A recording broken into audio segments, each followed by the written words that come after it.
Chapter 001, The Sword Immortal System. My name is Chen, hailing from Mount Shu. Whether you have heard of me or not is of little consequence. What truly matters is that I am here to assist you. In the dark, foreboding attic, beneath the moonlight, stood a youth in white, sword on his back. He appeared to be around 17 or 18 years of age, tall and slender, with refined features. A gentle smile perpetually graced his lips, exuding an aura of kindness and familiarity.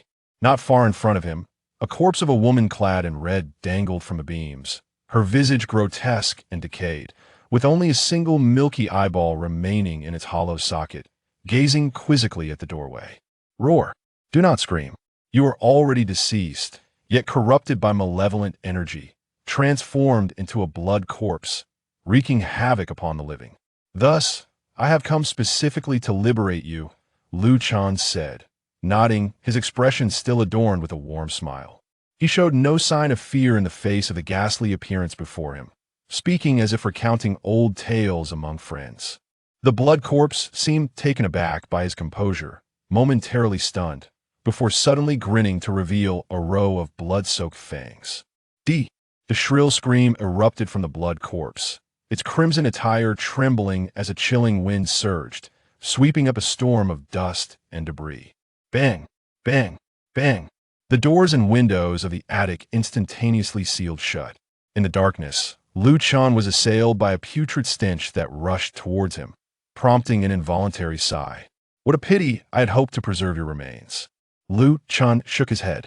As he spoke, his long sleeves waved, and a surge of spiritual energy propelled the blood corpse away. In the next moment, he extended his right hand, fingers pinched together, and with a swift motion, summoned forth a blade from the sword sheath behind him, which resonated with a thunderous hum as it sliced through the air, emitting the roar of dragons and tigers. The sword, light, gleaming and cold, erupted like a tempest in an instant. Sizzle! The fierce sword aura instantly rent the malevolent energy clinging to the blood corpse, revealing a bone-chilling intent to kill. Fear flickered in the blood corpse's eyes as it frantically clawed at the air, unleashing its full power in a futile attempt to block the radiant sword light. However, the flying sword was enveloped in mystical energy akin to a thunderous storm. The moment her claws made contact, they were incinerated to charred remnants. Locked in by the sword aura, she had nowhere to escape, forced to watch helplessly as the glimmer of cold light expanded within her pupils. With a soft thud, the sword light pierced through her skull. The blood corpse had no time to plead for mercy before her body exploded, showering the attic with blood. Not a trace remained of her. Ding! Congratulations to the host for successfully slaying the blood corpse, gaining experience 100. As the system notification echoed, Chen sheathed his sword, though a hint of disappointment clouded his face. No loot. This blood corpse is rather impoverished, isn't it? Yet upon reflection, considering that the blood corpse had recently come into existence and lacked substantial cultivation, a reward of 100 experience points was already commendable. At the very least, it surpassed the meager gains from slaying scarecrows on the mountain. With this thought, he felt somewhat reassured. Chen was not originally from this world. 3 months prior, he had traversed into this realm teeming with demons and monsters due to an unexpected incident, becoming a newly initiated disciple of Mount Shu. The system had awakened at that time, known as the Sword Immortal System, a reincarnation of a cultivation game he had once played. Its core functions resembled a game interface, primarily allowing the acquisition of experience and various rewards through monster slaying and task completion. Experience could be utilized to enhance one's cultivation level or improve skill proficiency. Thus, Chen embarked on a journey to grind levels, initially slaying demonic scarecrows outside the demon lock tower of Mount Shu for an entire 3 months, astonishing disciples far and wide, earning the moniker Scarecrow Madman. It was only yesterday that he discovered killing scarecrows no longer yielded any experience, prompting his descent from the mountain in search of luck in nearby villages. As fate would have it, he encountered this newly formed blood corpse. Let me check how much experience I still need to level up. Lost in thought, Chen casually opened his personal information panel. Name, Chen. Realm, Qi refinement 9th level. Cultivation method. Tai Ching induction technique max level. Sword art max level. Scarecrow technique max level. Experience 240. Not enough. To break through to the 9th level of Qi refinement, at least 500 experience points were required. This meant he needed to slay at least 3 more blood corpses to reach the 10th level of Qi refinement, thereby qualifying for foundational establishment. Yet here lay the foot of Mount Shu. The sword-wielding heroes of Mount Shu had long taken it upon themselves to eradicate demons and uphold righteousness, ensuring that the vicinity remained under constant surveillance by cultivators. Thus, such monsters seldom appeared in the surrounding villages and towns. Even if 1 or 2 did, they would swiftly be exterminated by the disciples of Mount Shu. His encounter with this newly formed blood corpse had been purely serendipitous. Finding another creature of such caliber would prove challenging. As for the areas beyond Mount Shu, they were indeed rife with demons, but equally perilous. Lu Chen, lacking foundational establishment, dared not venture forth recklessly. After all, life was not a game. Should he perish, there would be no place for resurrection. Perhaps I should seek an opportunity to enter the demon lock tower? As soon as this thought surfaced, he dismissed it, setting aside the fact that the demon lock tower was a forbidden zone of Mount Shu, generally inaccessible to ordinary disciples. Even if he were to enter, he might not be a match for the monsters contained within. After all, those imprisoned in the demon lock tower were not trivial adversaries. With his current strength, would he merely be walking into his own demise? I can find no suitable place to level up. Lu Chen lamented inwardly. At that moment, he suddenly noticed a blood droplet quivering in the corner of the attic, as if it had come to life. Could it be that the blood corpse is not truly dead? Lu Chen furrowed his brow. That was impossible. He had received the system notification and gained experience. Thus, the blood corpse must be utterly vanquished. The issue likely lay with that droplet of blood. As he pondered, the blood droplet suddenly burst open, revealing a leech-like crimson creature that crawled forth, shaking its body and sprouting wings, darting away into the depths of the mountains. Indeed, something is amiss. Ding! Blood-sucking goo insect detected, triggering the quest mystery of the blood corpse. Track the blood insect to uncover the source of the blood corpse's formation. Completion of the quest will yield generous rewards. A quest triggered? It seemed fortune had favored him just as he had begun to doze off. Lu Chen had been troubled about where to level up, and this quest arrived at just the right moment. However, he did not recklessly pursue it. The system notification mentioned goo insect, implying that the creature might be under someone's manipulation. The strength of that individual remained uncertain. If he were to rashly pursue them, what if it turned out to be a formidable demon? Would that not be akin to courting death? Though situated in the region of Mount Shu, one could not guarantee absolute safety. Lu Chen was inherently cautious. In the absence of certainty, he would never willingly place himself in peril. At such a time, the scarecrow technique I acquired from the scarecrows will come in handy. With this thought, Lu Chen opened the window and reached out to grasp a handful of weeds from the courtyard. Weaving his spiritual energy, he swiftly transformed them into a palm-sized scarecrow.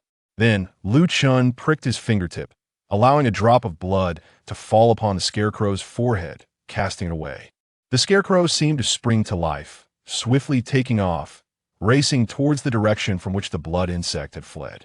Chapter 002: The Manor in the Mountains. The night was deep and dark, clouds swirling ominously. A few strands of cool moonlight filtered through the clouds, casting a faint glow. Amidst the dense woods, a blood-colored creature, no larger than a thumb, unfurled its wings and darted through the air like lightning. Not far beneath it, a scarecrow sprinted with wild abandon. Though its movements appeared somewhat stiff, its speed was not lacking, managing to keep pace with the blood insect. Before long, the creature abruptly swooped down and halted in a distant valley. The scarecrow came to a stop, its forehead shimmering with bloodlight, as if it bore an eye peering from afar. It has stopped. At this moment, Lu Chen remained outside the forest, controlling the scarecrow to observe the situation in the valley. This scarecrow technique allowed him to weave grass into a doll, serving as a decoy. Driven by spiritual energy, it could be utilized for reconnaissance, and in critical moments, It could shield him and take his place in death. Its uses were manifold. Thus, upon acquiring this technique, Chen had immediately maxed it out. Now, it finally proved its worth. This valley harbors a manor, yet it appears to have been abandoned for many years. The one controlling the blood insect must be concealed within. As he contemplated, Chen formed a hand seal. The scarecrow, receiving the command, promptly rose and descended along the mountain wall, stealthily entering the manor under the cover of night. Soon, it reached the backyard, where a potent stench of blood assaulted its senses. Upon investigation, Chen beheld an ancient well, from which a crimson light surged, filled to the brim with fresh blood. A figure clad in black robes sat at the well's edge, legs submerged in the blood, as if using it as a straw to siphon the liquid. Numerous blood-colored creatures flew in from all directions, mouths agape, resembling a fountain as they poured their lifeblood into the well. The blood insect Chen had been tracking was among them. However, due to the slaying of the blood corpse, it had been unable to kill and siphon blood, merely releasing a single mouthful before being captured by the figure in the black robe. Why is there only this much? He seemed to be filled with rage. The bloodworm struggled in his palm, akin to a plea. After a moment, the figure in the black robe opened his eyes. My old wounds have resurfaced, and I require a substantial amount of blood essence. I shall grant you another chance. Let us exchange for a new body. As he spoke, he grasped a nearby bell and gave it a shake. Soon enough, a blood corpse flew in from outside the courtyard, shouldering a large burlap sack, which it cast to the ground. Upon opening it, a little girl, no more than 8 or 9 years old, was revealed. At that moment, she was ensnared by a spell, rendered immobile, forced to watch helplessly as the black-robed figure seized her, and the blood-colored creature in his palm bit into his finger, slowly burrowing itself within her. Fear not, you shall soon merge with it and become my blood servant. This shall be your honor, the black-robed man remarked with a cold smirk. Suddenly, he seemed to perceive something, abruptly turning his head, his eyes blazing with malevolence beneath his ghostly mask. Where did that creature come from? As he spoke, he raised his hand, channeling his power, and struck down with a palm, leaving a massive crater in the ground. This is bad. I've been discovered.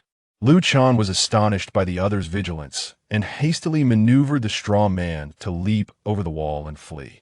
However, the black-robed figure was swifter, moving like lightning, quickly closing the distance. Still think you can escape? Come back.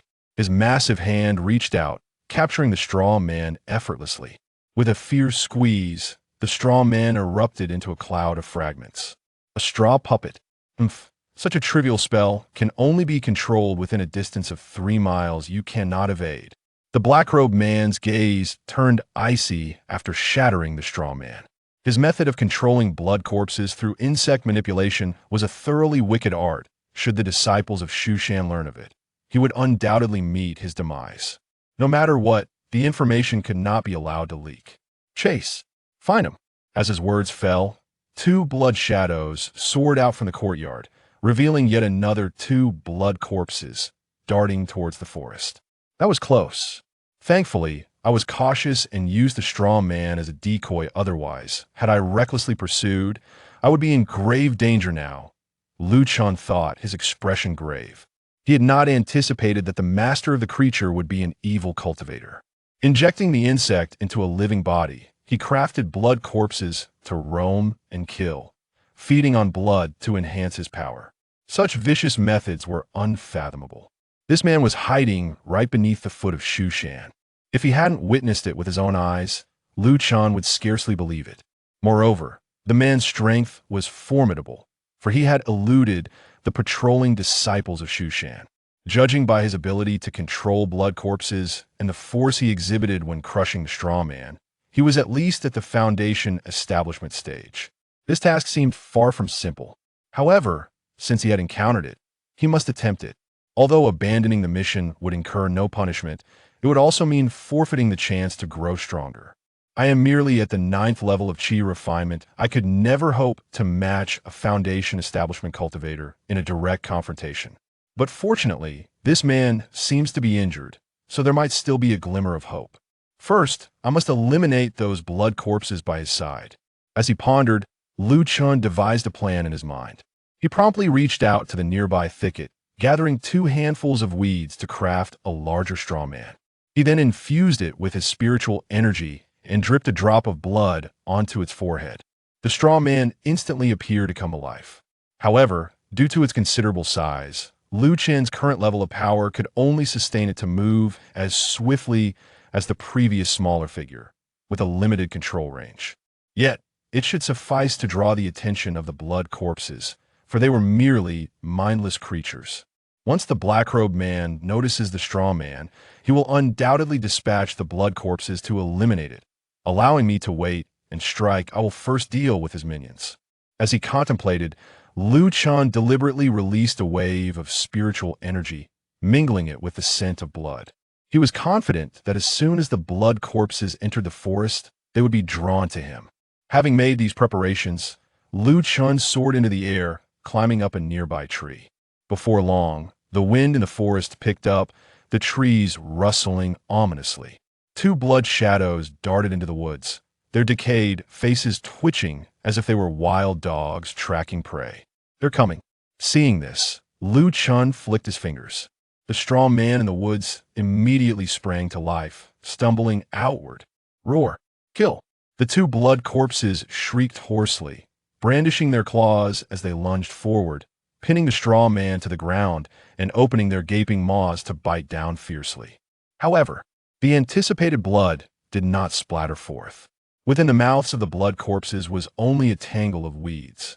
With their limited intellect, they could not comprehend the situation. Meanwhile, a glint of cold light shot forth from the treetops, and with a swift sound, 2 heads soared into the air, the blood corpses swaying unsteadily before collapsing into pools of blood. The insects within them sensed the danger and immediately attempted to flee. But Chen had already gained experience and would not allow them to escape. With a flick of his wrist, the sword energy sliced through the air. The 2 bloodworms screeched, cleaved in twain by the sword light, writhing momentarily before falling silent. Chapter 003. 1 sword becomes 3 pure ones. Ding! Congratulations to the host for successfully slaying the blood corpse, gaining experience 100. Ding! Congratulations to the host for successfully slaying the blood corpse, obtaining a blood talisman, experience 100. The system notifications chimed in succession. Did something explode? Chen was momentarily taken aback, but soon his heart swelled with joy. According to his understanding, the probability of slaying demons yielding skills or items was a mere 1 in 100. Despite having dispatched countless straw men atop the mountain, he had only obtained a single book of straw man spells. This exemplified just how minuscule the drop rate truly was. Of course, it was also possible that the low level of the straw men contributed to this outcome. Unexpectedly, however, vanquishing these 2 blood corpses resulted in an unforeseen boon. Blood Talisman, a one-time use talisman that, once activated, consumes vital essence to grant a 2-fold increase in magical power. Duration, 180 seconds. It turned out to be merely a consumable charm. Upon utilization, one could enjoy double the magical potency for 3 minutes. Chen felt a twinge of disappointment, having initially believed it to be a skill book. Nevertheless, the efficacy of this blood talisman proved to be quite pragmatic. As he prepared to confront the malevolent cultivator, it would undoubtedly come in handy. A foundational stage villain could certainly be regarded as a minor boss, wouldn't it? One could only hope for some valuable loot in return. As he pondered, Chen leaped down, his magical prowess reshaping a scarecrow anew. He draped the garments left behind by the bloodied corpse upon the scarecrow's frame. After this transformation, he hoisted it up and set forth toward the manor nestled in the valley. He held no illusions that the scarecrow's crude disguise would deceive his adversary. His sole aim was to buy a moment's time to approach his target as closely as possible. Earlier, when the diminutive scarecrow had been crushed, I had left a blade of grass upon the dark-cloaked figure as a mark of my magical imprint. At this moment, he remained within the manor, having made no attempt to flee. In just a few moments, Chen had returned to the valley estate. The figure in the black robe remained seated at the mouth of the well, his back turned to the entrance. Unbeknownst to him, 2 more bloodied corpses had appeared at his side, guarding him in the center. Chen was taken aback to discover that his adversary had summoned blood corpses from other regions, demonstrating considerable caution. However, he had no intention of engaging in a foolish frontal assault. Without absolute power at his disposal, he would never opt for such a showy method of combat. Scarecrow, come forth. Lu Chen secretly summoned his mystical powers, and the scarecrow, draped in a shroud of blood, staggered towards the entrance of the manor. Simultaneously, under the cover of night, Lu Chen stealthily infiltrated from another direction. Why have you returned alone? The figure in the black robe quickly detected the bloodied silhouette at the door and inquired. However, the scarecrow offered no response, continuing to advance with its head bowed. The black-robed man, perceptive as he was, soon sensed something amiss and sneered. So it is you, this wretched rat. Kill him. At his command. Two bloodied corpses nearby abruptly awakened, roaring as they launched an assault on the advancing scarecrow. With a resounding crash, the scarecrow disintegrated into a cloud of debris. Amidst the swirling fragments, Lu Chen made his move. A flying sword unsheathed from behind, slicing through the air with the swiftness of lightning, piercing the skull of one blood corpse. In an instant, the sword traced an arc in the air, altering its trajectory to behead the other corpse. The entire sequence unfolded with fluid grace, devoid of hesitation, as the two blood corpses fell to their demise in the blink of an eye. Lu Chen soared into the courtyard, extending his hand to summon his flying sword back to him. With the blade held high, he advanced directly towards the figure clad in black robes. The art of flying swords. It became evident that he was a disciple of Shu Mountain. The black-robed individual did not turn around, yet it seemed as though he could perceive everything with clarity. To cultivate the flying sword technique to such a level is indeed rare. No wonder he could slay the blood corpse. Yet, alas, your cultivation is far too feeble. Had you chosen to flee earlier, you might have preserved your life, but instead, you opted for puffed. Before he could finish his words, Lu Chen's flying sword pierced through the air, striking true upon his back.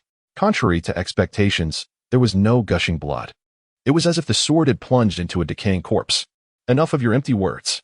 Today, it is either your demise or your utter downfall. Lu Chen did not ponder for long.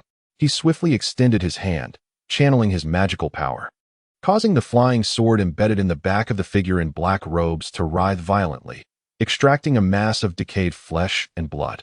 With a series of precise gestures, the sword ascended once more, this time aimed directly at the opponent's head. At that moment, the figure, who had been facing away from the door, abruptly turned, and the mask of a ghostly face upon him seemed to come alive, transforming into a malevolent specter that clamped down on the flying sword. Are you seeking death? The figure in black roared, his fangs clenching fiercely, producing a sharp crack as he shattered the sword in his maw. Simultaneously, claws emerged from beneath his sleeves, resembling a serpent that could seemingly grow endlessly. The sharp nails glinted like steel blades, arriving in an instant. Here comes the sword. Lu Chen hastily stepped back, simultaneously drawing a spare flying sword from his sword box. Barely managing to fend off the claw, he attempted to counterattack with his sword. The blade struck, producing a resonant clang akin to metal clashing, sparks flying in the air. Remarkable. He had surprisingly transformed his own flesh into an iron corpse. No wonder he required the essence of others' blood. It was to preserve his corporeal form from decay. Lu Chen felt a flicker of surprise within, yet it did not plunge him into chaos. The opponent was evidently injured, rendering their body decayed. At this moment, only their arms retained the strength of an iron corpse. If he could bypass those arms, a strike to the body would suffice. Why forsake one's humanity to become a ghoul? Since you are so enamored with corpses, I shall transform you into a true one. As he spoke, Lu Chen formed a sword gesture with both hands, his magical energy swirling around him as the flying sword circled and vibrated, splitting into multiple entities within his grasp. With a single stroke, one sword transformed into 3 beams of light, soaring forth through the air. This was an advanced application of the Shu Mountain flying sword technique, representing the pinnacle of Lu Chen's current swordsmanship. Clang, clang, clang. The 3 beams of light erupted in succession, 2 of them slicing through the ironclad arms of the opponent, while the final sword plunged directly before him. One sword transformed into 3 pure essences. This transformation arises only after mastering the Shu Mountain flying sword technique to perfection. How can you possibly execute it? The figure in the black robe was utterly astonished, revealing a profound familiarity with the Shu Mountain sword arts. As he spoke, he opened his mouth and spewed forth a foul, putrid stream of blood. This blood, refined by magical energy, was tainted with deadly poison, akin to sulfuric acid. The sword light, tainted by the fall, dimmed significantly. Even the flying sword swayed precariously, nearly plummeting. Humph, you possess a modicum of talent and swordsmanship, but alas, your cultivation is far too inadequate. Prepare to perish.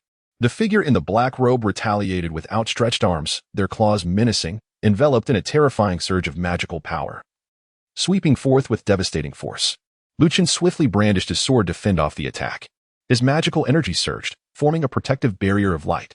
However, it lasted but a fleeting moment before being shattered by the opponent's claw. The power of a foundation-building cultivator was simply too formidable.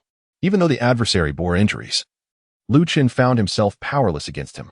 If this stalemate continued, he feared the opponent would summon more blood corpses, and should that occur, he would be ensnared in a perilous situation. So, you intend to suppress me with sheer magical force? Blood Talisman, ignite. In this critical moment, Chen held nothing back and drew forth the blood talisman, channeling his magical energy to activate it. The crimson talisman soared into the air, swiftly turning to ashes. A radiant red light enveloped him completely. Chen felt his entire body ablaze with vitality, as if infused with a powerful stimulant. The magical energy within his dantian surged dramatically, and he raised his sword to deliver a fierce blow to the black-robed man's arm. Clang! Sparks flew as the sword energy seared through the air. The black-robed man let out a pained cry, hastily retracting his left arm. Before he could fully comprehend the situation, another beam of sword light shot through the air, aiming directly for his face. Chapter 4, with a swift stroke, I strike back empowered by the blood talisman. Chen's magical strength doubled. Although he still could not be compared to foundation-building cultivators, his abilities were significantly enhanced. Coupled with his sharp swordsmanship and mastery of flying sword techniques, he was indeed a rare talent in the entirety of Mount Shu. Meanwhile, the black-robed man, already injured, seemed unable to easily leave the ancient well. As a result, he could only exert a maximum of 30% of his full strength. In this shifting balance of power, Chen swiftly turned the tide. Amidst the dazzling dance of sword light, the cold gleam radiated fiercely, forcing the black-robed man to retreat step by step, drawing perilously close within 3 paces. Damn it! I did not expect this brat to possess talismans as well. The black-robed man's gaze turned icy. The power of Chen surpassed his expectations. Who could have anticipated that a mere novice in the chi refinement stage could master the Shu mountain flying sword technique to its fullest potential? Moreover, he possessed the abilities of the scarecrow technique and talismans. Such prowess is indeed rare even among the outer disciples of Shu Mountain. Here, at the foot of Shu Mountain, where the Shu Mountain sword guards frequently patrol, one must act swiftly. Otherwise, if discovered, my demise is inevitable.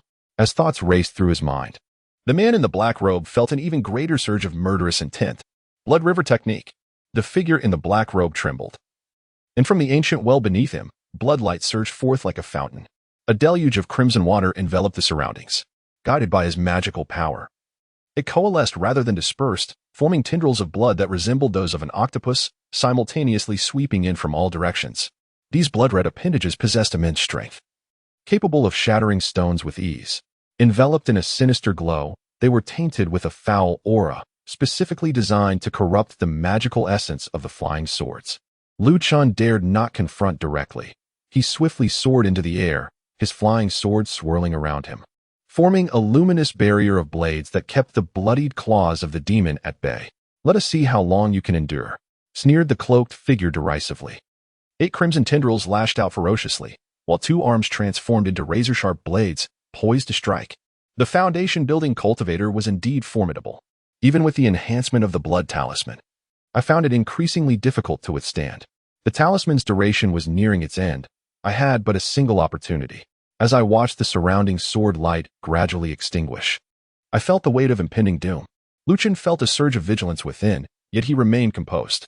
As he meticulously observed the trajectory of his opponent's attacks, he discreetly summoned the system interface and allocated the recently acquired 500 experience points entirely to his cultivation.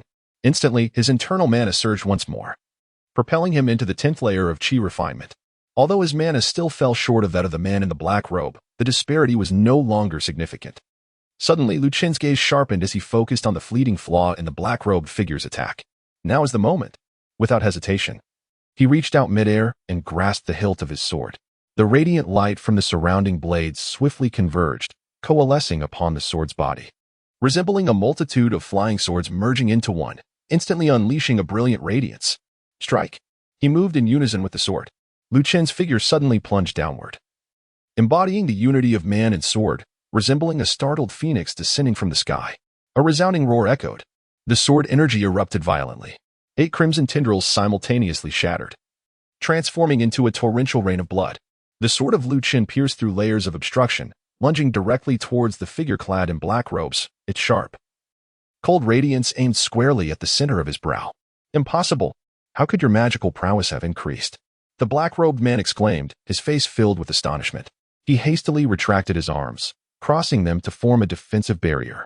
However, at that moment, Lu Chen had channeled nearly all of his magical energy, consolidating it into this single strike, its potency magnified beyond measure compared to before.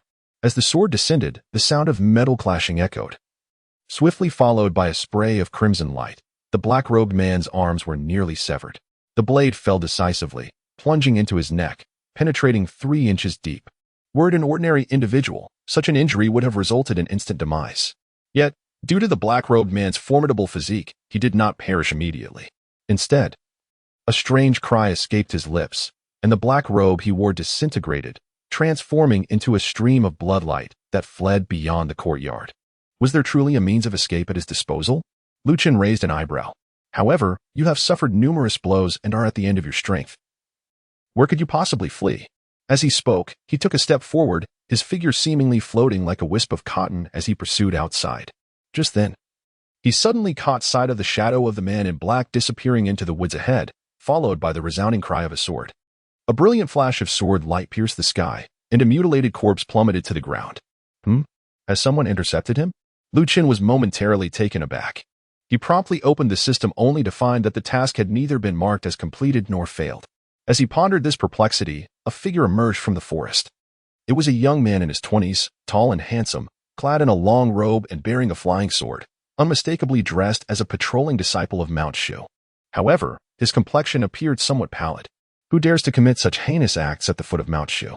Truly, they are oblivious to the consequences. The young man leapt down, examined the corpse on the ground, and then turned his gaze towards Lu Chen, inquiring, "Are you all right, junior brother?" Lu Chen scrutinized the newcomer with a sense of peculiar suspicion. This senior brother appeared to be exceedingly fortunate. Just as the figure in the black robe was attempting to flee into the woods, he emerged to deliver a decisive strike. Such serendipity seemed implausible. Nevertheless, Lu Chen maintained a facade of delight, feigning relief as he spoke. "Thank you, senior brother, for your timely intervention. Otherwise, this malevolent practitioner might have escaped."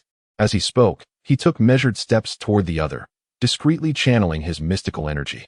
Previously, he had left a faint mark of spiritual energy on the black-robed individual to ensure his capture. Now it served to ascertain the identity of the newcomer. The young swordsman, evidently oblivious to Lu Chen's ulterior motives, relaxed his guard as he sheathed his flying sword, feeling a sense of relief. Yet, outwardly, he inquired with a hint of confusion. "I was dispatched to patrol the mountains and noticed the ominous glow of blood from several miles away, which prompted my urgent arrival." "Junior brother, what exactly transpires here?" "A deranged and malevolent practitioner of dark arts is here, concocting blood corpses and committing murder to enhance his powers. And I happened to confront him." Lu Chen laughed and scolded. The young man, however, maintained an expression of calm. After listening, a serious look appeared in his eyes as he said, "I never imagined that such a heinous act would occur at the foot of my Shushan. This matter is of great significance, junior brother. I implore you to return with me to the sect, so we may report the situation and its causes directly to the master." His words revealed no apparent flaws, yet he seemed a tad too eager to accept my account without verification and hastily rush away without inspecting the estate. Lu Chen couldn't help but smirk inwardly, his gaze intentionally yet inadvertently drifting towards the opponent's arms and neck. Although he was unaware of the secret technique employed to conceal the injuries, he could still discern subtle traces. Coupled with the feedback from the magical imprint, the signs were unmistakable. Lu Chen had already made an educated guess, nearly arriving at the truth. However, he did not hasten to take action. After all, his opponent was at the foundation establishment stage, and one could never be certain if they possessed hidden trump cards for survival. It was prudent to seek a chance for a decisive strike. With this thought in mind, Lu Chen pretended to stagger, his face as pale as death, and said, "Senior brother, I just engaged in a fierce battle with the evil cultivator and used a secret technique to forcibly enhance my spiritual power. Now, I am suffering from backlash and cannot move. What? Is it serious? Upon witnessing this, the young man exhibited a barely perceptible glimmer of delight in his eyes. As he spoke, he swiftly approached Chen, secretly channeling his own mystical energy. However, at that moment, Chen suddenly turned his head, opened his mouth, and emitted a sword chi that sliced through the air with lightning speed, piercing directly through the young man's throat. Chapter 005. A profitable turn of events. The figure cloaked in black had transformed his body into an iron-like corpse, nearly impervious to blades and firearms. Yet, due to his injuries, his torso and neck remained relatively vulnerable. With a swift and lethal burst of sword energy, Chen struck at close range, catching his opponent completely off guard. The blade pierced through the throat with precision, and blood gushed forth in a torrent. The young swordsman turned pale. Terror etched on his face as he clutched his neck and staggered backward, disbelief written all over him. His magical powers waned rapidly, rendering him unable to maintain his form. The wounds on his neck and arms soon became apparent. Indeed, he was the man in the black robe. How could this be? Brother. Your little tricks may deceive others, but to fool me is an entirely different matter. Chen rose to his feet, though his complexion appeared somewhat pallid. His breath remained remarkably steady. His earlier turmoil of vital energy was not entirely feigned. The duration of the blood talisman had expired, resulting in a slight depletion of his vitality. However, this was of little consequence. With a few days of rest and recuperation, he would fully restore his strength. His opponent had been misled by the illusion of Chen's weakened state, mistakenly believing they could seize the opportunity to turn the tide. Yet, unexpectedly, Chen seized the initiative and struck first. Although your tactic of subterfuge was executed skillfully, it ultimately proved to be a miscalculation in the game. Chen shook his head. At this moment, his opponent had already sustained a devastating injury, clinging to life only through sheer tenacity. However, there was no possibility of him stirring up any more waves. Who would have thought that I, Chen, would fall to the hands of such an obscure individual? The young swordsman let out a sorrowful smile. Only then did Chen learn his name, and could not help but feel a tinge of sadness. You have entered Shushan. At such a young age, you have cultivated to the foundation establishment stage, with a bright future ahead. There is truly no need to stray onto the wrong path. What do you understand? Without the blood soul great method, with my aptitude, it would be utterly impossible for me to reach the foundation establishment. I do not wish to be an ordinary person. I merely seek strength and recognition. Is that a crime? There is nothing wrong with desiring strength. Yet it should not come at the cost of innocent lives. Brother, you have already fallen into the demonic path. There is no saving you now. Upon hearing this, Chen realized that the other party was deeply ensnared by demonic influence. No longer wishing to engage in futile conversation, he raised his hand and struck with his sword, severing the man's head and thus bringing an end to Chen's nefarious existence. Ding! Congratulations to the host for slaying the malevolent cultivator Chen, earning the Bloodlight Escape technique, the Pisces pendant, and 1,000 experience points. Ding! Congratulations to the host for completing the mission mystery of the Blood Corpse, achieving an S rating, and receiving the Celestial Foundation Establishment Pill. The system notifications resounded in succession. Chen was overjoyed. This round was a tremendous profit. Not only did he gain 1,000 experience points, but he also acquired 2 items. The reward from the quest, the Heavenly Stage Foundation Establishment Pill, was a rare and coveted treasure. Bloodlight Escape Technique, a secret art of the Blood Soul sect, which allows one to flee thousands of miles at the cost of burning one's vital essence. The distance of the escape is determined by one's cultivation level and the extent of blood essence consumed. Twin Fish Pendant, a low-tier magical artifact, where 2 fish intertwine in an enchanting dance, capable of concealing one's aura and slightly altering one's appearance. Heavenly Stage Foundation Establishment Pill, an exceedingly rare elixir, which cannot be refined by mere mortals. Upon consumption, it enables one to establish a foundation in accordance with the Heavenly Tao. Gazing at the 3 items in his system inventory, Chen's heart blossomed with joy. This Bloodlight Escape technique, while not enhancing combat capabilities, was an essential means of preserving life and fleeing from danger. With this secret art in his possession, should he encounter peril in the future, he could retreat if he were unable to fight back. It was imperative to master it. The double fish pendant was equally practical.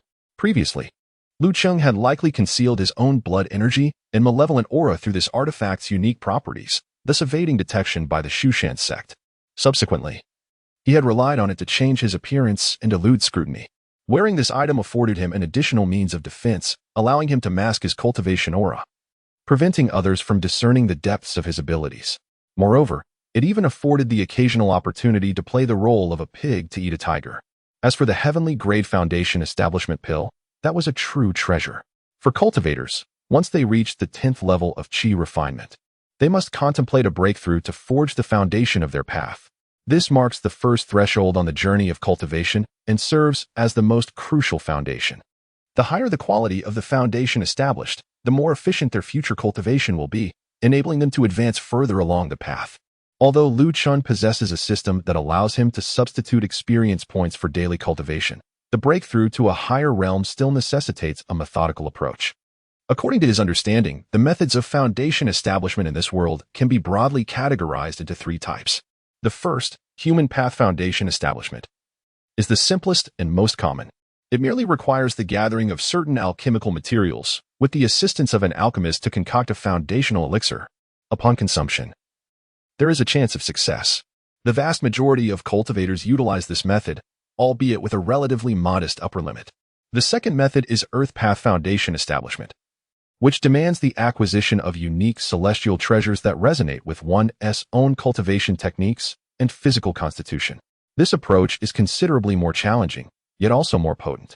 Typically, those who succeed in this manner possess formidable magical power, far surpassing that of ordinary individuals, and they often manifest corresponding special abilities.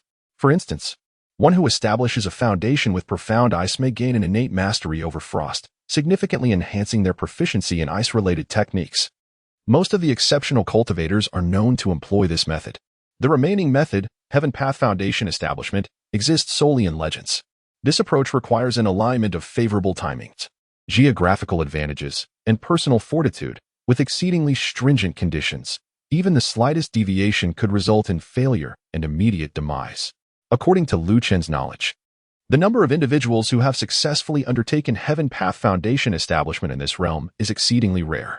Each of these exceptional beings has been a towering figure, dominating an era and possessing the potential for transcendence. And now, Lu Chen acquired the celestial grade foundation building elixir produced by the system. No auxiliary materials are required. One merely needs to select a location abundant in spiritual energy, consume the elixir, and directly commence the foundation building process of the heavenly Tao. Moreover, the success rate is exceedingly high. How exhilarating! Truly deserving of its status as an S-level task reward. Once I ingest this elixir and successfully establish my foundation, I shall undoubtedly ascend to become one of the world's foremost geniuses, with an immeasurable future ahead. Lu Chen burst into hearty laughter. Although he possessed a system overlay that rendered personal cultivation unnecessary, the greater his innate talent, the more substantial the enhancements he would receive upon leveling up, leading to even greater achievements in the future. Sooner or later, he would wield a sword that could sweep across the heavens and enjoy an existence of unrestrained longevity. What joy that would be! Indeed, Lu Chen remained unhurried. After all, this was a desolate wilderness, fraught with peril. It would be wiser to wait until he returned to the sect, seeking a secure location to establish his foundation. With the mission accomplished, the affairs here were nearly concluded. Lu Chen rose to his feet. After pondering for a moment, he picked up the identity jade tablet of Lu Cheng, realizing that it must be returned for reporting purposes. After all, the death of a patrolling disciple would inevitably attract scrutiny. It was best to proactively report the matter. In any case, he bore no blame in this incident, and perhaps he might even earn a reward. After tidying up these matters, Lu Chen returned to the manor in the valley, intending to destroy the blood pool first to prevent any future repercussions. However, he unexpectedly heard a faint cry for help emanating from within a room. Oh, is there still someone alive? He furrowed his brow. Channeling his magical energy, he cautiously pushed the door open from a distance. There, he beheld a young girl, around 8 or 9 years old, lying on the ground, her face smeared with blood, desperately reaching out to him. Help me. Chapter 006. Primarily, I am eager to assist. Help me, the little girl uttered, her expression one of agony and weakness. After speaking those words, it seemed she had exhausted all her strength. Her head tilted, and she fainted, collapsing into unconsciousness. You have fainted quite thoroughly, yet you have presented me with a dilemma. Lu Chen furrowed his brows slightly. He recalled the little girl, During the exploration with the scarecrow, he had witnessed Lu Qing capturing her and inserting a bloodworm into her body. He had assumed that the child would have perished, transformed into a blood corpse. To his astonishment, she displayed remarkable resilience, still retaining her consciousness and spirit, unconsumed by the bloodworm. This predicament left Lu Qing in a quandary. It was difficult for him to abandon such a young child to her fate without attempting to help. Yet, how could he save her? The bloodworm had already infiltrated her body, and he was unfamiliar with such dark arts, making the extraction uncertain. What if, in the midst of his attempts to save her, she succumbed to the bloodworm and became a blood corpse, only to bite him in return? That would be a grave miscalculation. As Lu Qing pondered, a notification chimed. Ding. Congratulations, host. You have triggered a fortuitous quest regarding the young girl. Quest details. This girl is afflicted with blood poison yet retains her consciousness, indicating an extraordinary nature. If you can heal her, unexpected rewards may follow. A quest had indeed been triggered. A fortuitous one at that. Could it be that this little girl harbored some secrets? Unfortunately, the system's description of the task was rather vague, leaving Lu Qing uncertain about the potential rewards. However, since there was a chance for benefit, he decided to proceed cautiously. Believing that the risks were manageable, rewards were of little importance. His primary motivation was his desire to help. With this resolve, Lu Qing extended his hand, removed the cloth binding her, and fashioned a rope imbued with his magical energy to secure the girl. This precaution was to prevent her from awakening and attacking him in a frenzy. After ensuring her safety, he lifted her onto his shoulder. As for detoxification and healing, he had no expertise. He could only bring her back to Shushan and let the sect's elders devise a solution. With the girl in tow, Lu Qing destroyed the ancient well-s blood pool in the courtyard, tidied up, and set off towards Shushan. Upon entering the mountain gate, he noticed several disciples practicing swordplay in the square. Their expressions turned peculiar as they beheld Lu Qing returning with a bound girl slung over his shoulder. Lu Qing, disinterested in providing explanations, directly took the young girl and proceeded to the Sword Immortal Hall to seek an audience with the esteemed Master Qingshu. Within the ranks of the Shushan disciples, there exists a rigid hierarchy. Typically, a newly initiated outer disciple like Lu Qing would lack the qualifications to request an audience with the master. However, due to Lu Qing's fervent monster hunting outside the demon ceiling tower, he had garnered considerable attention. Master Qingshu had even praised him, encouraging his disciples to emulate his diligence. Thus, he was somewhat recognized. At this juncture, when he claimed to have urgent matters to report, Master Qingshu made an exception and permitted him entry into the Sword Immortal Hall. This hall serves as the central hub among the 9 peaks of Shushan, housing the master and serving as a significant venue for discussions. Typically, aside from Master Qingshu himself, no one else is permitted to tread within. Lu Qing entered the hall with the young girl. Before him sat a white-haired Taoist, meditating in front of the ancestral statue, surrounded by a mesmerizing aura of sword energy. This individual was none other than the current master of Mount Shu, the esteemed Qingshu Zhenren. Despite his unremarkable appearance, he was once renowned throughout the world as the sword god, having now attained the celestial realm, placing him among the top 10 figures of the realm. Disciple Lu Qing pays respects to the master. Lu Qing, aware of the gravitas of such a distinguished figure, bowed deeply in deference. Upon hearing this, Qingshu Zhenren opened his eyes and cast a glance over Lu Qing, instilling within him an unsettling sensation, akin to a blade grazing his skin, as if his very essence were being scrutinized. This, however, was merely an illusion. Lu Qing, I remember you. It has only been 3 months since your entrance, and to my surprise, you have already reached the 10th level of qi refinement. Among the outer disciples, this is indeed commendable. Qingshu Zhenren nodded slightly, his eyes reflecting admiration. Every disciple of Mount Shu undergoes a brief aptitude assessment upon joining, and he recalled that Lu Qing's initial potential was merely average. To achieve such rapid advancement in such a short span indicated a remarkable dedication to study and practice, far surpassing that of ordinary individuals. Reminiscent of his fervent sword training outside the demon locking tower. Little did he know, Lu Qing's practice of slaying straw men was merely a facade. His true aim was to accumulate experience. As for his current prowess, aside from his diligence, it was primarily due to fortuitous circumstances. The stars do not forsake those who journey onward, and the rivers favor those who row vigorously. Heaven rewards hard work. Your future is promising. Qingshu Zhenren encouraged before turning his attention to the young girl beside Lu Qing, his brow furrowing. There is an aura of malevolence about this child. What is the matter? With the serious matter at hand, Lu Qing wasted no time and retrieved the identity jade token from Lu Cheng, recounting the events leading to this moment with candor. The Blood Soul Great Method? Qingshu Jinren's expression darkened further upon hearing this.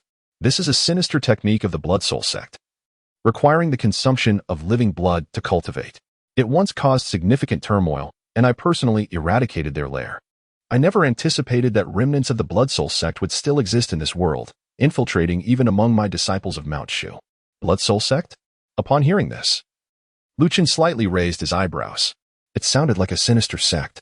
If he pursued the matter further, it could potentially trigger a related task. However, reflecting on it, a sect powerful enough to have the sword god personally intervene must be extraordinarily formidable. With his current strength, meddling might lead to dire consequences, leaving him unaware of his own demise. For now, it would be prudent to refrain from involvement. Thus, Lu Chen practiced mindfulness, observing his surroundings without further engagement. Master Qingshu did not expect profound words from a mere junior disciple. After a moment of reflection, he turned around and spoke regarding the affair in Lu City. Your actions have been commendable. You have eradicated a pestilence for our Shu Mountain, safeguarding the local populace from harm. This is indeed a significant achievement. However, this matter is intertwined with the Blood Soul sect and has far-reaching implications, causing unease among the people. Therefore, it is best to refrain from publicizing it for the time being. Disciple understands, Lu Chen replied. Good. Shu Mountain has always been clear in its rewards and punishments. You have accomplished a great feat. Speak of the reward you desire. As long as it is not excessive, I shall grant it as an exception. I get to choose my reward? This was quite unorthodox. If I were to request the treasured demon-suppressing sword of Shu Mountain, would you grant it? Alternatively, I could study the esteemed Starry Luo sword manual. Yet, Lu Chen was aware that such words were likely imprudent. It would only provoke disdain and hinder his future prospects. If Master Qingshu were to bestow a reward directly, he would graciously accept it. However, being asked what he desired complicated matters. To request something trivial would be to undermine himself, while asking for something too grand might lead to disappointment. It seemed he was unlikely to gain any substantial benefit. Lu Chen had no choice but to grit his teeth and clasp his hands together, stating, eradicating evil and upholding justice is the duty of us disciples of Mount Shu. I dare not seek accolades. However, if the esteemed leader insists on inquiring about my reward, I humbly request that you intervene and save this unfortunate young girl. Chapter 007, The Reincarnation of a Celestial Being. A disciple desires no reward, only implores the leader to act and rescue this pitiable girl. Lu Chen, uncertain of what reward to request, reluctantly spoke thus, contemplating that even if he could not obtain a reward, assisting in the completion of the upcoming adventure task would suffice. However, Qingshu Jinren was unaware of the underlying reason for this statement and, upon hearing it, regarded Lu Chen with renewed admiration. This young man, diligent and eager to learn, possessed a heart filled with chivalry and compassion, truly a person of great potential. It is indeed remarkable that you, a stranger to this girl, would willingly forsake accolades and rewards to save her life. Such selflessness is a rarity among the younger generation of disciples, Qingshu Jinren praised. He then raised his hand and, with a gesture in the air, the ropes binding the young girl fell away, allowing her petite form to drift before him. With a gentle touch of his aged finger upon the girl's brow, his magical energy surged forth, creating ripples that expanded around her. This particular blood poison, once it infiltrated the human body, would rapidly consume the brain and subsequently seize control of the body, transforming it into a blood corpse to be manipulated, an insidious technique of the Blood Soul sect. Ordinarily, a mortal frame would be powerless against such venom. And this girl should have perished long ago. After a thorough examination, astonishment flickered in Qingshu Jinren's eyes. The mysteries of the womb, the barrier of the purple mansion. No wonder. Suddenly, as if he had unearthed a profound truth, he exclaimed, Lu Chen, the girl you have rescued is extraordinary. Of course, I am aware of her exceptional nature. The system has even assigned an adventure task, Lu Chen replied. Lu Chen secretly curled her lip in disdain, yet on the surface, she humbly inquired, Master, what is her current condition? The parasitic insects, upon entering the body, would typically devour the brain instantaneously, obliterating one's consciousness, a fate even deities would struggle to avert.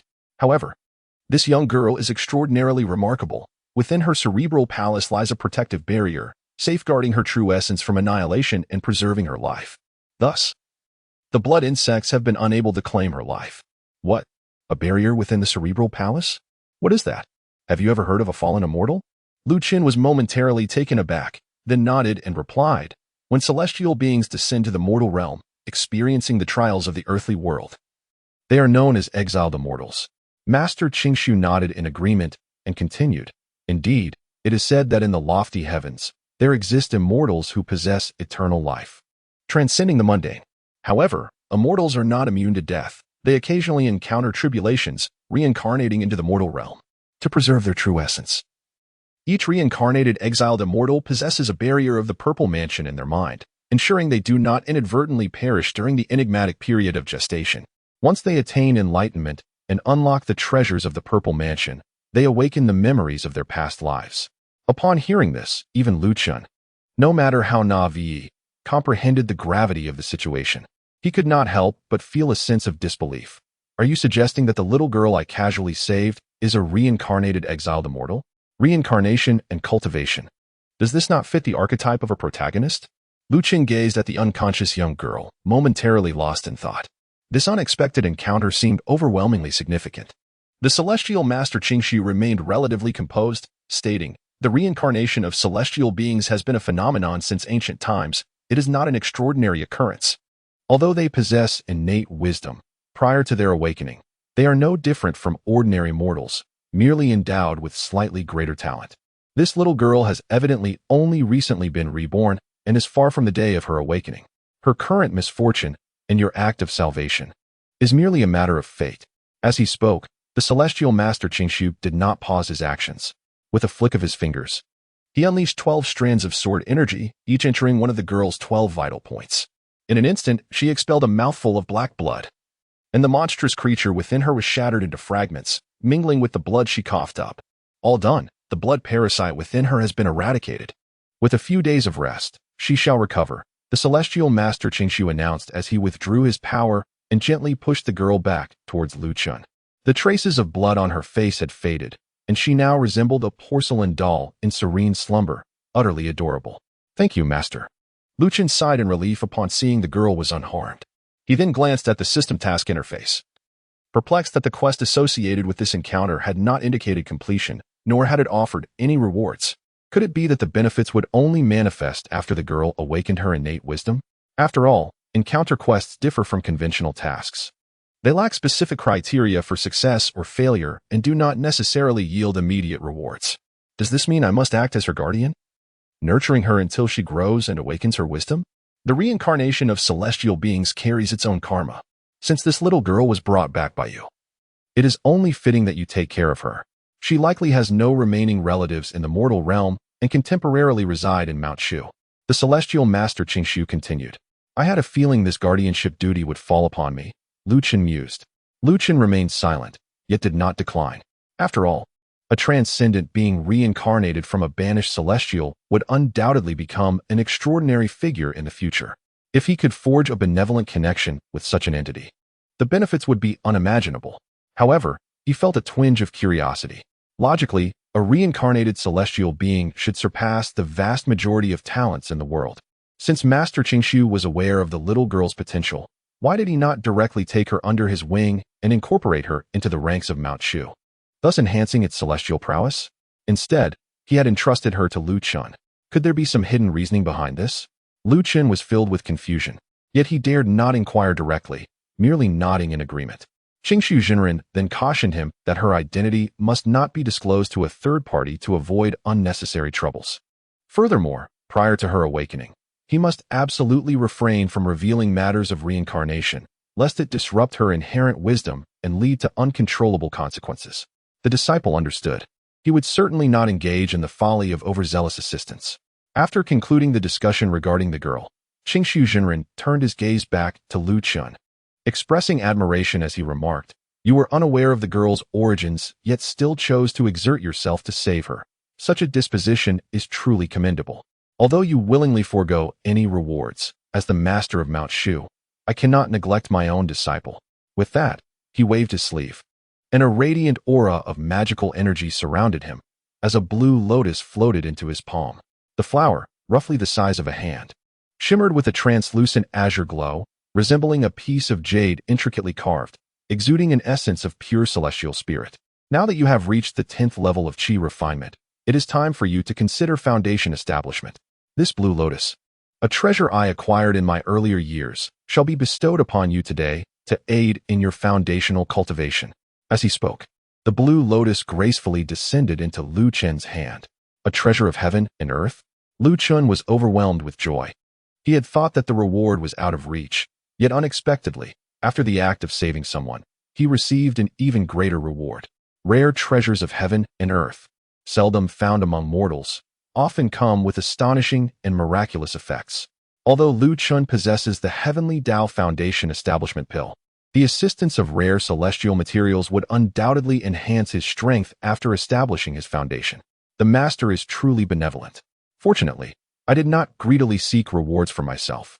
Had I not revealed my compassionate nature to the true person of Qingshu, he would surely not have so readily bestowed upon me the azure lotus.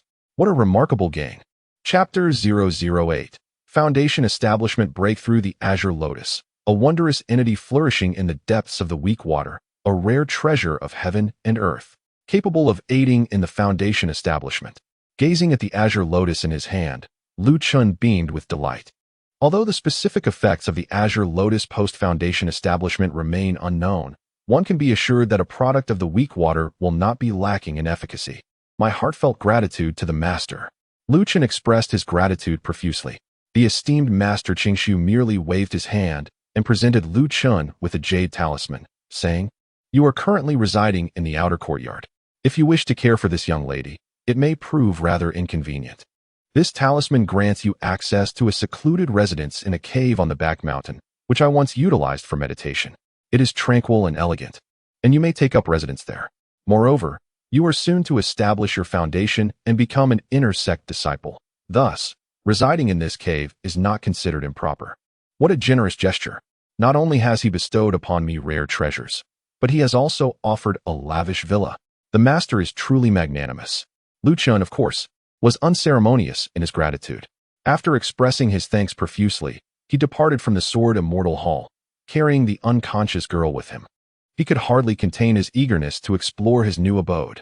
This young lad bore a striking resemblance to that individual. He ventured towards the rear mountain. Perhaps there was a chance to win that person back. The esteemed Qingshu Zhenren observed his departing figure, lost in contemplation.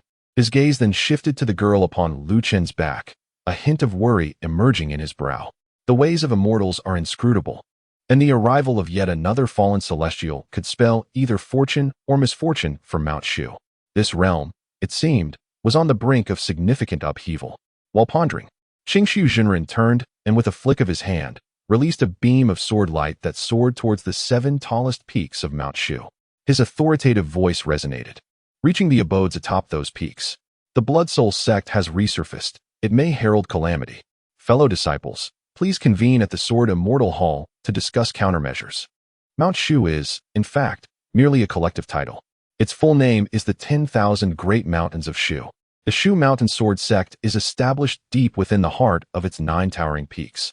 Aside from the main peak, Sword Immortal Peak, there are 7 other formidable summits, each named after the celestial constellations of the Northern Dipper, along with a rear mountain that, despite lacking a grand title, is home to the renowned Shu Mountain Demon Locking Tower and Sword Tomb. As a result, malevolent energies often seep out, giving rise to various monsters, rendering the rear mountain a forbidden zone. Generally, disciples seldom tread there. The abode bestowed upon him by Qingshu Zhenren is situated within the forests of this rear mountain. Surely, this must be the place. Lu Chen, holding the jade talisman, arrived at the rear mountain and swiftly located the entrance to the cave dwelling. Before him, a waterfall cascaded into a chilly pool, surrounded by lush vegetation. Nestled within was a modest bamboo courtyard, appearing somewhat dilapidated and simplistic.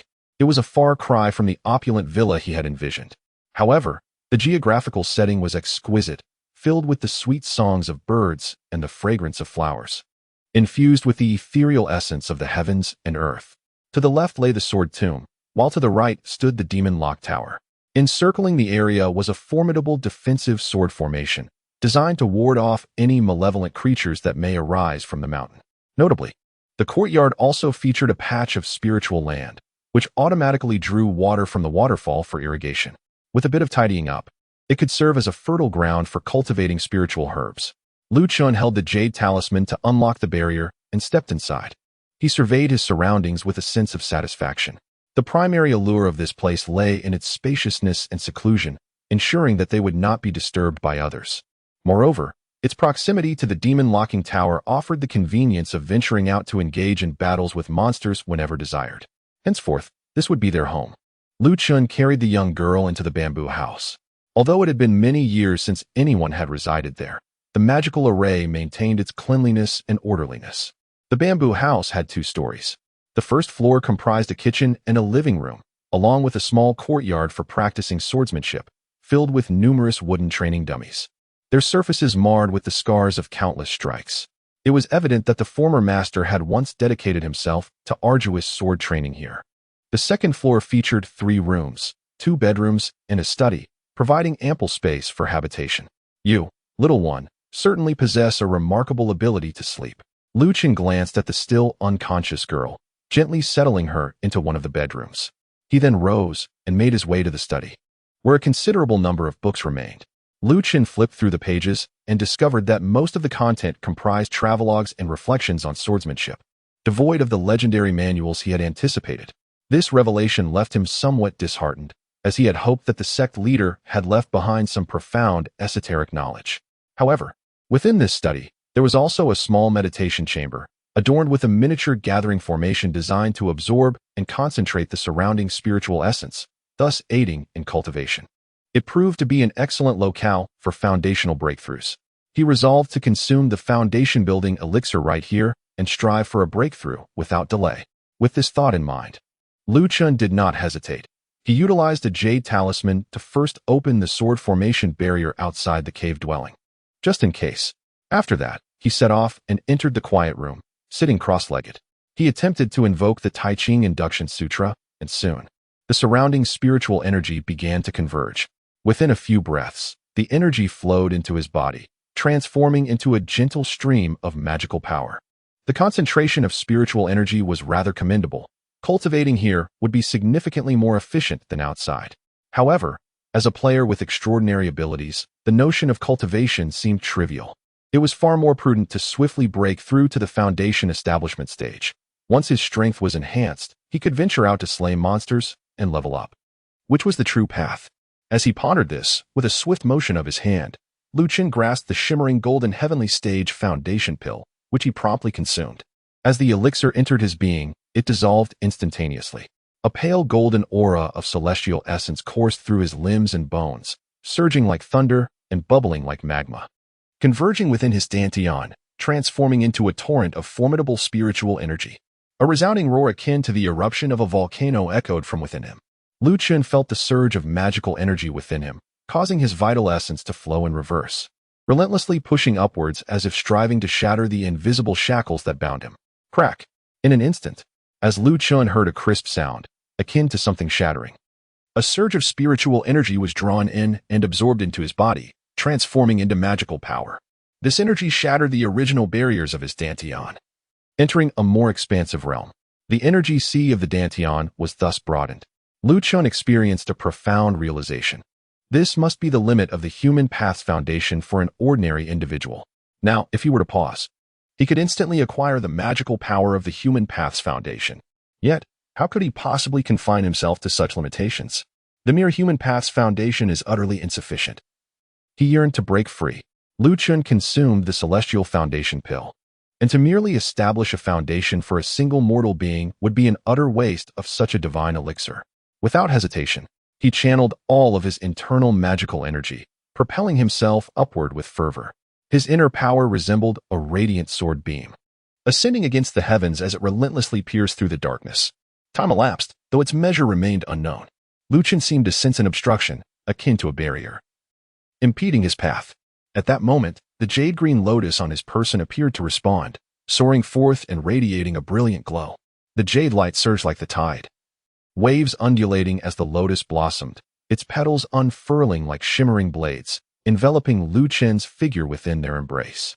Chapter 009. Defying fate. Just as Lu Chen exerted all his energy to establish his foundation at the foot of Mount Shu, within the valley estate, a beam of sword light cleaved through the air.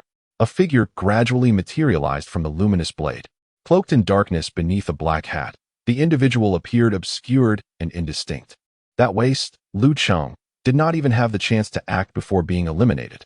Such a waste of my efforts, the figure scolded, the voice betraying a youthful tone. With Lu Cheng's demise, it was highly likely that Mount Shu had detected our presence and would soon take action. Master, what shall we do? Despite being alone, he seemed to converse with an unseen entity. After a prolonged silence, he continued, with my current strength, attempting to enter the demon locking tower would be tantamount to courting death. I can only remain hidden for now. However, the disappearance of the Pisces pendant from Lu Cheng poses a significant risk. As he spoke, he retrieved a jade pendant from his robe. Its shape strikingly similar to the one Lu Cheng had possessed. This Pisces pendant was originally a pair, the pendant as the primary focus, with the charm serving as a secondary aid. It was meant to assist Lu Cheng in masking his aura, while also serving as a means of surveillance and communication. Yet, with Lu Cheng's death, the Pisces charm had been taken by another, although this item could not actively sense or connect with the Pisces pendant. Should it fall into the hands of the higher-ups at Mount Shu, reverse tracking would present no challenge for them. This individual must be within Mount Shu. My disciples will locate him swiftly to eliminate any future threats. With that, he unleashed a surge of magical flames to ignite the estate, subsequently commandeering his flying sword to vanish into the valley's depths. At this moment, Lu Cheng was still striving to break through. As the jade-green lotus merged within him, he distinctly sensed the further expansion of his vital energy reservoir. A torrent of spiritual energy surged in, coalescing into magical power, and his strength steadily ascended. The foundation of his earthly realm had been established. The potency of the heavenly-grade foundation elixir continued to stimulate him, enabling him to perpetually transcend the limits of his physical form. In a daze, Lu Cheng felt as if he had soared into the sky, akin to a beam of sword light piercing through the heavens. It seemed as though he would break through the clouds and open the celestial gates. At that moment, thunderclouds gathered ominously, and a colossal golden hand descended from above. Lu Cheng felt an unprecedented pressure, a force so immense that it seemed to stem from the very heavens and earth, a power that mere mortals could scarcely behold. At that moment, he perceived himself as a sinner, unworthy in the eyes of the cosmos. In his mind, a voice roared with fury, commanding him to retreat. How dare a mortal body covet the might of the universe? You have come this far, but no further. Take a step back, and all shall be tranquil. Yet should you dare to advance, chaos shall ensue. This was the torment of his own heart, instigated by the foundational laws of the universe. Shaking the very core of his being, Lu Cheng understood that if he were to retreat now, he might at least preserve his innate talent for building a foundation, ensuring a bright future ahead. However, he would lose his fierce determination to advance, allowing the seeds of fear to take root within his heart. Given time, these seeds would blossom into inner demons, shackles of the mind that even the system could not eradicate. Once the spirit falters, no external aids can be of assistance. I shall not retreat. In my past life, I was mediocre and ordinary, having been granted the chance to live again. How could I possibly resign myself to being an insignificant ant? What of the heavenly path? Humanity can triumph over destiny. I shall boldly take this step forward. Lu Cheng lifted his head, his eyes ablaze with fervor. The myriad experiences of his past life flitted through his mind like a fleeting panorama.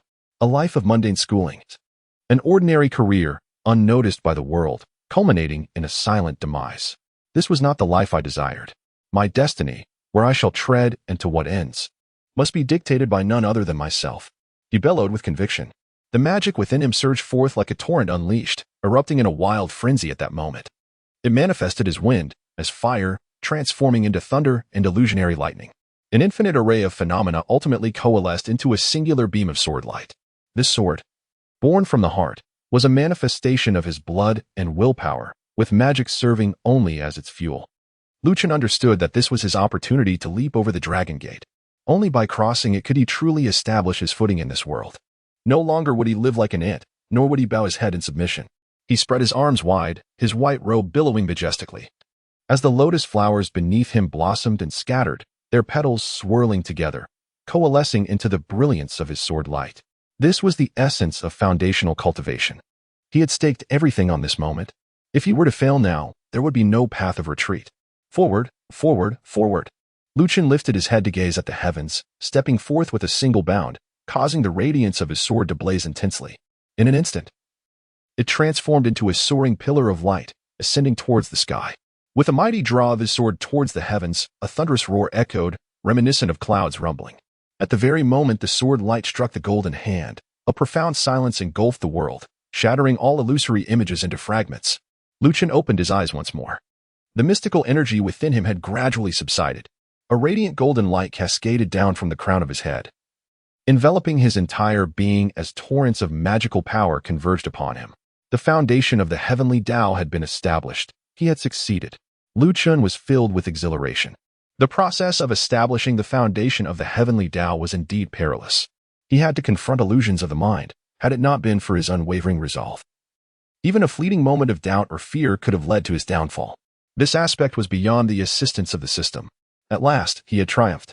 The establishment of the heavenly Tao's foundation was a rare and exceptional talent in the world, laying the most solid groundwork for his future cultivation. Chen felt as though he had undergone a profound transformation. His innate qualities, comprehension, and magical abilities had all been significantly enhanced. Ding! Congratulations, host, for successfully establishing a foundation with the heavenly Tao, receiving a thread of heavenly Tao power to defy fate, and acquiring a unique talent. Ding! Congratulations, host, for obtaining the unparalleled sword heart. Unparalleled sword heart. Even in the face of the heavens, you shall not lose the courage to draw your sword. With an invincible sword heart, you will forge ahead unimpeded. Possessing this talent will bestow upon you boundless possibilities in the realm of swordsmanship. Astonishing. To defy fate and gain a talent enhancement? This is the true terror of establishing a foundation with the heavenly Tao. Not only are all aspects of one's qualities elevated, but one can also defy fate to acquire a unique talent. This is a monumental opportunity. Chen felt a surge of excitement within him. With the extraordinary talent of the supreme sword heart, the power of his swordsmanship would at least double. Furthermore, any sword technique he practiced in the future would become considerably easier and more formidable, given time. Becoming the next generation's sword deity and opening the gates of heaven with his blade was not beyond the realm of possibility. What a delight! The heavenly grade foundation establishment pill was indeed extraordinary. After all, it was a product of the system. Chen felt an overwhelming sense of satisfaction. He attempted to summon the magical energy within him, only to discover a diminutive azure lotus projection emerging from his dantian. This must be the effect of the jade-green lotus assisting in foundation establishment, which essentially also encompassed the authentic benefits of foundational cultivation. He had struck a great fortune. Chen attempted to touch the azure lotus with his magical prowess, and instantly, a stream of luminous jade radiance cascaded forth, reminiscent of flowing water. Possessing the ability to refine the physical body and also endowed with healing and restorative powers. Indeed, this light of the azure lotus can be regarded as a hallmark of the earthly foundation establishment. In the future, when revealed, the talent of the earthly foundation establishment will already be sufficiently remarkable. As for the heavenly foundation establishment, it is exceedingly rare and should be kept as a trump card. Best not to disclose it easily. As he pondered, Chen fastened the Pisces pendant around his waist to obscure a portion of his magical aura. He then drew his sword and soared towards the cold pool beneath the waterfall outside the building. He wished to ascertain the extent of his combat prowess after achieving the foundation establishment. Chapter 010. The person in the pool. This waterfall at the rear mountain is fed by the overflowing waters of the celestial pond atop the peak. It cascades down with a grandeur that resembles a flowing silk ribbon, a remarkable feature of Mount Shu. Beneath the waterfall lies a cold pool, its emerald waves extending deep, reminiscent of amber. Chen soared from the bamboo tower, arriving above the cold pool. At this moment, he had successfully established his foundation, his magical prowess greatly enhanced, enabling him to wield a flying sword and traverse the skies for brief intervals. Let me test the might of my newly acquired sword technique, he declared as he spoke. As the earth sank and fingers pointed like swords, his magical power summoned forth, and a flying sword burst forth from beneath his feet, resembling a flash of lightning, fiercely slashing towards the tumbling waterfall ahead. A resounding roar echoed. Water splashed violently, and the sword's aura tore through the waterfall, yet it was swiftly engulfed. His magical prowess had indeed augmented significantly, enabling him to cleave through a 1,000-foot waterfall with a single strike. However, he was still far from achieving the prowess to sever the flow entirely. Consequently, the flying sword could only carve a narrow opening before being immediately overwhelmed by the cascading waters, crashing down with a clang, directly plunging into the cold pool below. This was not sufficient. Although my magical power and realm have both elevated, the teeming sensation technique and flying sword art are merely rudimentary foundational skills, far from attaining the strength I desire. Previously, after vanquishing Chen, I amassed a considerable amount of experience points. It is indeed time to refine my skills and select a more profound sword technique. In contemplation, Chen raised his hand to retrieve the flying sword that had sunk into the icy pond. However, at that moment, the water beneath him began to churn violently. Splashes erupted as the sword, having submerged, pierced through the surface with the speed of lightning, startling Chen into a swift evasion just in time. Grasping the hilt, he was met with a tingling sensation akin to an electric arc. What could be the reason? The flying sword had returned of its own accord. Chen was somewhat taken aback. Peering downwards, he discerned a figure beneath the unfathomable cold pool. The long hair flowed like aquatic grass. As the individual sat cross-legged at the bottom of the icy abyss, resembling a statue carved from clay or wood. Goodness! To think that there was indeed a person beneath the cold pool. Chen was taken aback. This frigid pool was unfathomably deep. How could any human survive submerged in its waters? Moreover, it appeared that this person had been in the water for many years, their body covered in moss and algae. Surely, they must be deceased? Just as he pondered this, a crack appeared, and the eyes beneath the icy depths suddenly opened a slit, just for a fleeting moment. Chen felt as though a sharp sword had pierced his heart. What a gaze it was! Piercing and fierce, more terrifying than the eyes of the celestial void master. As though a mere glance could penetrate one's very soul. Had it not been for Chen's recent experience in the Tao of Heaven's foundation, which had tempered his unparalleled sword heart, he might have succumbed to madness under that gaze. Fortunately, it seemed that the other party merely intended to issue a warning, for there were no further actions taken. After casting a glance, he simply closed his eyes again, not truly making a move. Damn it! How could such a monster exist in this cold pool? Chen was taken aback. Without uttering a word, he swiftly turned and departed. This entity, of uncertain cultivation level, was undoubtedly a terrifying presence. In the realm of games, it would undoubtedly be classified as a formidable final boss. I felt utterly betrayed by the sect leader. To think that such a being could reside beside the cold pool next to the bamboo house, this was an immense burden to bear. What if this fellow happened to be in a foul mood one day? Surely, I would be the one to suffer the consequences. Chen felt a sense of gloom in his heart. However, upon further reflection, he realized that since this place was once the cave dwelling of the sect master, the presence of the enigmatic figure by the cold pool could not possibly escape the sect master's notice. If this individual were truly a threat, the sect master would not remain indifferent. As long as he refrained from provoking the mysterious figure, it was likely that the being would remain undisturbed in the lake. With this thought in mind, Chen resolutely resolved within himself to never approach the cold pool again, choosing to disregard its existence entirely. With lingering trepidation, he returned to the bamboo cottage. Upon entering, he discovered that the young girl had awakened. At that moment, she huddled in the corner of the room, trembling and exhibiting a visage of sheer terror. Clearly, her previous harrowing experiences had inflicted a profound psychological trauma upon her. After all, she had yet to awaken her innate wisdom, and in every aspect of her mind, she resembled any ordinary child. Do not be afraid. This is Mount Shu, and you are safe now. Chen spoke. The young girl had seen his face before her unconsciousness, so upon hearing his voice, she relaxed somewhat. She blinked her eyes, gazing at Chen, and asked, "Did you save me?" In a sense, he replied, "I merely brought you back to Mount Shu. It was the sect leader who acted to eliminate the bloodworm within you." Chen spoke candidly. He then casually retrieved 2 steamed buns from his storage bag and handed them over. "You must be hungry, right? Please, have a bite to tide you over." Upon hearing this, the young girl glanced at the buns, hesitating slightly. Chen understood that she would not easily trust anyone at present, and he did not press her. He placed the steamed bun on the table and casually inquired, "What is your name?" The little girl shook her head. It seemed that she had suffered an overwhelming amount of stimulation, resulting in a loss of some memories. She could not recall anything from before, including her name, family, and so forth. Of course, it was also possible that the barrier known as the Purple Mansion in her brain had been triggered, serving as a protective mechanism for her as a fallen immortal, which had impaired her memories. "I see," he said, "that poses quite a dilemma." Chen sighed. "You were taken by the bloodthirsty corpse, and it is likely that your family has also met with misfortune. If you so desire, you may remain in Mount Shu. My abode is spacious enough to accommodate you." The young girl nodded in response, indicating her assent. Indeed, she had nowhere else to go. Mount Shu, renowned as the pinnacle of righteousness throughout the land, offered her the utmost safety. Since you have chosen to stay, it is only fitting that you have a name. Shall I assist you in selecting one? Very well. Let us simplify matters. You may take my surname and be called Luli. Luli? No, it is Luli. Oh. Lu Chen helplessly shook his head. He then pointed to the steamed buns on the table and said, "Please help yourself to some food. Afterward, there are bathing supplies in the room for you to freshen up. I do not possess any women's clothing, so you may wear mine for the time being. When I return, I will procure some daily necessities for you." Upon finishing his words, he turned and exited the door. He needed to first visit the disciples' registration hall to exchange his identity jade token.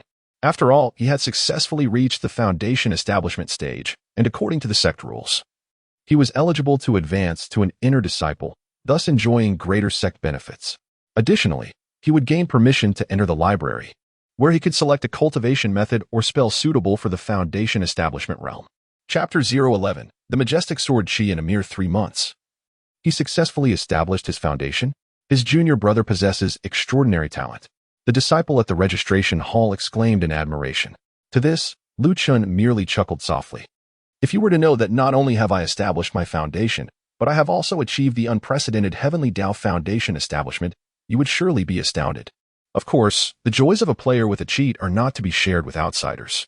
Having smoothly exchanged his identity jade token, Lu Chen did not linger and proceeded directly to the library. The Shushan library was not as vast as one might imagine.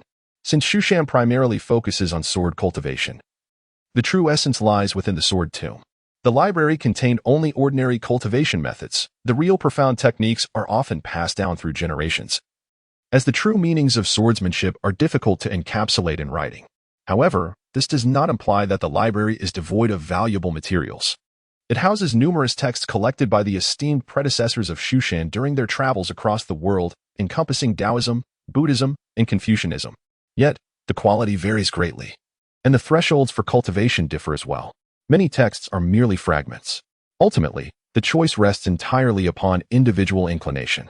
Lu Chen did not ponder excessively, for he possessed a system that ensured he would never lack for divine skills and profound techniques in the future. At present, he simply needed to select a martial art that aligned with his current realm. He intended to practice diligently, enhancing his combat prowess to facilitate his subsequent descent from the mountain to engage in monster hunting and level up. This place offered a variety of foundational techniques and spells suitable for cultivation. He could choose one of each, but must remember not to be overly greedy. After submitting his identity jade token for registration, Lu Chen swiftly entered the library, where rows of bookshelves displayed a dazzling array of texts. Lu Chen casually flipped through several books and discovered that the techniques and supernatural powers contained within were indeed diverse. In addition to the inherent Taoist principles of Mount Shu, there were also teachings from Buddhism and Confucianism. However, most of these texts were merely fragments, each having been perused countless times by numerous disciples. Lu Chen harbored no illusions of discovering an unparalleled martial art simply by casually flipping through pages like a protagonist from a novel. In this era, those capable of cultivating immortality were far from foolish. If a supreme technique truly existed, it would have long been seized and mastered by someone else. There was no way it would be left here waiting for him. Even if such a technique were to exist, it would undoubtedly come with significant drawbacks or be exceedingly difficult for an ordinary person to cultivate. Indeed, I could specifically seek out those arduous practices that pose great challenges. After all, I possess a system that allows for direct experience enhancement. The barriers to cultivation are non-existent. With this thought in mind, Lu Chen then sought out the disciple responsible for overseeing this area.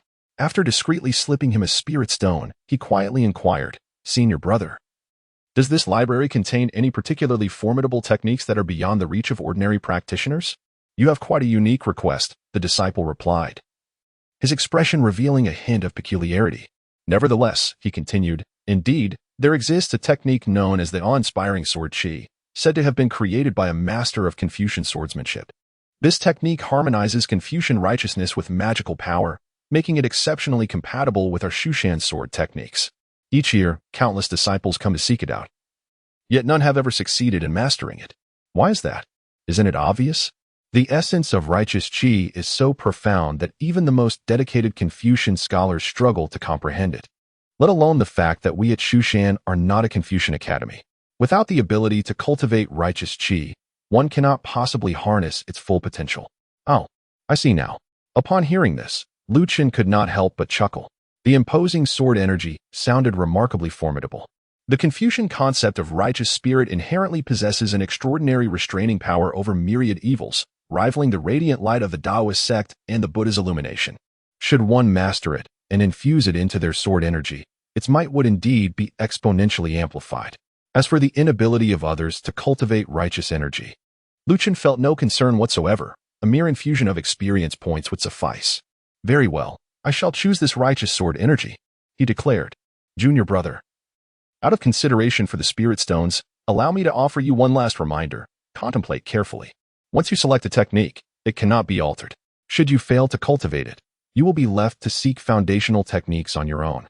Thank you, senior brother, for your kind intentions. My decision is already made. Thus, amidst the sighs of the attendant disciples, Chen opted for the righteous sword energy. Furthermore, he had the opportunity to select either a sword technique or a spell. Regrettably, after much deliberation, he could not find anything particularly unique. After all, sword techniques and spells are accessible to all who wield spiritual power, albeit with varying degrees of potency depending on the individual. Ultimately, Chen settled on a more conventional sword technique known as the suspended river sword technique. This technique represents an advanced form of flying sword artistry, inspired by the imagery of the Milky Way suspended in the heavens. Should he break through to a higher realm, he would be able to directly cultivate one of the 7 supreme arts of the Shushan lineage, the Great River Sword intent. Having finalized these selections, Chen made his way to the market, procuring some daily necessities and food for Luli. Although Chen could begin a brief period of fasting after reaching the foundational realm, Luli lacked such cultivation and still required sustenance. It would hardly do to serve her nothing but steamed buns. Being a caretaker is no easy task. Junior brother, please hold. Just as he exited the market, a figure approached, obstructing his path. The individual appeared to be in his mid-20s, with a stern visage and adorned in exquisite garments, exuding an air of distinction. His robe, belt, and boots were clearly of exceptional quality, suggesting a notable background. However, Chen did not recognize him and instinctively took a half-step back, furrowing his brow. Who are you? Ah, cautious, I see, the man remarked with a smile, spreading his hands to indicate he meant no harm. Do not be alarmed, junior brother. I am Yang Qi, a disciple of the Yuhing Peak. So it was senior brother Yang. Chen clasped his hands in a respectful greeting. I was unaware that my senior brother sought me. Is there something you wish to discuss? Indeed, Yang Qi replied with a smile. I happen to observe you purchasing grains in the market. For practitioners like us, such trivial items are mere refuse. I possess a vial of military rations. Consuming just one pill allows one to sustain themselves for an entire month, providing all necessary nutrients without any adverse effects. Might you be interested? He then extended a porcelain vial towards Chen, revealing his intention to sell. Chen slightly relaxed his vigilance as he accepted the porcelain bottle and opened it for inspection. Inside lay approximately a dozen pale yellow pills, exuding a rich medicinal fragrance that invigorated his senses. Indeed, these were the military rations, a type of elixir concocted by the Qin dynasty for the purpose of sustaining troops during campaigns. They were convenient to carry and remarkably practical. However, Chen had no intention of purchasing them. His reluctance stemmed from the fact that he was wary of acquiring elixirs from a stranger. Furthermore, military rations were not an immediate necessity for him. He could practice fasting and cultivate with minimal food intake. His primary reason for procuring food was for Luli, who, as a young girl still in her growth phase, should not consume these pills daily. Thus, he politely declined, expressing gratitude for his senior's kindness but stating that he did not require them at the moment. After returning the bottle, Yang Qi did not press the matter further. Nearly sighing in disappointment, once Chen departed, Yang Qi turned and crushed the bottle of military rations in his hand, his previously gentle smile transforming into a cold, fierce expression. It was him. The double-fish descent was indeed linked to him. Without a doubt, Chen had likely perished at his hands. A moment later, his countenance shifted to one of attentive focus. After a brief pause, he nodded and assured, "Rest assured, Master, I have already secured his aura just now. It is unwise to act within Mount Shu, but once he leaves the mountain gate, he is as good as dead." Chapter 012. Invincible in the same realm. That Yang Qi is problematic. On his way back, Chen found himself increasingly perplexed. He had casually inquired about Yang Qi, a figure of considerable significance within the inner sect of Mount Shu. 3 years prior, Yang Qi had entered the sect, displaying extraordinary talent, and within a mere year, he had successfully established his foundation. Although it was merely the most ordinary form of human foundation, his subsequent fortuitous encounters had bestowed upon him numerous treasures. Now, he had progressed to the later stages of foundation establishment, ranking among the top 100 experts in the inner sect. It struck Lu Chen as odd that someone of such stature would venture into the marketplace to peddle military rations. The more he pondered, the more strange it seemed. Yet, he had never met Yang Qi, nor did he hold any grudges or conflicts of interest with him. What could have prompted Yang Qi to approach him? Surely, it could not be due to my striking appearance, which rendered him unable to contain himself. Lu Chen shook his head, pondering for an extended period without arriving at any conclusions, ultimately deciding to relinquish his thoughts. After all, exercising caution was undoubtedly prudent. The previous events in Lu City served as a cautionary tale, and within the realm of Shushan, there were similarly detrimental individuals. Deep in contemplation, Lu Chen returned to his cave dwelling on the back mountain. As he stepped inside, he beheld Lu Li, donned in an oversized robe, sitting at the entrance in a daze. This girl, after a thorough cleansing, indeed appeared quite adorable. Her complexion was as flawless as jade, radiant and luminous.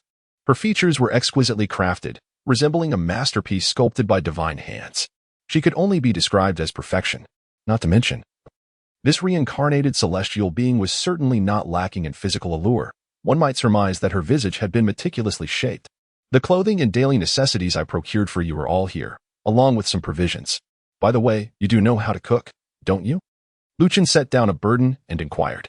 In ancient times, children assumed responsibilities at a remarkably young age, especially girls, who by the age of 8 or 9 were expected to manage certain household tasks. They were not from affluent families, after all. Indeed, Lu Li nodded understandingly and replied, I will. Very well, you may play by yourself for a while. I must begin my training, he said, and without further ado, he left her side and made his way to the courtyard to commence his practice of the Howren sword Qi and the Su-Nh sword technique. Both skills being sword-related were ill-suited for training indoors due to the limitations of space. Ding. Congratulations, host. You have acquired the technique Howren sword Qi. Current proficiency, 0. Ding. Congratulations, host. You have acquired the sword technique Su-Nh sword method. Current proficiency, 0. As Lu Chen opened the two ancient tomes, the system automatically scanned the contents of the techniques, imprinting the knowledge of these two arts into his mind as if it were innate. However, this merely constituted the memory of the techniques. It was akin to having perfect recall and did not imply that he had mastered them.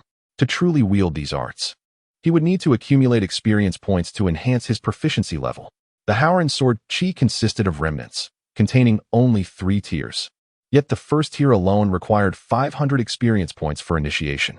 The essence of the techniques directly influenced the strength of one's magical energy and was of utmost importance in the pursuit of cultivation. Lu Chen did not hesitate. Without delay, he expended 500 experience points to elevate the Howren sword Qi to its first level. The universe is imbued with righteousness, manifesting in myriad forms as the level of the technique ascends. Lu Chen felt a surge of magnificent and pure energy brewing within his chest. As he inhaled and exhaled, this energy flowed in tandem with his magical essence. Though it was merely a wisp, its potency far surpassed that of ordinary magic. He attempted to gesture, eschewing the sword, instead bringing his fingers together and lightly pointing into the air. A torrent of radiant sword energy erupted forth, instantly piercing the distant stone wall. Almost immediately, a thunderous roar echoed, resulting in the creation of a vast chasm. Debris scattered in all directions. How formidable! The power of this radiant sword energy exceeds my expectations. Lu Chen was exceedingly satisfied. The Howren sword Qi, aside from its explosive lethality, undoubtedly possesses additional applications. After all, it stands as one of the most formidable means of power within Confucianism. However, as he has yet to engage with any relevant Confucian teachings, he can only reserve this for future contemplation and exploration. Remarkably, the second tier of Howren sword Qi requires an astounding 2,000 experience points. My remaining experience points are insufficient. Thus I must first enhance the Xuanhe sword technique. Although the Xuanhe sword technique pales in comparison to Howren sword Qi, the experience points required for its upgrade are significantly less. Lu Chen invested the remaining 600 experience points in one breath, elevating his level to its zenith. With a swift motion, he drew forth his flying sword, its energy resonating as it emerged, radiating a silvery brilliance. As he wielded it, it appeared as if the Milky Way itself hung suspended, a spectacle of myriad phenomena. The sword's light ebbed and flowed, enigmatic and unpredictable. At times, it resembled a subtle, dark current, inscrutable and elusive. At others, it surged like tumultuous waves, overwhelming and formidable. Indeed, this was a swordsmanship surpassing the art of flying swords in its comprehensiveness and ferocity. Truly, with my current prowess, within the same realm, I should be invincible. Lu Chen nodded. The foundation of the heavenly path, combined with the exceedingly difficult cultivation of the Howren sword chi and the fully mastered Shinkong sword technique, formed an extraordinary configuration. Although he was merely at the initial stage of foundation establishment, he was confident that he could contend with practitioners at the late foundation establishment stage if he exerted his full strength. Subsequently, he contemplated descending the mountain to undertake more tasks of subduing demons and vanquishing evil, engaging in monster hunting to level up. He aimed to crystallize his efforts and refine the golden elixir within him as soon as possible, as long as he remained within the confines of the Shushan sect's influence. Safety should not pose a significant concern. While lost in thought, Lu Chen sheathed his sword and turned, intending to return for a bath. However, he noticed Lu Li squatting at the entrance of the courtyard, her gaze fixed intently upon him. "Why are you staring at me with nothing to do?" Lu Chen inquired, having just practiced a technique that posed no concern of being witnessed. "The meal is prepared." "Ah, I find myself a tad hungry. Let us proceed. As it is your inaugural repast at Mount Shu, I shall accompany you." Lu Chen smiled and spoke. However, the young girl remained still, fidgeting with the hem of her garment. After a prolonged moment of hesitation, she bit her lip and said, "Brother Lu Chen, would you be willing to teach me how to cultivate?" "You wish to cultivate?" Lu Chen halted his steps. "Why? I yearn to avenge my parents." Lu Li spoke earnestly. In her eyes, there was no trace of the anticipated sorrow, only an extraordinary resolve. It seemed she had regained some fragments of her memory. Upon hearing this, Lu Chen fell into a moment of silence, then shook his head and replied, "It is not wrong to seek cultivation, however. You are still young and must not allow hatred to blind your vision. The one who took your parents' lives has already met his end at my hands, and there is no need for you to pursue vengeance." "That is not the case. The individual you dispatched was merely one of many. There are still numerous such individuals lurking below the mountain, and I have witnessed them." "Are you implying that there are other bloodied corpses, or do you mean?" Lu Chen's expression subtly shifted. It appeared that the remnants of the Blood Soul sect infiltrating the Shushan region were not limited to just Lu Chen. This was certainly a matter of considerable gravity. However, he did not dwell on it excessively. When calamity descends, there are always those of stature to bear the burden. The sect leader was already aware of the Blood Soul sect's affairs and would certainly have measures in place to address them. It was not his concern to fret over. As for the scattered minor adversaries, Lu Chen felt no trepidation. Should he encounter them, he would eliminate them without hesitation, gaining valuable experience in the process. Matters of vengeance could be addressed at a later time. Yet, if one seeks to cultivate, that too is not an impossibility. Lu Chen pondered for a moment. After all, this girl was a reincarnation of a celestial being, and her cultivation was an inevitable pursuit. Before she awakened her innate wisdom, if he could establish a bond of mentorship with her, it might yield greater benefits in the future. Moreover, due to the nature of his system, he would frequently venture out to slay monsters and complete quests, making it impractical to accompany her every day.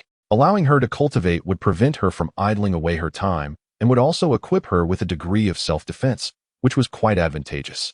Since the master had permitted him to take her in and tacitly allowed her to remain in Mount Shu, she could be considered a disciple of Shu Mountain.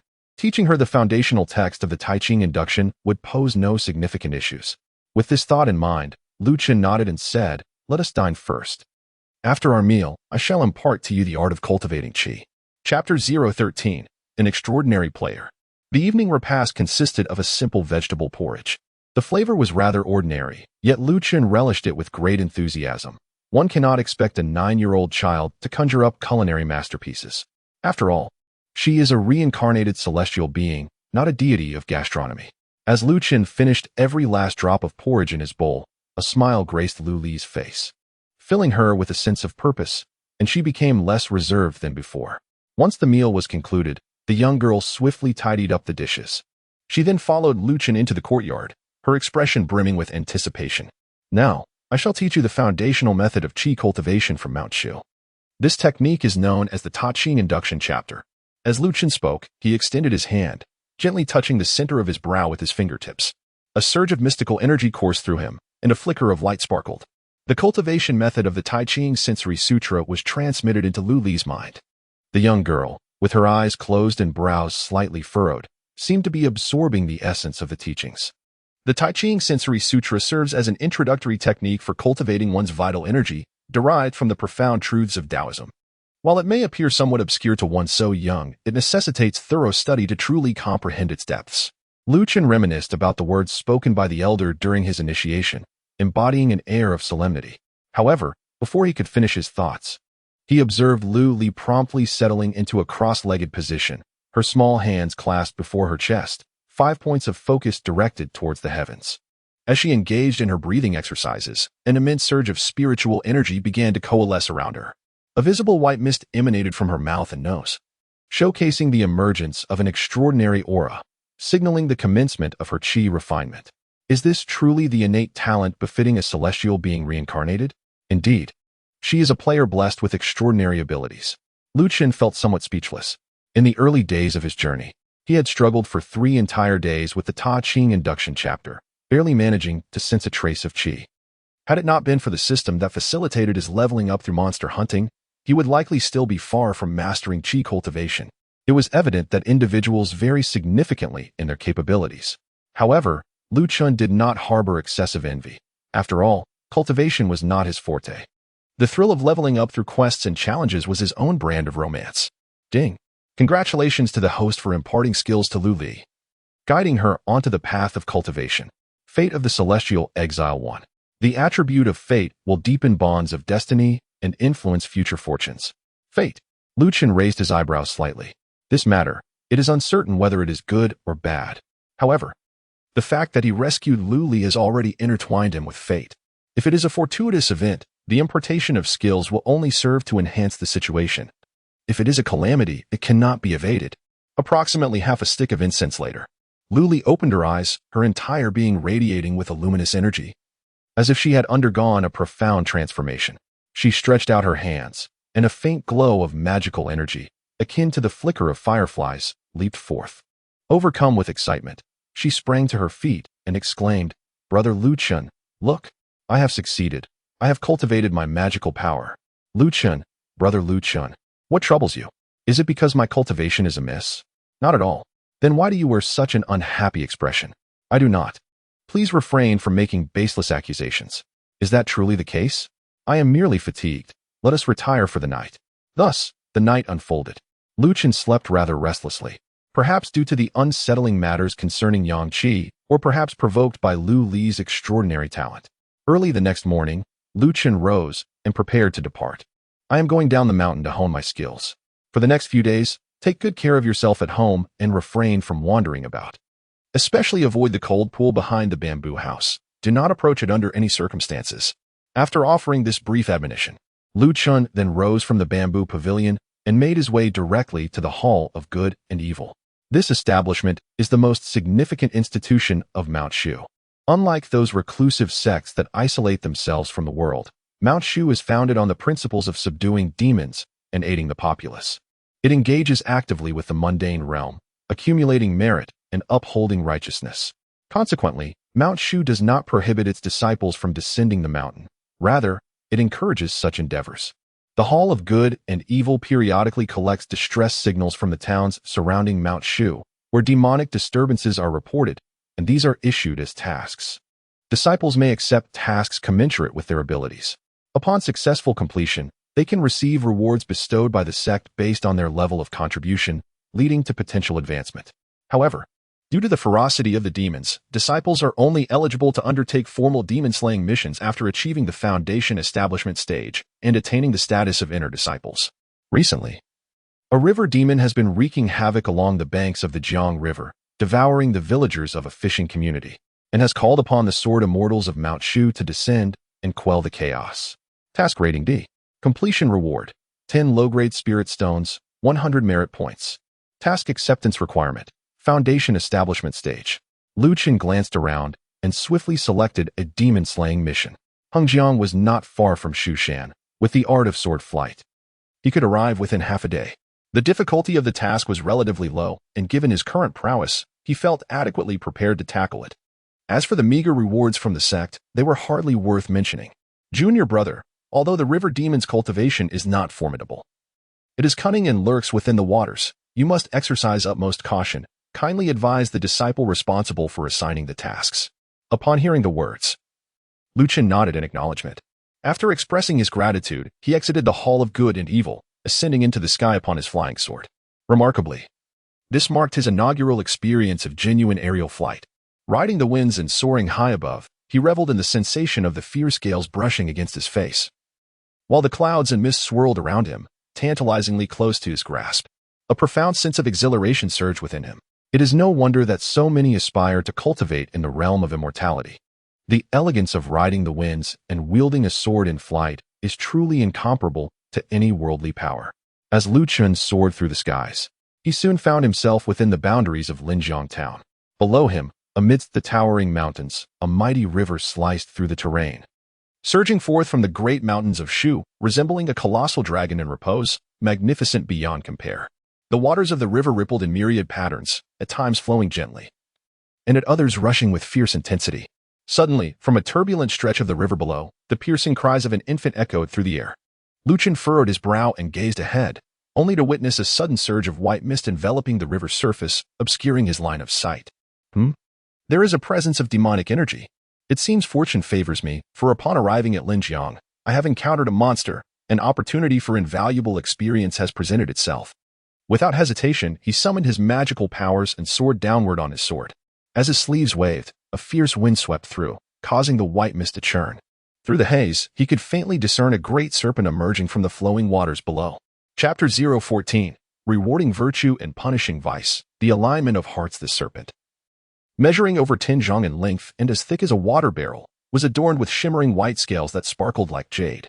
Clearly, it possessed extraordinary abilities and a modicum of cultivation. It writhed and thrashed, swallowing the river's waters and stirring the currents, resembling a diminutive dragon as it darted forward toward the riverbank. There, a wooden plank floated precariously like a withered leaf, at risk of capsizing at any moment. Upon that plank, swaddled in cloth, lay an infant who was wailing in terror.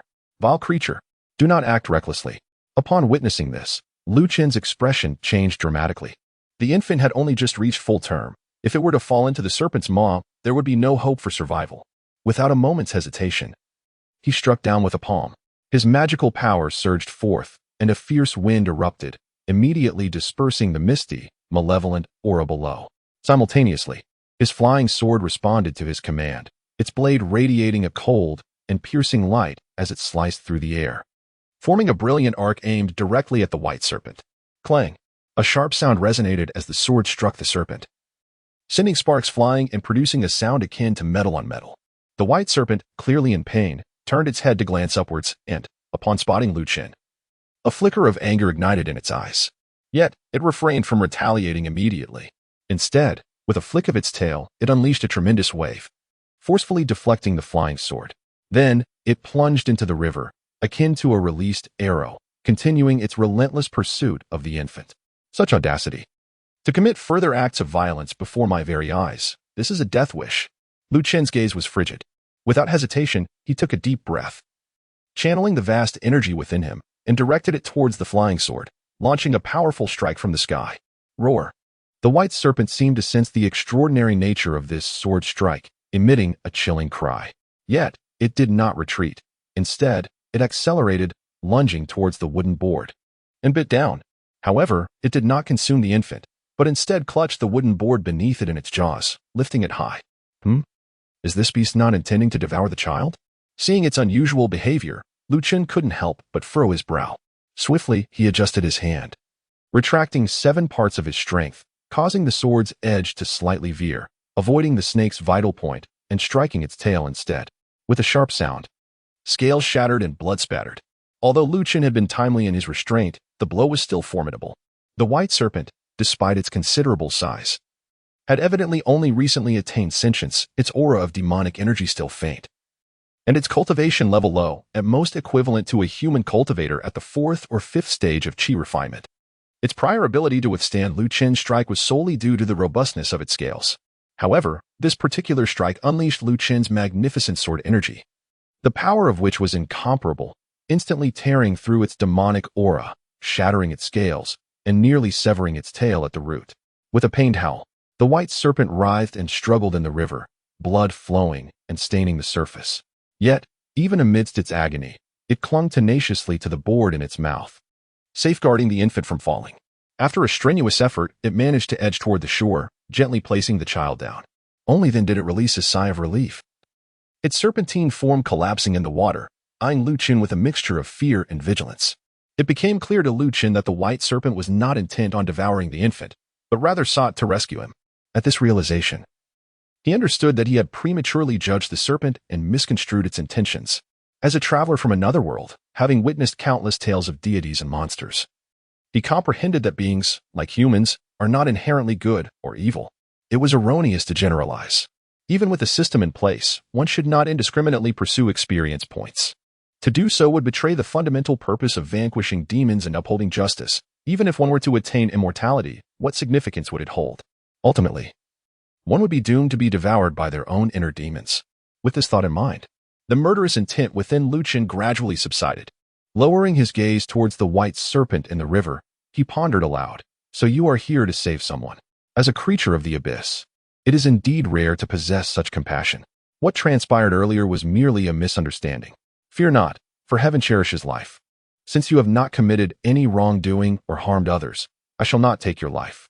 With that, he waved his hand, and the flying sword that had been swirling in the air returned to its sheath. The white serpent in the river, witnessing the dissipating sword light, felt an immense weight lift off its shoulders, seemingly relieved. It quickly coiled its body, preparing to submerge into the depths of the water and depart. "Wait a moment," Lu Chen suddenly called out. Upon hearing this, the white serpent trembled in fear, pondering whether this sword immortal might have had a change of heart. It was torn between fleeing in haste and fighting to the death. Just then, Lu Chen descended gracefully, akin to a falling leaf, and in an instant, he stood at eye level with the creature, his feet upon the waves, his expression gentle. "I was unaware of the full circumstances and inadvertently caused you harm. This is indeed my fault. Acknowledging your benevolent heart, I shall grant you an opportunity for transformation today." He spoke thus. Lu Chen extended his hand and gently pressed his fingertip upon the white snake's brow, infusing it with a strand of his mystical energy, aiding in the further awakening of its intelligence. This act is known in legends as enlightenment. However, given Lu Chen's current level of cultivation, his powers could only serve to enlighten a nascent spirit like this fledgling demon, rendering the effect rather limited. More significantly, it conveys an attitude, imparting to the white snake the understanding that good and evil are met with corresponding retribution. In this manner, the seed of benevolence may take root and flourish within its heart, ensuring that should it achieve mastery in the future, it would not stray from the righteous path, thus having the chance to attain a fruitful outcome. This is undoubtedly a boon for the surrounding populace, and for Lu Chen, it may represent a meritorious deed. Ding! Congratulations, host, on successfully enlightening the white snake, leading it to enlightenment and understanding. Karmic balance 1. Reward for promoting virtue and punishing vice. A righteous aura emerges. Harmony of spirit. Comprehension of the majestic sword energy 1. Is there a reward for this? Upon hearing the prompt, Lu Chen was momentarily taken aback, only to be subsequently filled with joy. Initially, he felt a twinge of guilt after striking the white serpent with his sword, so he contemplated offering it some enlightenment as a means of alleviating his remorse. To his surprise, this act not only resonated with the essence of righteous vigor, but also enhanced his comprehension of the martial art. This unexpected delight was indeed fortuitous. Following this alignment of spirit, he sensed a newfound fluidity in the application of righteous energy. It became evident that engaging in such endeavors would be essential for truly harnessing the power and subtlety of righteous vigor in the future. As Lu Chen pondered this, at that moment, the white snake, inspired by the arcane wisdom, seemed to have gained a newfound clarity of consciousness. The awakening of beasts to enlightenment is essential for their cultivation into creatures of transformation. Unlike humans, this journey may prove to be an exceedingly prolonged endeavor. The guidance offered by Lu Chen shall spare him from decades of aimless wandering. Alas, the white serpent, filled with overwhelming emotion, writhed its body, causing the river to splash, and lowered its grand head. It seemed to mimic the gestures of humanity, bowing repeatedly, as if expressing gratitude to Lu Chen. In the realm of morality, Good and evil are duly rewarded, such is the way of heaven. Today, by risking your life to save another, you shall undoubtedly reap this blessing. Lu Chen smiled and nodded. However, he soon adopted a serious tone and reminded, but you must always remember, should you achieve success in your cultivation in the future, do not forget the benevolence of today. Use your abilities to benefit others, for that is the path to merit. Conversely, if you choose to commit evil, my radiant swords of Shushan will serve as the thunderous retribution of heaven, showing no mercy. The white snake nodded repeatedly, indicating that it would never forget. After all, the sword strike from Lu Chen had been utterly terrifying. Even now, its tail still ached. It was likely that for a long time to come, that strike would haunt its psyche, leaving it too fearful to commit any wrongdoing. Very well, you may depart now. You are, after all, in your demonic form. If seen by others, misunderstandings could arise. As for this child, I shall take it upon myself to locate its family and ensure it is properly settled. Lu Chen waved his hand, allowing the white snake to enter the water. He then swiftly descended to the riverbank and cradled the infant in his arms. At that moment, not far from the shore, a couple dressed as fishermen hurriedly approached, their faces etched with worry. My child, my child. The woman cried out in desperation as the couple hurried along the riverbank. Upon seeing Lu Chen holding the baby and hearing the child's cries, they finally breathed a sigh of relief. It is the immortal from Mount Shu. Thank you, esteemed immortal, for saving my child. Recognizing Lu Chen's attire as a disciple of Mount Shu, the couple immediately knelt down, bowing deeply. In the land of Shu, the prestige of Mount Shu far surpassed that of the imperial court. For these ordinary people, Mount Shu represented a guardian deity, and thus, they held the disciples of Mount Shu in the highest regard and reverence. Upon witnessing the scene, Lu Chen gestured for the two individuals to rise. Yet he refrained from immediately handing over the child to them.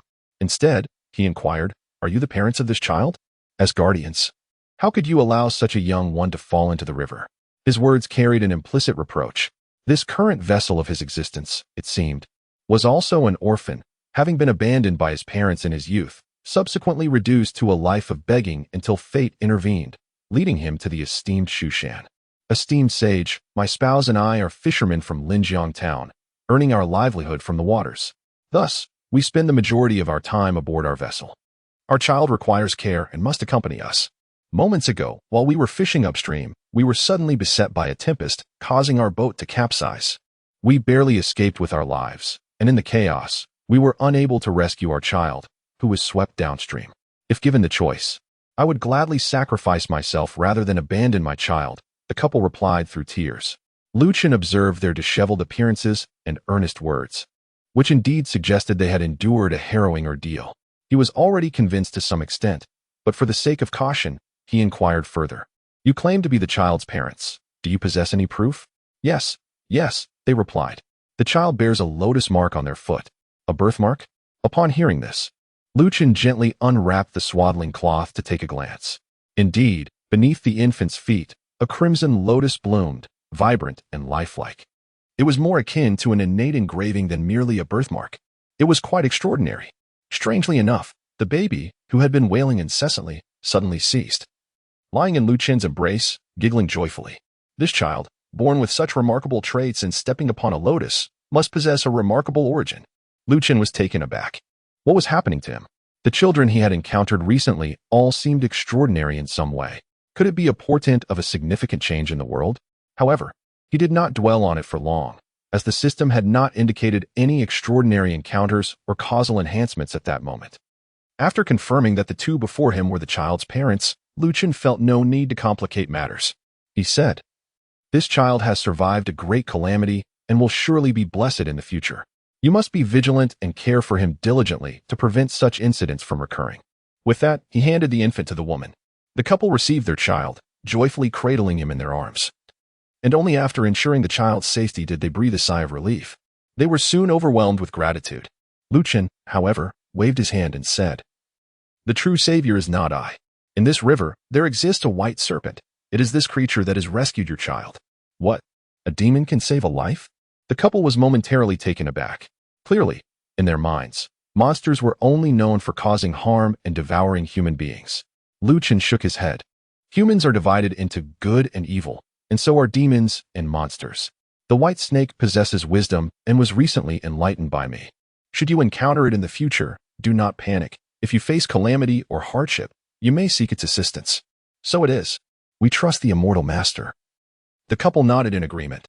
They did not believe in monsters, yet they revered the disciples of Mount Shu as deities. Since the immortal master has declared, the white snake must surely be a benevolent spirit, distinct from ordinary demons. Should we encounter it in the future, we shall express our heartfelt gratitude for this act of saving our child. Having conveyed this, Lu Chen did not linger and spoke. You mentioned you are fishermen from Linjiang Town? Indeed, that is fortuitous. My purpose in descending the mountain is to respond to a plea for help, to exterminate demons and monsters in Linjiang Town. I have heard rumors of a river demon causing havoc there. Is there any truth to this? In response to the immortal master, there is indeed such a matter. Very well, let us return to Linjiang Town. On the way, please provide me with a detailed account of the river demon's situation. Thus, Lu Chen ceased his flight on the sword and accompanied the couple as they traveled downstream along the river. Through their conversation, Lu Chen learned that approximately half a month ago, a river demon had suddenly appeared in the waters near Linjiang Town, stirring up winds and waves, attacking fishing boats, and consuming many fishermen. Even passers-by along the riverbank were occasionally assaulted. The fishermen were filled with trepidation, reluctant to set out to sea, even those compelled by their livelihoods. Like this couple, would venture to more remote stretches of the river to fish. The river demon was exceedingly ferocious. Anyone dragged into the water by it met an inevitable demise. We had no recourse but to seek the aid of Mount Shu, imploring the sword immortal to descend and vanquish the demon. After listening to the couple's account, Lu Chen nodded, having gained a general understanding of the situation. However, they had not witnessed the river demon firsthand, thus their knowledge was limited, primarily derived from hearsay. Some claimed the river demon was a water ghost that had drowned. Others suggested it was a large fish that had attained sentience, and some even asserted that the river demon was the son of the Dragon King, in the form of a flood dragon. Such fairy tales are hardly credible. As for the demon's strength, it could not be accurately assessed at this moment. However, one detail is rather intriguing. It is said that the river demon has a fondness for song. The initial fishing boats that were attacked had been singing fishing songs while casting their nets, thus inviting calamity. Subsequently, a nearby songhouse and brothel also suffered misfortune as a result. A river demon that delights in hearing songs? Lu Chen chuckled softly. As he spoke, several individuals had already arrived at Linjiang Town. This town, though modest in size, was formed by the convergence of several fishing villages built along the river. Due to the limited income of the fishermen, the town appeared quite impoverished, further exacerbated by the turmoil caused by river demons, leaving the populace in a state of anxiety and the streets eerily desolate. Had it not been for the intervention of Shushan, the continued rampage of these malevolent beings would have made survival for the common folk exceedingly difficult. They would either face starvation or be forced to abandon their homes. The immortal has arrived. The master from Shushan has come to rescue us, they exclaimed. At long last, our hopes have been realized. This immortal appears quite youthful and handsome. Yet we remain uncertain of his abilities. Will he be able to contend with the river demon? Cease your words. To offend the immortal is a burden you cannot bear. The Shushan sword immortal, renowned throughout the realm, surely possesses extraordinary capabilities as a disciple of Shushan. Such prowess should not be questioned. With Lu Chen's arrival, Linjiang Town erupted in excitement. Men, women, and children alike poured into the streets, bowing in reverence to welcome him. This was Lu Chen's first genuine encounter with the esteem and reverence that Shushan commanded among the common folk. He gazed upon the devout and simple-hearted fishermen with a sense of profound understanding. Lu Chen harbored not a shred of lofty superiority. Instead, he felt the weight of responsibility pressing heavily upon his shoulders. Perhaps this encapsulates the true intention of the disciples of Mount Shu in their quest to vanquish demons and restore order, to benefit the world and save the people. To uphold the righteous path in this realm, was it not all for the sake of granting these countless lives a glimmer of hope for survival? At this moment, he was indeed the beacon of hope for this riverside town. Chapter 016. Come out. The arrival of Lu Chen brought immense joy to the people of Linjiang Town, who eagerly emerged to welcome him. Only the disciples of Shushan could receive such honor. With the sword immortal's presence, our Linjiang Town is finally saved. An elderly man named Wang, who serves as the town's magistrate, stepped forward from the crowd, bowing deeply in reverence and proclaiming, "I pay my respects to the immortal master." This old man, nearing the age of 70, appeared frail and feeble. Upon hearing his words, Lu Chen cast a glance at him and swiftly extended his hand to assist him to his feet, saying, "Elder Wang, there is no need for such formalities. As disciples of Mount Shu, it is our duty to vanquish demons and expel evil. You have traveled a long way, and we have prepared exquisite food and wine to welcome you and cleanse the dust of your journey. I have come to exorcise demons, not to indulge in pleasures. Let us forego all these mundane courtesies."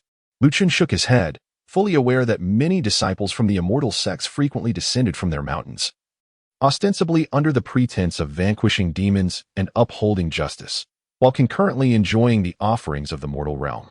This, in itself, is not inherently wrong. After all, cultivators are human too.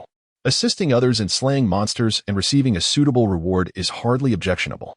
One cannot expect every individual to embody the virtues of an altruistic sage. Even he himself had come here driven by the pursuit of experience points. It is only natural for humans to harbor personal ambitions. However, observing the impoverished citizens of Linjiang town, he felt it unnecessary to impose additional burdens upon them for such mundane matters. More importantly, he was reluctant to squander time. "Where do river demons typically manifest? Please lead me to observe." Upon hearing this, Old Wang was momentarily taken aback. It was his first encounter with such a resolute and efficient member of the immortal sect. Without inquiring about rewards or seeking personal gratification, Chen directly inquired about the location of the demon, displaying a genuine intent to exterminate evil. Unable to contain his admiration, he remarked, "Your noble disposition, esteemed immortal master, is truly commendable." Yet, the river demon's appearances were unpredictable, and its current whereabouts remained unknown. The expanse of the Hengjiang waters is vast, making it a daunting task to search thoroughly. "Fear not," Chen replied. "Simply guide me forth, and I shall devise a means to compel this wretched creature to reveal itself." Chen waved his hand and spoke resolutely. Observing his firm demeanor, Elder Wang felt an even greater admiration for him and chose not to say anything further. Together, they proceeded to the waters where the river demon frequently appeared. The other villagers, witnessing this, also followed suit, eager to witness firsthand how the legendary sword immortal of Mount Shu vanquished demons and dispelled evil. Chen did not drive them away. After all, the river demons resided in the water. As long as they refrained from approaching the riverbank, there was little danger to be had.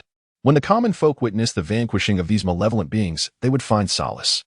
This would further enhance the illustrious reputation of Mount Shu. Lost in thought, Chen had followed the village head to a harbor dock located outside the town.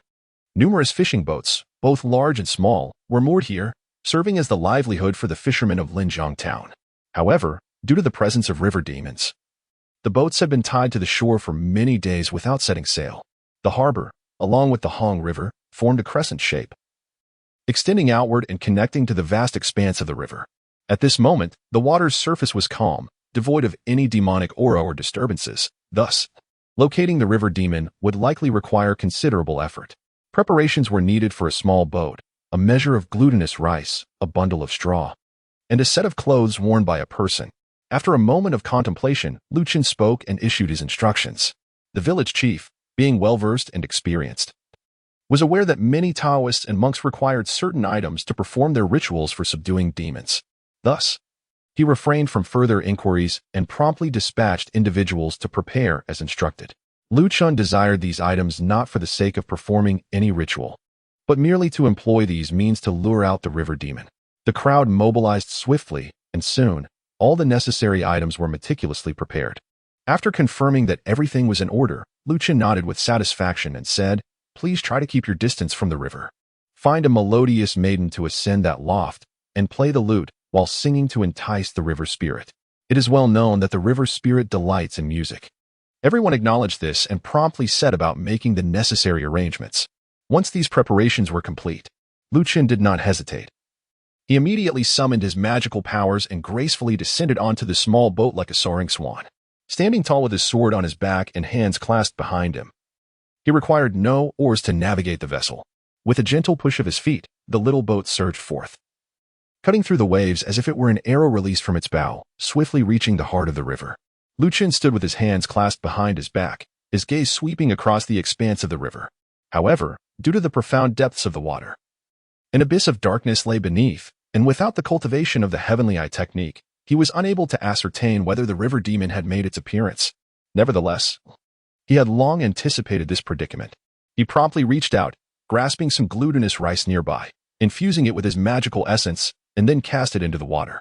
The rice, which should have sunk, instead shimmered brilliantly, floating upon the surface like duckweed. This served as a fishing float. For any disturbance in the water caused by demonic energy would trigger a signal, pinpointing the location of the river demon. Yet, possessing merely the float would not suffice. Bait was also necessary. In contemplation, he pondered further. Lu Chen formed a hand seal, channeling his magical power as the prepared straw nearby began to flutter and coalesce into a scarecrow. Simultaneously, garments nearby soared into the air, adorning the straw figure with an aura of vitality as they were once worn by a living being. Under the influence of his magic, the scarecrow leapt into the water, commencing a desperate struggle. It appeared as though someone had plunged into the depths. However, despite the scarecrow thrashing about for an extended period, the surrounding grains of rice remained utterly unperturbed. Upon witnessing this, Lu Chen furrowed his brow slightly. Could it be that the river demon does not dwell within these waters?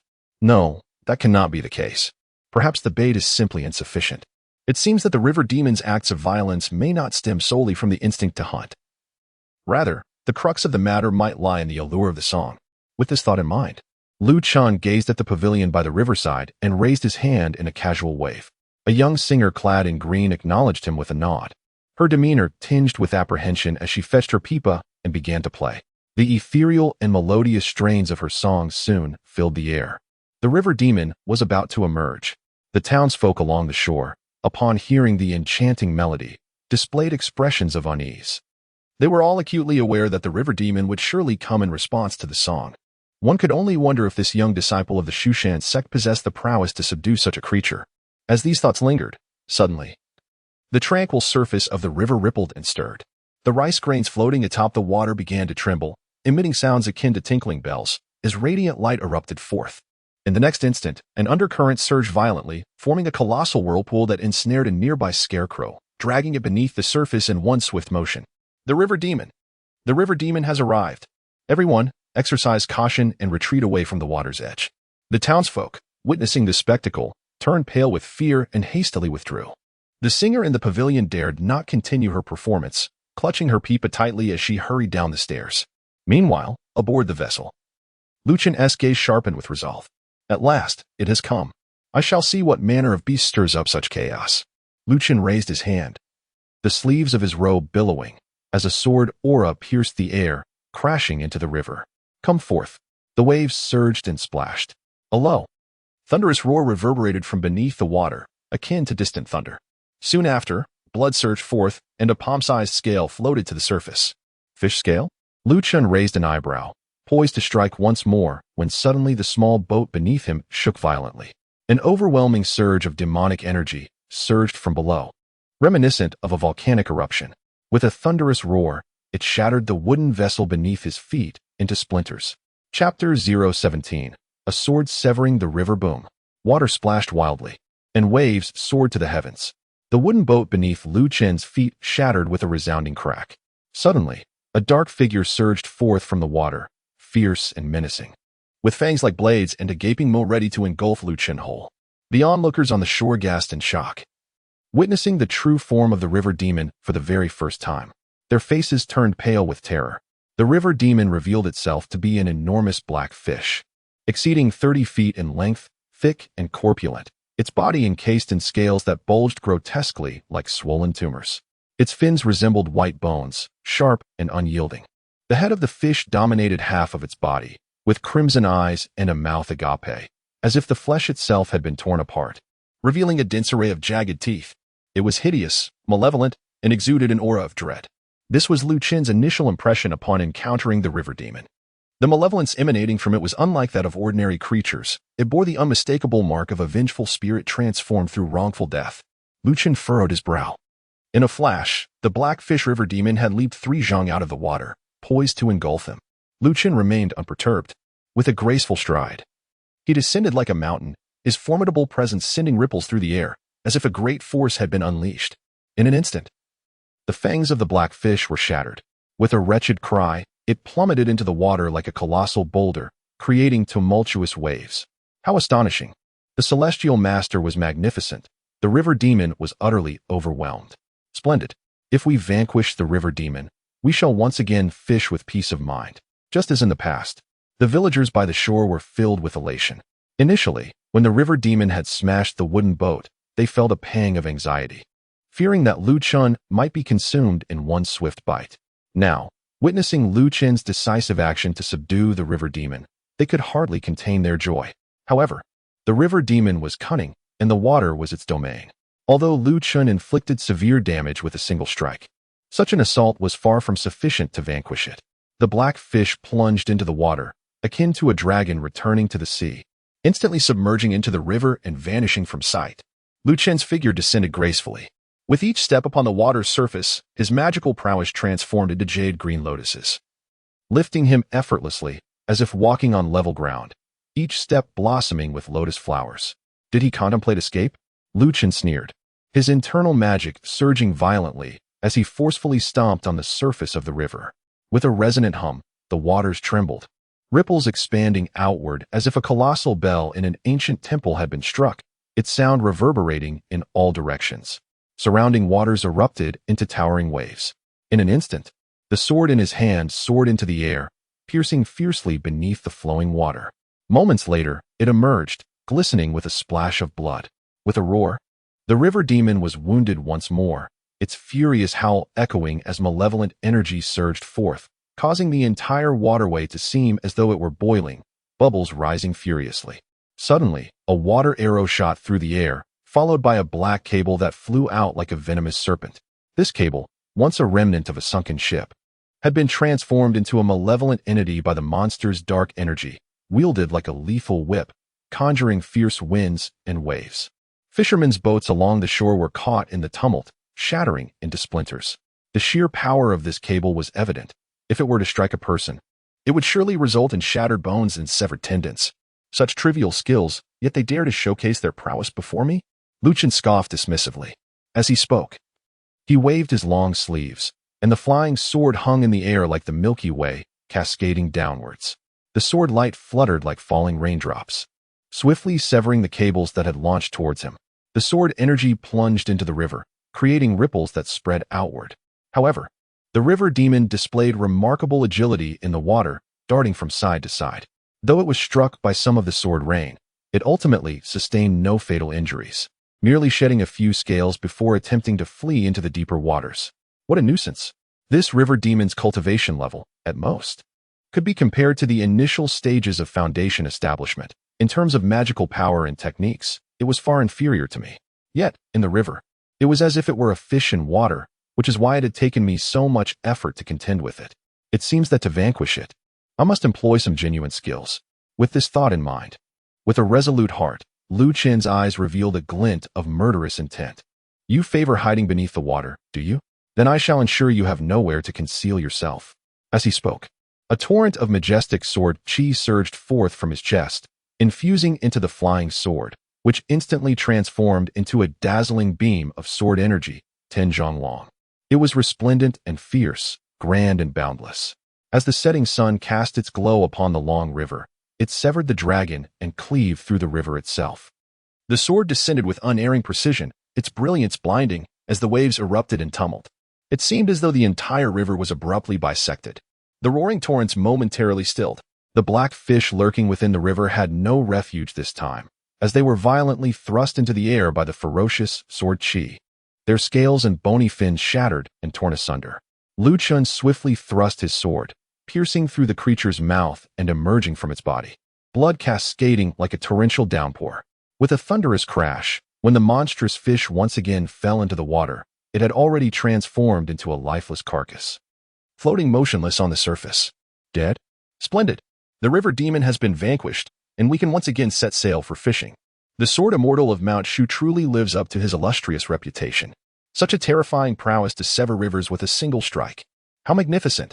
If only I could earn the favor of the immortal master, I would willingly embrace death. The onlookers along the shore, witnessing Lu Chen's decisive blow that felled the river demon, erupted into jubilant cheers. At that moment, Lu Chen also received a notification from the system. Ding! Congratulations, host, on successfully slaying the river demon, the blackfish spirit. You have acquired the water control technique, along with an experience boost of 1,000 points. Such a reward is quite commendable. As for the water control technique, it is a minor spell that enables the manipulation of water, allowing one to traverse through it and breathe while submerged. While not particularly rare, its practicality is undeniable. With this spell, should Chen encounter such aquatic creatures again, he would not need to exert so much effort. He could simply capture them directly or strike them down beneath the waves. The gains are indeed satisfactory. Chen nodded slightly, then turned his gaze towards the carcass of the black fish. Suddenly, he noticed a dark, malevolent aura slowly emanating from it. His brow furrowed involuntarily, and he pondered whether yet another unforeseen event, akin to the previous blood corpse, might arise. Without hesitation, he reached out and grasped the sinister aura, binding it with his mystical energy, only to discover that within this dark essence there lingered a trace of a human soul. How could it be that a creature of the demon race, like the black fish spirit, harbored a human soul within its remains? Chen was enveloped in confusion. As he focused his gaze, he discerned fragmented images emerging within the ominous aura. In a moment of reverie, he perceived a fisherman of unremarkable appearance, possessing a kind and honest disposition. One fateful day, while casting his net in the river, he witnessed a songstress plunging into the water in despair. With unwavering determination, he rescued her from her watery grave, and an unspoken affection blossomed between them, culminating in their union as husband and wife. Though the fisherman was impoverished, he devoted himself entirely to her well-being. Initially, they supported one another through the trials of life. However, as time wore on, the songstress could no longer endure the hardships, leading her to engage in an illicit affair with a wealthy merchant. Upon discovering this betrayal, the fisherman was consumed by heartache, yet he chose to endure in silence. Little did he foresee that the merchant, fearing the exposure of their affair and its potential to tarnish his reputation, would conspire against him. He manipulated the songstress into luring the fisherman to the riverbank with her enchanting voice, subsequently pushing him into the depths and binding him with a rope, ensuring his tragic demise. As the fish and shrimp feasted upon his flesh and gnawed at his bones, they became infused with his vengeful spirit, transforming into river demons. Responding to the melodies of stringed instruments, they emerged to devour the living, seeking to quell the rage festering within their hearts. Chapter 18. The Stone Tablet of Water Control, a bond that is difficult to sever, and a hatred that is hard to assuage. As he gazed upon the flickering images within the malevolent aura, he felt the weight of sorrow and vengeance intertwining. Chen let out a soft sigh, sensing the lingering resentment and bitterness within the remnants of that soul. Unfortunately, as time passed, the fisherman's spirit had become fragmented, and his identity was long lost to history. The entanglements of grievances and hatred could only manifest as a mournful sigh. It is truly lamentable for that fisherman, whose life was marked by kindness, to end up submerged in the depths of the river, his flesh devoured by fish and shrimp, his bones sinking into oblivion, rarely to see the light of day. One fears that the accumulated malice may grow ever deeper, potentially giving rise to creatures more terrifying than the river monsters of legend. In this mortal existence, the complexities of love and enmity often leave a sense of injustice, though the scales of fate may not always be balanced. A semblance of cosmic justice still lingers. Now that I have come to know the intricacies of your plight, allow me to assist you in finding liberation. As he spoke, Chen raised his hand, his formidable magical power surging forth, an aura of grandeur emanating. With his hands forming intricate seals, the flying sword trembled in response. He unleashed the recently acquired water manipulation technique. Open, he commanded, as if issuing a divine decree. Boom. Before him, the turbulent river roared, rolling incessantly, resembling a silk curtain being torn asunder, curling upwards as fish and shrimp leapt, revealing a passage leading to the riverbed. With Chen's current prowess, he was unable to part the entire river surface or elevate the surrounding waters. Thus, he could only create a channel using the water manipulation technique, and then his form ascended, plunging into the rushing waters. What is happening? The river demon has been vanquished. Why does the immortal master still enter the water? Will this plunge into the river not pose any danger? Surely not, surely not. The immortal master possesses vast powers. There must be a reason behind this action. With his abilities, he will undoubtedly emerge unscathed. On the riverbank, the common folk were left bewildered and perplexed. And at this moment, Chen had already followed the dark currents of the river, descending steadily. The light at the riverbed grew increasingly dim, yet fortunately, he was shielded by a righteous aura that transformed into a brilliant radiance, akin to the dawn sun, illuminating the surroundings. Amidst the surging waves, aquatic plants danced wildly, while fish and shrimp darted through the water. Occasionally, remnants of sunken boats and the skeletal remains of cattle and sheep could be seen. There were also the drowned, yet devoid of malevolence, suggesting they were not fishermen. Suddenly, what was this? Chen discovered a stone tablet standing among the rocks at the riverbed. Upon closer inspection, he found that the tablet was ancient, its entire surface a deep black, composed of an unusual material that resembled neither gold nor iron. Chen attempted to draw closer, utilizing his magical power to exert influence, only to discover that the stone tablet was exceedingly heavy, akin to a mountain. Even with all his strength, he could not budge it in the slightest. Moreover, the tablet bore no inscriptions or writings, just 9 intricate runes. These resembled oracle bone script, yet also bore a striking similarity to the ancient magical symbols of this world. Ding! Congratulations to the host for discovering the water-suppressing stone tablet and for obtaining the 9-word mantra runes. The 9-word mantra runes are said to be the foundation of all talismans. Once mastered, they grant unparalleled divine abilities, allowing for the arrangement and combination that can evolve into all forms of talismanic seals. What a revelation! The Taoist 9-word mantra? This is not the kind of incantation that later generations casually recite. It is the genuine ancient mantra script. Should one fully comprehend each rune, it would equate to possessing a unique divine ability, a singular talisman. This is indeed a tremendous windfall.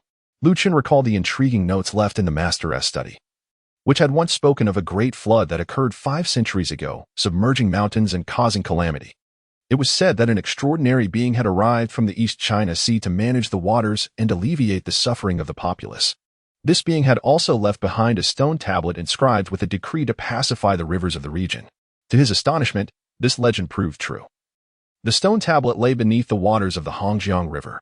Had it not been for Chen's intention to seek the fisherman's remains for a proper rite, he might never have encountered this tablet. Thus, it could be considered a reward for his benevolent heart. The 9-character mantra inscribed upon the tablet was remarkably profound, and he resolved to contemplate its meaning upon his return. Chen nodded silently, then bowed deeply before the stone tablet.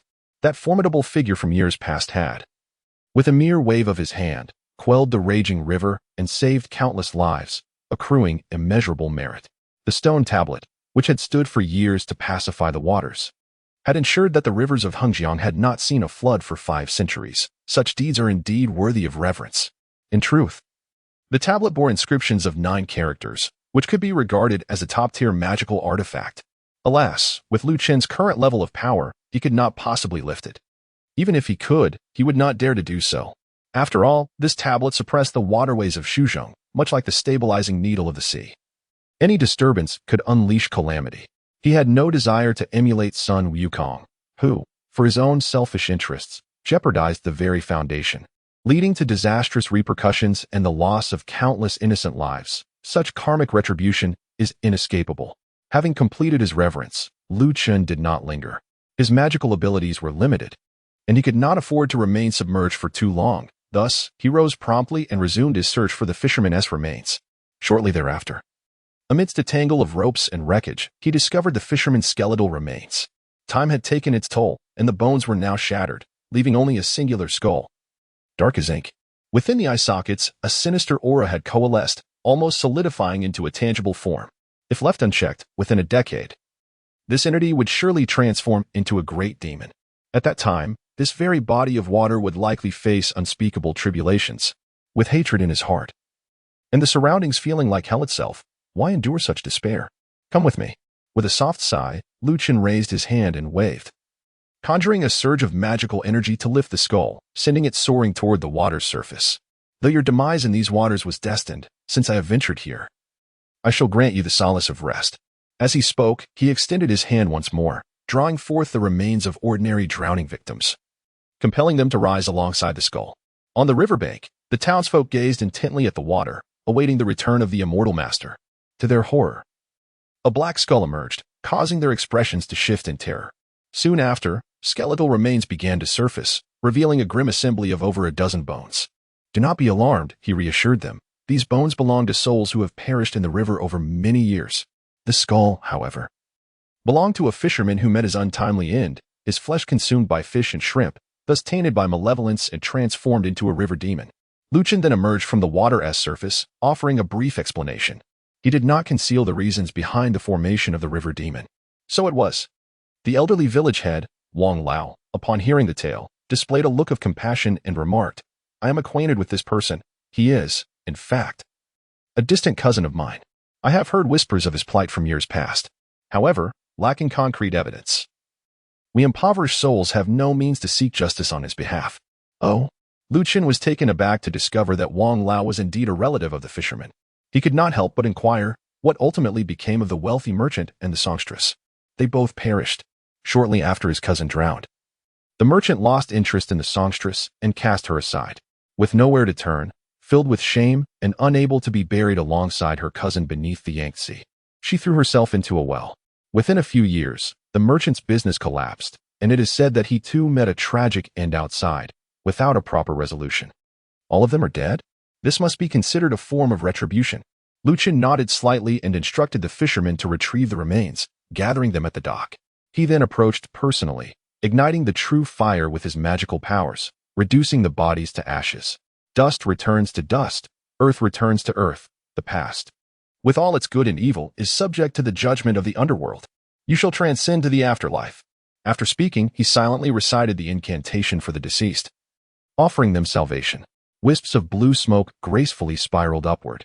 Amidst the firelight and smoke, a fisherman was faintly seen kneeling before him, bowing in reverence before drifting away into the distance.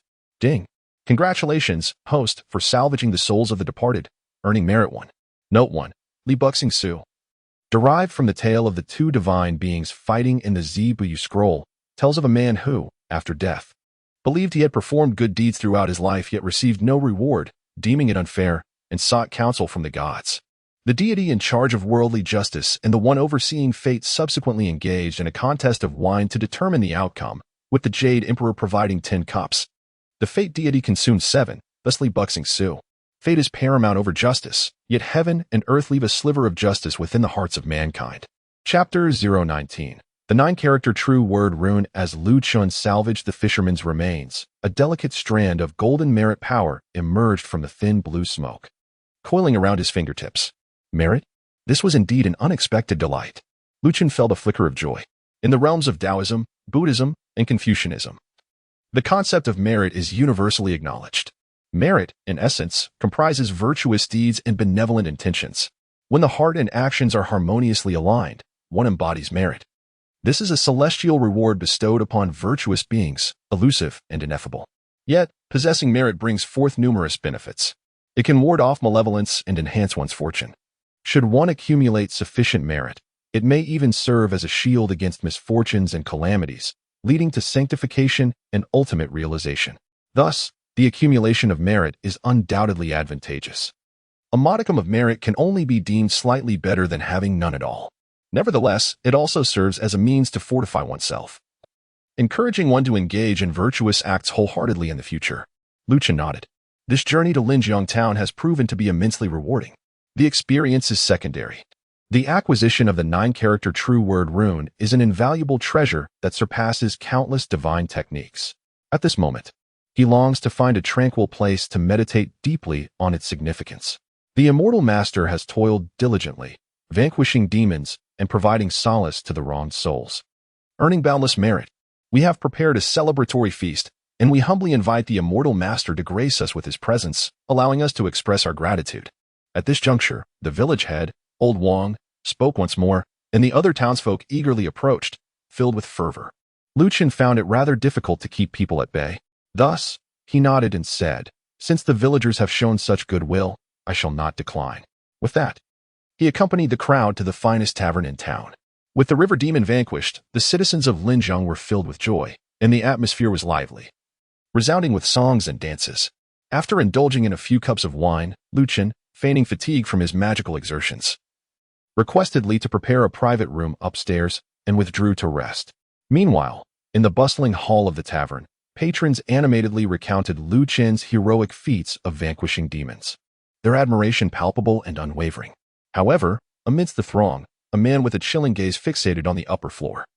He could hardly believe that this young man had cultivated the formidable sword energy of righteousness. It was no wonder that Chen had met his demise at his hands. This individual was Yang Qi, who had crossed paths with Chen previously. Yet, at this moment, through the effects of the double fish pendant, he had altered his appearance, transforming into an inconspicuous middle-aged man, effectively concealing himself within the crowd. When Chen slayed the river demon, he was present at the scene. Initially intending to seize the opportunity to strike Chen down, He hesitated due to the multitude of onlookers and the formidable strength displayed by Chen, which took him by surprise. Now, with Chen retired to his chamber, solitary and unguarded, it is likely that he will return to Mount Shu early tomorrow morning. This night presents the perfect opportunity to act.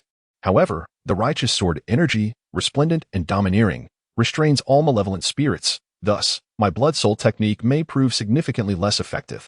Relying solely on the swordsmanship of Mount Shu may not suffice to vanquish him. I must devise a strategy to first disrupt his cultivation, to taint the pure essence of righteousness, and to cloud his sword heart. As he pondered, Yang Qi turned and approached the beautiful maiden not far away, a wicked glimmer flashing in his eyes. The shadow beneath his feet seemed to come alive, entwining around the young woman, instantly controlling her form and revealing a seductive expression on his face. Meanwhile, in the elegant chamber above, Chen was currently accessing the system interface, tallying the spoils of this venture. Having vanquished merely a river demon, his experience gain was modest, amounting to a mere 1,000 points, barely sufficient to elevate his cultivation to the mid-stage of foundation establishment. However, he chose not to proceed with this advancement. Due to his unique status as a Daoist foundation establishment practitioner, his mana surpassed that of other cultivators at the same stage by a factor of 10 or more. At this juncture, the strength of his mana at the early foundation establishment stage already eclipsed that of many late-stage and even peak-stage practitioners. Therefore, there was no pressing need to enhance his mana for the time being. He deemed it wiser to invest his experience points judiciously in augmenting his combat prowess, thereby enabling him to accrue greater experience, allowing for a potential leap in levels all at once later on. While the Howren sword Qi was formidable, the experience required for its upgrade was exorbitant, prompting him to defer that option. Instead, he resolved to delve into the 9-character True Words talismans. Mastering even one could significantly amplify his power. The 9-character True Words talismans, strictly speaking, were not classified as skills. Nevertheless, the system would automatically catalog them. They could similarly be comprehended through the expenditure of experience points, facilitating insight and mastery. At this moment, the 9-character True Words talisman materialized as a transparent scroll. Hovering before him, 9 golden, luminescent characters swirled and danced, reminiscent of celestial bodies: Lin, Bing, Do, Zhe, Jia, Jin, Lai, Qian, Xing. Each character within the 9-character talisman possessed its own unique mysteries. Should he grasp them, he would be able to comprehend the corresponding divine powers and talismanic incantations. Chen directly opened the first temporary rune. Consuming 1,000 experience points allows for a preliminary deduction of the 9-character True Words temporary rune. Is it rather expensive to only deduce a single rune with 1,000 experience points? Chen shook his head, expressing his grievances, yet his actions did not waver. He promptly chose to confirm. With the expenditure of 1,000 experience points, the temporary character script inscribed on the scroll suddenly shone brightly, transforming into a golden radiance that merged within him. Instantly, a wealth of information regarding this ancient incantation flooded his mind. The 9-character mantra, the temporary character script, symbolizes stability of body and mind, remaining unperturbed in crisis, unwavering in one's true essence, and possessing a robust physique. With the blessing of the character Lin, his physical vitality and blood strength increased by 1. He acquired the temporary character seal, Tranquility Charm, Binding Charm, Golden Body Charm, and Mighty Charm. The divine power of Lin, Divine Descent, not yet unlocked, requires further advancement and mastery of the temporary character script. Chen felt a surge of golden energy coursing through his entire being. His vital essence and physique were nourished and enhanced, his blood vitality pure and young, his body robust. Numerous pieces of knowledge pertaining to talismans and incantations surfaced in his mind as if they were innate to him. With a mere invocation of his magical power, he could effortlessly sketch them out for immediate use. Ordinarily, Taoist talismans require a period of purification and strict adherence to rituals before they can be inscribed and activated. The process is laborious, necessitating meticulous preparation for combat. However, Chen directly grasped the essence of the incantation itself, akin to mastering the fundamental principles of these talismans. Therefore, by channeling his magical energy, he could instantly imprint and manifest them for immediate application. To outsiders, this appeared as if he was conjuring symbols in midair. A display of a master of talismanic arts wielding effortless skill. Splendid! Splendid! Splendid! With this Ling character incantation, I have effectively acquired a plethora of minor spells, greatly enhancing both my combat techniques and overall prowess. Chen felt a profound sense of satisfaction. The expenditure of 1,000 experience points was undeniably worthwhile. Moreover, the potential of the 9-character mantra rune exceeded his expectations. Having merely grasped a single mantra rune at an elementary level, he had already reaped numerous benefits. Should he fully master the temporary character rune, he would gain the ability to learn an exceptionally powerful divine skill, Divine Descent, a name that resonated with an air of dominance. Given time, if he were to master all the 9-character mantra runes, he could expect even more astonishing advancements.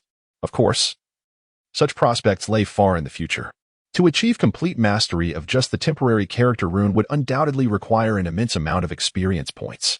For now, he could only wait until he had an abundance of resources before seeking further enhancement. His experience points remained insufficient, far too scarce. Defeating a foundational realm demon yielded merely 1,000 experience points, hardly adequate. Chen sighed deeply. The system, formidable as it is, still lacks sufficient experience. He yearned to seek out a lair of demons, to indulge in a cathartic slaughter. Just as these thoughts crossed his mind, a fragrant breeze swept in, and the door creaked open.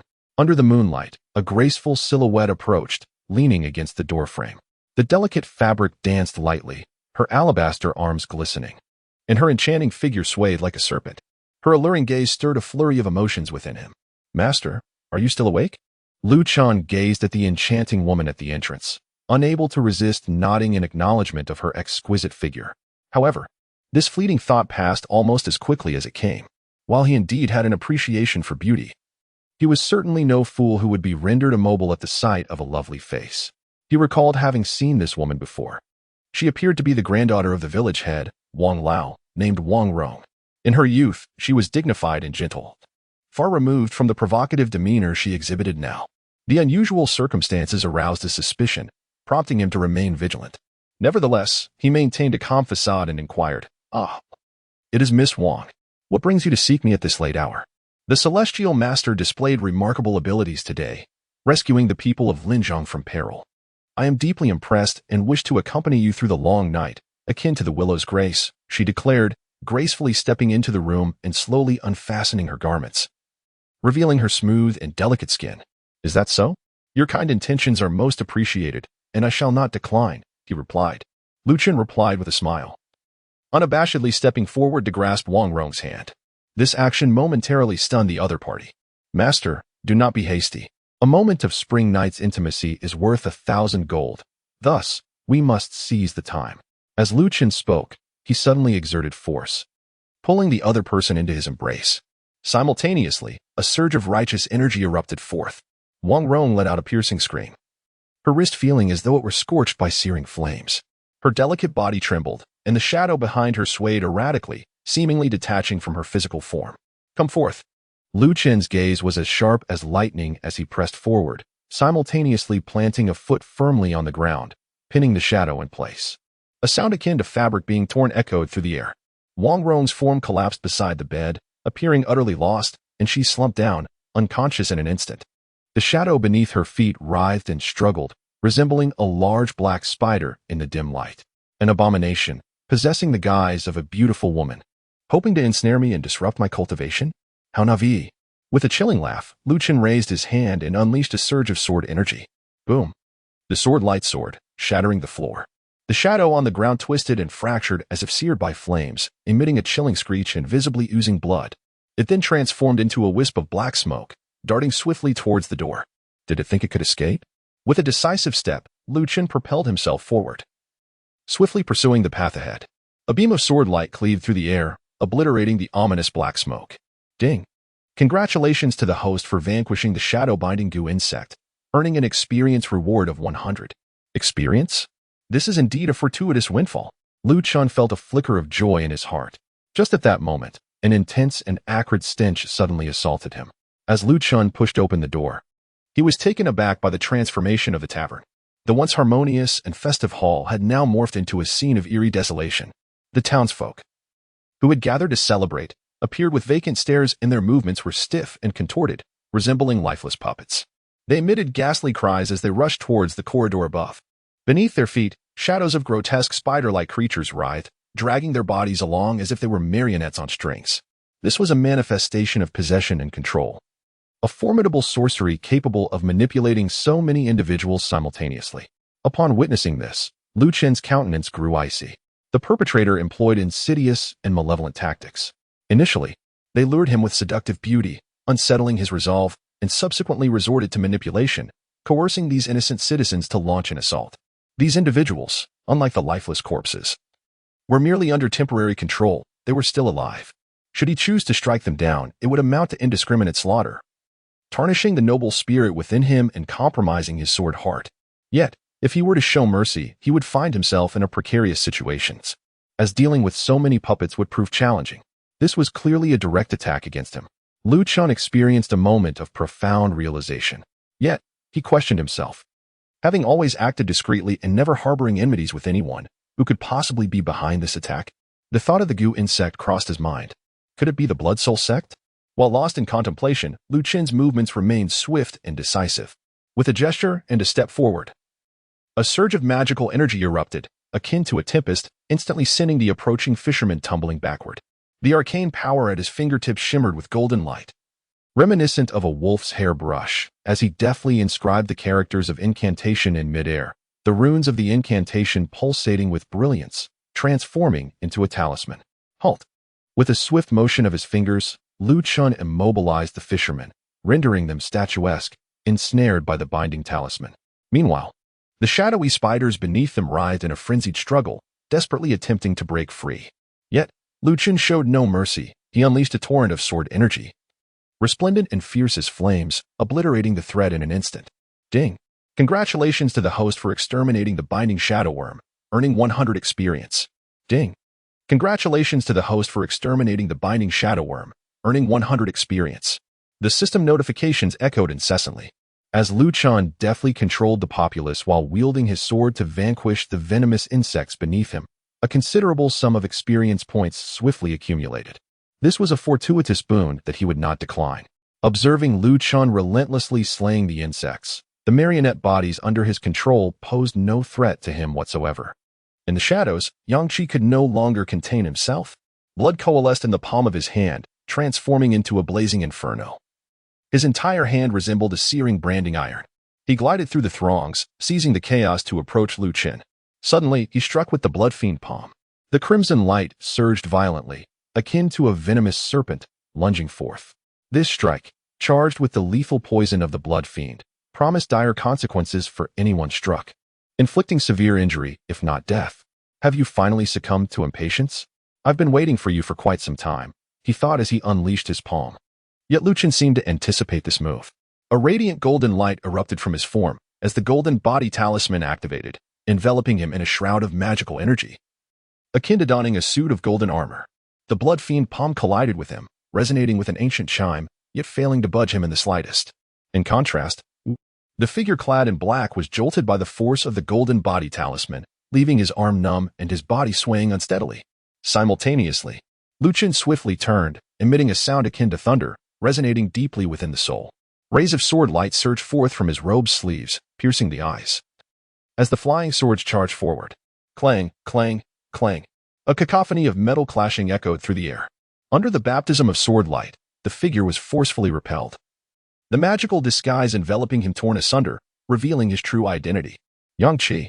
Indeed, it was he. Upon witnessing the scene, Lu Chen could not help but chuckle. Brother Yang. It truly is you. From the moment you descended the mountain, you have been following me. And it is remarkable that you have exercised such patience to reveal yourself only now. How did you come to discover my presence? Yang Qi halted his movements, his pupils narrowing. You approached me under the pretense of selling military provisions, did you not, solely to inscribe your magical mark upon me? I am a person of utmost caution, hence I have retained the essence of your aura in my memory. I never anticipated that I would indeed draw you out. If my assumptions are correct, you have, like Lu Qing, allied yourself with the Blood Soul sect, have you not? Lu Chen spoke, his gaze suddenly sharpening. As a disciple of Shushan, he had betrayed his sect by aligning himself with the demonic path, practicing nefarious arts for his own selfish gains, manipulating innocent civilians, draining their vitality and lifespan, and even seeking to undermine my cultivation. For this alone, you deserve death. As Lu Chen's flying sword transformed into a streak of lightning behind him, the wind and thunder were but a breath away, and he took the initiative to strike fiercely. Chapter 021. Cast a long line to catch a big fish. If one can take action, one should refrain from idle chatter. Chen always adhered to this principle. As soon as he saw Yang Qi make an appearance and confirmed his identity, he did not hesitate for a moment and immediately struck, delivering a single sword strike. Since the opponent had allied with the Blood Soul sect, they were now mortal enemies. Why should he show any courtesy towards such an opportunity? With a single stroke, he unleashed the three purities. The sword light split and sliced through the air, instantly enveloping the area where Yang Qi stood. Humph. Even if you have mastered the radiant sword Qi, you are merely at the early stages of foundation establishment. How could you contend with me? As Chen made his move, a flash of anger flickered in Yang Qi's eyes. After all, he was a distinguished member of the inner sect of Mount Shu, having reached the pinnacle of the late foundation establishment phase. Naturally, he would not be intimidated, now that his identity had been exposed. There was no need to conceal his abilities. He could unleash his full power without reservation. With a sharp clang, a dark sword light shot forth from Yang Qi's sleeve, resembling a venomous dragon, blocking the three strands of sword light. It was an oddly shaped demonic sword, measuring 13 feet in length, entirely black. Its form reminiscent of a human spine, segmented and resembling both a sword and a whip, with razor-sharp edges. As it was wielded, a surge of blood energy erupted, and the wails of malevolent spirits echoed. It seemed as though vengeful souls and restless ghosts were entwined within it. The wave of sword energy it created was chilling to the bone, capable of freezing a person's blood. What a ferocious demonic sword! It was forged from the spines of living humans. No wonder it exuded such a malignant aura. Chen's gaze grew slightly stern. Yang Qi's swordsmanship was rather mediocre, at best reaching the level of a fully mastered flying sword technique. However, within his magical power lay the Blood Soul secret method, capable of corroding one's mana. Coupled with the malevolent magic sword, a nefarious artifact, its use emitted a chilling aura that rendered one's form rigid and numb, making it exceedingly difficult to resist. Conversely, Chen's flying sword was merely an ordinary model, its quality questionable. During their clash, it nearly snapped. This flying sword is utterly inadequate. I consistently suffer due to my weaponry. I must seek an opportunity to acquire a truly exceptional flying sword. While pondering these thoughts, Chen did not hesitate in the slightest. A surge of righteous sword energy erupted forth, infusing his flying sword. Ethereal energy enveloped it, and golden light radiated, as if flames and thunder were unleashed, specifically designed to counteract the malevolence. With a thunderous roar, the two sword lights collided. The waves of magical power trembled, and the sword lights shot forth, nearly splitting the entire tavern in two. Amidst the explosion of sword light, Yang Qi was sent hurtling backwards, his robe shredded, and his arms scorched black, as if seared by flames. Damn it! This righteous sword energy is overwhelmingly dominant. Yang Qi seethed with fury. He had initially believed that, given his advantage in realm, dealing with Chen would be a foregone conclusion. Yet, he had not anticipated. Chen's magical prowess was not in the slightest inferior to his own, and in fact, it appeared even more profound and formidable. Coupled with the domineering restraint of the Howren sword energy, this direct confrontation had unexpectedly resulted in his considerable disadvantage. To think that you have such formidable magical power right after establishing your foundation, you are indeed a genuine foundational cultivator. A look of astonishment and envy flickered in Yang Qi's eyes. Chen, I must concede, you are truly a prodigy. Given time to grow, you could become an extraordinary figure. However, it is unfortunate that you should meddle in the affairs of our Blood Soul sect. Today, you shall meet your demise here. As he spoke, a glint of ruthlessness flashed in Yang Qi's eyes. Even at death's door, you dared to utter such arrogant words. I shall see how you bring about my downfall. Chen scoffed dismissively. As he spoke, a torrent of sword energy surged forth, slicing through the vast expanse of the sky. Master, I implore you to lend me your strength. At this critical juncture, Yang Qi bellowed. Suddenly, the shadow behind him rose to its feet, transforming into a colossal demonic figure with outstretched wings. In an instant, darkness enveloped the entire tavern. The blood demon avatar. The surrounding civilians collapsed to the ground, their bodies visibly withering and decaying as their life essence was siphoned away and converged upon Yang Qi. A crimson light surged towards the heavens. In that moment, Yang Qi's aura skyrocketed, his magical power amplifying beyond several folds. Instantly, a fierce malevolence surged forth. The surface of his skin revealed bulging veins, coiling grotesquely like dragons and serpents, resembling a fearsome azure. With a single sweep of his hand, he obliterated Chen's sword energy. To force me to summon my master, you are indeed fortunate. Master, what on earth is that? Could this fellow truly be a protagonist archetype, accompanied by an elderly mentor? As Chen observed the deteriorating situation, his brows furrowed in deep concern. He had not anticipated that Yang Qi possessed such a hidden card, a grave oversight indeed. However, although his adversary's power had significantly increased, this enhancement came at the cost of absorbing the essence of others, yielding a temporary external force that had not transcended the limits of the foundation establishment stage. Thus, it was not entirely impossible to resist. Beast, for your selfish desires, you disregard the lives of others. Are you not afraid of divine retribution? Chen scoffed. What nonsense about divine justice? They are merely insignificant mortals. Once I have vanquished you, I shall report back to Mount Shu. You, driven by lust, violated innocent women. And when confronted, in your shame and fury, you slaughtered the entire populace of Linjiang town. Even if retribution exists, it will surely befall you. Yang Qi erupted into wild laughter. Suddenly, he leaped forward, his demonic wings slicing through the air, and a torrent of sword light surged towards him. Instantly, the atmosphere thickened with ominous winds, accompanied by the wails of tormented spirits. Each swing of his sword was accompanied by a vengeful soul, surging forth with a wave of blood energy. It tainted the magic, capable of unsettling the mind. With righteous energy, I protect my true self. May all evils be repelled. And may all methods fail to harm me. Upon witnessing the scene, Chen felt a surge of urgency. He swiftly summoned the boundless righteous energy within him. Enveloping his entire being, radiant streams of ethereal light coalesced, transforming into shimmering blades that spiraled around him, effectively blocking the onslaught of vengeful spirits and sanguinores. In a moment of intense focus, his body quaked as a formidable force erupted forth, golden light bursting into existence. The incantation of the characterling was inscribed in the air, subsequently imprinted upon the flying sword.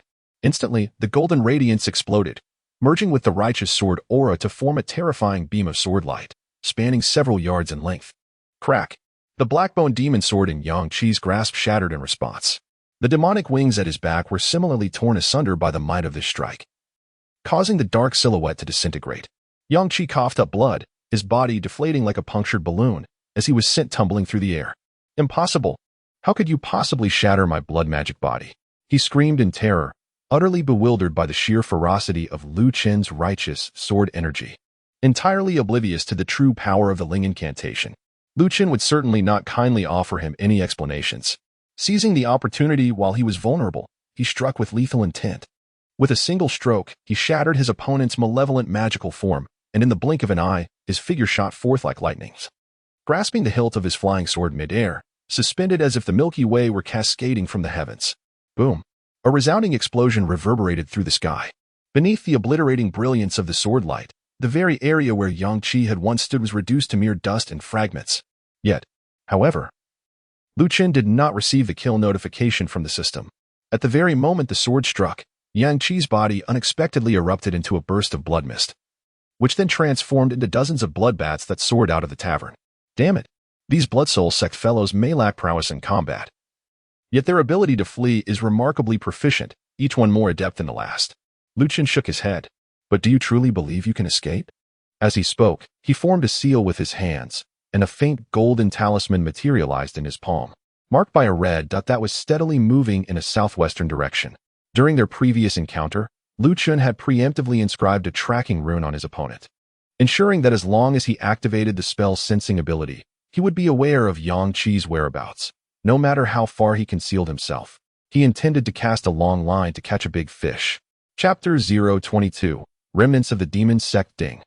Congratulations to the host for successfully triggering the quest Remnants of the Demon Sect. Track the fleeing Yang Qi, locate the contact point of the Blood Soul Sect's remnants, and capture them all in one fell swoop. Upon completion of the task, a generous reward awaits, with a chance to trigger the second phase of the quest. Gazing at the task details displayed on the system panel, Chen curled his lips into a slight smile. Just as the battle commenced, he received a notification from the system. Thus, the sword strike he had just delivered was intentionally restrained, allowing him to spare 3 parts of his strength, ensuring that Yang Qi was not slain in that moment. This was a calculated move, granting Yang Qi the chance to employ his secret technique and make his escape. By doing so, Chen could follow the trail and fulfill his task. The rewards from the system's mission were exceedingly generous, far surpassing the mere act of eliminating Yang Qi. Given Yang Qi's injuries, his speed of retreat would not be overly swift. it was prudent to allow him a brief head start before pursuing. Furthermore, the shadow lurking behind Yang Qi was undoubtedly peculiar and warranted careful consideration. As he pondered these matters, Lu Chen rose to his feet and promptly activated the system panel. Having just vanquished the binding shadow goo insect, he had accumulated over 1,000 experience points, which were perfectly suited for enhancing his cultivation to prepare for the forthcoming battles. Ding! Consumed 1,000 experience points. Congratulations. Your cultivation level has ascended to the mid-stage of foundation establishment. Meanwhile, amidst the mountains and forests to the west of Linjiang town, a streak of bloodlight descended from the heavens, swirling bats transforming into the figure of Yang Qi. At this moment, he appeared pallid, his attire tattered and torn. Drenched in blood, the previous elegance and composure had vanished entirely. He limped as he walked, his breath faint, as if he were on the verge of losing consciousness with the next exhale. The sword strike from Lu Chen was exceedingly tyrannical, nearly piercing through his dantian and inflicting severe damage upon his internal organs. Without prompt medical attention, it was likely he would not survive the night. "Master, save me," Yang Qi whispered. In the next moment, a shadow behind him flickered and transformed into a vague silhouette. Useless being, incapable of dealing with even a mere initial stage foundation establishment character. Truly a waste of my nurturing. The shadow's voice was hoarse, evidently altered by magical means, rendering it impossible to discern age or gender. "I apologize, master. Enough. It is futile to speak of this now. My identity is sensitive. I cannot act recklessly. Revealing myself would jeopardize the sect's grand plans." Although the shadow expressed displeasure, it appeared not to have completely abandoned hope for Yang Qi. This sparked a glimmer of hope within Yang Qi, prompting him to inquire, "What should I do next?" "First, you must reach the rendezvous point and seek assistance from Taiguan Daoren. This Lu Chen poses too many uncertainties. He cannot be allowed to return to Mount Shu alive." "Understood. I shall go at once." As he spoke, Yang Qi swallowed a pill to stabilize his injuries and continued sprinting deeper into the forest. After approximately half a stick of incense, he halted before a dilapidated Taoist temple, extending his hand to knock on the door in a specific pattern. The door soon creaked open slightly, and someone peered out cautiously. Upon seeing Yang Qi, they momentarily froze. "Yang Qi, what brings you here?" "If the people of Mount Shu discover." "No time for idle chatter. I have urgent matters to discuss with Taiguan Daoren. Take me to him at once."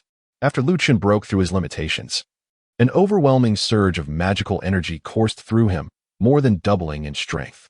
Typically, a foundational cultivator transitioning from the early to late stages can expect an increase of no more than 30% in their magical prowess. However, those with a solid foundation, particularly in the realm of earth-level cultivation, often experience extraordinary enhancements, sometimes exceeding 50%. In the case of Lu Chen, who embodies the Heavenly Tao Foundation, the increase is even more formidable, resulting in a direct doubling of his magical energy, an incomprehensible feat for others. The true terror of the Heavenly Tao Foundation lies in its exponential growth. With each subsequent breakthrough, the benefits gained are magnitudes greater than those of ordinary practitioners. As one ascends further, the cumulative effects become increasingly formidable. Indeed, with my current level of magical energy and various strategies at my disposal, I could easily contend with 3 to 5 foundational cultivators. Even if I were to encounter a master of the crystal realm, I could engage in direct combat. And while victory may not be guaranteed, I could at least ensure my safe retreat. Lu Chen was brimming with confidence. After all, this place still fell within the influence of the Shushan sect. The Blood Soul sect could not possibly infiltrate with too many formidable experts, lest they draw the attention of Shushan's higher echelons. Therefore, as long as there were no crystallized powerhouses present, Lu Chen was confident in his ability to single-handedly capture Yang Qi and his accomplices. The time was ripe. As he observed the luminous points on the talisman in his palm cease their movement, he understood that it was time to ensnare them. Rising to his feet, he noticed that some of the unconscious townsfolk within the tavern were beginning to awaken. Their faces turned ashen as they beheld the scattered corpses around them. "Master, what on earth has transpired?" The village chief, Old Wang, had succumbed to exhaustion shortly after being controlled by the binding insect, thus narrowly escaping disaster due to his frailty. "With the wicked cultivators wreaking havoc, today's events can be traced back to me, and you have suffered unjustly because of it. However, rest assured, I vow to eradicate this villain and avenge our kin." Lu Chen spoke earnestly. Yang Qi had indeed come for him, and the deaths of those innocent people could be attributed to him. Hence, he felt a profound sense of guilt, regardless of the circumstances. He was determined to apprehend Yang Qi and his accomplices. This was not only for the sake of merit and experience, but also for the solace of his own conscience. You shall first attend to the wounded, and then account for the deceased. Once I have dealt with that malevolent practitioner, I shall return to personally grant them the peace they deserve. With those words, he lingered no longer, summoning the winds as his magical powers surged forth. Drawing forth his flying sword, and soared into the sky. Approximately half an incense stick's time later, Lu Chen soared over mountains, forests, and rivers. Arriving at the fringes of the Shushan region, he eventually came to a halt at a desolate mountain. Upon the slope, an ancient and dilapidated Taoist temple stood in solitude, marked by the crimson point of mystical energy that lingered around Yang Qi. The Shuzhong area undoubtedly reveres Shushan, yet, in the realm of the common folk, other temples and shrines also exist. However, their incense offerings are rather meager. When confronted with supernatural or malevolent occurrences, people preferentially seek the aid of Shushan. It is only for matters of love or fortune that they turn to other places to offer their prayers. Lu Chen gazed upon the dilapidated temple before him, unable to suppress a shake of his head. It must be acknowledged that the remnants of the Blood Soul sect were rather clever. They had chosen a temple as their guise. As long as no significant incidents occurred, it was generally unlikely that disciples from Mount Shu would venture to such secluded places for inspections. This was a measure to prevent any disputes over doctrinal authority, ensuring that those within the Taoist community did not perceive Mount Shu as oppressive towards the weaker sections. As was customary, he resolved to first ascertain the situation within before proceeding further. Thus he pondered. Lu Chen summoned his mystical powers, weaving a straw man within his palm. Unlike before, he did not activate it and cast it aside. Instead, he embedded a tracking talisman within the straw figure, awakening the mark on Yang Qi. A flash of light illuminated the scene as the straw man opened its eyes, projecting a golden glow that conveyed the circumstances within. There were a total of 8 individuals. 5 were minor characters at the Qi refinement stage, posing little threat. The other 3 were at the foundation establishment level, including an elderly man and a young boy alongside Yang Qi, who was gravely injured and lacked combat capability. Thus, only 2 foundation establishment cultivators remained, in addition to the Qi refinement rabble, which presented a manageable challenge. As he pondered this, Lu Chen had already risen, and, taking advantage of the dim light before dawn, stealthily infiltrated the Taoist temple. He traversed the front yard and courtyard with ease, soon arriving at the rear garden, where he tentatively pinpointed the location of Yang Qi and his companions, preparing to strike. Suddenly, he was startled by the sound of several swords ringing out, as flames flickered to life around him. 5 disciples of the temple, having gathered unbeknownst to him, brandished their swords and bronze bells, blocking his path in the corridor. At that moment, a door swung open on the opposite side, and Yang Qi, accompanied by 2 other Taoists, emerged, their faces twisted in fierce intent. Lu Chen, I never expected you to dare pursue me. Did you truly believe I was unaware of your tactics? Yang Qi stepped forward, his demeanor cold, as he reached up to grasp the tracking talisman on his shoulder, which immediately disintegrated into nothingness. With his level of cultivation, it was inconceivable for him to detect the pursuit. It must have been the individual behind him who noticed the traces of tracking but chose not to eliminate them directly. Instead, he set a trap, luring Lu Chen into this very situation. Have you fallen for the ruse? Upon witnessing this, Lu Chen furrowed his brow slightly. This Yang Qi was indeed more cunning than he had anticipated, and the individual backing him was even more inscrutable. However, he did not succumb to undue panic. After all, these so-called schemes ultimately had to be substantiated by strength. Lu Chen possessed unwavering confidence in his current prowess. It was uncertain who among the present company would become the prey. You are fully aware of my pursuit, yet you have ventured here. Are you not afraid that I might inform the sect, summoning the formidable warriors of Mount Shu to ensnare you all? There is no time for that. Should you alert Mount Shu, I shall receive word, and will have long since escaped its confines. Yang Qi instinctively retorted, but soon realized his slip of tongue. His gaze sharpened, and he gritted his teeth. Strike directly, eliminate him. As soon as the command was uttered, 5 young disciples sprang into action. They channeled their mystical energies, and intricate runes flickered beneath their feet. The sound of a copper bell resonated, and from the courtyard emerged 5 blood-soaked corpses. Each was tall and robust, swathed in bandages and talismans, moving with the swiftness of the wind. Their bodies collided, producing a cacophony of metallic clinks. These were indeed fully formed iron corpses, their combat capabilities rivaling those of a foundational cultivator. Lu Chen, You pride yourself on your profound abilities, yet you are merely a foundational practitioner. These 5 iron corpses were meticulously prepared for you. Yang Qi sneered. As he spoke, the 5 iron corpses lunged forward with ferocity. The atmosphere thickened with the stench of blood and a chilling aura. A series of dull thuds echoed as the iron corpses crashed into Lu Chen, akin to colliding with a great mountain. Surrounding him, the radiance of his mystical energy shimmered, his golden body shielded him, remaining as immovable as a mountain. Did these mere beasts truly believe they could slay me? Lu Chen scoffed disdainfully. Suddenly, his body quivered violently, and a circle of golden magical energy erupted forth like tangible ripples, surging with overwhelming power. The 5 iron corpses were instantly sent flying, their arms breaking in unison. The impervious iron corpses were unexpectedly shattered at the shoulders by the force of his magical fluctuations. I shall graciously accept the experience that has been presented to me. As he spoke, with a single step, Lu Chen advanced like a towering mountain of gold, exuding an overwhelming presence. His surging vitality, intertwined with magical power, transformed him. Under the dual enhancement of the Golden Body Talisman and Divine Power Talisman, into a formidable Vajra warrior of the Buddhist realm. In an instant, he shattered an iron corpse into fragments. Without hesitation, he followed with another strike, crushing a second iron corpse beneath his foot. A resounding crack echoed as its head burst apart like a watermelon. Ding! Congratulations to the host for slaying an iron corpse, gaining 500 experience points. Ding! Congratulations to the host for slaying an iron corpse, acquiring the iron cloth shirt, gaining 500 experience points. Although the iron corpse was not a genuine foundation establishment cultivator, resulting in a diminished experience yield, the unexpected acquisition of a skill was indeed a commendable reward. At this moment, Lu Chen could not afford to investigate further. After swiftly annihilating 2 iron corpses, he pressed forward with unyielding force, unleashing a fierce beam of sword light that subsequently pinned another iron corpse to the ground. How could this be? His magical power seemed to have intensified. This was inconceivable. Was it possible that he had not exerted his full strength before? In the distance, Yang Qi's expression changed dramatically.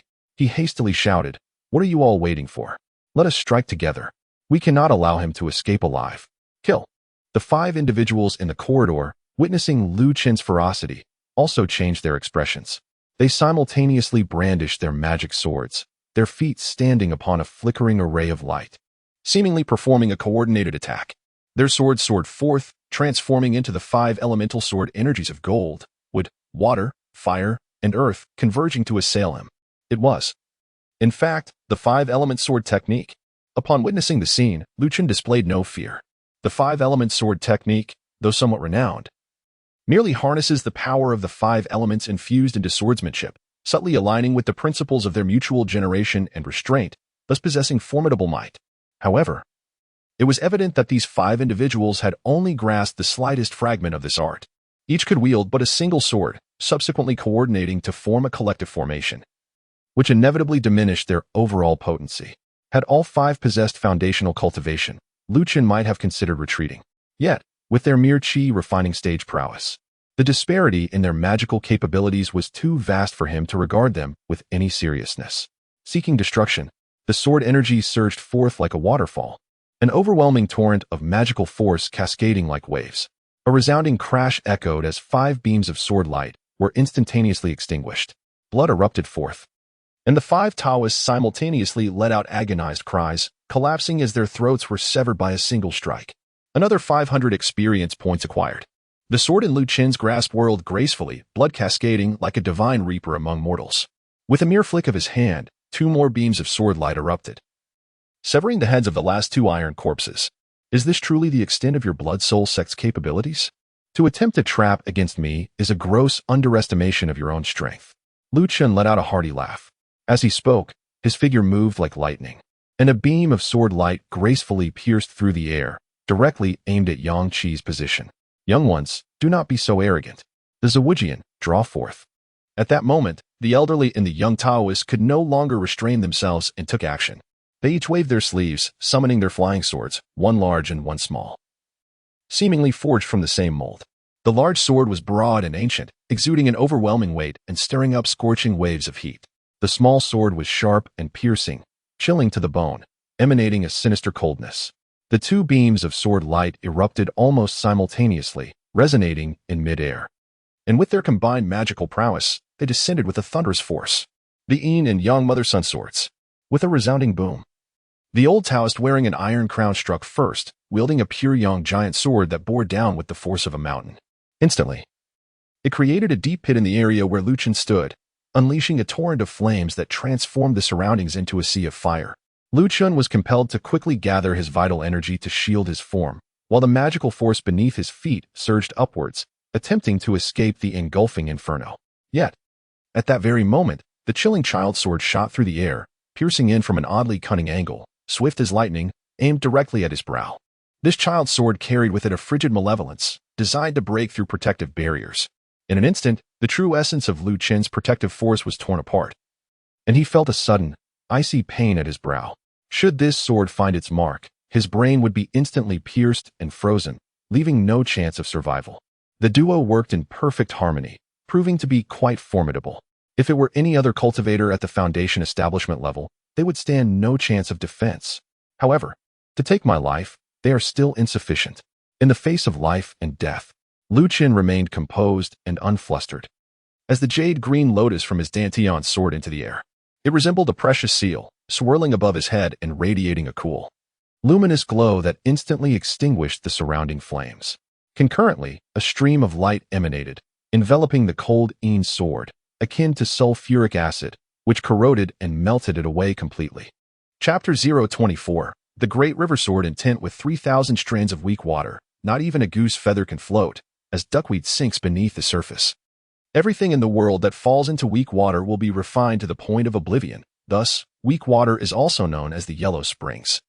Capable of making one forget the past and future, purifying the soul's memories. This jade green lotus flourished within the weak water, and hence its luminescence embodies both the vitality of life and the power to obliterate and refine all. As the extreme sword was dissolved, the sword techniques of the two Taoist practitioners were significantly diminished. Yin and yang, as mother and child, are connected by shared essence. When the mother loses the child, chaos ensues. Chen seized this opportunity. Above his head, the azure lotus blossomed instantaneously, unfurling its 8 petals, which danced gracefully to transform into 8 beams of azure sword light, twisting and spiraling with lethal intent. With a swift thrust, the sword light surged forth, severing the head of the younger Taoist, who, being somewhat weaker in cultivation, had been caught off guard. Engrossed in his offensive maneuver with the flying sword, he was left vulnerable after his weapon was melted, resulting in his immediate demise at Chen's hands. The elderly iron-crowned Taoist fared little better. The azure sword light spiraled around, cleaving through the massive sword he wielded, rendering it asunder, and leaving one of his arms reduced to mere crimson mist. Witnessing Chen's formidable prowess, fear began to burgeon within the iron-crowned Taoist heart. He endured the agony of his severed limb, disregarding yang qi entirely. And with a twist of his body, he transformed into a wisp of yellow smoke, burrowing into the earth in a desperate bid to escape. Earth escape?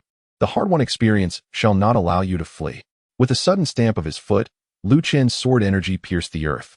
Waves of tremors rippled through the ground, which began to churn as a surge of sword aura erupted from the soil, sending shards of stone flying and blood splattering. The iron-crowned Taoist let out a shriek as he was propelled backward, a gaping hole now puncturing his chest from the sword strike. Ding! Congratulations to the host for slaying the iron-crowned Taoist, earning 1,000 experience. Excellent, another 1,000 experience gained. Chen, filled with satisfaction, turned around. The azure lotus light swirled around him, and the flying sword in his hand trembled and hummed, with a magnificent aura coalescing upon its blade, radiating brilliance akin to that of a celestial sword master, making it difficult for anyone to gaze upon directly. He cast his gaze toward Yang Qi, who stood not far away, and with a calm demeanor, declared, "The reinforcements you summoned have been utterly vanquished. Now, it is your turn." With that, he flicked his wrist, and the sword energy sliced through the air. However, at that moment, Yang Qi's aura underwent a sudden transformation.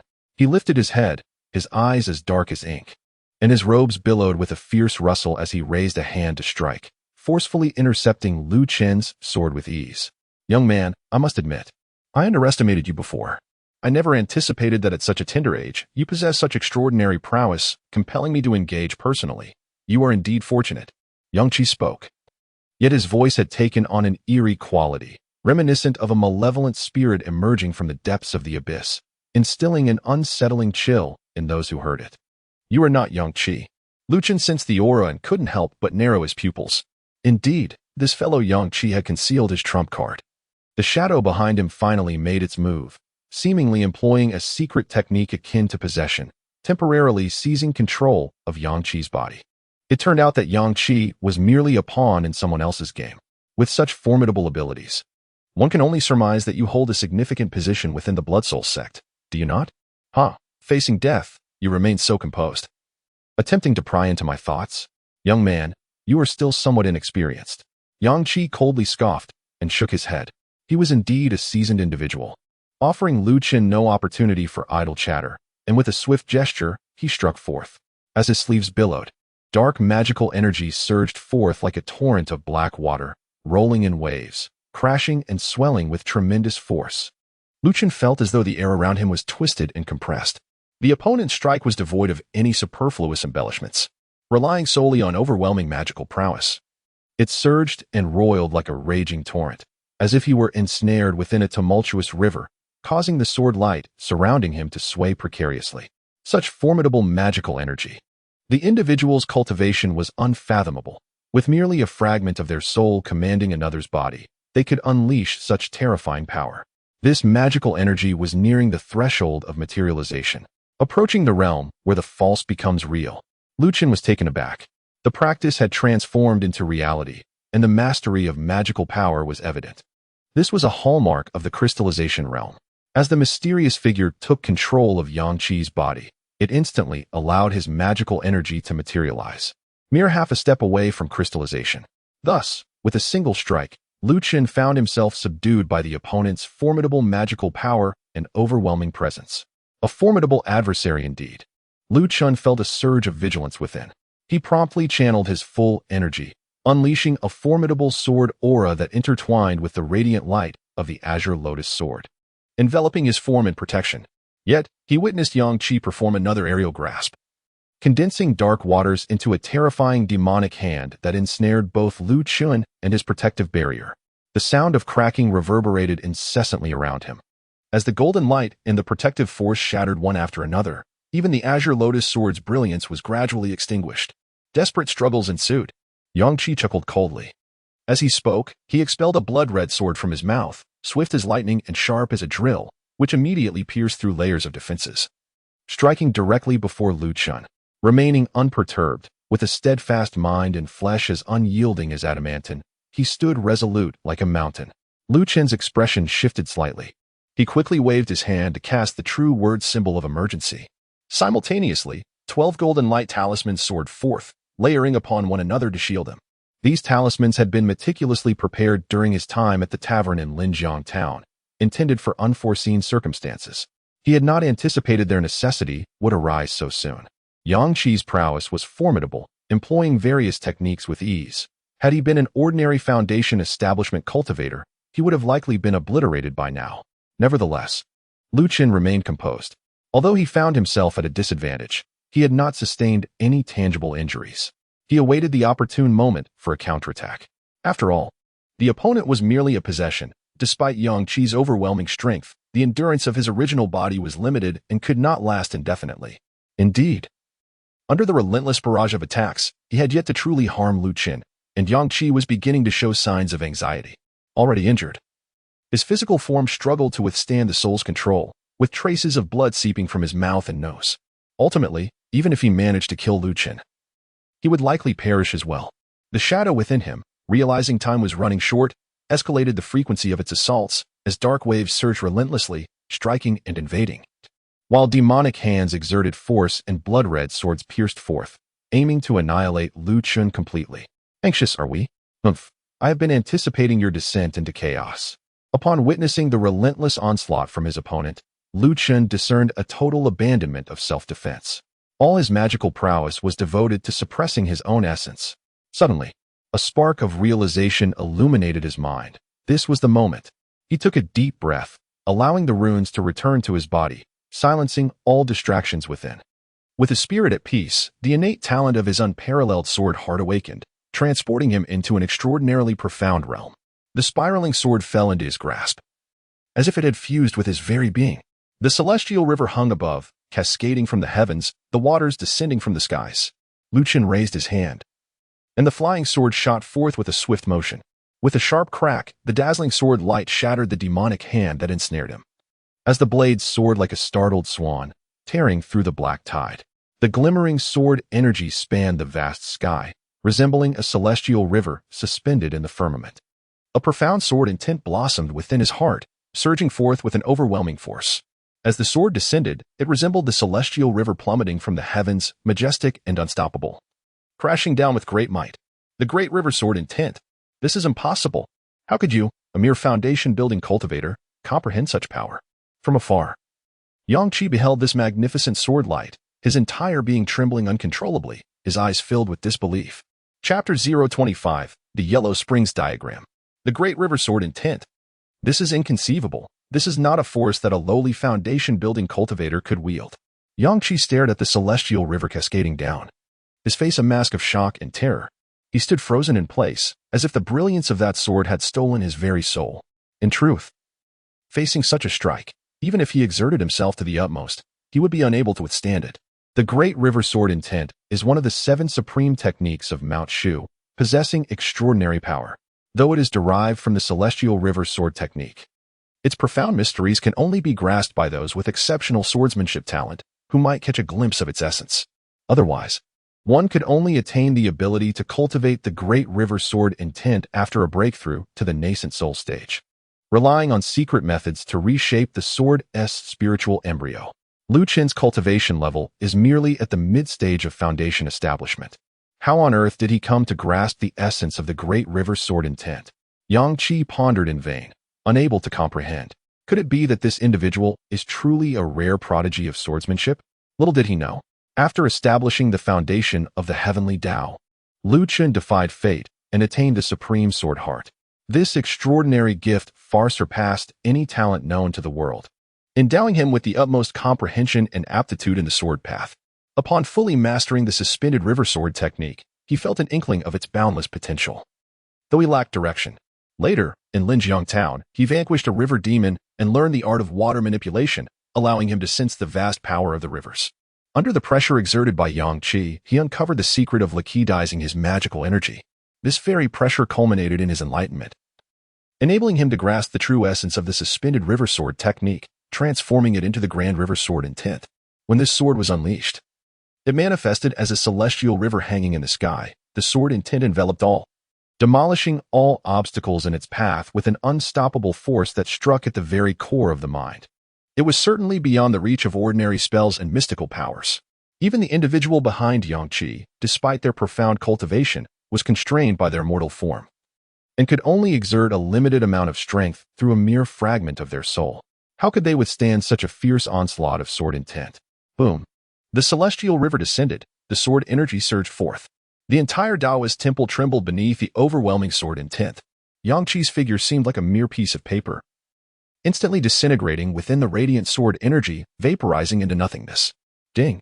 Congratulations to the host for slaying Yang Qi, earning 1,000 experience. Ding! Congratulations to the host for defeating a fragment of the mysterious stronghold soul, earning 10,000 experience. Ding! Congratulations to the host for successfully completing the first phase of the task against the remnants of the demonic sect, receiving an S rating and earning the reward, the Yellow Spring Map. The system notifications echoed in succession. Fortune had arrived. Lu Chen was momentarily taken aback. He had never anticipated that the destruction of the fragment of Yang Qi's soul would yield an astounding 10,000 experience points. This was an unprecedented windfall. In addition, he received an evaluation reward for an S-rank mission. The Yellow Spring Diagram, a lost artifact, forged by sealing off a small tributary of the Yellow Spring, imbued with 3,000 strands of feeble water, capable of refining the soul, the body, and magical power, while dissolving memories and consciousness.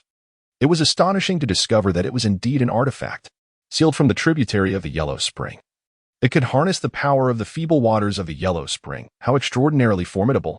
Lu Chen felt an overwhelming joy in his heart.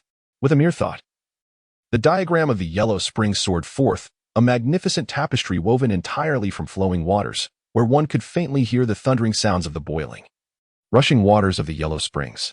It spiraled within the painting, coiling like a dragon. A single drop of this ethereal water could dissolve the corporeal form and spirit, corrode magical powers, and taint the golden elixir. The power contained within this diagram of the yellow springs was immensely surging. Should it be unleashed in its entirety, it could potentially annihilate an entire realm of beings. How splendid! With this diagram of the yellow springs by my side, I truly possess the means for self-preservation. With this treasure in my grasp, I need not fear even the masters of the golden elixir or the nascent soul realm. Once this object is summoned, the yellow springs will surge forth, and even immortals may hold a measure of trepidation. Furthermore, the waters of the yellow springs can continuously refine my corporeal form and spirit, purifying my magical powers and hastening the crystallization of my abilities, allowing me to ascend to greater heights. Chen was exceedingly pleased. The rewards for this system task were indeed remarkable. In the future, whenever a task is triggered, he must find a way to achieve perfection. The rewards for an S-rank evaluation are certainly extraordinary. As he pondered, Chen waved his hand, channeling his magical energy to envelop the yellow spring diagram around himself, concealing it beneath his robe. As the most intimate protective talisman, it not only facilitated his access to the waters of the yellow spring but also served as a safeguard, thus proving to be exceedingly convenient. Furthermore, the sect leader bestowed upon me the exquisite jade green lotus, which thrives in the realm of weak waters. If I were to nurture it within the yellow spring diagram, it might yield unforeseen rewards and potentially continue its growth and transformation. With this thought in mind, Chen urged the azure lotus within his dantian to ascend, gently settling it into the yellow springs map. The lotus took root in the waters, radiating an unprecedented vitality. Its branches extended, blossoms unfurled, lush and vibrant. After accomplishing these tasks, Chen released his divine consciousness, sweeping across the entire Taoist temple, confirming that no remnants of the Blood Soul sect remained, and only then did he feel a sense of relief. Subsequently, he opened his personal panel. Observing the remaining experience points, he could not help but break into a smile. More than 15,000 experience points, a substantial sum indeed. This was sufficient to propel his strength to new heights. Without hesitation, he immediately consumed 3,000 experience points, elevating his cultivation to the late foundation establishment stage. A torrent of mana surged within him, intensifying and gradually beginning to exhibit signs of liquefaction and refinement. The next step was to truly transform the false into the real, condensing his mana to break through to the crystal realm. This was a painstaking endeavor, unlike the rapid ascent of foundation establishment. Fortunately, with the yellow spring diagram in his possession, he would, with time, achieve his goal upon returning to the cave dwelling of Mount Shu. The remaining experience points would be utilized to enhance his Howren Sword Chi, his primary cultivation technique, renowned for its formidable power and thus deserving of priority. Ding. He consumed 2,000 experience points, elevating Howren Sword Chi to the second tier. Ding. He consumed 5,000 experience points, elevating Howren Sword Chi to the third tier. However, lacking the subsequent content of the technique, he could not proceed further. In the blink of an eye, Chen has elevated his vast sword Chi to the third tier. This represents the pinnacle of the fragmented scroll he currently possesses, the highest realm attainable through his cultivation. At this moment, the noble aura resides perpetually within him, having achieved a flawless fusion with his innate magical power. Henceforth, regardless of the spells he employs, they shall effortlessly carry the effects of the vast aura, requiring no separate invocation. Moreover, since the vast aura emanates from his heart, it flows ceaselessly, as long as his mental state remains unshaken. The vast sword Chi will continue to grow stronger, never to diminish. The 15,000 experience points may seem substantial, yet they deplete with remarkable swiftness.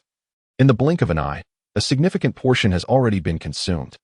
Chen initially intended to further refine and perfect the Lin character mantra rune, but the remaining 5,000 experience points were utterly insufficient. The recently comprehended Great River Sword intent was merely a nascent form and not yet complete, making it impossible to enhance directly with experience points for the time being. Therefore, he decided to fully upgrade the iron cloth shirt obtained from the Iron Corpse. As it was rather inexpensive, with a mere 1,000 experience points, he elevated it to its maximum level. Activating the fully upgraded iron cloth shirt enveloped him in a layer of magical energy, akin to donning an iron armor, significantly augmenting both his defense and strength. Undoubtedly, it served as a practical means of combat. Having accomplished this, Chen paused. Following this round of enhancements, his strength had experienced a remarkable surge, sufficient for his current realm. He decided to reserve the remaining experience for future contingencies, anticipating potential encounters with formidable foes, allowing him to level up unexpectedly and catch his adversaries off guard. Moreover, considering that the Iron Crown Taoist had concealed himself in this location, he must have amassed a considerable amount of wealth from the populace. With his corpse still present, there might be valuable items to uncover. Even the smallest morsel is still sustenance, and nothing should be overlooked. With this thought, Chen rose and reached out to retrieve a personal storage pouch from the Iron Crown Taoist.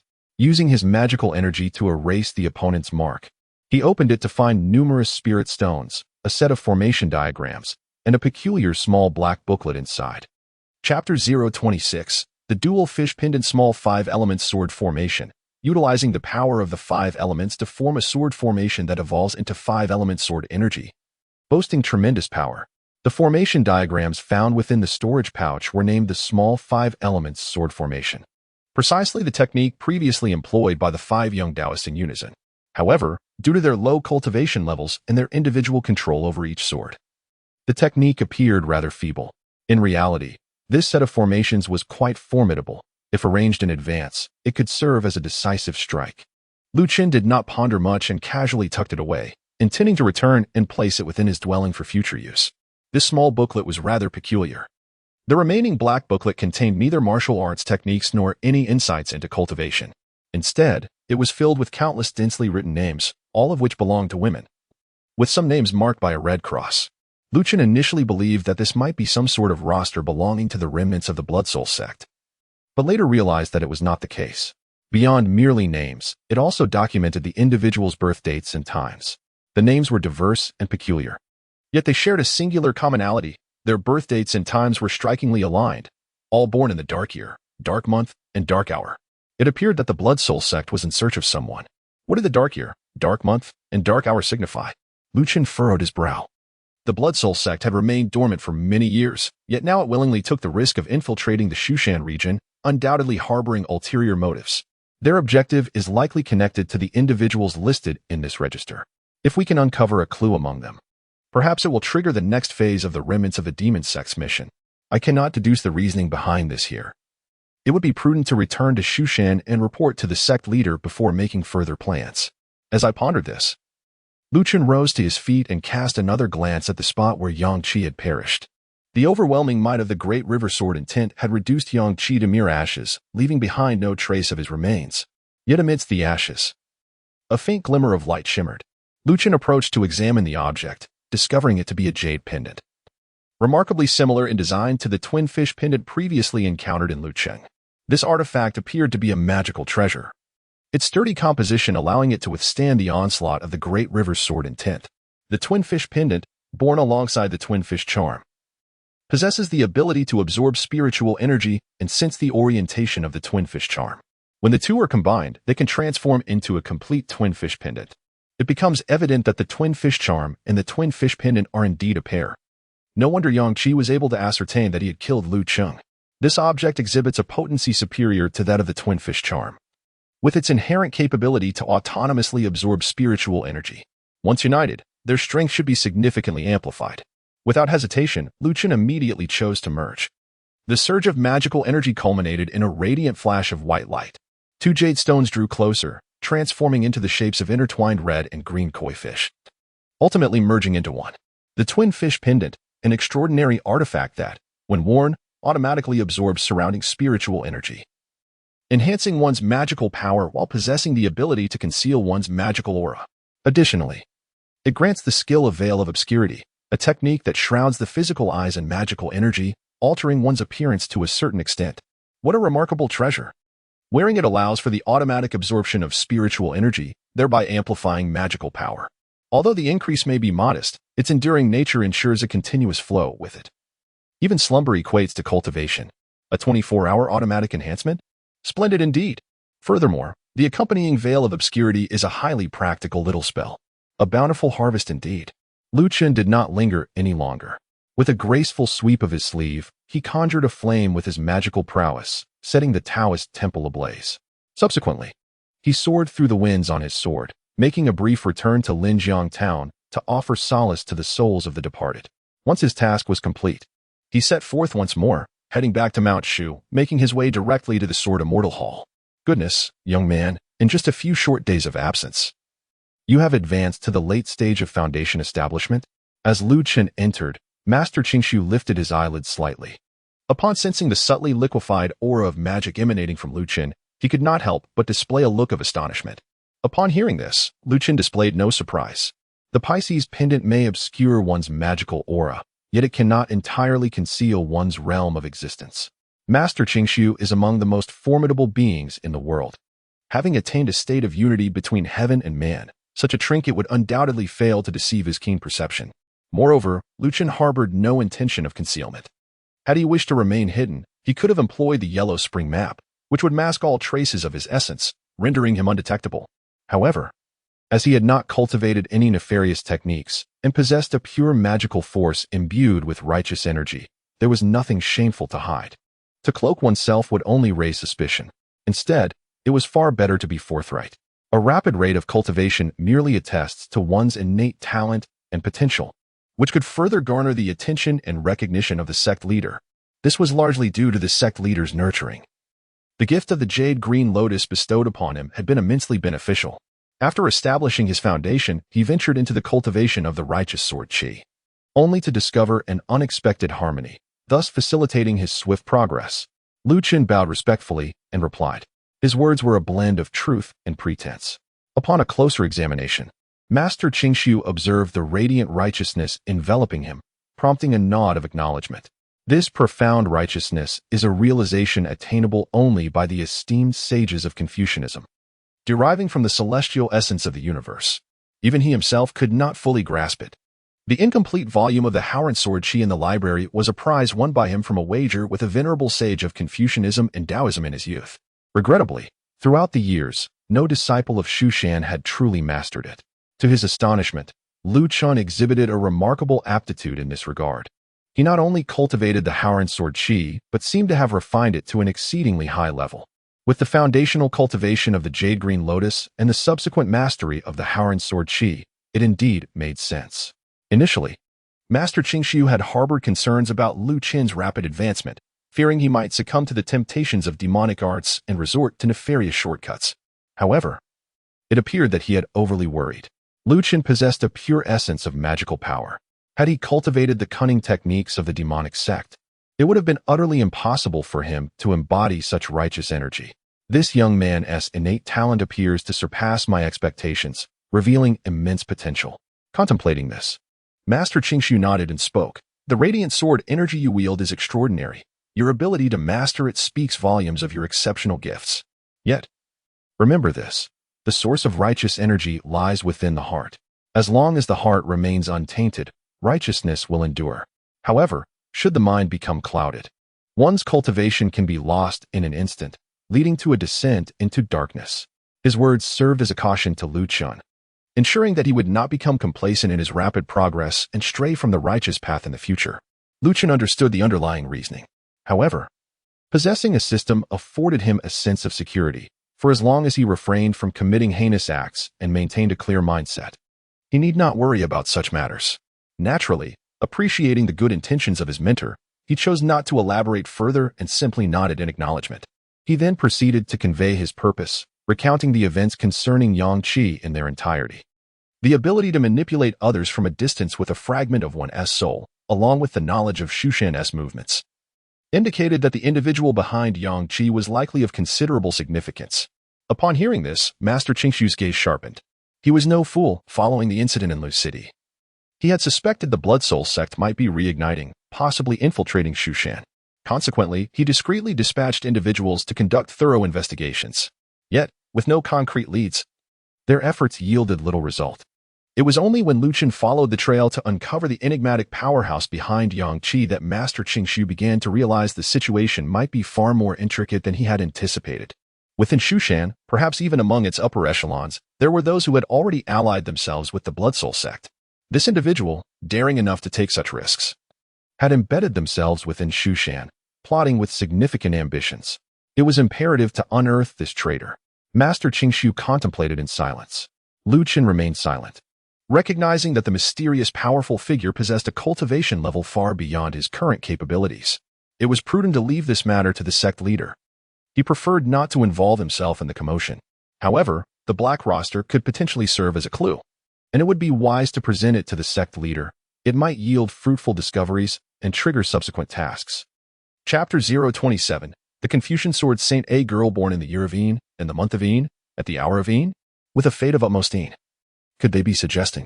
Upon seeing Lu Chen produce the roster, the expression of Qing Suzhenren shifted slightly, as if he had connected the dots to something ominous. Yet, he quickly regained his composure, pressing the roster down and stating lightly, "This matter is of great significance. I must first dispatch someone to investigate thoroughly.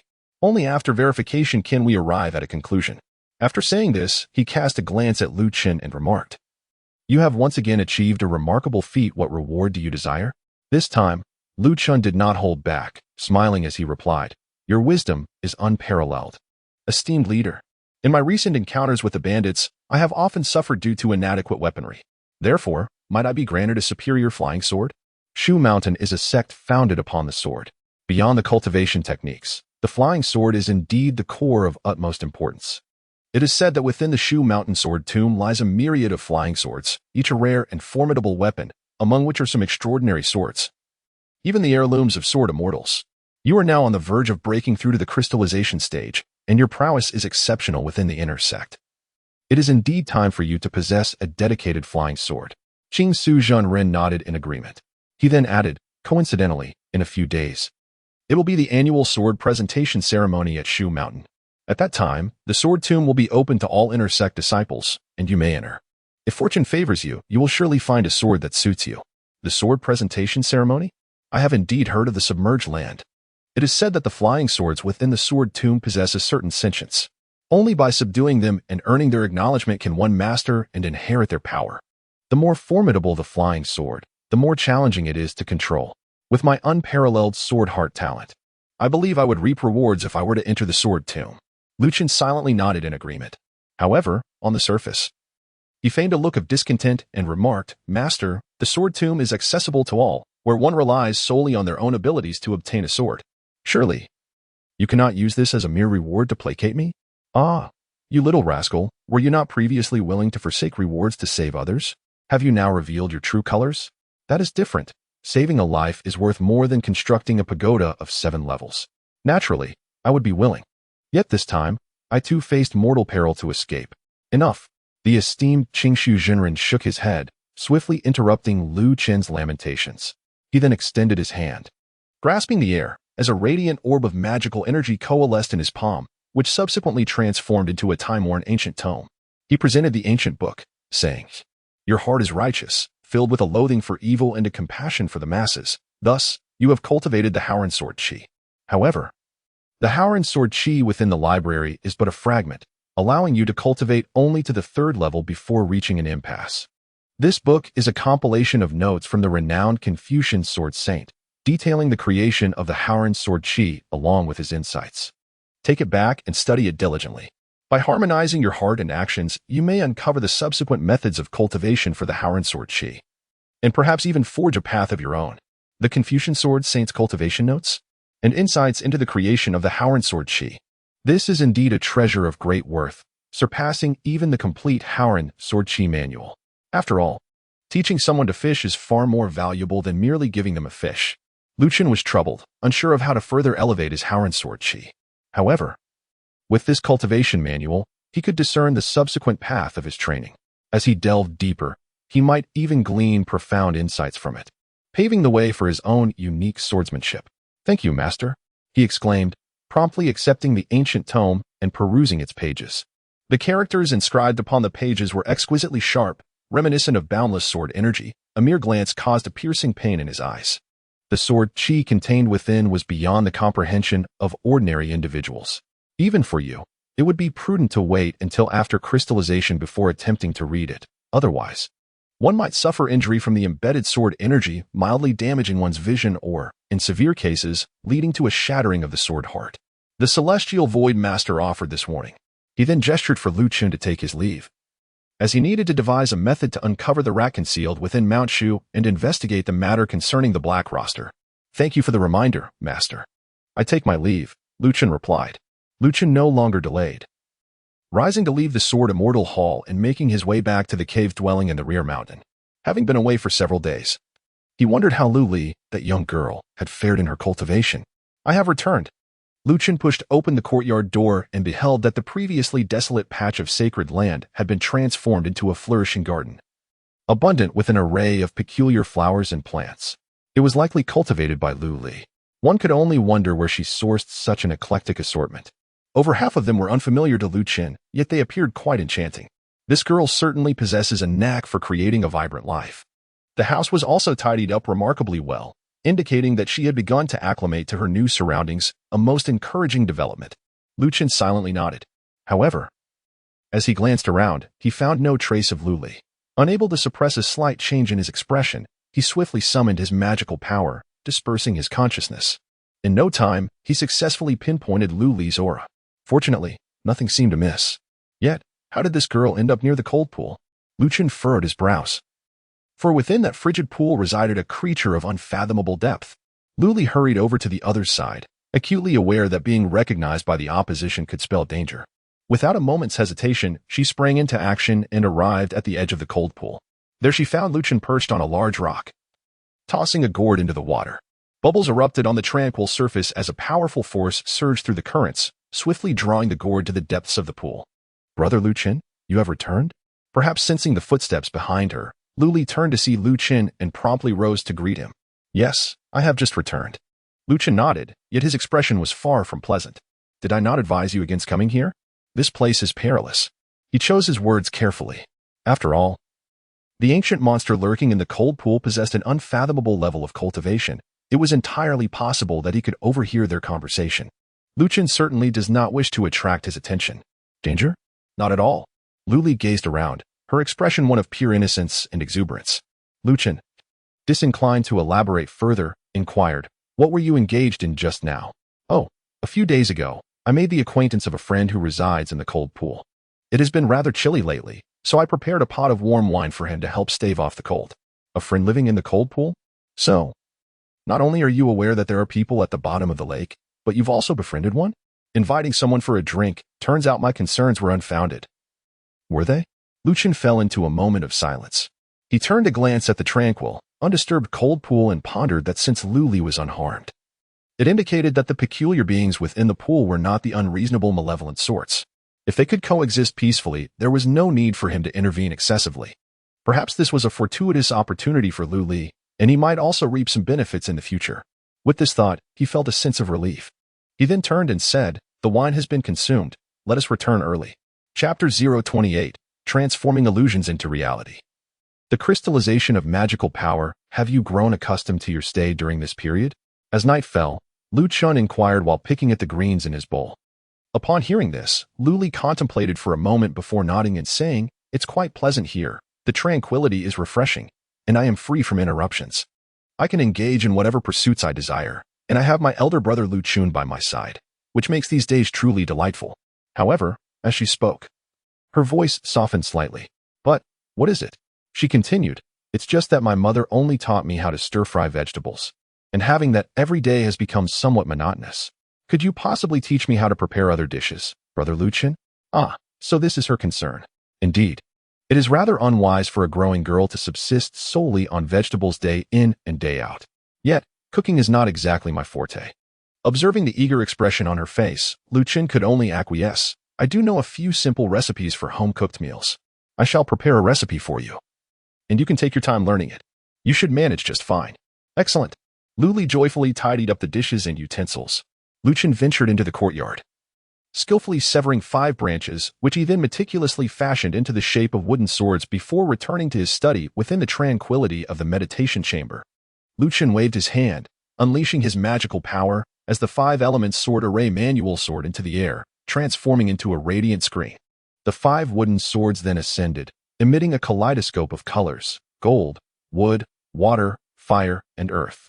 The luminous essence of the 5 elements merged into the wooden swords, transmuting into mystical seals, which then vanished into thin air.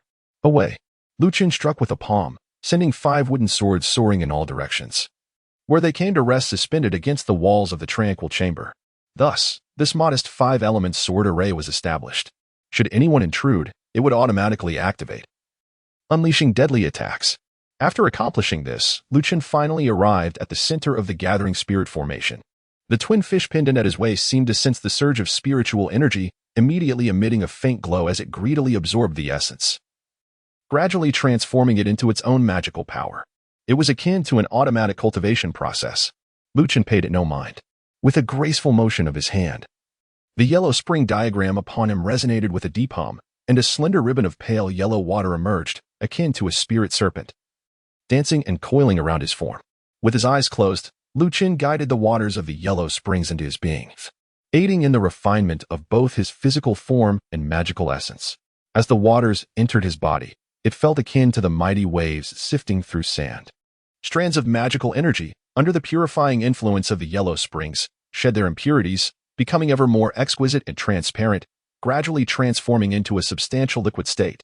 Before long, the ethereal and formless magic within his dantian coalesced into an expansive ocean. The flowing magic surged through his meridians and acupoints, reminiscent of great rivers. Truly, the yellow springs are wondrous. After merely one session of refinement, my entire magical essence has been liquefied and purified. Next, with further consolidation, it is likely that crystallization will not take long to achieve.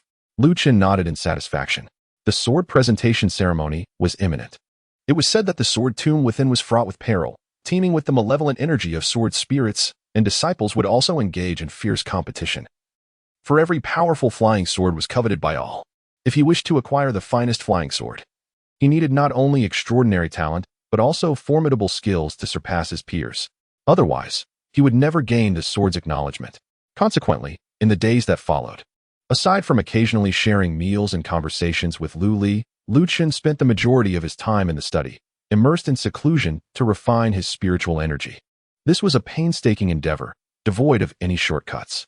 Fortunately, with the assistance of the yellow spring diagram, the efficiency of crystallization was significantly enhanced. After 7 days, Lu Chen has meticulously crystallized all his magical essence. As he breathes, a dense mist envelopes him. Upon closer inspection, one would discern that this mist consists entirely of tangible crystallized magical energy. Each particle glistens with clarity, coalescing into a surging river of power, far exceeding his abilities during the foundational stage.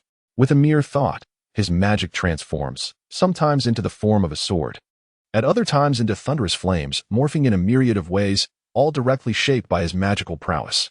When paired with corresponding spells and techniques, its potency becomes even more formidable. The Crystal Realm. Remarkably, in less than 4 months since my initiation, I have already ascended to this stage of mastery. This strength places me among the top 10 in the inner sect of Mount Shu. At the upcoming sword ceremony, I have a significant opportunity to make an unforgettable impression. Should I earn the recognition of a top-tier divine sword, I may even have the chance to be directly promoted to a true disciple. Lu Chen clenched his fist. In the sect of Shushan, the hierarchy is strictly delineated. From the moment one enters, they are considered outer disciples, occupying the lowest rung of the ladder, burdened with numerous sect duties. Upon establishing their foundation, they may ascend to the inner sect, the backbone of Shushan. Here, they can either seek mentorship from elders or pursue self-cultivation, typically tasked with undertaking demon-slaying missions. Through their merits, they can access a vast array of resources and privileges within the sect. The majority of disciples spend their entire lives as mere inner disciples, unless they exhibit extraordinary talent before the age of 30, eclipsing their peers, thus earning the chance to become a true disciple. True disciples enjoy a significantly elevated status, granting them full access to the sect's resources and a measure of authority comparable to that of the elders of Shushan. Moreover, they gain the privilege to vie for the position of the Sword Master, a title heralding the future leader of Shushan. Currently, this generation boasts only 8 true disciples, most of whom have achieved the Golden Core stage and are often traveling far and wide. They return only during the selection of the Sword Master. The annual sword ceremony serves as a veiled test, assessing the progress of disciples across the 7 peaks throughout the year, seeking those with exceptional talent capable of surpassing their contemporaries and earning the recognition of the esteemed divine swords. Regrettably, in the past decade, few remarkable figures have emerged. resulting in a decade devoid of new true disciples within Shushan. With demons and spirits rising across the world and remnants of the Blood Soul sect resurfacing, I sense that significant changes loom on the horizon. Time for my growth is likely limited, and I must seize every moment and opportunity to strengthen myself, ensuring I can safeguard my own existence amid future upheavals. The upcoming sword ceremony presents a valuable opportunity should I become a true disciple of Shushan. I would have the freedom to venture beyond its confines and truly explore the world. As I ponder this, Chen raised his hand. In the tome of the Confucian sword, Saint's cultivation notes gracefully floated before him. Having transcended the crystallization stage, his strength had significantly increased, enabling him to barely withstand the sword energy and intent contained within the text. It was an opportune moment for contemplation, as he might uncover the subsequent methods for cultivating the majestic sword energy. The sword cultivator embodies the advantages of heaven and earth, steadfast and unyielding. The Confucian embodies the profound wisdom of sages, harboring the essence of the cosmos, with the lofty spirit of Confucianism embracing the vastness of heaven and earth. Leveraging the advantages of the universe, he vanquishes demons, protects the populace, stabilizes the mountains and rivers, upholds the state, and opens the gates of heaven, each word sharp and incisive. As Chen immersed himself in the reading, the characters on the pages seemed to come alive. Each stroke and each line transformed into an intricate dance of sword energy and shimmering light, dispersing throughout the cosmos, creating an ethereal spectacle. In this reverie, he felt a profound connection to the essence of the text. Chen felt a sudden blur before his eyes, as if he had been transported to an entirely different realm, a fantastical world woven solely from the essence of sword energy. Chapter 029. Subduing the Heart's Primate. Enlightening the Sword Heart. How magnificent! The script upon this parchment, infused with sword intent, is capable of influencing the mind and drawing me into this illusion. No wonder the sect leader previously remarked that one must at least reach the crystal realm to perceive it. Otherwise, one would be unable to withstand the sword energy inscribed therein. Should the mind falter, the consequences would be dire. Chen gazed at the shimmering sword energy swirling around him, unable to suppress an admiring exclamation. He had seemingly transcended into the realm crafted by the pages of a mystical tome. This was an illusion, a world entirely woven from the interlacing of sword light. There was neither sky nor earth, only an endless expanse of resplendent sword radiance. Each strand emanated an unparalleled essence of righteousness, ethereal and pure, unblemished in its clarity. Yet for malevolent beings, it was as terrifying as divine retribution. Those with impure thoughts who dared to enter this literary illusion would likely find their consciousness obliterated by the sword light, leaving them as mere husks devoid of will. However, Chen, having cultivated the essence of righteous sword energy, felt an inexplicable affinity towards these beams of light. Thus, as he traversed this ocean of sword brilliance, he experienced only a gentle embrace, devoid of any discomfort. It seemed there was a dwelling ahead. Chen walked upon the radiance of the sword light. Suddenly, he beheld in the distance tumultuous waves, an endless convergence of sword light, from which a golden brilliance emanated, revealing a magnificent golden palace, entirely resplendent in gold. It seemed as though it were constructed from solid gold, exuding unparalleled opulence. Within the palace, faint melodies of silk and bamboo could be heard, enchanting and melodious, akin to celestial music. Graceful figures floated and danced, each one as beautiful as a celestial being, captivating the soul and leaving one entranced.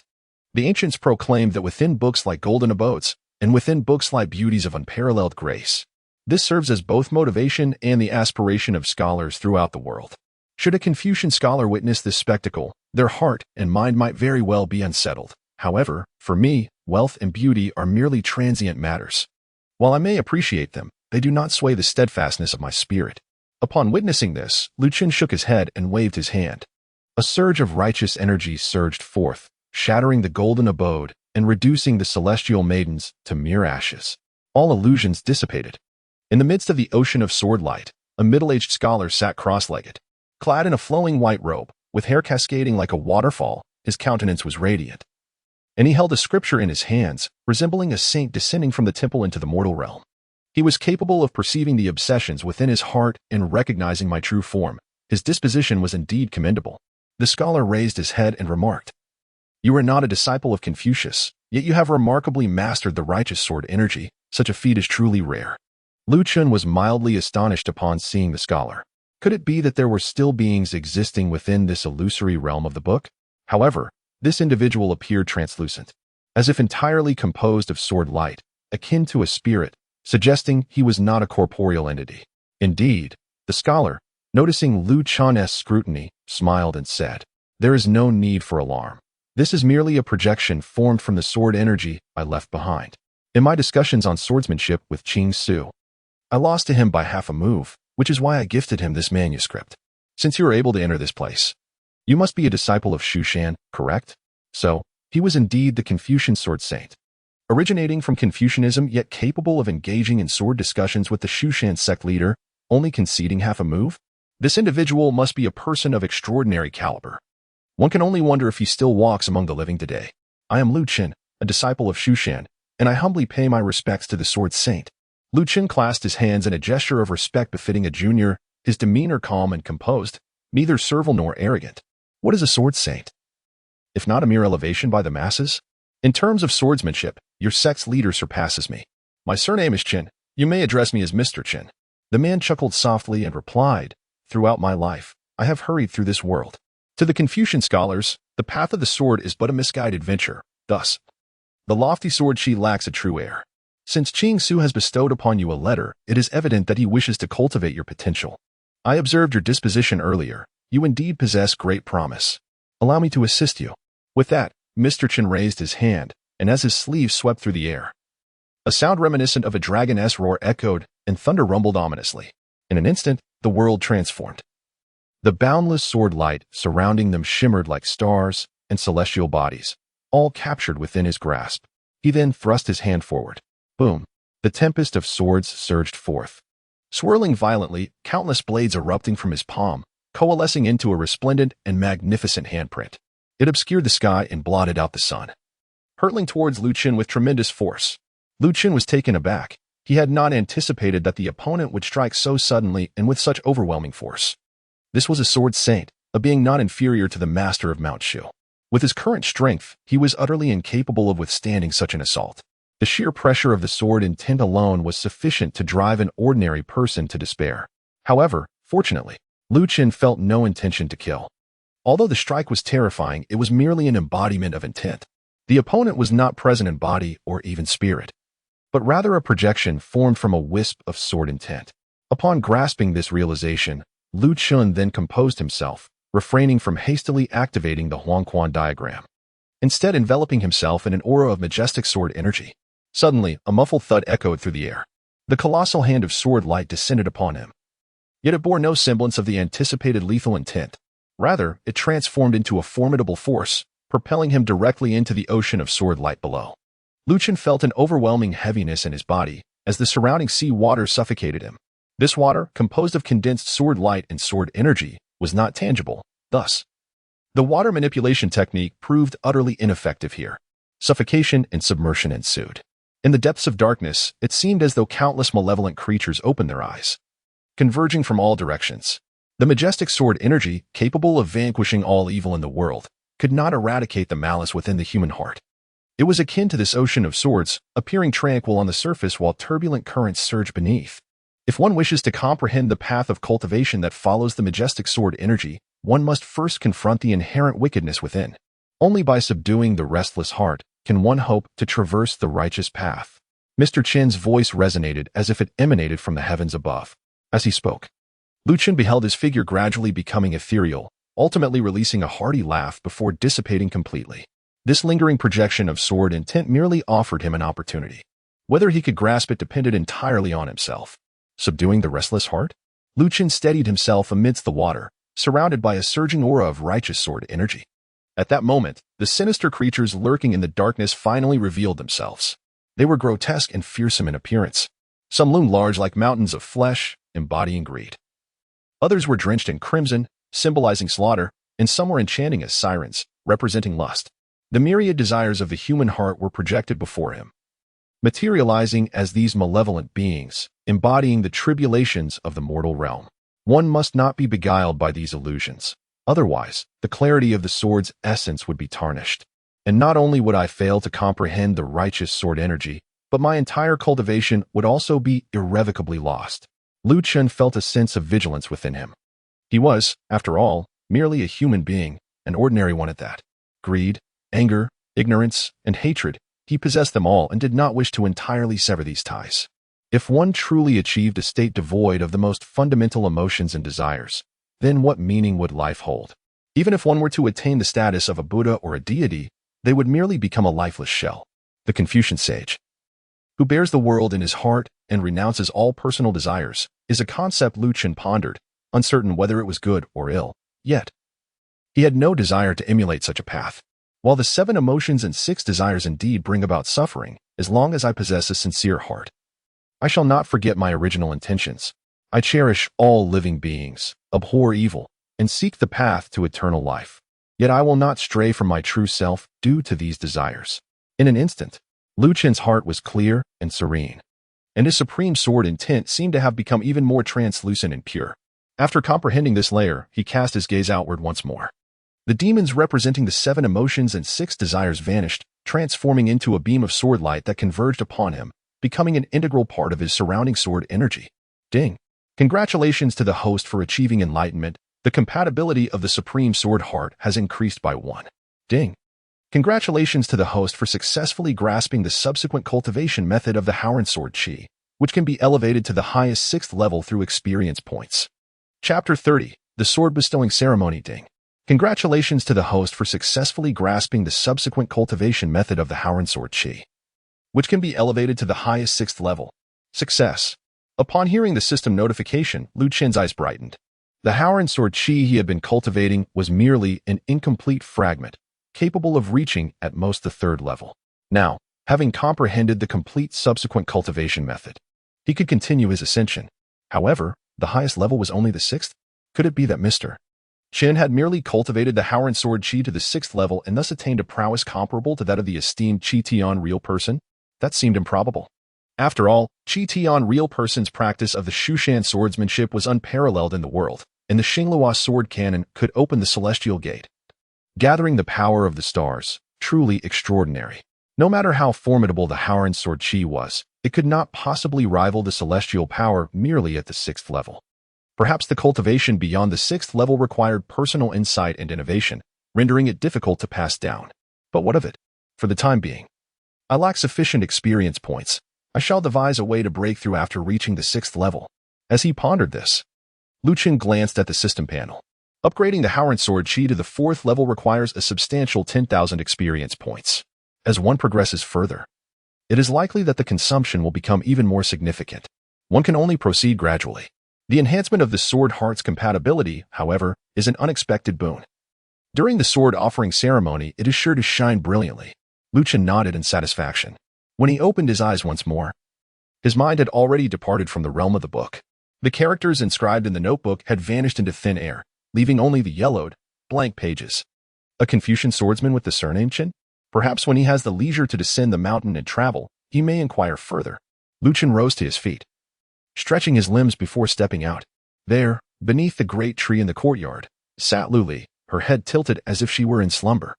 Ethereal wisps of spiritual energy gradually converged from all directions, coursing through the roots of the tree beneath her, continuously drawing nourishment and infusing it into her being. What kind of cultivation technique is this, allowing one to harness the essence of flora for their practice? Were an unknowing observer to witness this, they might well believe a tree spirit had come to life. Lu Chen furrowed his brow slightly. He had never imparted such a technique for refining qi to Lu Li. This method of cultivation allowed for a considerably swifter progression than the Tai Ching Sensation Sutra, or perhaps it was simply more suited to Lu Li.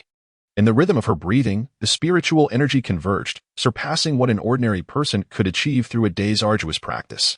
Was this the technique from her previous life, awakened through her innate wisdom, or was it taught by that peculiar individual in the cold pool?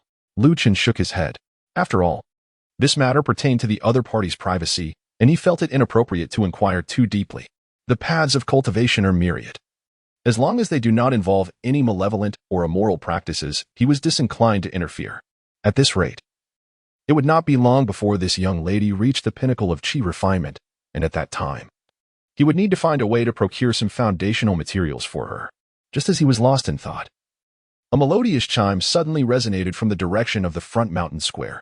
Following that, beams of sword light soared from the peaks of Mount Shu, transforming into vibrant rainbows as they rushed towards the back mountain. That location was, indeed, the site of the sword tomb. Has the sword presentation ceremony already commenced? Upon witnessing this, Chen did not hesitate. He soared into the air, wielding his flying sword, merging into the torrent of sword light.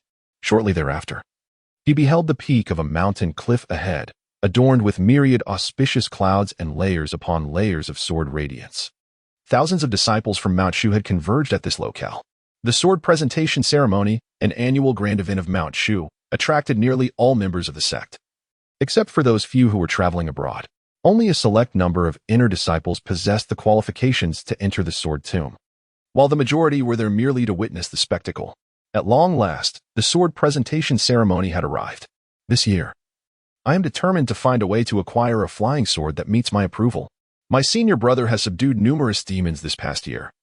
Rapidly advancing in his cultivation, surely he will achieve his desires. Yet, which sword piques my interest? Given our capabilities, we dare not aim too high. We can only strive for one among the 72 earthly fiends.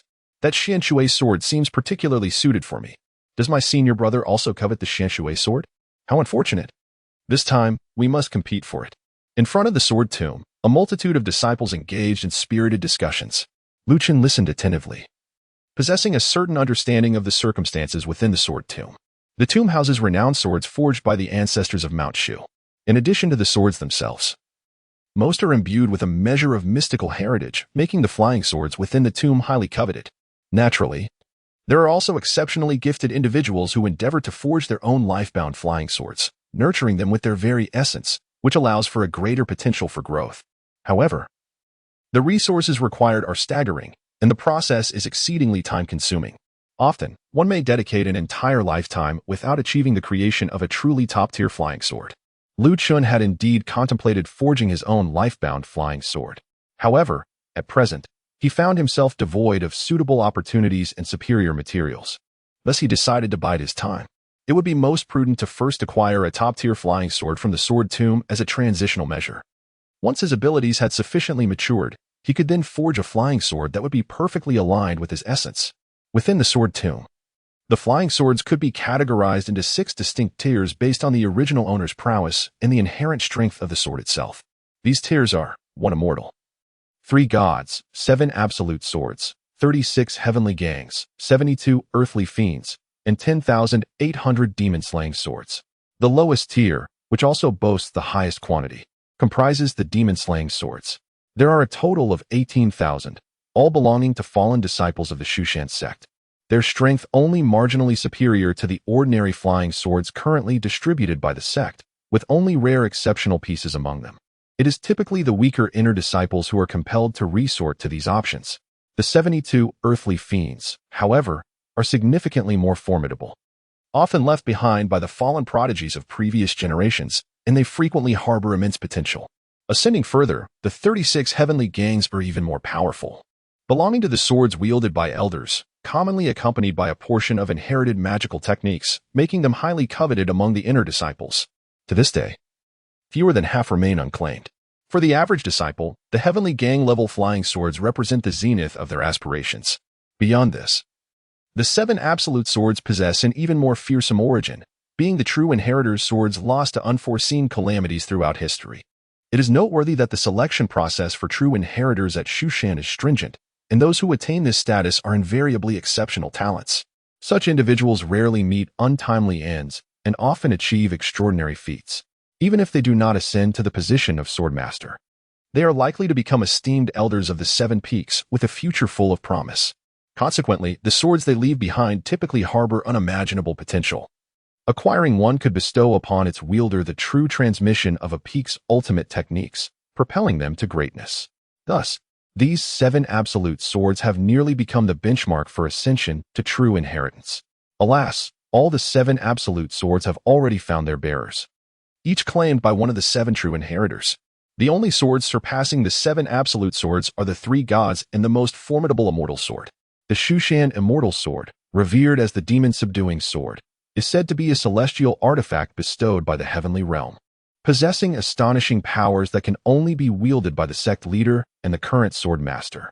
Next in strength are the 3 divine swords, Tai, Pure Yang, and Tianxing. As the name suggests, divine swords are wielded by sword deities. Over the millennium of Shushan's history, only 3 sword deities have emerged. among them. The teeming sword was the life-bound flying sword crafted by the current sect leader, Shushan, in his youth. However, it merely hovers in the sword tomb, suppressing the malevolent energies within and cannot be claimed. The pure young sword was seized 8 years prior by the inner disciple Gu Chashing, who thus soared to prominence, earning the favor of the esteemed elder of Kyong Peak and being accepted as a true inheritor, becoming the most promising among the 8 current true inheritors. As for the 3 gods, only the sword known as the God of Slaughter, Tai, remains within the tomb, yet its whereabouts are shrouded in mystery, and capturing it remains a daunting task. It appears that if I wish to ascend to true inheritance, I must devise a means to locate this Tai divine sword. Chen appeared contemplative. Chapter 031. You seek the sword, I vanquish the beasts. The divine sword Tai is the most enigmatic among the 3 divine swords. Its origins remain shrouded in mystery, and no one has ever beheld it with their own eyes. Nevertheless, all are convinced that Tai lies within the sword tomb. Having claimed countless lives, it emanates a formidable malevolence that envelopes the entire tomb, lamenting daily due to its inability to bask in the light of day. Somewhere within the sword tomb, it awaits its rightful master. Only those with extraordinary fortune may glimpse it, and only those of great resolve may wield it. Over the years, countless disciples of Mount Shu have endeavored to locate Tai, vying for the coveted position of its true inheritor, yet all have met with failure. The vast majority have not even attained the privilege to witness Tai. The divine sword Tai is currently the finest flying sword within the sword tomb, worthy of the sword god's favor and indeed deserving of my supreme sword heart.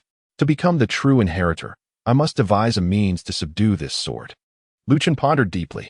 However, based on his understanding, throughout the generations of Mount Shu, aside from the founding ancestor, it appeared that only the current sect leader, Shushan, had attained the realm of the sword god. The original master of Taya remained a mystery, as the name of that sword god was known to none. Should any information come to light, it might aid in subduing the Taya divine sword. Just as he was contemplating this, 7 resplendent beams of sword light suddenly descended from the summit of the sword tomb, aligning in the formation of the Big Dipper, transforming into magnificent pillars of sword energy that pierced the heavens, creating an unparalleled shockwave. Within the radiant columns of sword energy, the 7 esteemed elders of the 7 peaks materialized.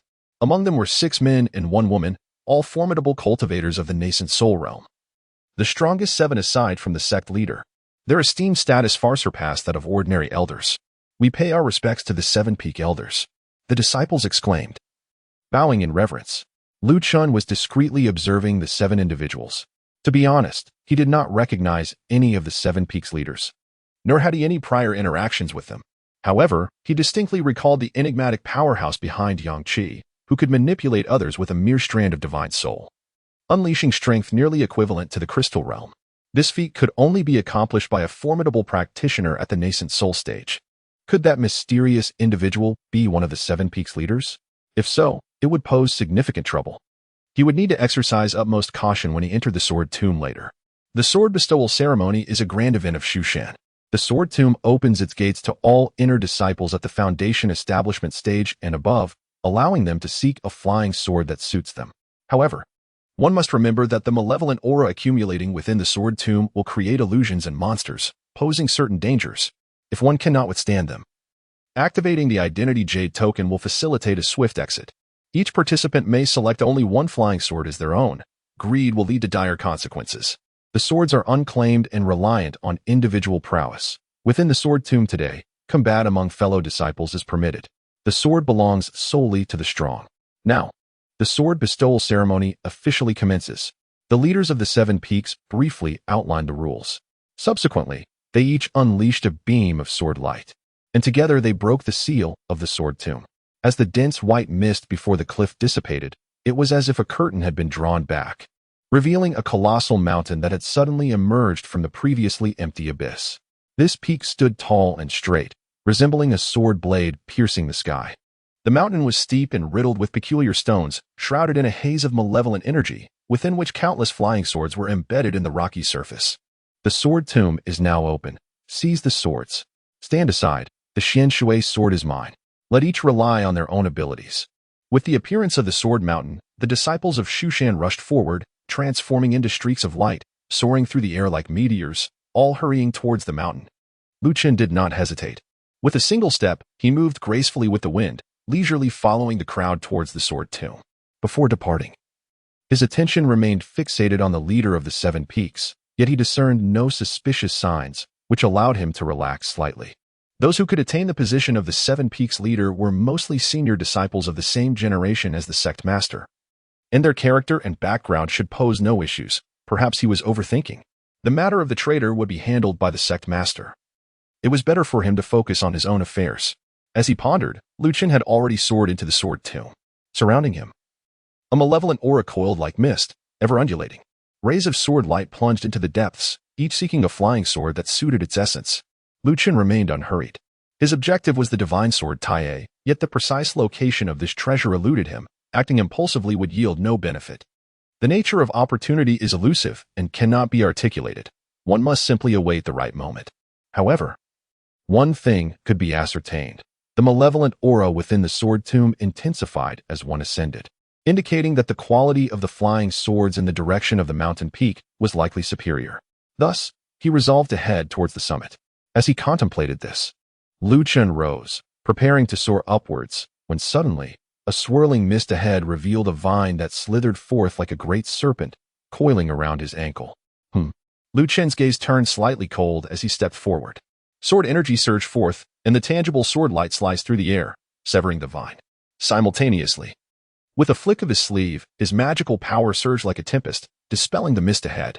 It revealed a vine demon that had transformed into a monstrous entity after absorbing the malevolent aura of the flying sword. The sinister energy swirled around it as it brandished its vine-like appendages, appearing exceedingly fierce.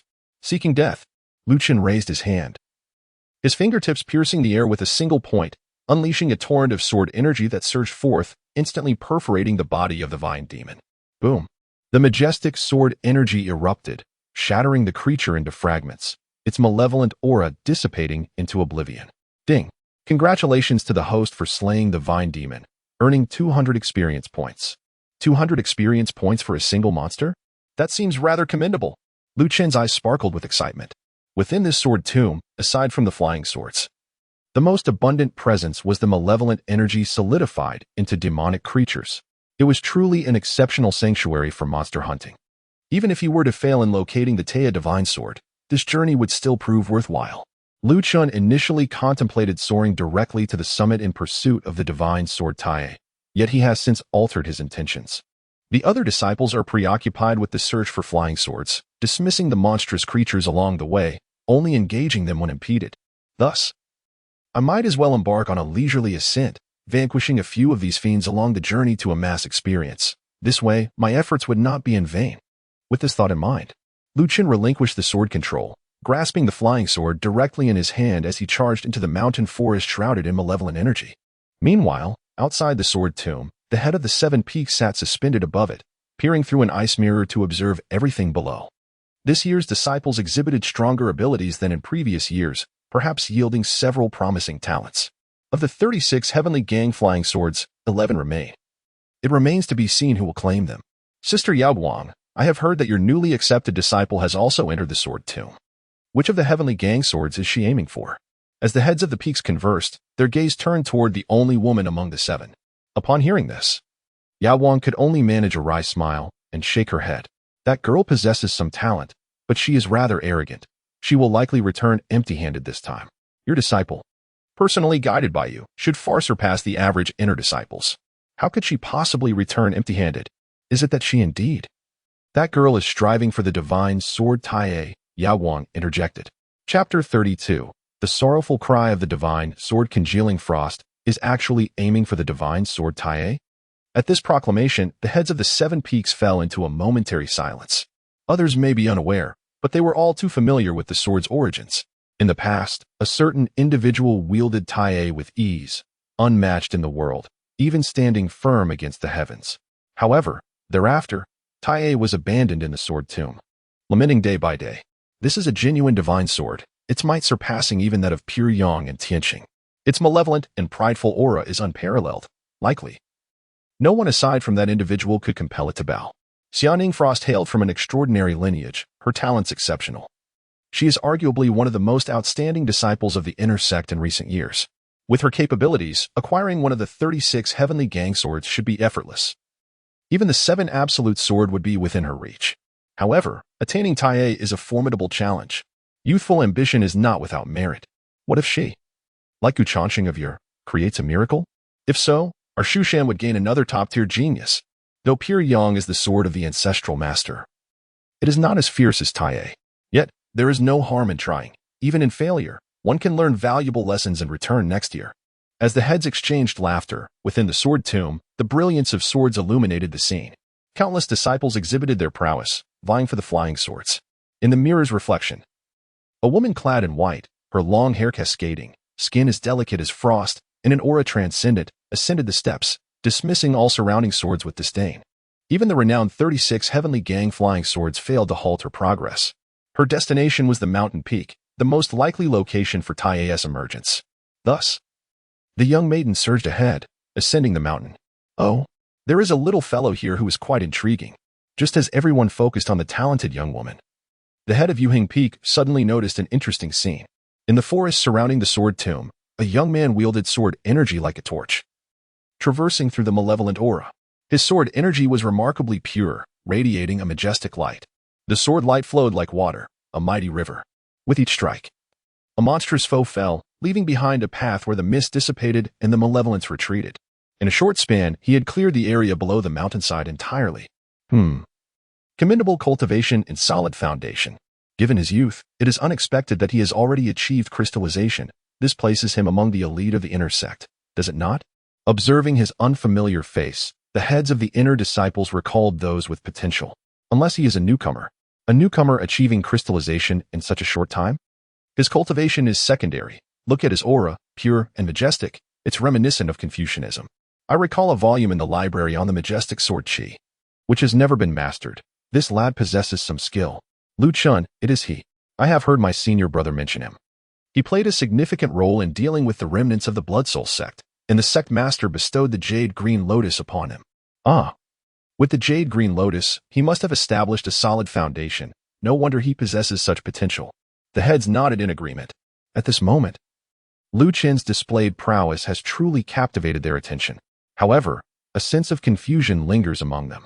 Given his formidable strength, competing for a Tian gang level flying sword should be a foregone conclusion. Yet, he appears disinterested in such pursuits, opting instead to eradicate malevolent creatures. What could be his intention? Observing his swift and decisive actions, one cannot help but sense a certain ruthless determination. While others are embroiled in the contest for flying swords, he has chosen to venture into the sword tomb to vanquish demons. Intriguing indeed. I am curious to see what this young man intends to accomplish. Lu Chen, of course, remained oblivious to the attention he had garnered from the esteemed leaders. At this moment, he was immersed in the joy of his achievements. Ding! Congratulations, host, for vanquishing the stone puppet, gaining 300 experience points. Ding! Congratulations, host, for defeating the sword shadow, gaining 500 experience points. Ding! Congratulations, host, for slaying the malevolent spirit, acquiring the heavenly eye technique, and gaining an additional 500 experience points. In a short span of time, Lu Chen had successfully eliminated dozens of monsters, accumulating over 5,000 experience points and discovering a practical spell. Heavenly eye technique. All forms and colors are illuminated, whether coarse or fine, near or far. The heavenly eye perceives all. By employing this technique, one can momentarily open the heavenly eye, discerning the essence of all illusions. The heavenly eye technique is derived from the 10 great mystical powers of the Taoist tradition. While it lacks the true might of divine powers, it can temporarily unveil the hidden, revealing demons and phantoms and penetrating the nature of illusions. This spell is particularly effective against deceptive techniques. The harvest was commendable. Having cleared the lesser monsters from the mountainside, Lu Chen considered delving deeper into the sword tomb, where the malevolent energy was ever more potent, promising even greater rewards. Lu Chen nodded in satisfaction. Without further delay, he rose, sword in hand, intending to continue battling the monsters. At that moment, a sudden, resounding cry of a sword echoed from the mountaintop, tragic, desolate, solitary, and defiant. It resembled a wailing from antiquity, a roar from the depths of hell. Each note piercing the ears, a mournful lament that stirred the soul. The entire sword tomb trembled in response, an endless malevolence roiling like a tide, surging in all directions. The demonic creatures within this malevolence shivered, emitting cries of anguish that reverberated across the area. It was Taiye. It weeps. The divine sword Eslament had returned, seemingly from the direction of the mountaintop, quickly, to the summit. To possess the divine sword Tai would mean soaring to unimaginable heights. Countless disciples of the Shu mountain sect were invigorated upon witnessing this. After all, it is one of the three divine swords, a golden opportunity for every individual to leap like a carp over the dragon gate. Who would let such a chance slip away?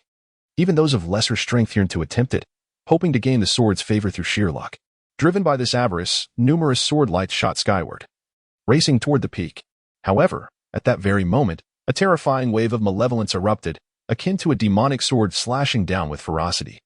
The dark blade sliced through the air, its malevolence swirling like a storm. The disciples of Shu Mountain, rushing upward, were met with muffled gasps and cries, plummeting like dumplings until they were halted by the protective formations surrounding the area, narrowly escaping a fatal fall. What a fearsome aura of malevolence! The Tai sword is the blade of the god of death, having slain countless masters of the sword path. And legend has it that it has tasted the blood of immortals. Its malevolence is not something ordinary beings can withstand. My heavens! Is this the might of the divine sword? We lack even the qualification to behold it. Merely this surge of malevolence has cast us all down. Such a divine weapon is beyond our reach. Outside the sword tomb, the master of the seven peaks gazed at the swirling malevolence and sword light, shaking his head in resignation. In truth, every year when the sword tomb opens, Tai emits a mournful cry, yearning for someone to bring it back to light. Yet, regrettably, no one has ever managed to breach that terrifying malevolence and reach the summit. They cannot even glimpse it, let alone inherit or tame it. As time passes, the resentment and malevolence of Tai grow ever stronger. The power unleashed now is far more terrifying than in previous years. It has languished in dust for too long. This solitude and loneliness, with no outlet for expression, manifest as an even more formidable and ferocious sword light. Yet, some remain undeterred, launching another assault toward the peak. As the words were spoken, the master of the seven peaks lifted his gaze. Below, among the crowd, several figures soared into the sky, their sword lights blazing like startled swans. These individuals were the cream of the crop within the inner sect of Shu Mountain. Each possessed the cultivation of the crystal realm and ranked among the top 10 masters of the inner sect, with two of them having a solid foundation in foundational cultivation. However, even so, they failed to breach the barrier of malevolence. As the sword cries reverberated, the dreadful might roared, and the terrifying sword energy swept through like a tempest. Those several figures were akin to leaves caught in the wind, forced to retreat. All wore ashen faces, spitting blood. So powerful, this malevolence, which could slay gods and demons alike, disregards magical powers, striking directly at the heart. If one's mind is not exceptionally strong, even the highest cultivation would be insufferable. Wait. One remains unyielded. Look, it's Xiang. She is resisting the malevolence. The crowd gasped in astonishment. Among the rolling malevolence, a delicate figure soared skyward, defying the heavens.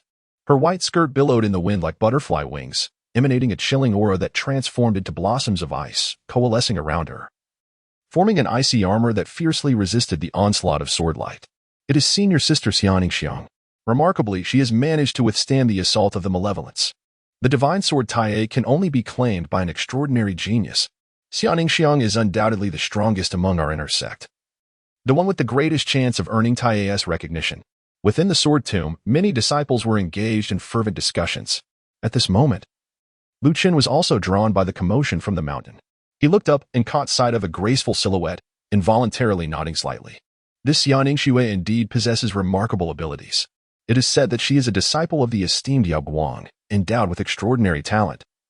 Having established her foundation with 10,000 years of profound ice, her potential is boundless, and she has now reached the pinnacle of crystallization. Standing just a step away from the golden core, she commands a lofty position within the inner sect. There is indeed a glimmer of hope for her to contend for the divine sword Tai. However, the malevolent aura emitted by this divine sword penetrates the very soul, and relying solely on her magical prowess would be utterly insufficient to withstand it. Chen shook his head, displaying no urgency. If the divine sword Tai were so easily obtainable, it would not have remained entombed in the sword tomb for countless years. He proceeded leisurely, ascending the steps. Unfortunately, the malevolent aura within the sword tomb had been drawn to the Tai sword, resulting in a lack of demonic creatures to confront along his path, thus depriving him of the opportunity to accumulate experience. Boom.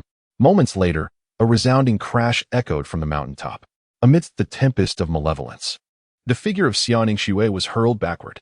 Her face was ashen, her frost magic shattered by the onslaught of dark energy. leaving her body marred with fissures as she staggered back. She had failed. Although Xia Ningxue possessed formidable cultivation and a strong will, able to barely withstand the malevolent energy, she ultimately fell short. Alas, she still could not behold the divine sword Taiye. That sword was far too proud. If they could not even withstand the malevolence it emanated, how could they hope to subdue it? Even senior sister Xia had been defeated. It seemed this year, once again, no one would earn its favor. The disciples, witnessing Xia Ningxue's retreat, could not suppress their sighs. If she could not withstand the onslaught of dark energy, they dared not covet it any longer. At that moment, from the direction of the mountaintop, the sound of sword cries resounded through the skies once more. It seemed to be summoning, yet also mocking. It called for a true master worthy of wielding it, and derided the fact that no one from Mount Shu could bring it back into the light. Ah! Let us depart. Taiye is beyond our reach. We should seek other flying swords more suited to ourselves. The disciples shook their heads in resignation, each preparing to depart on their swords. However, at that moment, a young man appeared, slowly making his way toward the mountaintop, step by step. Is there truly someone unafraid of death? Chuckled one disciple. Even senior sister Xia has been defeated. Does he believe he is more talented than her? People are always so convinced of their uniqueness, wishing to test their limits. It is only natural. He appears to have refined his magical powers, suggesting he is a master of the crystal realm, ranking among the top 10 within the inner sect. Yet, I have never seen him before. I believe I have seen him. His name is Chen, a new disciple who has recently joined. What do you think? How long can he withstand the storm of malevolence? The disciples engaged in lively discussion, yet none held high hopes for Chen. Meanwhile, in the skies above the sword tomb, the head of the 7 peaks observed the unfolding situation. This Xia Ningxue possesses considerable talent, yet her resolve is insufficient. She was ultimately repelled by the illusions and inner demons conjured by the malevolence. It is a pity. I did not anticipate that Chen would also aspire to seize the divine sword. What do you think? How far can he go? With the protective aura of righteous sword energy, he naturally holds an advantage against the malevolence. I doubt the first trial will hinder him. The land has sunk beneath the gaze of the multitude, arriving at the precipice of the mountain peak. At this moment, a surging malevolence rushes forth, connecting heaven and earth, resembling a tempest of dark clouds and thunder, instilling a sense of dread in all who behold it. Chen, however, maintained a serene demeanor. With nary a ripple of emotion in his eyes, he nonchalantly discarded the flying sword in his hand, for it held no significance against the divine blade. To withstand the malevolent aura, one must rely on their own will and spirit. The efficacy of magical power and external entities is, in truth, minimal. With his hands clasped behind him, Chen advanced. His initial steps were slow, as if he faced considerable difficulty, yet with each step he took, a radiant brilliance began to emanate from him, intensifying with each stride, akin to a flickering candlelight in the darkness, gradually transforming into a resplendent and dazzling sun. Chen's footsteps quickened, and he seemed considerably more at ease, a magnificent sword aura swirling around him. With each step he took, lotus flowers blossomed beneath his feet. His sword aura enveloped him, and with every stride, a lotus emerged.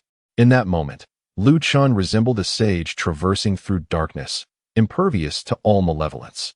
The fierce and ominous energy appeared to recoil in fear, retreating before him, unwilling to obstruct his path. In the blink of an eye, he had driven back the malevolent force by several dozen zhang. Chapter 034. The Souls Under the Sword Retreat. The surging and ferocious malevolence had inexplicably withdrawn. The disciples present, witnessing this astonishing scene, were left aghast. They had all personally experienced the terrifying power of this malevolence. It surged with terrifying force, capable of corrupting magical power. A mere glance could send them reeling. Even the pinnacle of crystallization, Xia Ningxuang, could only barely withstand it for a short while before being compelled to retreat. In stark contrast, Chen moved with ease amidst the storm of malevolence, even forcing it back as if it dared not approach him. How could this be possible? The magnificent sword aura. He had actually mastered the magnificent sword aura. In midair, Xia Ningxuang's beautiful eyes flickered with disbelief. Proud as she was, she had anticipated soaring to great heights and seizing the divine sword. Yet, she had not foreseen that merely the first obstacle of malevolence would render her immobile. A person capable of cultivating the magnificent sword aura to such a degree could indeed suppress malevolence to some extent. However, relying solely on the magnificent sword aura was insufficient. In truth, Xia Ningxuang was not defeated by the malevolence. With her frost power, she could freeze the malevolence to maintain a semblance of safety. But what truly forced her to retreat was something far more terrifying. Indeed, at that moment, Lu Chen's speed noticeably diminished amidst the storm of malevolence. Waves of sword winds surged. In the darkness, the malevolence coalesced, abruptly transforming into a shadow that soared into the air, sword light cascading, charging directly towards him. A demon? Lu Chen furrowed his brows, initially believing he was confronting the same kind of monstrous fiend encountered previously. He raised his hand and pointed, unleashing a torrent of sword energy. However, it merely passed through the shadow, failing to inflict any harm. In the next instant, the shadow's sword light was already upon him, delivering a chilling and excruciating pain. As if it sought to tear apart his very soul, Lu Chen swiftly activated his perfected iron cloth technique to shield his vital points. Yet he found himself unable to withstand the onslaught. Fortunately, a surge of profound sword energy enveloped him, and with a resounding clang, he successfully deflected the menacing blade's radiance. Immediately thereafter, his body trembled as waves of majestic sword light erupted around him, akin to the blinding brilliance of the sun, casting forth a dazzling golden glow that obliterated the shadowy sword light. With another clang, the system's voice echoed, congratulating him for vanquishing the souls beneath the sword and granting him the remnants of the Gale sword technique. Gale sword technique, remnants, a unique sword art of the Northwest wild sword, now incomplete and untrainable, yet available for study. Enhancing your comprehension and insight into the way of the sword. Lu Chen suddenly realized that this was not a mere monster, but rather a manifestation of malevolent energy, conjuring the souls of those who perish beneath the Tai sword. It directly assaulted the mind, rendering ordinary spells nearly ineffective. Had it not been for my profound sword aura, I would have surely suffered a great loss. At this moment, a torrent of malevolent energy surged forth, with streaks of sword light arriving in rapid succession. Upon a cursory glance, there were at least hundreds, if not thousands, of them. These were all the lingering resentments of souls slain by the Tai sword, rushing forth with an intimidating presence. Humph! A band of defeated souls dares to act fierce? Bring one forth, and I shall slay it. Lu Chen exhibited no fear whatsoever. Although he lacked experience in vanquishing these lingering souls, he was aware that he could acquire fragments of their swordsmanship, even if he could not cultivate them. They would serve as a form of accumulation, aiding him in comprehending his own unique sword path in the future. Thus, he spared no effort. An overwhelming surge of sword energy burst forth, his fingers deftly flicking, unleashing radiant beams of light. The lotus beneath his feet spiraled and blossomed, petals swirling into azure sword light, infused with the essence of the weak waters of the yellow springs. With each graceful sweep, he obliterated a wisp of the departed souls. Ding! Congratulations to the host for slaying the soul beneath the sword, acquiring the Aurora sword technique. Fragment. Ding! Congratulations to the host for slaying the soul beneath the sword, acquiring the flying thunder sword art. Fragment. The notifications continued to resonate incessantly. In Lu Chen's grasp, the sword radiated a shimmering light, cascading like rain, with each strike. A fragment of lingering soul was obliterated, yet the spectral shadows within the malevolent aura surged forth incessantly, as if they could never be vanquished. Despite the countless souls he had dispatched, he found himself unable to advance even a single step. At this rate, his strength would inevitably wane. How many lives did the Taya sword extinguish in its prime? It is no wonder it is revered as the god of slaughter among swords. That previous figure, Xiaoning Shuang, must have been driven back by this relentless tide of insatiable souls. Lu Chen's gaze sharpened slightly. Continuing this slaughter was not a viable solution. Not only was it a waste of time, but it could also lead to an inescapable cycle of violence, damaging one's spirit. A method must be devised to ascertain the precise location of the Tai sword. Only then would there be a chance to subdue it. The malevolent aura and lost souls were, after all, merely manifestations of the mind's influence. Illusions akin to fleeting flowers and a phantom moon. The celestial I should be capable of piercing through. With this thought in mind, Lu Chen summoned his magical power, forming a seal with one hand, his fingers converging as he brushed between his eyes. Instantly, a golden light filled his vision. The celestial eye was opened. A resonant hum echoed as a beam of golden radiance burst forth. Wherever his gaze traversed, the malevolent energy receded, penetrating through countless ethereal souls. Swiftly honing in on a fissure at the mountain's peak, dimly visible was an ancient, formidable flying sword, suspended in the air. A continuous stream of sinister energy emanated from it, while numerous swords stood sentinel around it, as if it were the sovereign of blades. The dazzling sword light flickered unpredictably. Even a distant glance was enough to convey its sharpness. He had found it. Lu Chen's eyes sparkled with excitement. At long last, he beheld the legendary divine sword. Once he identified its location, The subsequent matters would be a mere formality. Lu Chen's heart swelled with joy. Without further hesitation, he summoned his entire spiritual energy. Extending his hand to gather the floating petals of the azure lotus into his palm, transforming them into a radiant azure sword. The essence of swordsmanship blossomed within him. He raised his hand and swung the sword, creating a celestial river that hung majestically in the sky. The river sword intent. A thunderous roar echoed, and the Milky Way seemed to descend, akin to a divine decree. Under the impact of the sword intent, the lingering malevolent spirits erupted violently, clearing a vast expanse in an instant. Seizing this opportunity, Lu Chen soared upward, becoming a streak of sword light, racing towards the mountain peak. Incredible! The malevolent energy was dispersed. With a single strike, Lu Chen cleaved through the tempest of malevolence, ascending directly to the summit. How formidable! Is this truly the power that can be unleashed at the crystallization stage? It is overwhelmingly powerful, capable of shattering the malevolent energy of the Tai divine sword. At the foot of the mountain, the disciples were utterly astounded. This strike surpassed all realms of their comprehension. Even Xiaoning Xuan wore a face of sheer terror. While others might be oblivious to the significance of this strike, she understood all too well. It was the river sword intent, one of the 7 supreme techniques of Shushan.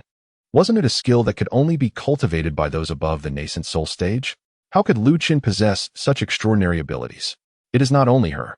The foremost master of the 7 peaks outside the sword tomb was equally taken aback upon witnessing that sword strike. The great river sword intent. This young man has astonishingly managed to comprehend it in advance, although it remains merely a vague semblance, lacking even 1/10,000th of its potential. It is undoubtedly the great river sword intent. I cannot be mistaken. To grasp the great river sword intent directly from the suspended river sword technique, what an extraordinary talent. Senior brother Tianji, if I recall correctly, you were unable to achieve such a feat in your time, were you? Not only I, but apart from the ancestor who created this sword technique, no one in Shushan possesses this capability. It is only after reaching the nascent soul stage and reconstructing the spiritual embryo that one can cultivate the great river sword intent. This young man's potential is boundless. Especially in the realm of swordsmanship, he may indeed be a prodigious talent. Since that individual sealed his sword and imprisoned himself, he is the first in a century to breach 2 barriers and confront the Tai divine sword. Perhaps there truly lies a glimmer of hope? Chapter 035, Forward. Draw the sword. Lu Chen wielded his great river sword intent, cleaving through the malevolent aura and vanquishing the souls of the departed, leaving the entirety of Mount Shu in astonishment. In that moment, all gazes inevitably converged upon him. The name Lu Chen was, for the first time, etched in the memories of all disciples of Shushan. First came the grand sword aura, followed by the profound essence of the great river sword. The swordsmanship talent exhibited by Lu Chen has transcended the bounds of everyone's imagination. With just this one strike, he has emerged as the most radiant new star at this year's sword presentation ceremony, overshadowing all other prodigies. Having reached this pinnacle, even if Lu Chen does not gain the recognition of the Tai divine sword, he is destined to be valued by his sect and has an immensely promising future ahead. For many years, he is the first to truly ascend to the summit of the sword tomb and face the Tai divine sword. One might wonder if he could be the next Gu Changsheng. Yet, it is unlikely to be so simple. Gu Changsheng was chosen due to his innate pure yang physique, which resonated with the divine sword. The Tai is different. It embodies the essence of a killing deity, its murderous aura far too potent to be quelled merely by talent. The crowd murmurs in anticipation, as within the sword tomb, the atmosphere thickens with expectation. Lu Chen, wielding the formidable intent of the great river sword, vanquished the souls of the departed and surged forth unrelentingly. He had ascended to the pinnacle of a towering cliff. Before him, the divine sword Tai floated not far away, emanating a chilling and piercing aura. The radiance of the sword surged forth in layers, intertwining to form a tangible presence, reminiscent of a fortress that safeguarded it at its core. The closer he approached, the sharper the sword's light became, with waves of icy malevolence surging forth, instilling a sense of dread that rendered one unable to gaze directly or venture near. Divine sword Tai, I have come to restore you to the light of day. Lu Chen did not hesitate, channeling the essence of the sword as he charged directly towards Tai. The river surged forth with a ferocity akin to an enraged dragon, tearing apart the surrounding beams of light emitted by the swords. At that moment, the Tai divine sword at the center of the luminous display began to vibrate and emit a resonant hum, causing the surrounding sword light to erupt violently. It seemed to express both fury and exhilaration. The sound of the sword echoed like thunder, In the midst of this tumult, a terrifying wave of sword energy surged forth, abruptly halting Lu Chen's advance. Immediately thereafter, an overwhelming force collided with him. Lu Chen's complexion changed subtly, and he found himself uncontrollably retreating. The murderous intent of the Taya divine sword was overwhelming, stirring the sword's aura into a tumultuous surge. With every resonating vibration, a more potent force erupted, akin to relentless waves crashing one after another. In no time, Lu Chen was jolted back to the edge of the mountain peak. Before he could steady himself, Taya soared into the air, radiating a resplendent light that caused the surrounding malevolent energy to surge, shaking the entire sword tomb. Swish, swish, swish. Countless flying swords ascended from the cliffs and stone forest, enveloped by the sinister aura, swirling like raindrops, converging towards the summit. 10,000 swords bowed in reverence. In that moment, the Taya divine sword resembled a sovereign among swords, commanding the world and compelling all blades to submit. The myriad of sword lights coalesced around it, forming an immense celestial sword that seemed to embody divine retribution, descending with a force that threatened to cleave the entire sword tomb in two. Heavens! Is this the power of the Taya divine sword? It is overwhelmingly formidable. Such might cannot be countered by mere mortals. With such a divine weapon, who could possibly tame it? Retreat, retreat. We shall be caught in the crossfire. Amidst the exclamations, sword lights erupted. The disciples of Mount Shu hastily retreated, fleeing from the sword tomb. The power of the Taya sword is too great, far more ferocious than when the pure yang divine sword first emerged. It could summon the entirety of the sword tomb's flying swords. Who could withstand such divine might? Not only the disciples, but even the head of the 7 peaks wore a grave expression. After years of dormancy, the ferocity of Taya has intensified beyond the past. And now, awakened, it exudes such imposing aura. This power is beyond the capacity of a solitary crystallization practitioner to resist. Lu Chen must withdraw, otherwise, he would undoubtedly perish. This youth possesses extraordinary talent, the future holds great promise for him, and he must not fall here. As these thoughts coursed through the air, the head of the 7 peaks, Tian Shushan, ascended into the sky, his voice resonating like thunder. Lu Chen, the ferocity of Taya is unruly and is beyond your current control. Your arrival here has already demonstrated your innate potential. Do not take further risks. Retreat. And I shall personally ensure that Mount Shu crafts a suitable flying sword for you as a reward. Upon hearing this, the disciples of Mount Shu were filled with envy. To elicit praise from the head of the sect and receive a personal promise of a flying sword is an unparalleled honor. At this moment, Lu Chen retreated, securing his position as the foremost among the inner disciples. Given time, should he refine his golden elixir, ascending to true disciple status is not beyond the realm of possibility. Sufficient. Utterly sufficient. Any individual present would undoubtedly choose to withdraw in such circumstances. After all, confronted with the formidable might of the Taya divine sword, the prospect of advancing further was fraught with peril. Retreating, however, offered a pathway to ease and tranquility, an option even a fool would recognize. Yet, Lu Chen, however, shook his head. His usual demeanor was one of caution and prudence, not merely out of a fear of death, but rather an understanding of the futility in courting danger. Yet, in the present circumstances, retreat was no longer an option. A mere sword, no matter how formidable, remains an inanimate object. Has the Taya not longed to see the light of day again after years of silence? It does not seek to slay me, but rather demands proof of my worthiness to command its allegiance. In terms of cultivation, I am leagues behind the sword god, and it is inconceivable for me to subdue it through sheer force. However, I possess the unparalleled sword heart, and with its direction, the heavens themselves may tremble. Yet, should I choose to retreat now, I would forever forfeit the chance to reclaim this sword. Moreover, allowing my sword heart to gather dust would sow the seeds of fear, ultimately limiting my future achievements. With this thought in mind, Lu Chen's heart suddenly found a profound tranquility. The tumultuous emotions gradually settled, and a faint glimmer of sword light emerged from within his heart. Initially, it resembled a feeble firefly, yet it gradually transformed into a bright and fervent blaze. Blossoming forth from the depths of his soul, Lu Chen raised his head, gazing upon the immeasurable brilliance of the colossal sword light and the myriad of sword shadows filling the sky, his heart devoid of any fear. In that moment, he seemed to behold a figure, wielding the legendary Taya sword, ascending defiantly against the heavens, undaunted by the multitude of celestial beings. Having arrived at this place, there is no retreat, he proclaimed. As Lu Chen's sword aura surged forth, blossoms of lotus unfurled around him. He lifted his leg and forcefully stomped down, sending shockwaves that shattered the mountains and rocks. His form then pressed forward with relentless momentum. With a thunderous roar, the supreme sword heart resonated, releasing sword energy that emanated from his core, transforming into a magnificent beam of light that ascended defiantly to the heavens. With each step he took, the brilliance of the sword light enveloping him intensified. In the blink of an eye, it grew as thick as a celestial pillar, dazzling in its splendor. He raised his head, engulfed in sword energy, boldly charging towards the myriad of sword shadows filling the sky. Madness! He has gone mad. Chen refused to retreat. He intended to confront the Teia divine sword head-on. How foolish! To challenge the entire sword tomb with the strength of one man? He would meet a grim fate. Yet, in this moment, he appeared undeniably heroic. The disciples of Shushan were left dumbfounded. To them, Chen's actions were akin to striking a stone with an egg. Even though the sword light erupting from him was fierce, it paled in comparison to the menacing might of the Teia divine sword.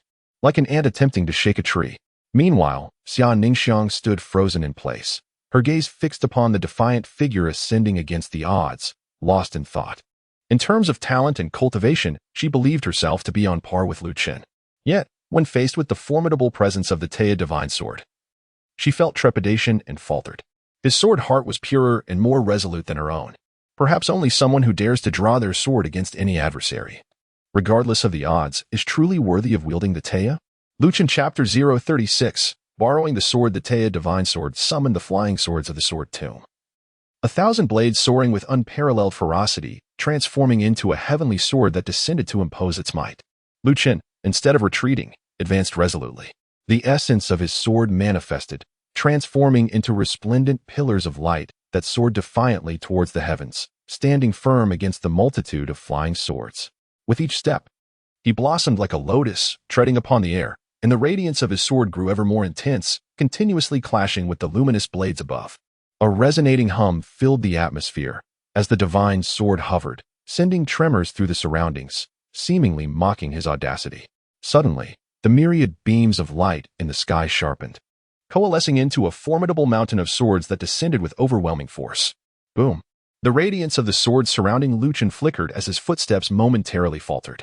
The convergence of myriad swords wielded an overwhelming force. The fierce malevolence of these flying swords, combined with their own weight, was sufficient to flatten a mountain, far beyond the capacity of a practitioner at the crystal realm to withstand. Yet, Chen remained unperturbed. The supreme sword heart trembled, resonating like a divine blade, emitting a low, furious roar. Wherever the sword light traversed, numerous flying swords plummeted, subdued and compelled by the supreme sword heart, turning to soar beside Chen, merging into the luminous aura enveloping him. This interplay of ebb and flow was palpable. The sword light emanating from Chen intensified, with an increasing number of flying swords emerging from behind him. He resembled a sovereign of swords, boldly challenging the throne of Teia. As more and more swords turned against their former master, two formidable forces clashed in a fierce standoff, creating an atmosphere where victory was indeterminate. The purity of his sword heart allowed him to withstand the divine sword of Teia through sheer mental will. What manner of creature is this young man? An unparalleled genius. His talent in the way of the sword is indeed rare in the world. Yet, alas, his cultivation is somewhat lacking. Were he to possess the realm of golden core, he could effortlessly subdue all the other flying swords with a mere flick of his hand, and even Teia would find it difficult to resist, likely falling under his command. Should we lend him a helping hand? The leaders of the Seven Peaks exchanged glances, filled with astonishment and admiration. The extraordinary talent and potential exhibited by Chen today truly astonished them, igniting within their hearts an appreciation for exceptional talent. Regrettably, constrained by the regulations of their sect, they could not intervene in the sword ceremony and could only observe the unfolding events. Indeed, it is worthy of being one of the 3 divine swords. It is formidable beyond measure. Even with my utmost efforts and the invocation of the supreme sword heart, I could merely resonate with it slightly, yet remained unable to subdue it. At this moment, in the midst of the air, Chen's heart brimmed with astonishment. The ferocity of the Teia divine sword exceeded his expectations. Yet, he did not yield. The more formidable it was, the greater its potential and power. If he could subdue and tame it, his own combat prowess would undoubtedly see a significant enhancement. Initially reluctant to employ the Yellow Springs diagram, intending to reserve it as a final trump card, he realized that in the current circumstances, he must demonstrate unequivocal strength to subjugate the Teia, compelling it to submit.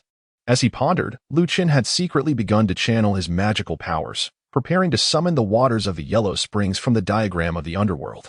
This substance was exceedingly domineering. The waters of the yellow springs, once contaminated and corroded, posed a significant risk of damaging other flying swords. And even Tai could suffer burns from its touch. This was precisely why Chen refrained from employing it recklessly. However, at that moment, a sudden chill swept through the air as a sword chi, imbued with frost, surged from the mountains below, merging with the aura behind Chen, enhancing the brilliance of his sword light. This was. Chen gazed downward, surprised. There stood the proud maiden clad in white at the precipice below, her hands forming seals as she summoned her innate powers, unleashing a frigid beam of sword light. Though she spoke not a word, her expression was resolutely unwavering. Previously, in the face of Tai's formidable presence, Xiaoning Shuang had been seized by fear, causing her sword heart to become enshrouded in dust. However, upon witnessing Chen's courage to advance rather than retreat, she found inspiration, dispelling the grime from her sword heart and experiencing a rebirth of spirit. Thus, at this moment, Xiaoning Shuang resolved to act, not merely to assist Chen, but to seize this opportunity to confront Tai with the strength and valor of Chen, shattering the fears that had long haunted her. Within the sword tomb, the other disciples of Shushan beheld this scene with changed expressions. After all, Xiaoning Shuang had initially set her sights on the divine sword of Tai, and now she willingly stepped forth to aid Chen in seizing it. In the face of such a terrifying force as Tai, Chen's willingness to press forward rather than retreat affirmed his worthiness to wield the divine sword. A true swordsman fears not. For this indomitable spirit, I shall lend you my strength, cried one voice from the crowd. As they spoke, a faint beam of sword light surged skyward. Individuals like us may never subdue Tai in our lifetimes. Thus, let us seize this moment to assist in elevating another true prodigy of Shushan, safeguarding the path of righteousness in the mortal realm.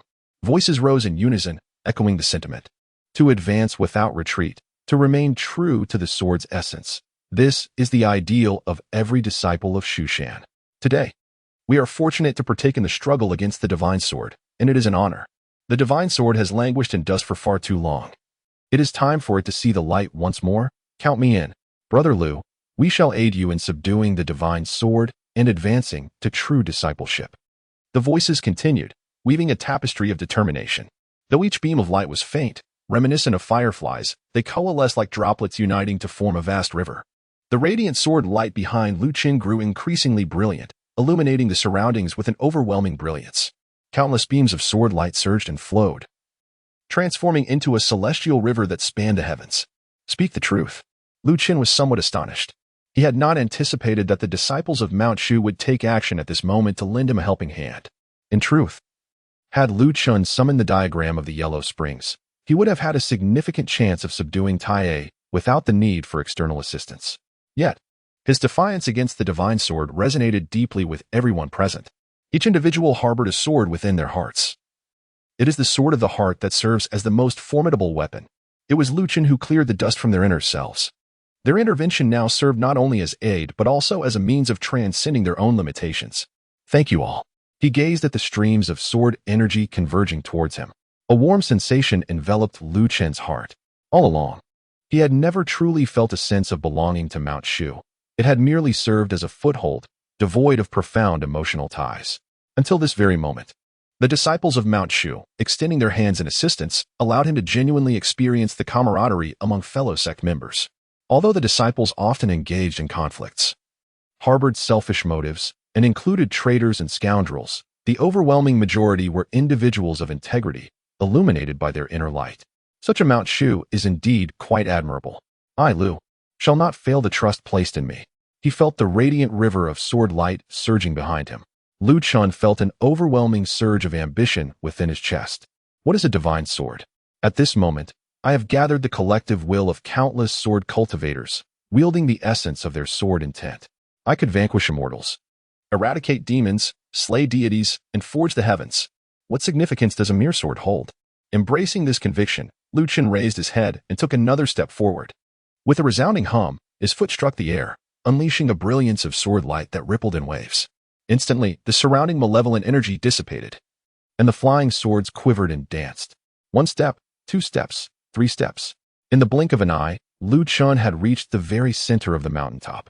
He lifted his hand, his palm, as white as jade, pressing down into the void. In that moment, the celestial river plummeted, and the entire sky seemed to shudder. The myriad flying swords fell in unison, cascading like rain. Chapter 037. Return of the Sword. The flying swords descended like a rainstorm. Lu Chen unleashed the unparalleled power of his sword heart, capable of standing shoulder to shoulder with Tai A. However, he had previously suffered due to the constraints of his realm and magical prowess, which hindered his ability to subdue it. Now, having received the collective strength of the minds of numerous disciples from Mount Shu, he was indeed empowered as if a tiger had received wings. With a single strike of his palm, he suppressed myriad swords, leaving only the divine sword Tai A suspended in the air, trembling incessantly and emanating a fierce radiance. Tai A, will you not submit? With a thunderous roar, Lu Chen's voice resonated like a clap of thunder, striking directly at the soul. The sound wave swept through, causing the malevolent aura and sword light surrounding the Tai A divine sword to shatter and dissipate in succession. He then soared into the clouds, raising his hand to deliver a powerful strike. The torrent of sword light surged forth, transforming into an enormous handprint that seized the Tai A sword. No matter how it struggled and twisted, it could not break free. The magical sword energy continued to suppress it. Gradually, the malevolent aura on the Tai A sword began to fade, calming under the call of the supreme sword heart. In a flash of light, it flew into Lu Chen's hand, shrinking to the size of an embroidery needle, swirling gracefully and exhibiting an unparalleled gentleness. The sound of buzzing sword cries echoed. Yet there was no trace of ferocity left, resembling a tender call instead. Lu Chen felt a sense of intimacy. The magical imprint upon the sword's blade signified that the divine sword Tai A had willingly submitted, recognizing him as its master. At last, he had succeeded. Gazing at the swirling divine sword in his hand, Lu Chen could not help but exhale with relief. The endeavor to tame this sword had indeed required considerable effort. Despite the obstacles encountered, fortune favored him, and he ultimately triumphed. This time, he had harnessed the overwhelming sword aura, the profound essence of the great river, and the unparalleled sword heart, showcasing his exceptional prowess and eclipsing his contemporaries. Now, having successfully acquired the divine sword Tai A, his ascension to the ranks of true disciples seemed almost assured. He had succeeded. Remarkably, he had succeeded. Aha, how splendid. Another prodigy shall emerge from Mount Shu. One who has tamed the legendary Tai A. This young man possesses extraordinary talent and character, capable of rallying all the disciples of Mount Shu to lend their support, an unprecedented feat. His future is boundless. If that person were to learn of Tai A's resurgence, one can only wonder how the Grand Master of the Seven Peaks would react. Unable to contain his admiration. Meanwhile, the disciples of Mount Shu gathered in the sword tomb erupted in thunderous cheers as if they had personally seized the divine sword. Had Lu Chen single-handedly subdued Tai A, they might have felt envy and admiration, but never such unrestrained joy as they did now. This was because they too had contributed to this momentous occasion. They understood their own talents and abilities paled in comparison to Lu Chen's, and they would never experience such a glorious moment in their lifetimes. Yet, at that very instant, they had invested their faith in Lu Chen, as if they had participated in the triumph alongside him. Lu Chen accomplished what they aspired to but could not achieve. He bestowed upon them an unprecedented courage, enabling them to discover the power of the Sword of the Soul. Lu Chen, splendidly done. The divine sword has re-emerged, and our Shushan will undoubtedly flourish further. Dare you still utter his name so casually? Today, Lu Chen has revealed extraordinary potential and seized the Tai A divine sword. He is destined to become a true disciple, and we shall henceforth address him as senior brother. Indeed, congratulations, Brother Lu. The disciples joyfully offered their felicitations. Lu Chen stood tall amidst the heavens, expressing a sense of reflection. Had it not been for the assistance of my esteemed companions today, I might not have subdued Tai A. You have graciously lent me a sword, causing a delay in my acquisition of my own flying sword. Thus, I shall return the favor by offering you a blade in kind. As he spoke, taking advantage of the shimmering sword light that still lingered behind him, Lu Chen summoned his supreme sword heart and, wielding the Tai A sword, commanded the multitude of flying swords within the sword tomb. With a graceful sweep of his long sleeves, the countless swords that had been descending suddenly soared into the air, vibrating and resonating as they each sought out their rightful masters among the disciples of Mount Shu. The flying swords, imbued with spirit and pride, autonomously chose their most suitable owners. Initially, these swords required the acknowledgement of their wielders to be controlled. However, Lu Chen commanded the myriad swords to take flight, allowing them to select their perfect match. My heavens! The Xian Shui sword has chosen me, exclaimed a disciple, overwhelmed with joy. This is incredible! The Liuguang flying sword. One of the 72 earthly fiends has chosen me. I now possess a flying sword. All the disciples, witnessing the radiant swords in flight, were filled with indescribable excitement.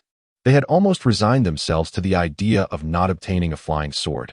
Yet Lu Chen's unexpected maneuver utilizing the divine Tai sword to command the swords to choose their masters was a remarkable display of gratitude for their prior assistance. Consequently, their admiration for Lu Chen soared to new heights, and they collectively bowed in gratitude, exclaiming, "Thank you, Senior Brother Lu, for bestowing us with swords." Their voices echoed across the mountains. Meanwhile, the Seven Peaks leaders were momentarily taken aback by the spectacle. This fellow is using the flying swords from the sword tomb to win favors and unite hearts? Quite ingenious. However, they refrained from intervening. The sect leader's Tianqing divine sword resided within the sword tomb, capable of returning the swords to their original positions with merely a thought. Yet, he chose to allow Lu Chen's actions to unfold, evidently endorsing his initiative. The swords, resting in the sword tomb, had been gathering dust, awaiting their destined owners. The purpose of the sword bestowal ceremony was precisely this. Today, Lu Chen's conquest of the Tai sword set a precedent for the other disciples, significantly motivating them as the swords autonomously chose their masters, an arrangement that proved mutually beneficial. The flying swords would naturally select their most fitting owners, in a sense. This was preferable to a mere selection process, with the 36 celestial stars and 72 earthly fiends all finding their masters. This cohort of disciples was likely to be the most formidable in the history of Mount Shu. Not to mention, this young man, Lu Chen, displayed considerable talent. As a result, his reputation within the sect surged, winning the hearts of many. Should he achieve the golden elixir in the future, he would undoubtedly become a formidable candidate for the title of Swordmaster. Brother Kaiyang, your precious disciple may be in jeopardy. They chuckled, regardless. They are all disciples of Mount Shu. Who becomes the Swordmaster will ultimately depend on their own capabilities. At that moment, a brilliant beam of sword light shot into the sky from the sword tomb, causing the mountain to tremble. A cascade of starlight descended, guiding all the unchosen flying swords back to their rightful positions. Soon after, the voice of the sect leader, Master Qingxiu, resonated calmly. Today, all disciples have received their flying sword inheritance. The ceremony is hereby concluded. Upon hearing this, the disciples promptly bowed in respect.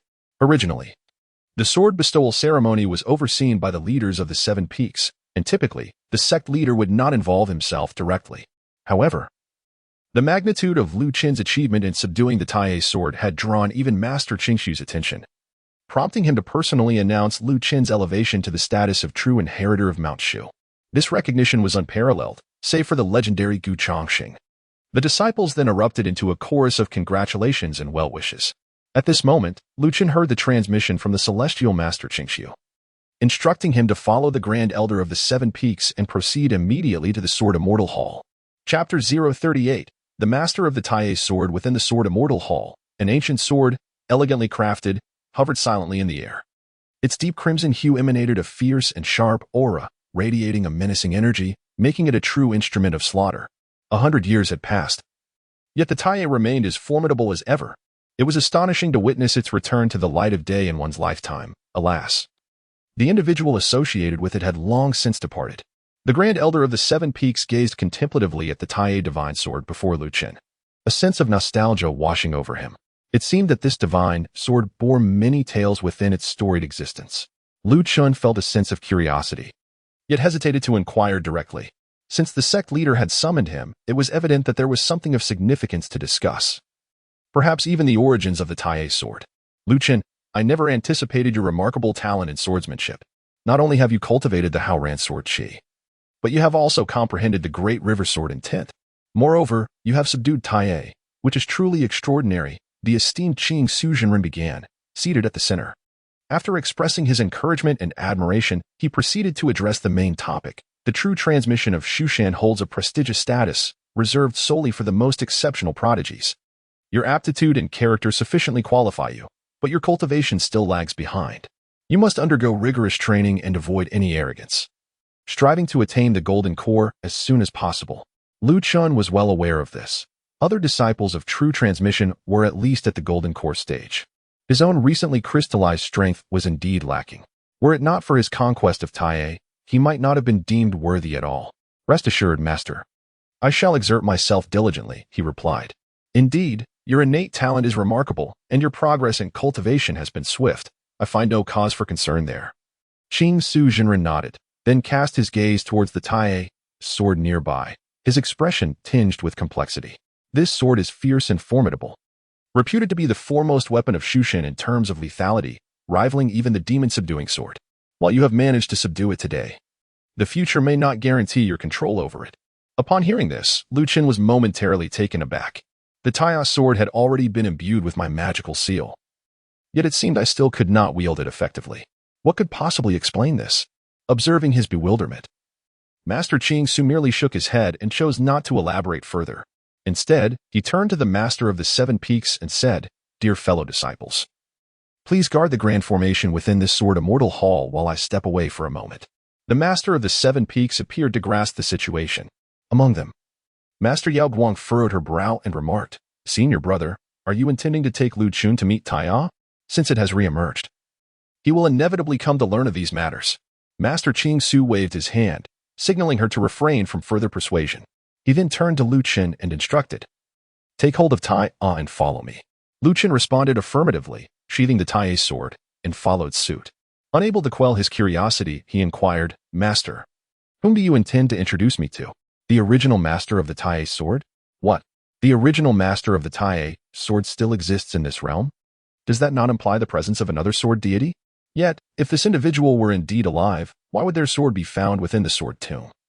Transformed into an unclaimed artifact? Is there still another sword deity residing in Mount Shu?" Lu Chen's heart trembled violently.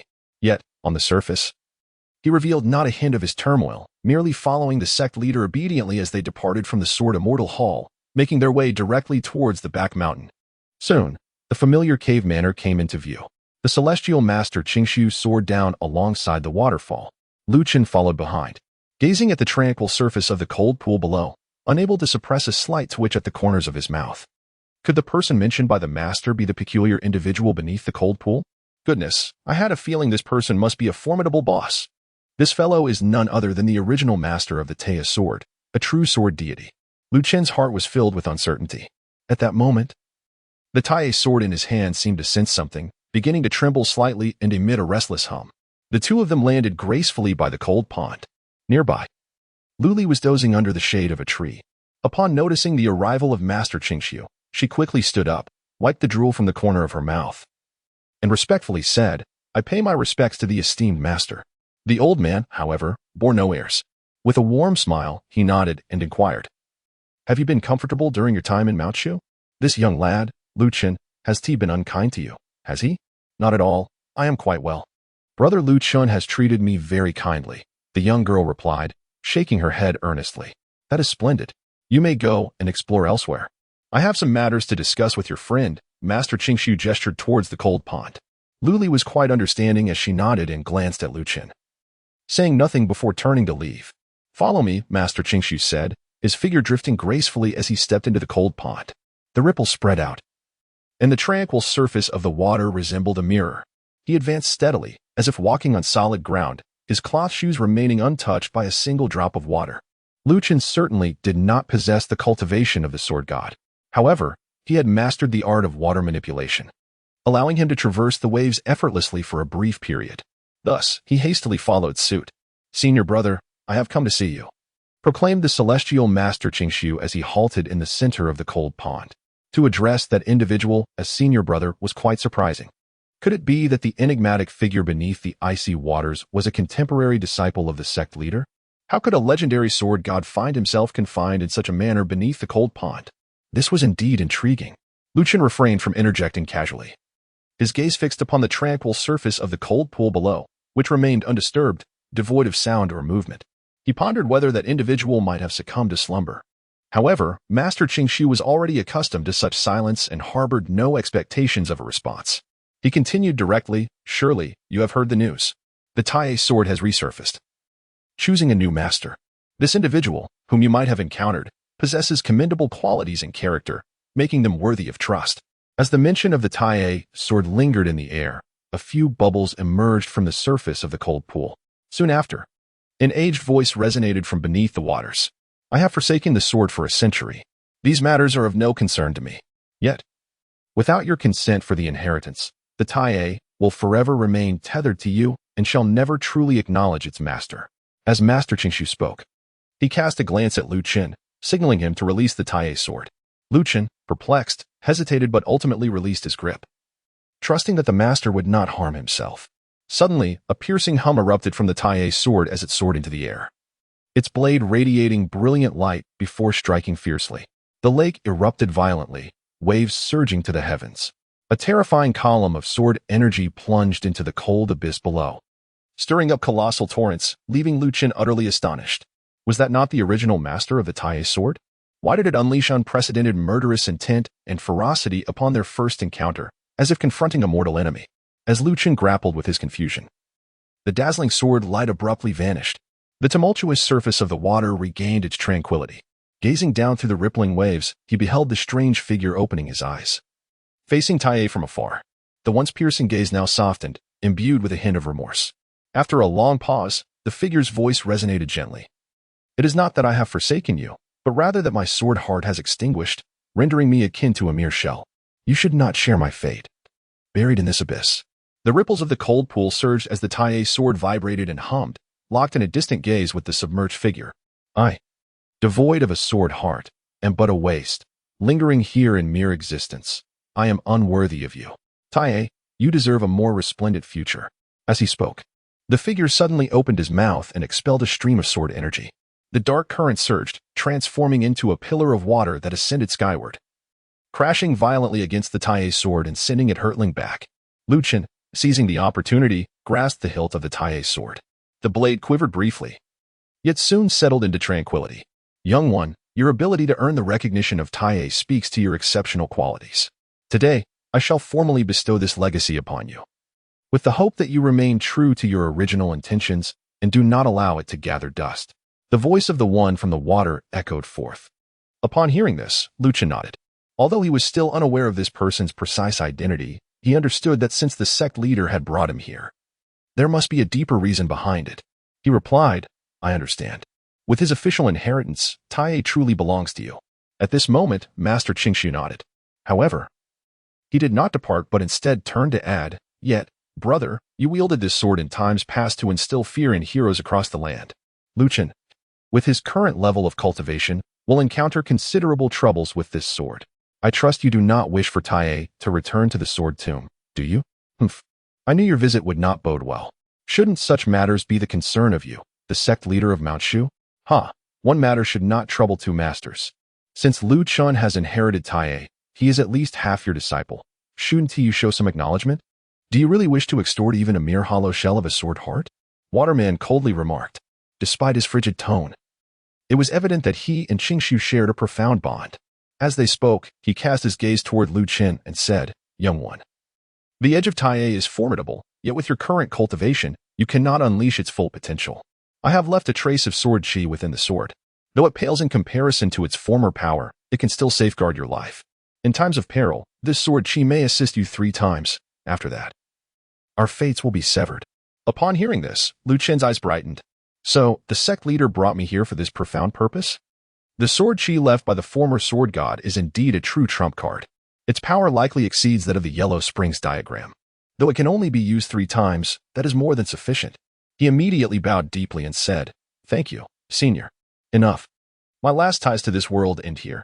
From this moment forth, I shall be a true specter. Depart now, and do not trouble me further. With that, Waterman closed his eyes, and all his presence faded away, as if he had truly perished. Seeing this, Master Qingshu could not help but sigh. He wished to say something, but ultimately deemed it futile. He shook his head, and, with a wave of his hand, led Lu Chen away from the cold pool and back to the bamboo cottage. Master, who exactly was that individual? Why have I been in Mount Shu for so long without ever hearing of him? After leaving the cold pool, Lu Chen finally inquired. Master Qingshu had anticipated this question and thus did not conceal the truth. He replied, His name is Chen Qifeng, a fellow disciple of mine, gifted beyond measure, with cultivation far surpassing my own. This position of sect leader was rightfully his. Surpassing the sect leader in cultivation? Indeed, at that time, he was still a swordsman of Mount Shu.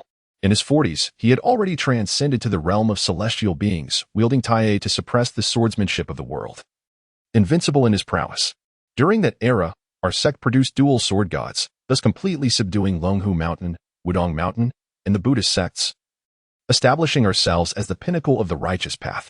As Master Qingshu spoke, nostalgia flickered across his visage. Upon hearing these words, Lu Chen could not help but be astonished. The legendary dual sword gods of Mount Shu? One could only imagine the grandeur of Mount Shu during that era. Yet, this revelation only deepened his curiosity. Setting aside other matters, the two sword gods were remarkably young, and their camaraderie seemed quite profound, devoid of any animosity. If they were united in purpose, they would be nearly invincible. Given this, one would expect Mount Shu to have flourished even more over time.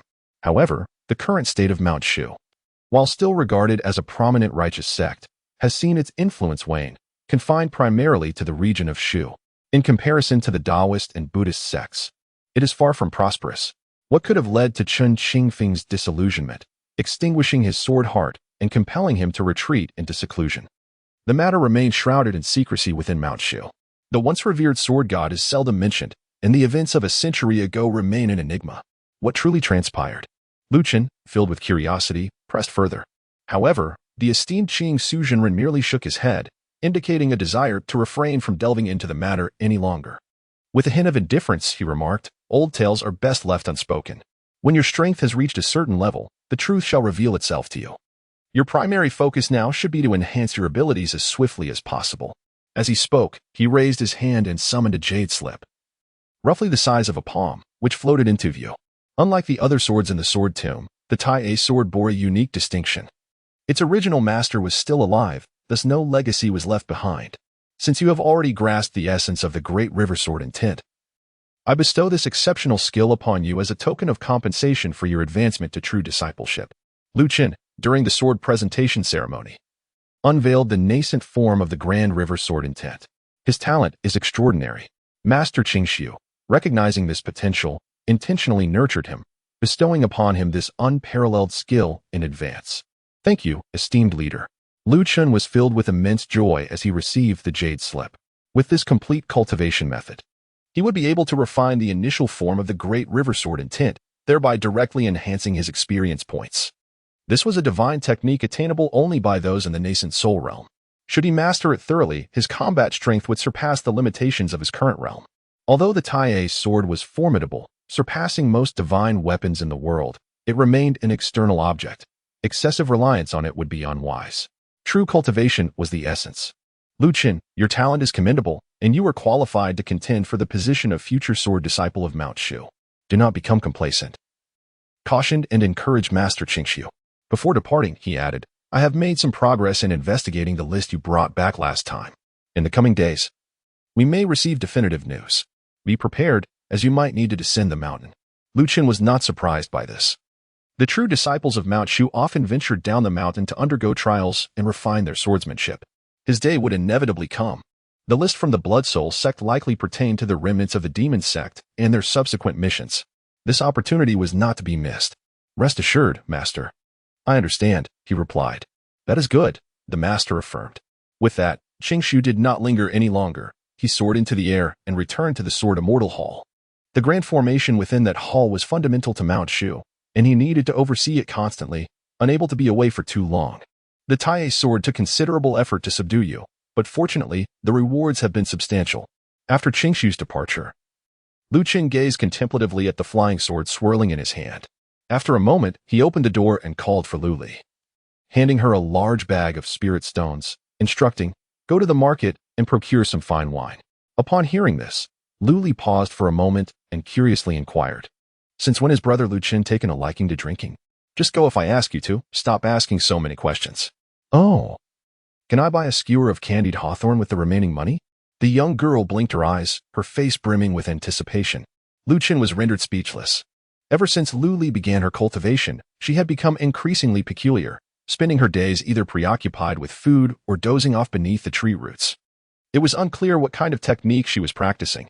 These spirit stones would suffice for a considerable period. Purchase whatever your heart desires. With a wave of his hand, he ushered the young girl out the door. Lu Chen entered the tranquil study, activated the system interface, and began to tally his gains, preparing to elevate his strength. In Chapter 040, the Great Dream Sutra, despite the challenges faced during the sword presentation ceremony at Mount Shu, the rewards were indeed substantial. Not only did he successfully acquire one of the three divine swords, the Tai sword, and attain the esteemed status of a true disciple of Mount Shu, but he also garnered a considerable amount of goodwill, resulting in a significant increase in experience points, including the experience he had previously accumulated.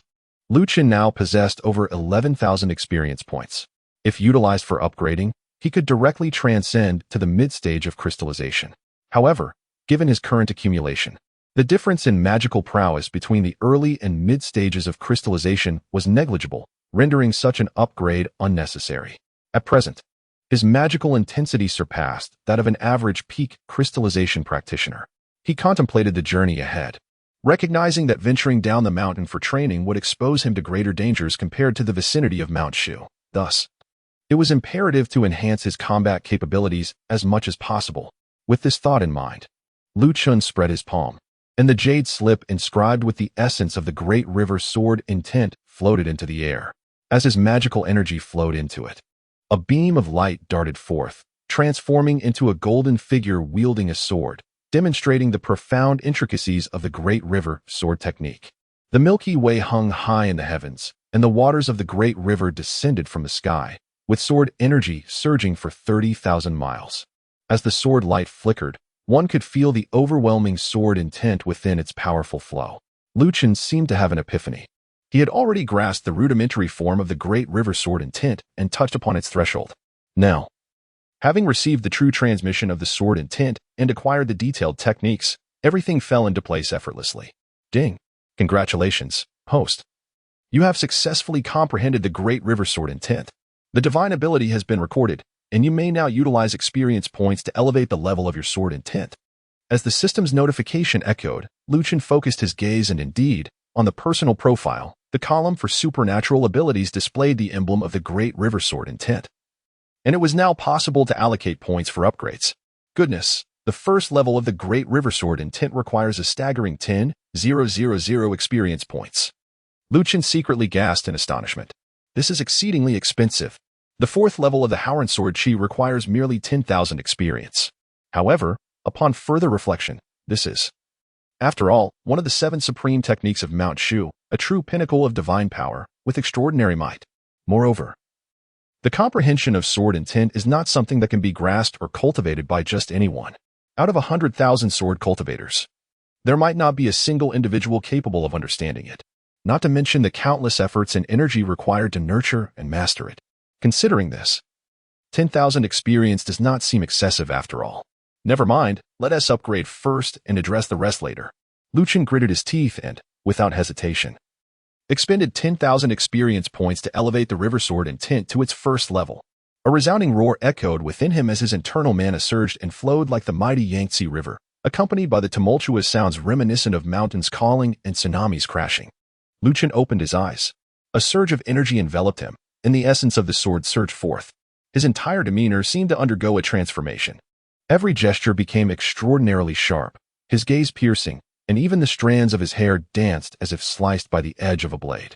In this moment, he resembled an unparalleled divine sword, standing proudly between heaven and earth, capable of shattering all before him, his brilliance unmistakable. This was the momentum and pressure summoned by the enhancement of sword intent. For an ordinary person, merely confronting this aura of sword intent would evoke an instinctive fear, causing them to recoil in despair. Indeed, it is only now that I can truly claim mastery over the great river sword intent. With this ability, within the same realm, be it human, demon, or any malevolent spirit, all shall crumble before my sword intent, even in the face of golden core cultivators. As long as I invoke my sword intent, they will likely retreat in trepidation. Chen was exceedingly content. His strength had significantly augmented once more. Even outside of the Shushan sect, devoid of any protective affiliation, he possessed the power to ensure his own safety. Subsequently, Chen devoted his efforts to refining his flying sword. After all, having expended such formidable energy to subdue Tai, it was imperative to meticulously refine it and fully integrate it into his arsenal. 7 days later, Chen has successfully reforged the Tai sword, achieving a true unity of heart and blade, wielding it with the finesse of an extension of his own limbs. With the sharpness of the Tai sword harmonized with the essence of the great river sword intent, his combat prowess is destined to ascend to new heights. During this period, Li, following his instructions, procured a substantial quantity of fine wine from the market and piled it in the courtyard. Subsequently, she was tasked with bringing a flask of wine to the cold pool each day. Previously, when he observed Lu Li delivering the wine, Chen Qifeng had not declined the offerings, which could be interpreted as indulging his preferences. Without delving into ulterior motives, it could simply be viewed as an expression of gratitude for the inheritance of Tai and the benevolence of bestowing a protective sword aura. Moreover, Lu Li seems to have a good rapport with him. Cultivating a favorable relationship with him is undoubtedly wise. After all, he was once a legendary sword god.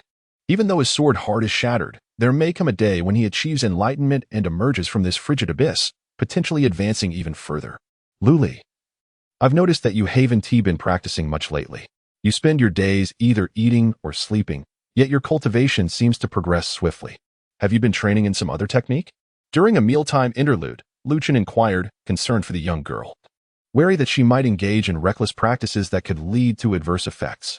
It's a technique imparted to me by that elder in the lake, called the Great Dream Sutra, though I don't quite comprehend it. However, it is remarkably simple to practice, requiring merely sleep. The only downside is that I always feel ravenous upon waking, the young girl replied, as she filled her mouth with meat. She had grown quite familiar and trusting of Lu Chen, considering him akin to family, thus revealing her secrets without reservation. Indeed, it is a technique taught by Chen Qifeng. This fellow, who has seemingly extinguished all hope, is hardly regarded even by the sect leader, yet appears to take a keen interest in Lu Li.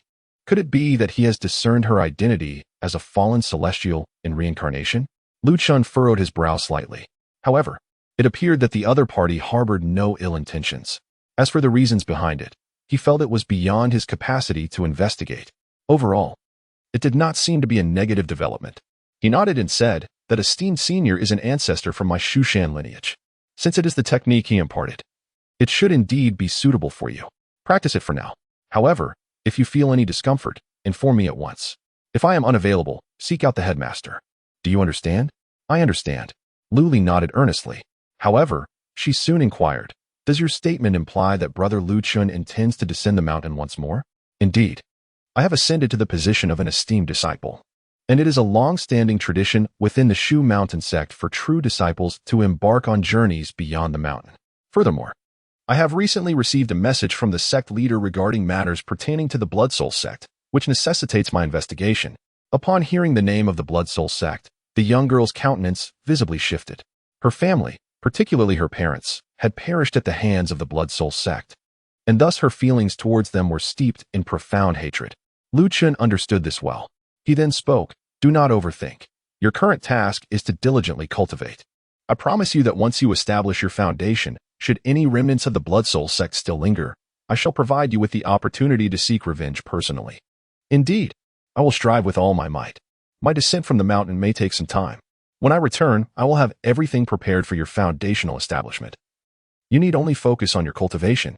After conveying these matters, Lu Chen then rose and made his way towards the Sword Immortal Hall. Chapter 041, The Legend of the Blood Demon. Lu Chen soared through the winds, wielding his sword as he made his way to the Sword Immortal Hall. Along the journey, he encountered disciples of Mount Shu, all of whom greeted him with deep respect. After all, Lu Chen had ascended to the esteemed position of a true disciple. With the divine sword Tai in his possession, his status was unparalleled. Moreover, during the sword bestowal ceremony, he had graciously gifted swords to the crowd, endearing himself to their hearts. Now, every disciple of Mount Shu willingly referred to him as senior brother, holding him in high regard. In terms of prestige and popularity, only the renowned Gu Changxing, claimed to be the strongest among the 9 true disciples of Mount Shu, could be considered his equal. The sensation of being revered by the multitude was indeed quite delightful. Lu Chen felt a secret delight within his heart. As he pondered, he had already arrived at the Hall of the Sword Immortals. Lifting his gaze, he was taken aback to find not only the esteemed Master Qingshu present, but also a proud and enchanting figure. It was none other than the female sword cultivator he had encountered during the sword bestowal ceremony. She was the first to intervene, aiding him in subduing Tai. If he recalled correctly, her name was Xiaoning Huang. What was she doing here? Within Lu Chen's heart lingered a sense of perplexity. At this moment, Xiaoning Xue took the initiative to step forward and offered him a slight bow. "Greetings, senior brother." This young lady, seemingly as frigid as ice, nonetheless possessed a commendable sense of decorum, contrary to the rebellious nature one might have imagined. This undoubtedly endeared her to Lu Chen, who returned the courtesy with a polite nod. You are too kind, junior sister. Without your assistance that day, conquering Taiye would not have been so effortless. The senior brother's profound insight into the essence of the sword merits only the likes of you to wield Taiye, she replied. I merely exerted a fraction of my effort. Moreover, the sword you bestowed upon me has greatly benefited me. I acquired the Snowfall Flying Sword, one of the 36 heavenly swords. While it pales in comparison to Taiye, it harmonizes remarkably well with my own physique and cultivation technique. As she spoke, she raised her hand, revealing a flying sword of frost, swirling gracefully, emanating an icy chill. Indeed, it was a fine sword. You two are among the most outstanding disciples of Mount Shu, and it brings me great joy to see you get along so harmoniously. At that moment, the esteemed Qingshu Jinren nodded from a distance. He had initially harbored concerns that Xianing Xue might harbor jealousy for not acquiring Taiye, but it appeared he had overthought the matter. Though proud in character, she was not narrow-minded. Lu Chen's displayed talent and perseverance during the sword bestowal ceremony had won her respect, leaving no room for resentment. In contrast, Lu Chen's temperament was gentle and sincere, never allowing his achievements to render him haughty or dismissive of others. This pleased Qingshu Jinren immensely. After offering a few simple compliments, he gestured for the two to approach. Returning to the matter at hand, I am still investigating the mysterious individual. As for the roster you brought back last time, it has been corroborated through various channels, and we can now ascertain its validity. At last, we have some leads. Lu Chen had been eagerly awaiting the activation of this subsequent task. Therefore, he hastily interjected, Master, what do the names on this roster signify? They are all prey that the Blood Soul sect seeks.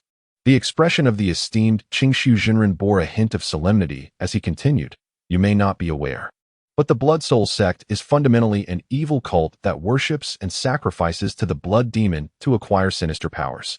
Years ago, I wielded my sword to eradicate this sect, nearly extinguishing all of its disciples, yet I was unable to uncover any trace of this so-called blood demon. The blood demon? Lu Chen's mind was agile, and he seemed to grasp the crux of the matter. Frowning, he inquired, Are you suggesting that the individuals on this list are connected to the blood demon? The esteemed Master Qingshu nodded, casting an approving glance in his direction before continuing.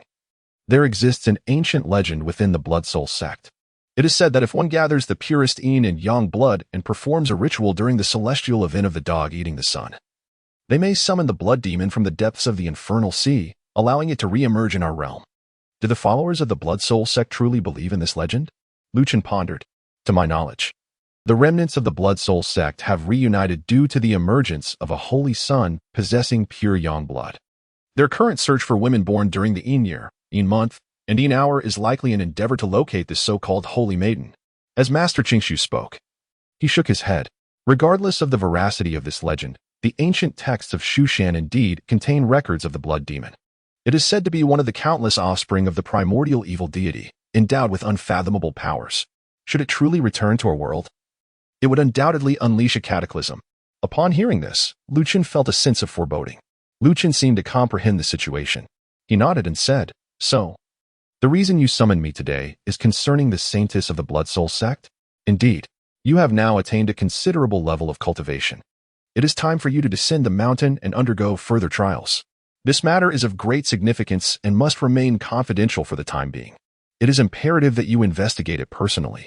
You must ensure that the people from the Blood Soul sect do not locate the saintess. Upon concluding this statement, indeed, Lu Chen received a system notification. The task concerning the remnants of the demon sect had reached its second phase. Ding! Congratulations, host, for successfully triggering the task. Remnants of the demon sect, Phase 2. Objective: investigate and thwart the Blood Soul sect from obtaining the blood of absolute Yin. Successful completion of the task will yield substantial rewards. However, failure will incur no penalties. Note, regardless of success or failure, this task will initiate the subsequent third phase, with varying outcomes dependent on the path taken. It appears to be a chain quest. Lu Chen silently nodded. If the blood demon were indeed the legendary blood god child, with his current strength, it would be quite impossible for him to withstand such a formidable foe. However, when it comes to dealing with the remnants of the Blood Soul sect, he still possesses a measure of confidence. The crux of the matter lies in how to locate this so-called saintess of the demon sect, given the stakes concerning the safety of the populace. As a true disciple of Mount Shu, he naturally bears an unshirkable responsibility. Yet, with so many individuals from the Blood Soul sect searching in the shadows without yielding any results, how could he possibly find this so-called saintess of the demon sect? Chen inquired with a hint of concern. However, Master Qingshu had already anticipated this and replied, "This aspect is, of course, well within my understanding. Hence, I have employed the great array of the celestial stars to deduce the approximate location of the daughter of Ultimate Yin, which lies within the city of Su Feng. Moreover, Ning Shuang has certain connections with the governor of Su Feng, which can alleviate much of your burden. The secret technique she practices will also enable you to accurately pinpoint the location of the blood essence. Therefore, I intend to have her accompany you. With her cultivation level, she will be able to lend you considerable assistance in battle. Shall we form a team?" Upon hearing this, Chen cast a glance at Xianing Xue. In truth, he was inclined to decline. He had always been a solitary wanderer, preferring to navigate the world alone. It was not that he feared Xianing Xue would hinder his progress. Rather, he was concerned that she might claim the kills, and with them, the invaluable experience points. However, upon further reflection, he realized that without Xianing Xue, locating the target would prove exceedingly difficult. Even if he were to succeed, it would consume an inordinate amount of time and effort, an impractical endeavor. Moreover, the disciples of the Blood Soul sect were also in pursuit of the girl of utmost Yin. The traitor within the sect had yet to be discovered, and it was possible they might uncover his whereabouts. In that case, the elite of the Blood Soul sect would undoubtedly pursue him, rendering his solitary quest rather perilous. Weighing the circumstances, it became evident that Xianing Xue's companionship was indeed advantageous, as the benefits outweighed the drawbacks. Additionally, the young lady was quite alluring. Having a beauty by his side could hardly be deemed an unfavorable circumstance. With these thoughts in mind, Chen nodded and looked at Xianing Shuang, saying, "Then I shall trouble you, junior sister." Upon hearing this, Xianing Shuang maintained her composed demeanor and replied calmly, "Rest assured, senior brother, given the gravity of the matter, I shall exert every effort to assist." After conveying these instructions, Master Qing Su continued, "During my celestial observations, I discovered that on the 8th day of the 9th month, there will be an unusual phenomenon of a celestial dog devouring the sun. You must find the holy maiden of the demon sect before that time. There is little time left. Set forth immediately." Chapter 042. Better to sleep on a grave than to stay in a ruined temple. Su Feng City, situated in the northwestern part of the central land, is no longer within the boundaries of Shu. Consequently, it is not particularly close. Traveling by horse and carriage would take at least half a month, and even flying on a sword would require a full day. Therefore, Chen did not delay. After a brief preparation, he set off with Xianing Shuang towards Su Feng. Along the journey, Chen maintained a steady pace, unhurried. With 3 months remaining until the 8th day of September, there was no need for haste in the search for the holy maiden of the demon sect. Should he encounter any malevolent creatures along the way, vanquishing them would yield valuable experience, which would be quite advantageous. Unfortunately, fortune did not favor him this time. Having departed from Mount Shu, traversing mountains and rivers, he had yet to witness even a trace of demonic presence. After all, this was still within the realm of Mount Shu, where any lurking demons had long been eradicated by other disciples, having been listed on the demon banishment roster. Thus, the region of Shu remained predominantly tranquil. Beyond its borders, however, lay an entirely different tableau. The landscape was strewn with desolate fields and collapsed structures, bereft of life. Refugees wandered in abundance, while the land was littered with bones. Numerous malevolent beings had proliferated, roaming unchecked. As one gazed into the distance, the winds of chaos stirred, painting a picture of a world in disarray. Compared to Shu, it seemed as if one had stepped into an entirely different realm. Chen gazed down at the swirling black mist below, unable to suppress a deep frown. Although he had long been aware that this world was rife with demons and monsters, he had not anticipated the severity of the situation. Apart from a few major cities, the small villages and towns were in a state of utter despair. In stark contrast, within the borders of Mount Shu, it seemed akin to a paradise on earth. A hidden utopia. Xianing Shuang, however, maintained a tranquil demeanor, as if she were already familiar with the circumstances. She spoke, "It is said that eternal night approaches, with the black mist enveloping the sky. For several decades now, black mist has periodically emerged across the realm, giving rise to demons and monsters, wreaking havoc upon humanity.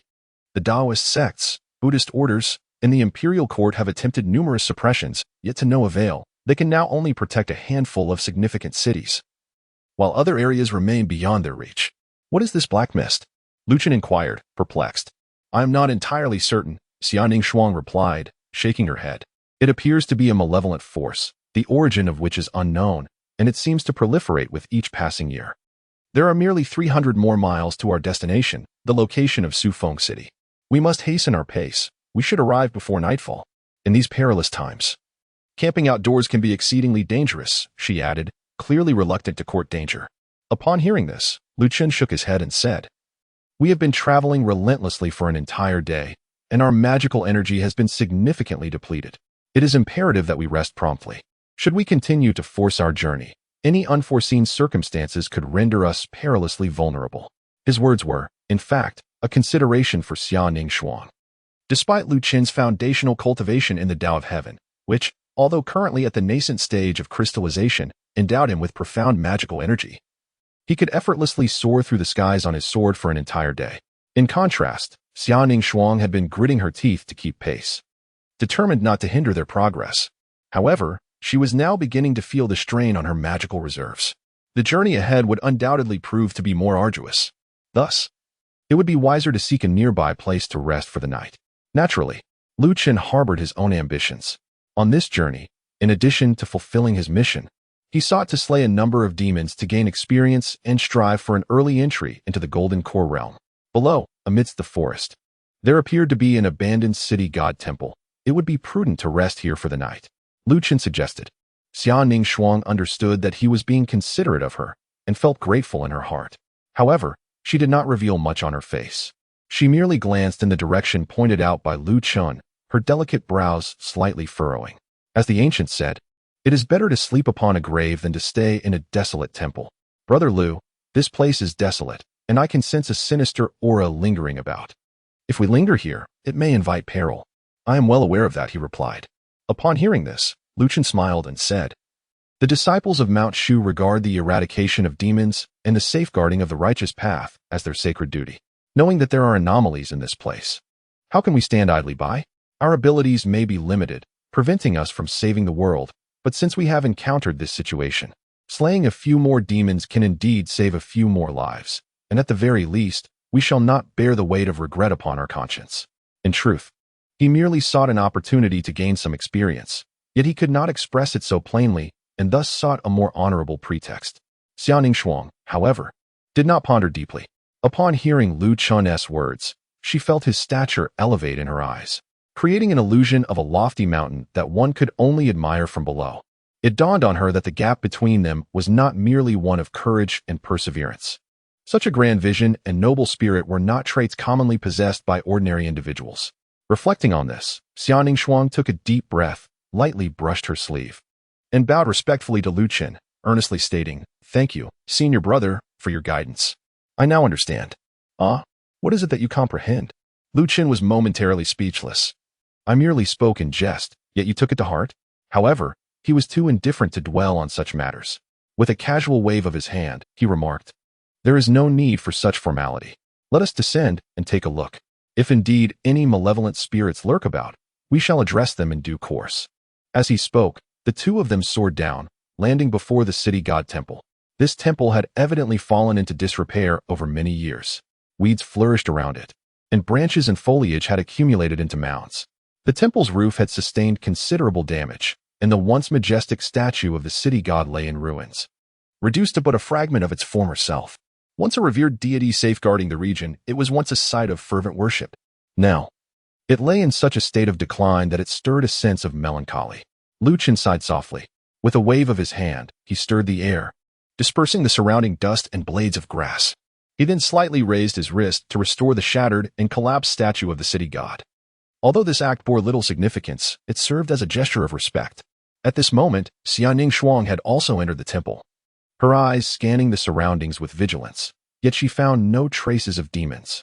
She finally exhaled in relief. Subsequently, she took out a magical artifact, spreading her palm to reveal two intricately embroidered mats. Given their cultivation level, they hardly required sleep. An evening of meditation and recuperation would suffice to restore their spirits and magical energy. Junior sister, after a day of travel, your magical energy has been considerably depleted. It would be wise to cultivate and recuperate now. I assure you, I will be safe here. Lu Chen spoke as he waved his hand, conjuring 5 sword energy runes in succession. These formed the minor 5-element sword array. Once the formation was established, it would immediately trigger an alert at the first sign of any malevolent entities. Thank you, senior brother, Xia Ningxuang acknowledged with a nod.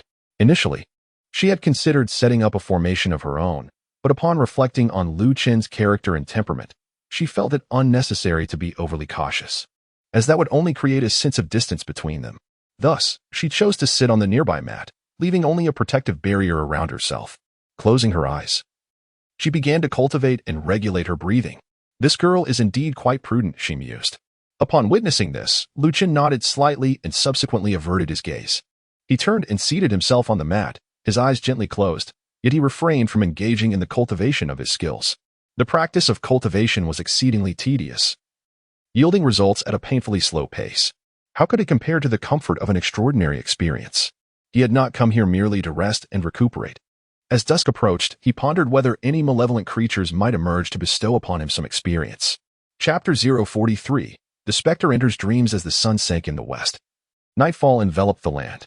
In the desolate mountains and forests, an eerie silence prevailed. The chirping of insects and songs of birds were utterly absent, leaving only the mournful howl of the night wind, reminiscent of wolves howling and ghosts wailing, sending shivers down one's spine. Lu Chen sat cross-legged in the city god temple, feigning slumber as he awaited the arrival of experiences. To his astonishment, after waiting for nearly half the night, no malevolent spirits or creatures appeared to disturb him. Could it be that I misjudged the situation? This place undeniably harbors a lingering aura of the supernatural. Or perhaps, the temple still possesses some divine might, deterring the demons from entering? Lu Chen turned to glance at the dilapidated deity statue behind him, then shook his head. Deities are born from the reverence of the faithful, and this city god temple had long been abandoned. Its true essence had long perished. Even if it were not dead, it had certainly departed. Ironically, the temple, having absorbed the remnants of incense offerings over the years, would become a favored haunt for demons and spirits in the absence of the divine presence. The residual sanctity of the offerings would aid them in their cultivation. Let us wait and see. If no demons or spirits appear, it would be of little consequence. After all, there is nothing to lose. As he pondered this, Lu Chen once again closed his eyes, silently regulating his breath as he awaited the passage of time. It was uncertain how long had elapsed when he suddenly felt a wave of dizziness wash over him. Sleepiness creeping in, and before he knew it, he had succumbed to slumber. This is not right. With my level of cultivation, it is inconceivable to feel drowsy after days and nights without sleep, let alone to fall asleep like this. In the depths of the unknown, a profound sense of foreboding engulfed Lu Chen's heart. In a desperate attempt to awaken himself, he bit down on his tongue. Yet, upon opening his eyes, he was met with a swirling expanse of crimson silk, an intoxicating fragrance enveloping him. The dilapidated city god temple had inexplicably transformed into a resplendent vermilion pavilion. The air was filled with the melodious strains of silk and bamboo, as ethereal figures danced gracefully before him, their movements reminiscent of celestial beings descending from the heavens.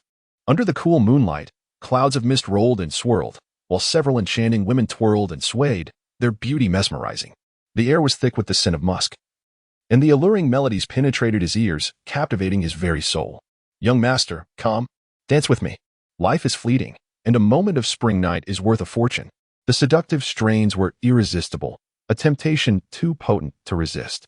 Lu Chen felt a surge of panic within his heart, his vital essence stirring restlessly, giving rise to impure thoughts. He nearly rose to approach those breathtakingly beautiful women. However, at that moment, his gaze swept his side and he was struck by the absence of Xia Ningxuang, leading him to a sudden realization. Something was amiss. The 5-element sword formation remained unresponsive. This place was still a dream. As he spoke, in an instant, a brilliant golden light erupted in Lu Chen's eyes.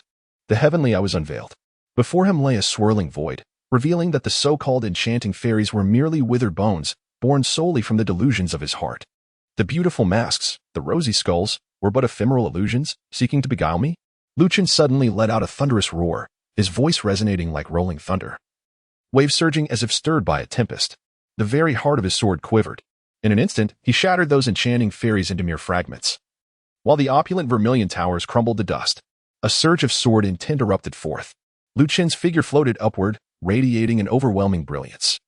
And then he broke free from the confines of his dream. Before him lay a temple shrouded in somber darkness, as if he had plunged into an unfathomable abyss.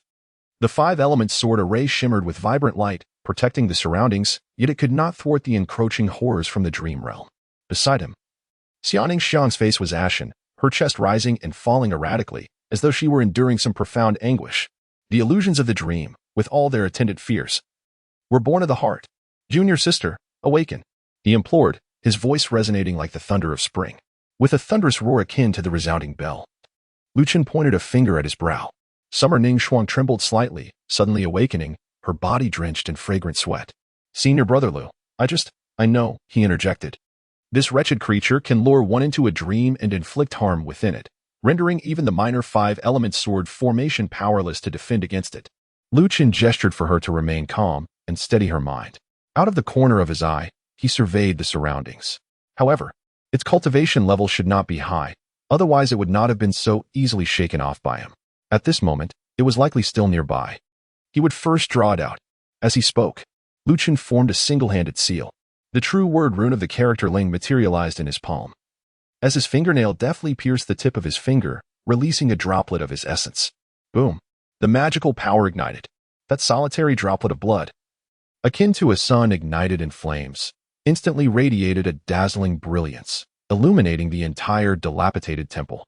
In the depths of darkness, a shadow became discernible, coiling upon the beam at the entrance, thick as a barrel, resembling a great serpent, yet possessing the visage of a human head.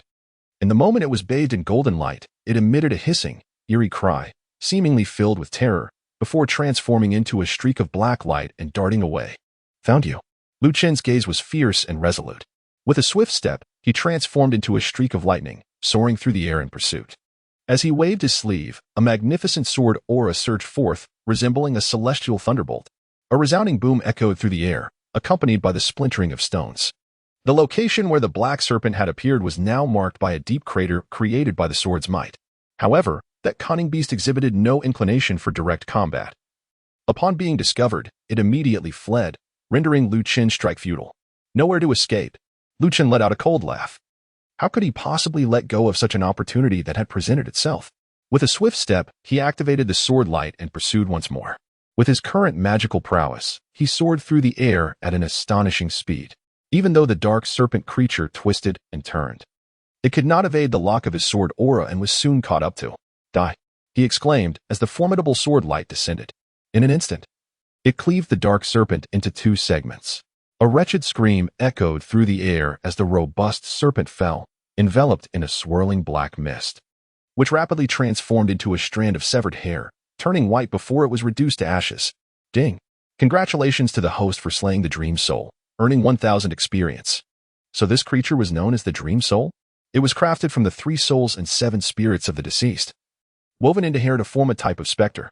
It emerged at midnight, luring individuals into dreams, where it would ensnare their minds and subsequently entice its victims into a sleepwalking state, leading them into traps. This entity was not a natural occurrence, but rather a manufactured monstrosity. It seemed that this was merely a minor pawn. The true orchestrator remained concealed in the shadows.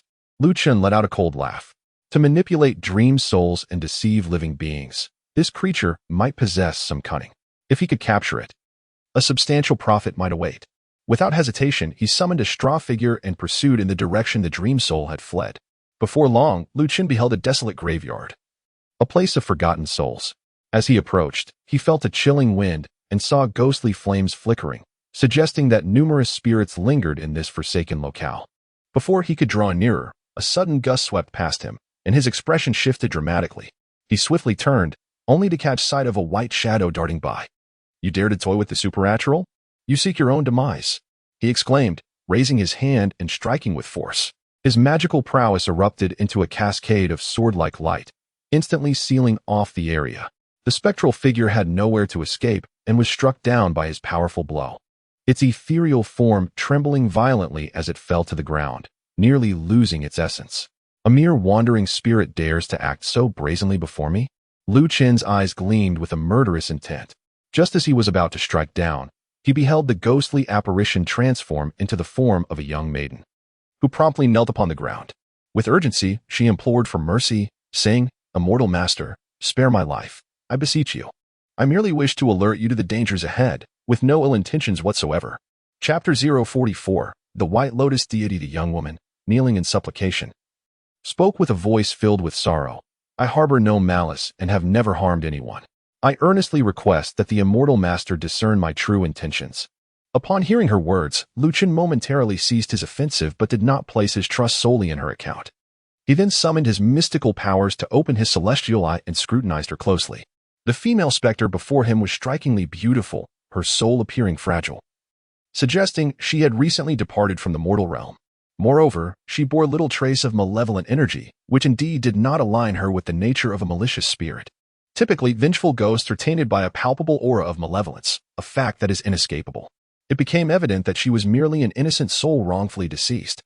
Once he ascertained that she posed no threat, Chen then slightly restrained his aura, for his magical power was overwhelming for the female ghost. If he continued to exert pressure, it might very well cause her soul to disperse. "What is your name? How did you meet your demise? And why do you linger here? Speak the truth." Upon hearing Chen's inquiry, the female ghost dared not conceal anything and promptly replied, "My name is Cui Yinyan. I was the daughter of a wealthy merchant from Sui Feng. 6 months ago, I journeyed to Hantan Temple outside the city to pray for blessings, only to be captured by nefarious individuals. To preserve my purity, I took my own life. I had thought that death would bring me liberation. However, to my dismay, my soul was ensnared by a malevolent spirit, forced to lure mortals to this place for the demon to devour." Cui Yinyan refused to assist in the demon's wickedness. Thus, she transformed into a ghostly shadow, eternally wandering the outskirts of the mass grave. Whenever she spotted someone approaching, she would stir up a chilling wind to frighten them away.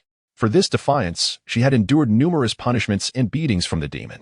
When Chen had pursued her, Cui Yinyan assumed he was merely another lost mortal and revealed herself to offer a warning. Little did she anticipate that Chen was an accomplished practitioner of the celestial arts, possessing profound magical abilities. With a mere gesture, he nearly shattered her very essence. "Now I understand. It seems I have wronged you." Chen observed her sincere demeanor and found no flaws in her words, leading him to soften his expression somewhat. With a wave of his hand, he levitated the female ghost. He then inquired, "A restrained soul that engages in malevolence. This demon surely possesses considerable abilities. Do you know its origins and current whereabouts?" Noticing Chen's attitude had softened, Cui Yinyan felt a sense of relief and hurriedly responded, "I only know that this demon claims to be the White Lotus deity, possessing formidable powers. It has gathered thousands of souls under its command, residing in the Haishi Mountains outside Sufeng City, perpetuating its wicked deeds. Deep within the nearby potter's grave lies its lair." "Humph, such audacity. A mere demon dares to proclaim itself a deity?" Chen scoffed disdainfully, yet inwardly he began to calculate. A formidable demon, coupled with a multitude of lost souls at its command. If he could capture them all, it would surely be a path to fortune. He then turned to Cui Yinyan and said, "These are merely your words. They cannot be fully trusted. Here is the proposition. Lead me to the demon's lair. If your claims hold true, I shall take appropriate action. However, should you be weaving a web of lies to deceive me, you must understand the consequences. How could a mere girl dare to deceive an immortal master?" Cui Yinyan responded, yet a bitter smile crept upon her face. After a moment's hesitation, she continued, "I have already met my demise. As a wandering soul, life and death hold little significance for me. Nevertheless, that demon is fierce, possessing profound powers, and commands numerous minions. Even if you are immensely powerful, you remain but a solitary figure, and I fear that I may inadvertently bring you harm. I, a disciple of Mount Shu, exist to vanquish evil and uphold righteousness. Why should I fear for my own life? You need only guide me, and with my presence, I shall ensure that you do not become lost to the void." Chen understood her good intentions and was not angered. His demeanor, resolute and composed, provided some solace to Cui Yinyan. Although this place was not the land of Shu, the renown of the Shu Mountain Sword sect was universally acknowledged, carrying a certain weight. She truly wished to escape this wretched existence. If they could indeed eliminate the demons and restore their freedom, it would undoubtedly be worth the effort. Thus, she gritted her teeth and nodded, declaring, "Very well. I am willing to guide the Immortal Master. However, this desolate burial ground is infested with malevolent spirits under the command of the demons. To infiltrate silently." "Infiltrate? Why must we infiltrate?" Chen chuckled softly. "You may lead me onward. If it were merely wandering spirits, they would not dare to disturb us. Should anyone attempt to obstruct our path, they would undoubtedly be minions of malevolent entities, and we shall eradicate them without hesitation. Upon finishing his words, he flicked his fingers. In the distance, a straw figure soared into the air. With Lu Chen's cultivation having reached new heights, he was now capable of crafting scarecrows that were life-sized. He allowed Cui Yinyan's spirit to inhabit the figure, ensuring that should an attack occur, she would not immediately be lost to the void. Let us proceed. As Cui Yinyan took possession of the straw figure, her form swayed and transformed into that of a youthful woman, vivid and lifelike, far less fragile than before. She expressed her gratitude to Lu Chen and then took a deep breath, turning to stride towards the chaotic burial ground ahead. Lu Chen followed closely behind. Along the path lay a chaotic array of stones, interspersed with scattered white bones and decaying corpses, remnants of those who had met untimely fates and were abandoned here, left to rot in the wilderness. As time passed, the atmosphere thickened with resentment and malevolence, giving rise to wandering spirits and restless souls. However, a considerable portion of these apparitions lacked any formidable power and were timid by nature. Upon catching sight of the faint aura of magical energy emanating from Lu Chen, they fled in terror, seeking refuge among the jagged rocks, trembling in fear. Cui Yinyan, how audacious of you! The Divine One commanded you to venture forth and entice mortals. Yet you repeatedly evaded the task. Now, you return with a Taoist. What does this signify? A traitor. As the two delved deeper, the surrounding aura of malevolence became markedly more potent. Amidst the flickering ghostly flames, several malevolent spirits emerged, their visages twisted with rage, sporting green faces and sharp fangs. Their forms exuding a sanguine light and an air of malice. Clearly, they were vengeful spirits of considerable infamy. They floated closer, stirring the air with ominous winds, causing sand and stones to swirl chaotically. The ghostly flames danced, and bones hung suspended in the air. Were an ordinary practitioner of the arcane arts to witness such a scene, they would likely turn and flee in terror. At this moment, Cui Yinyan's complexion paled, and her body involuntarily drifted backward, fully aware of the formidable nature of these malevolent spirits. Lu Chen, however, remained calm, his eyelids slightly lifted, merely casting a fleeting glance at the few malevolent spirits before withdrawing his gaze. Unaware of their impending doom, he waved his sleeve, unleashing a sword aura that sliced through the air with the ferocity of thunder. The malevolent spirits were utterly unprepared for such a sudden and fierce assault. In an instant, a resounding explosion echoed as they were obliterated, their souls scattering in an ethereal flight. Ding! Congratulations, host, you have slain a malevolent spirit, gaining 300 experience. Ding! Congratulations, host. You have slain a malevolent spirit, gaining 200 experience. The notifications chimed in succession, each granted only a few hundred points of experience, clearly indicating that they were merely minor adversaries on the periphery. Lu Chen, disinterested in lingering or wasting time, turned to Cui Yinyan and said, "Proceed directly forward.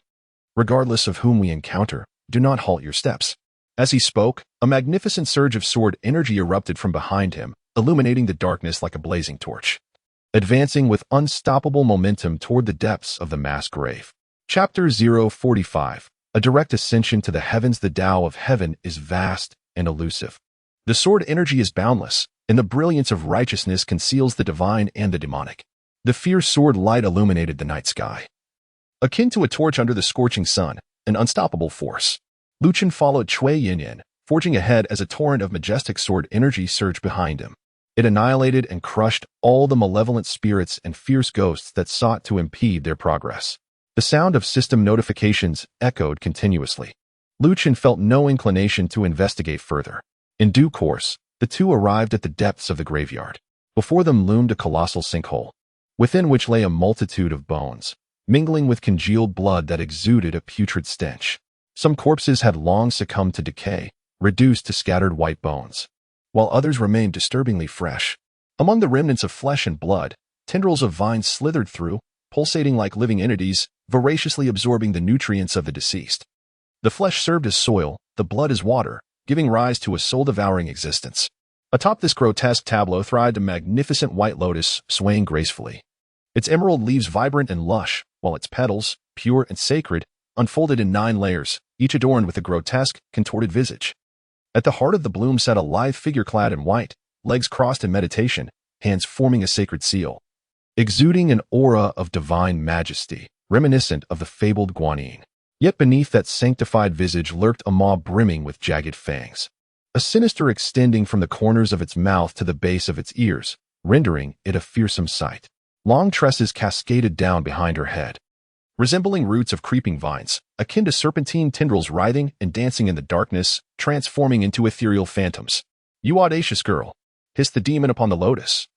As she caught sight of Cui Yanyan approaching, accompanied by Lu Chen, a glint of icy malice flashing in her eyes. In the midst of her words, a black serpent surged forth, the phantom howling a piercing cry.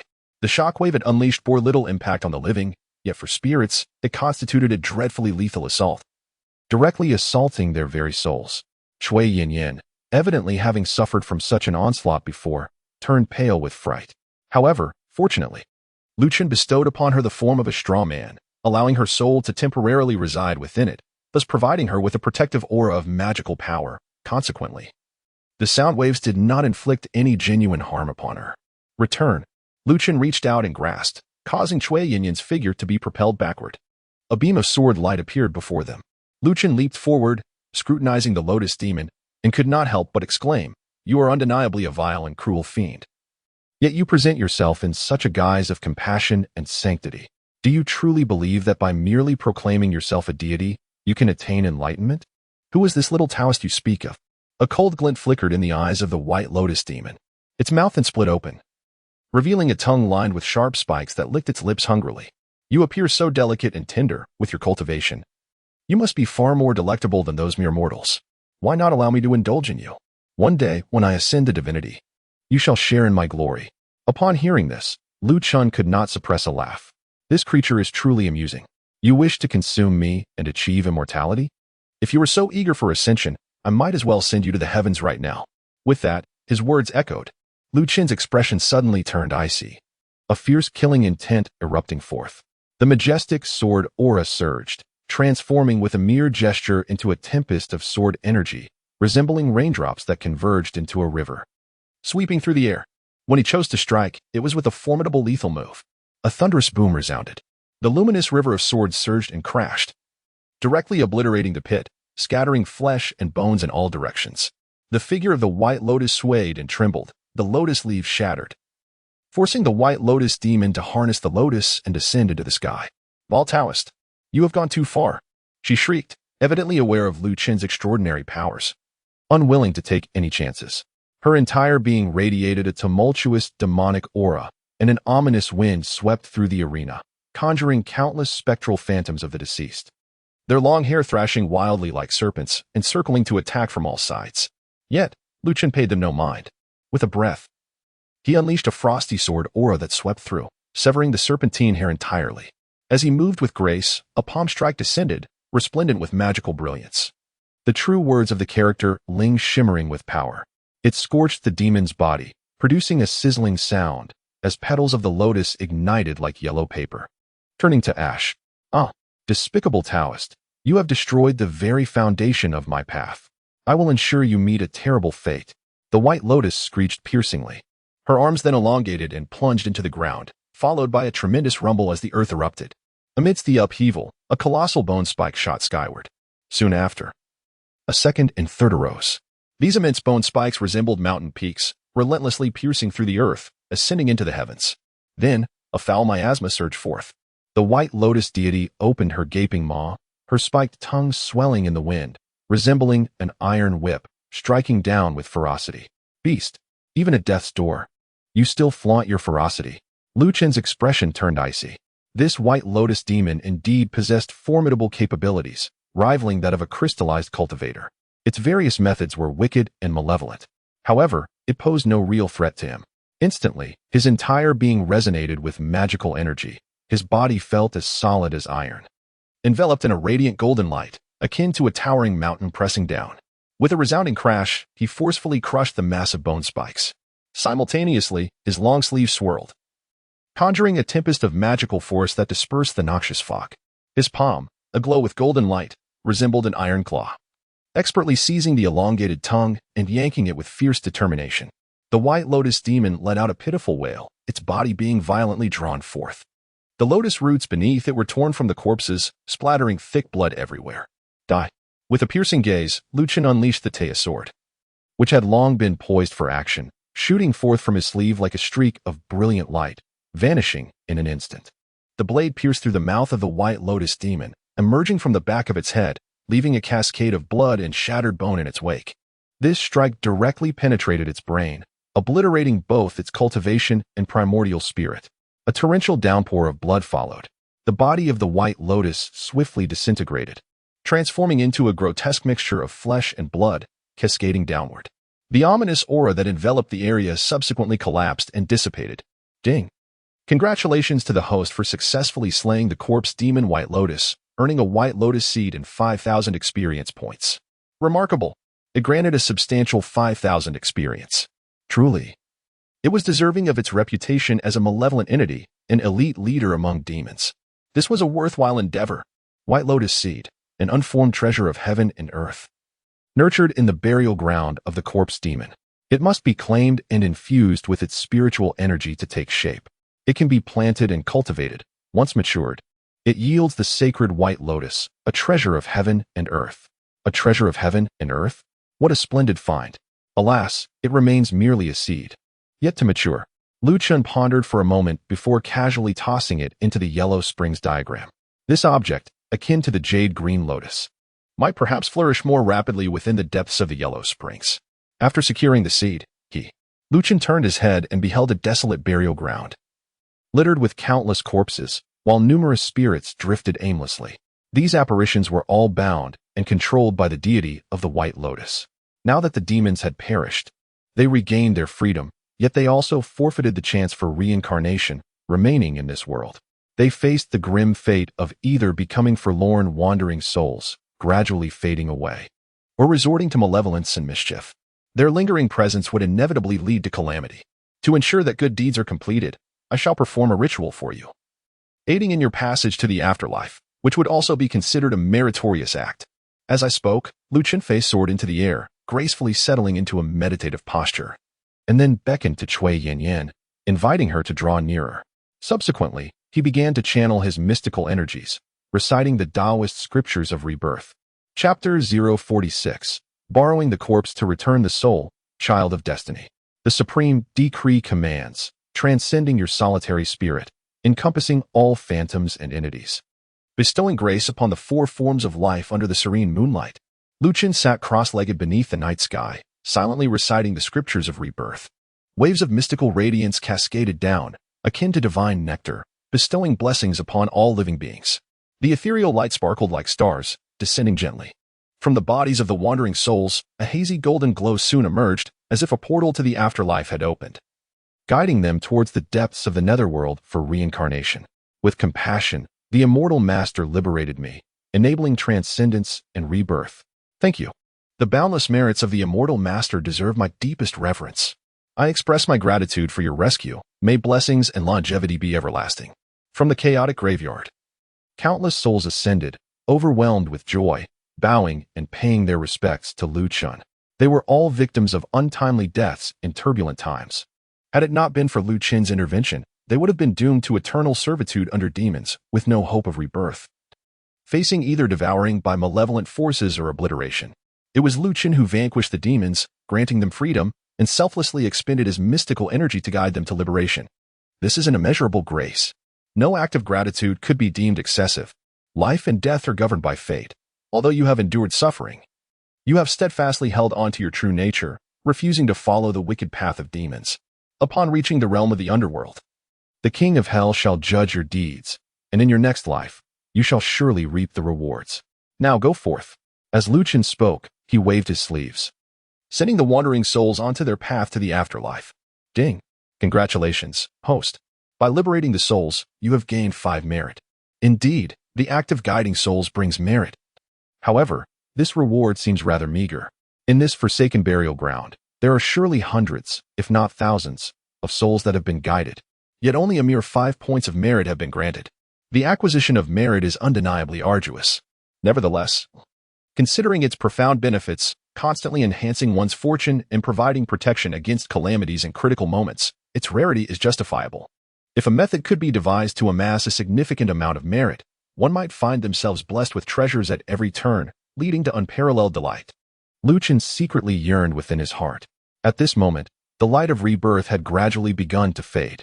The surrounding lost souls and wandering spirits had nearly all been guided to their afterlife.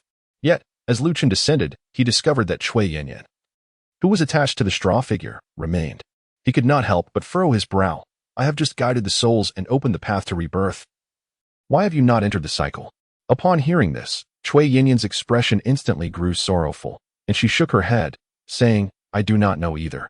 When the immortal master performed the rite, I intended to soar into the portal of rebirth, but I was ensnared by a force that binds me, preventing my escape. It seems there is an issue with my corporeal form. As she spoke, her demeanor became increasingly desolate. If one could be reborn and shed their mortal coil, who would choose to remain a wandering spirit, bound by the physical body and unable to transcend? This must be the result of a curse cast upon me. Upon hearing this, Chen furrowed his brow even tighter. Ordinarily, an average person, even if met with untimely death, would not find themselves in a predicament of being unable to attain rebirth. This situation is indeed peculiar. It could either be a result of a curse, or the corpse may have endured tremendous misfortune, rendering the soul restless and unwelcome in the underworld. Cui Yinyan is merely an ordinary woman, is she not? What extraordinary aspect could she possess that would warrant such elaborate efforts? Chen was filled with confusion and promptly inquired, Do you know where your corporeal form currently lies? Cui Yinyan, upon hearing this, nodded and replied, I am aware. It remains in the Cold Mountain Temple. The Cold Mountain Temple? This was the second time Cui Yinyan had mentioned this sanctuary. Previously, Chen had focused solely on vanquishing the demons, neglecting to pay attention to this detail. Now, reflecting upon it, he surmised that the crux of the issue likely resided within this very temple. Thus, he asked, What do you know about the Cold Mountain Temple? Speak of it in detail, leaving nothing unmentioned. Seeing Chen's formidable powers, Cui Yinyan felt both admiration and trust towards him, and she had no intention of concealing anything. She recounted everything she knew from the beginning. The Cold Mountain Temple had been established in recent years within the city of Shaping. Initially, it was rather unremarkable, lacking in followers. However, as demons began to wreak havoc in the city, the monks of the Cold Mountain Temple intervened, subduing the malevolent forces, which created quite a stir and subsequently elevated the temple's renown, leading to a flourishing of worship. Yet, this was until half a year ago, when numerous young women began to vanish without cause, inciting widespread panic. Out of fear, Cui Yinyan went to the Cold Mountain Temple to burn incense and seek blessings. However, as soon as she entered the temple, she was overcome by a fragrant mist, and upon regaining consciousness, she found herself imprisoned in a dungeon, ultimately leading to her demise. It seems you were captured within the Cold Mountain Temple. This matter is likely inextricably linked to those monks. After listening, Chen's heart was already filled with a sense of speculation. The timing of the appearance of Han Mountain Temple seemed rather coincidental. And coupled with the incident of the girl's disappearance, it might perhaps be related to the Blood Soul sect. However, there are still far too few clues at present. Chen did not hastily draw conclusions. After a moment of contemplation, he said, In that case, you may accompany me for now. When we arrive at Sufeng, I will take the opportunity to visit Han Mountain Temple. If I can help you recover your remains, you shall find your liberation. Upon hearing these words, Cui Yinyan's eyes brimmed with tears as she hastily knelt down.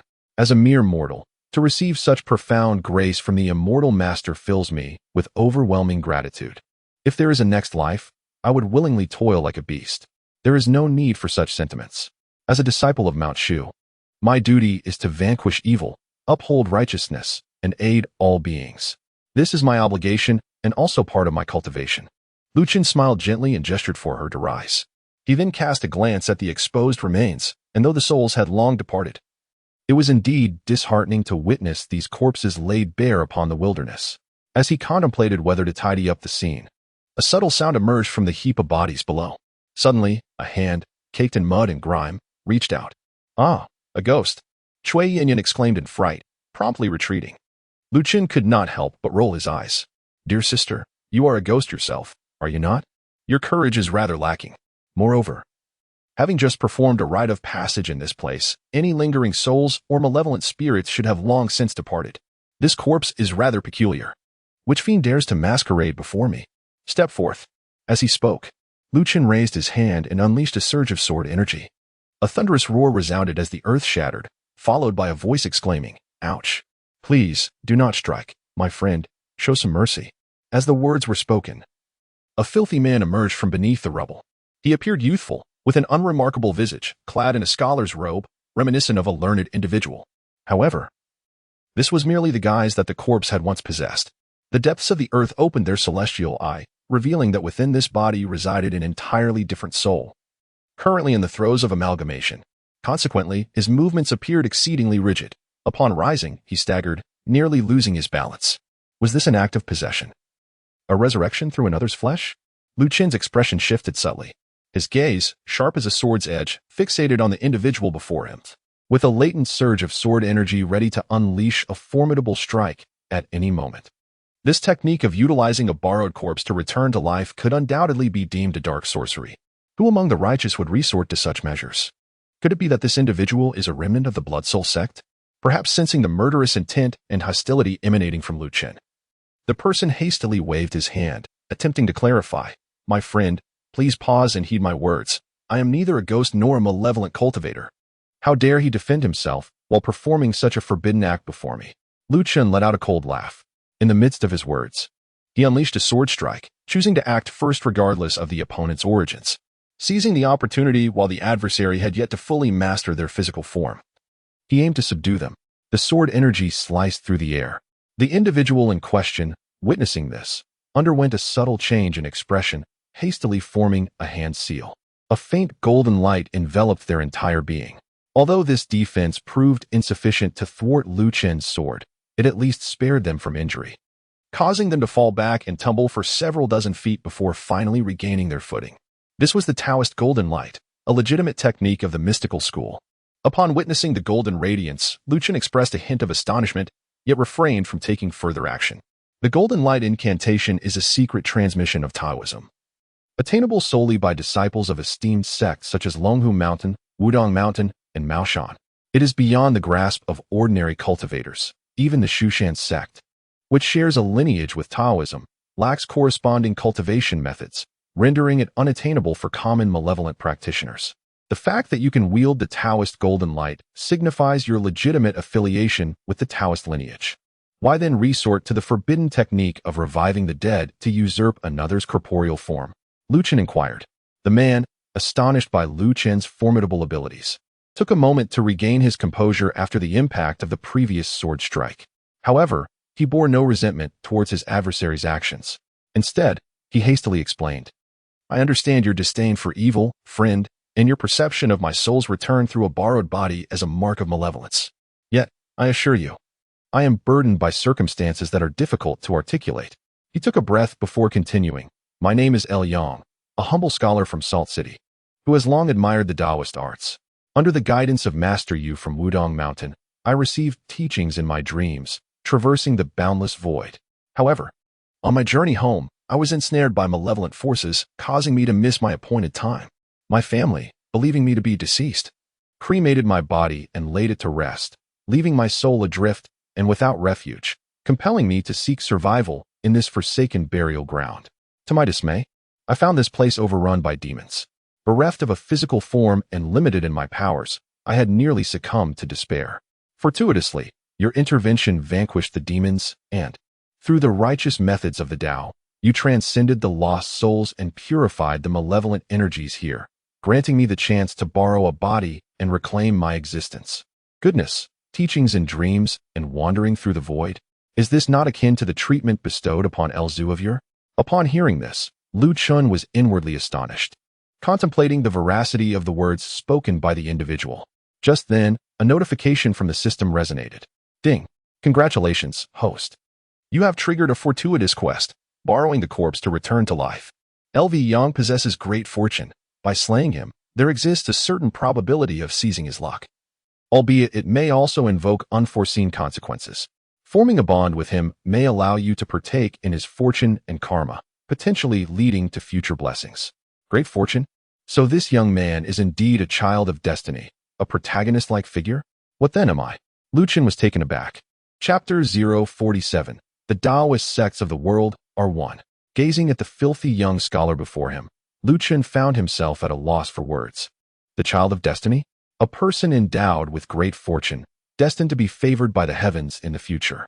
Had it not been for his own time travel, this Lu Yang could very well become the future protagonist of this realm. This was indeed a significant opportunity. Eliminating Lu Yong could potentially allow him to seize that fortune. However, such an action was fraught with peril. Having already been imparted with the teachings of the Wudong sect, it was tantamount to possessing their true legacy. To slay him would undoubtedly invite calamity. Furthermore, to kill purely for the sake of fortune, especially when the other party was not a malevolent individual, contradicted his true intentions and was akin to straying into demonic paths. Lu Chen shook his head. He had never been the kind of person who would resort to any means to achieve his goals. It seemed that for the time being, the most prudent choice was to forge an alliance with him. Upon contemplating this, Lu Chen nodded and remarked, "Ah, so you are a fellow from Wudong Mountain. The esteemed Master Yu is renowned across the realm, a distinguished figure within the Taoist community. To have garnered his favor and received teachings in your dreams speaks volumes of your remarkable talent." He then briefly introduced his own identity. Upon learning that Lu Chen was a true disciple of Mount Shu, a flicker of surprise crossed Lu Yang's eyes. In the mundane world, the name of Mount Shu resonates like thunder. Who among the populace is unaware of the legendary sword immortal of Shu, who stands unrivaled? Lu Chen, though still in his youth, has remarkably become a true disciple of Mount Shu, undoubtedly a person of extraordinary talent. It is no wonder that he can effortlessly vanquish the malevolent spirits of the White Lotus. His words are imbued with a deeper respect. Brother Lu possesses profound mastery of the Tao and unparalleled swordsmanship, dedicating himself to the eradication of evil and upholding righteousness, earning immeasurable merit. I am truly envious and deeply admire him. Had it not been for his timely intervention to eliminate the demon tonight, I fear I would not have survived until dawn. This is a life-saving grace, and I humbly request to pay my respects with a bow. Moreover, Lu Yong is indeed a person of principles. Showing no resentment for the sword strike Lu Chen delivered earlier. Instead, he expresses his gratitude repeatedly. After all, had Lu Chen not acted against the demon this night, he might have found himself a wandering soul, forever lost and unable to pursue his path of cultivation. Certainly, Lu Chen understood that a child of destiny, even in the absence of his own intervention, might still encounter other fortuitous opportunities. However, as this opportunity had now befallen him, it could be regarded as a matter of cause and effect. The Taoist sects of the world are united as one. Brother L, there is no need for formality. Lu Chen waved his hand dismissively. Although the practice of borrowing a corpse to return to life is indeed an arcane and sinister art, it was a necessity in your case, and given that your lifespan is not yet exhausted, it should pose no significant issue. However, your spirit has only just re-entered your body and may still be quite frail. Where do you intend to journey next? Upon hearing this, Lu Yong pondered briefly before sighing and responding, having entered the realm of immortals, it is inevitable that I sever my ties with the mundane world. Since my family believes I am already deceased, there is no need for me to seek out further troubles. Therefore, I intend to make my way directly to Wudong Mountain and return to my spiritual abode. It is worth noting that this location is not in close proximity to Wudong Mountain. Lu Chen turned to glance at him. In this world where demons and monsters run rampant, and with your current lack of cultivation, relying solely on a wisp of Taoist golden light may not suffice for protection. The mountains are high and the roads are long, and it is inevitable that you will encounter danger once more.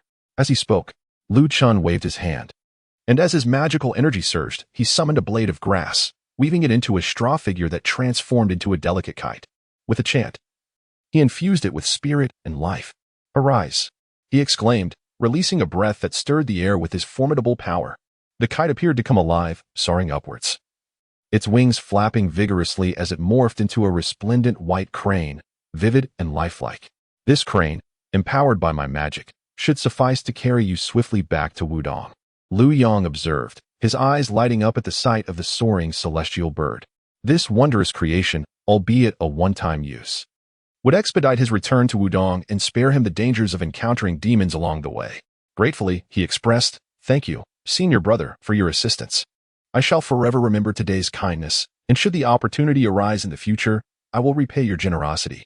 Upon hearing this, Lu Chen offered a subtle smile. Maintaining a facade of nonchalance, he waved his hand dismissively and replied, "It is but a trifling effort. I merely wish for you to cultivate the righteous path and bring a touch of clarity to this world." Noting the time, he added, "It is getting late, Brother Lu. You should embark at once." "Very well, senior Brother Lu. Until we meet again." With that, Lu Yong leaped into the air, riding the white crane as it ascended towards Wudong Mountain. "Master, where shall we go next?" At that moment, Cui Yanyan inquired from the side. Lu Chun cast a glance back at her and said, I have a fellow junior sister residing in the city god temple. Let us first rendezvous with her before proceeding to Su Feng City, where I shall also address your matter regarding the corpse. With that, he conjured a gust of magical wind, carrying Chui Yinyin back along the path they had come, ultimately returning to the city god temple. Within the dilapidated temple, tranquility reigned.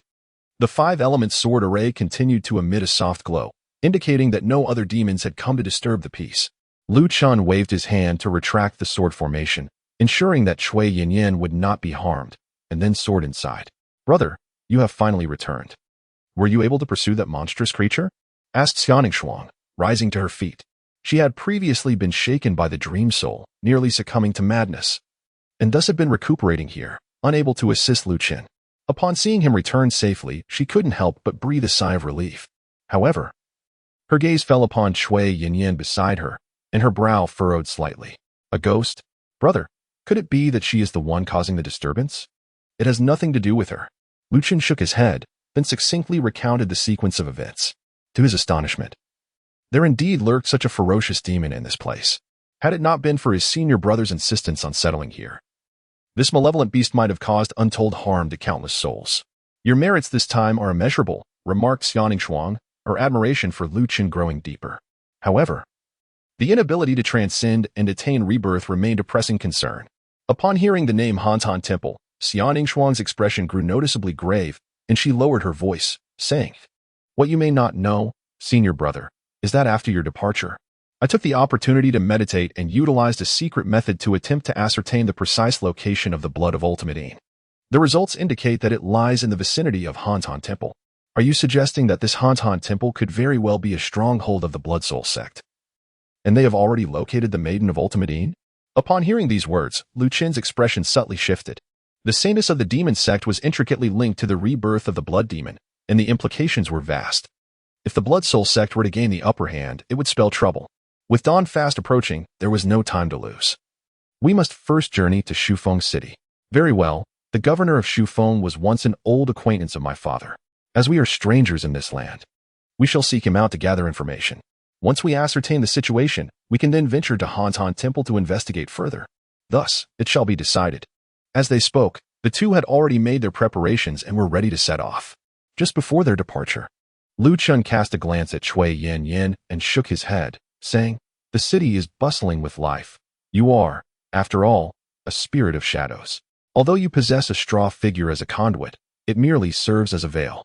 Once we enter the city, you must stay closely by my side, never straying even a step. Do you understand? Rest assured, Master, Yin shall heed your every command. Chapter 48. Tomorrow, I invite you into the trap. The northwest is bitterly cold.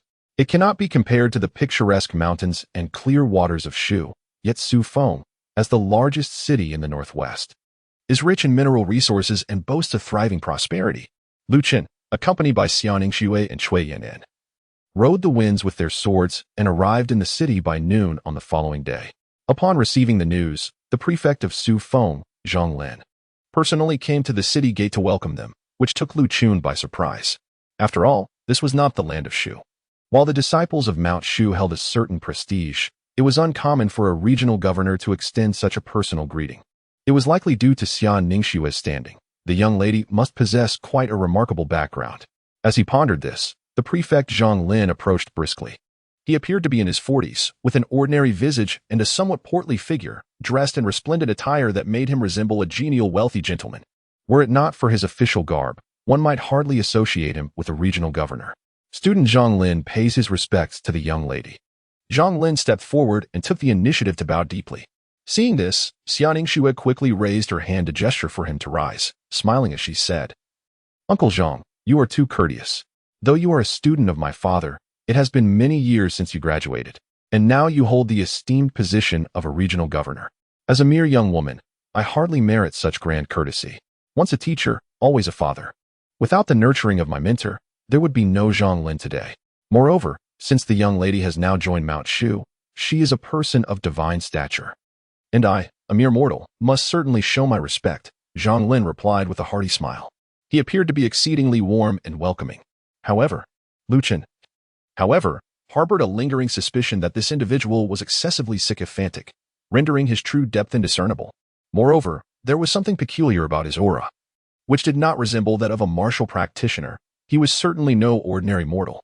Naturally, Chen did not expose this sentiment, maintaining an expression of calm as he stood by. At that moment, Xuan began her introduction. This is my esteemed senior brother Chen from the true lineage of Mount Shu. He has come to shape the wind and attend to certain matters, and I fear that we may require Uncle Zhang's assistance in due course. True lineage of Mount Shu? Zhang Lin remarked, momentarily taken aback as he appraised Chen. After a pause, he smiled and clasped his hands in greeting. Young Master Lu. To have attained the true lineage of Mount Shu at such a tender age is indeed a testament to the heroism of youth. Rest assured, since the young lady has spoken, whatever requests you may have, do not hesitate to voice them. I shall do my utmost to assist you. Upon concluding his statement, he cast a subtle glance at the nearby Chui Yin, yet refrained from elaborating further. Instead, he added, you too must be weary from your journey. This is hardly the place for discussion. I have prepared food and drink at my residence to welcome the young lady and cleanse the dust of travel. Afterwards, we shall engage in more pressing matters. With that, he led the way ahead. At this moment, Chen discreetly summoned his magical powers and advised Xuan. This person may not be entirely trustworthy. Let us not rush. First inquire about the situation at Hanshan Temple and gauge the atmosphere before proceeding. Upon hearing this, Xuan nodded in agreement. Although Zhang Lin was an old acquaintance, their long separation left her uncertain about his character and disposition, making her cautious a natural response. Shortly thereafter, the two arrived at the governor's residence. As Chui Yin was a spirit and did not require sustenance, she cleverly feigned a sense of physical discomfort to avoid unnecessary complications, prompting Zhang Lin to arrange a guest room for her to rest. Chen and Xiang were also enjoying the feast together. After a few rounds of wine, Chen spoke candidly. To be frank, our descent from the mountain to Shufeng is to pursue a certain demon, based on the clues we have gathered. This demon may currently be lurking around the Han Mountain Temple within Shufeng City. I wonder if Master Zhang has any knowledge regarding this Han Mountain Temple? Han Mountain Temple? Upon the mention of serious matters, Zhang Lin set down his wine cup, revealing a solemn expression. He frowned and replied, in recent years, Han Mountain Temple has gained considerable prominence in Shufeng City. The common folk claim that their wishes are invariably granted, and their efficacy is remarkable, leading to a flourishing incense offering. However, as a temple of the Buddhist faith, how could it be associated with demons? This Han Mountain Temple is merely a local shrine and does not represent the orthodox Buddhist establishment. Chen shook his head. Indeed, we are not certain of its veracity at this moment, which is why we seek to consult the magistrate for further information. I see, Zhang Lin responded, adopting a contemplative expression. After a brief pause, he continued, as for the Cold Mountain Temple, there does not seem to be anything amiss. The monks residing there are few in number, spending their days within the temple and seldom descending the mountain. I have not heard of any misconduct on their part. On the contrary, whenever demons cause turmoil in the city, it is the common folk who ascend the mountain seeking assistance, provided they offer a suitable compensation. The monks will readily descend to quell the malevolent spirits, all while demanding their due rewards. Chen raised his eyebrows slightly. Zhang Lin chuckled and remarked, monastics are humans too. The offerings made to temples are voluntary acts by the populace, and it would be inappropriate for us in the government to comment on that. He then proceeded to share some details regarding Hanshan Temple, though most of his words were vague. Nonetheless, whether intentionally or not, he inadvertently revealed a number of issues. After listening, Chen became increasingly convinced that there must be something amiss with the Hanshan Temple. However, Zhang Lin's demeanor was somewhat intriguing. He seemed to be deliberately steering Chen towards the temple, leaving one to ponder his true intentions, regardless of his motives. Since Xuan had confirmed the presence of the chilling aura of the blood of absolute Yin at Hanshan Temple, it was a place he felt compelled to explore, no matter how perilous it might be.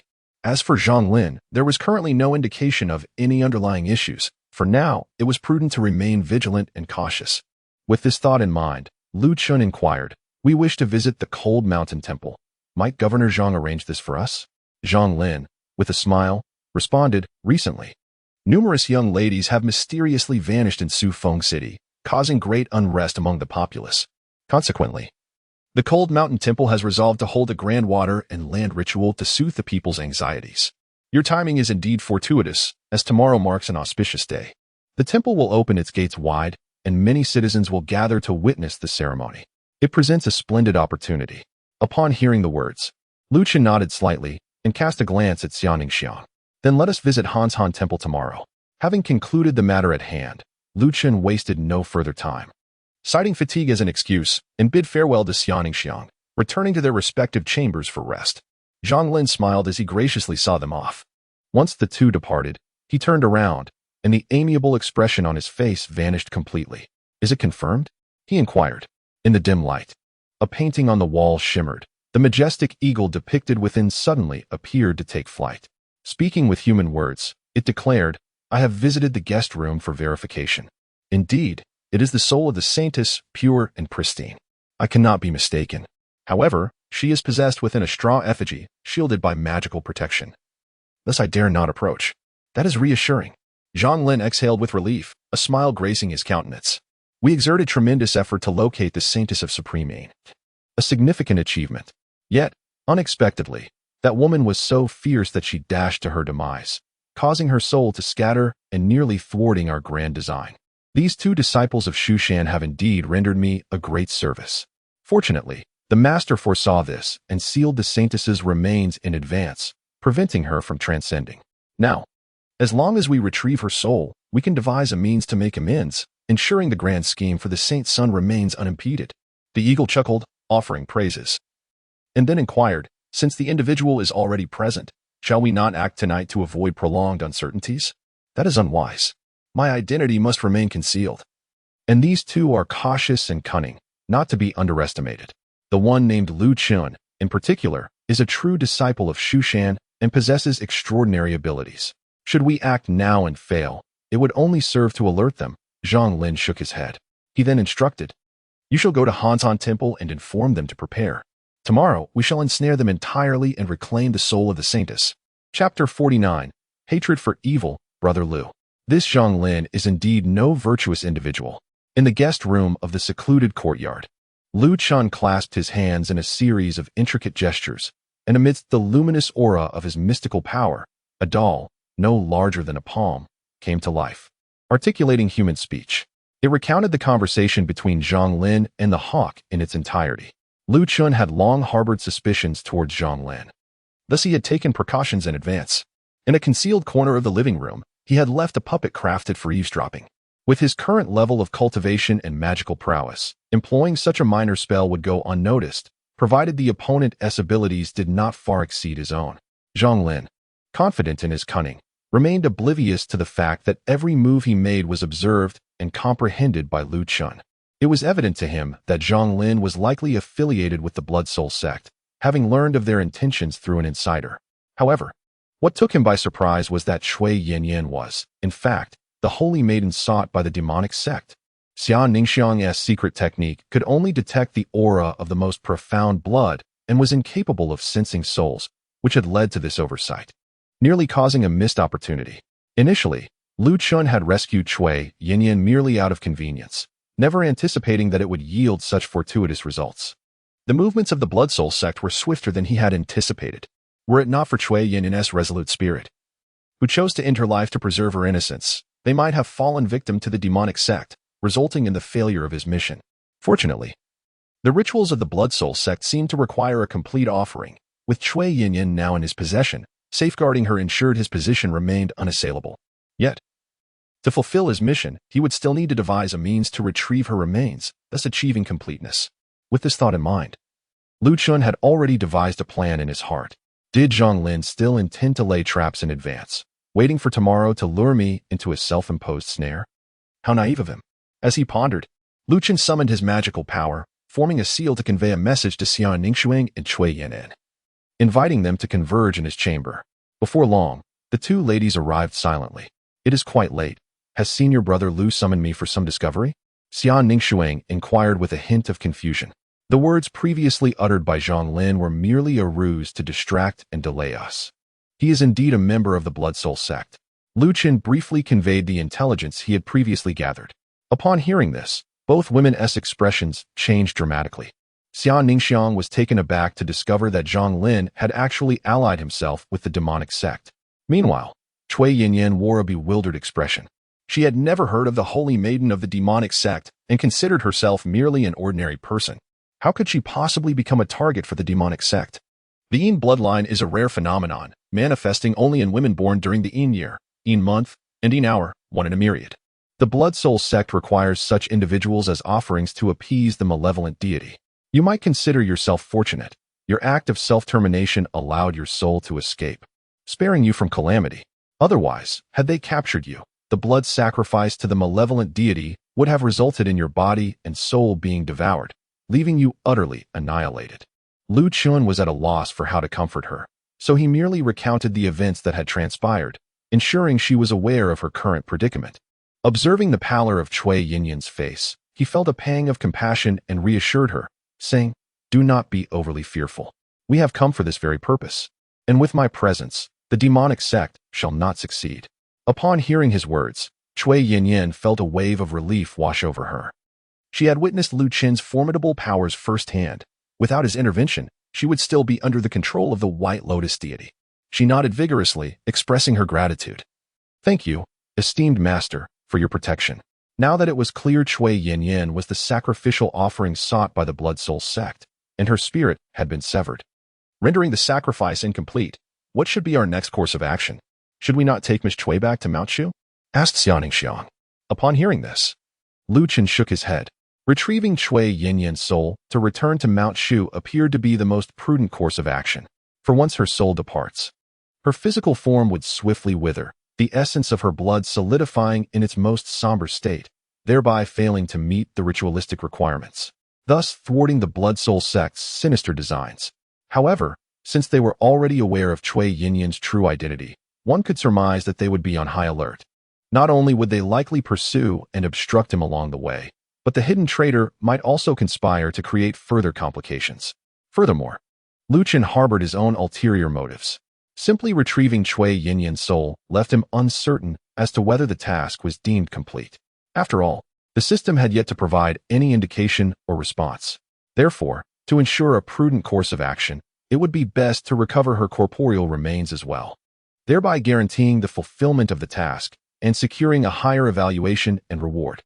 The distance to Mount Shu was considerable, and a direct return would inevitably encounter obstacles. Moreover, Miss Cui's body was sealed and unable to transcend, which necessitated resolution. Lu Chen spoke up. Moreover, Zhang Lin, as a regional governor, has secretly allied himself with the demonic sect, colluding with the Cold Mountain Temple to wreak havoc upon the land. If we do not eradicate them, we cannot fathom how many innocent lives will suffer in the wake of their tyranny. Upon hearing this, Xiaoning Shuang nodded slightly. She understood that this senior brother Lu harbored a deep-seated disdain for evil, unable to tolerate the malevolence of demons. Individuals like Zhang Lin, who are adept at concealing their true intentions and manipulating the hearts of others, pose a far greater threat than the White Lotus deity. It is imperative that we do not turn a blind eye to their actions. Thus, she concurred, "Your righteousness is commendable, senior brother. I am willing to heed your commands. Pray, tell me, what shall we do next?" This girl, it seems, is rather easy to persuade. Lu Chen nodded in satisfaction and remarked, "Zhang Lin has discreetly informed his accomplices at Hanshan Temple, urging them to prepare in advance for a comprehensive ambush against us tomorrow. We shall take the initiative tonight, heading directly for Hanshan Temple to catch them off guard." Indeed, Xiaoning Shuang agreed.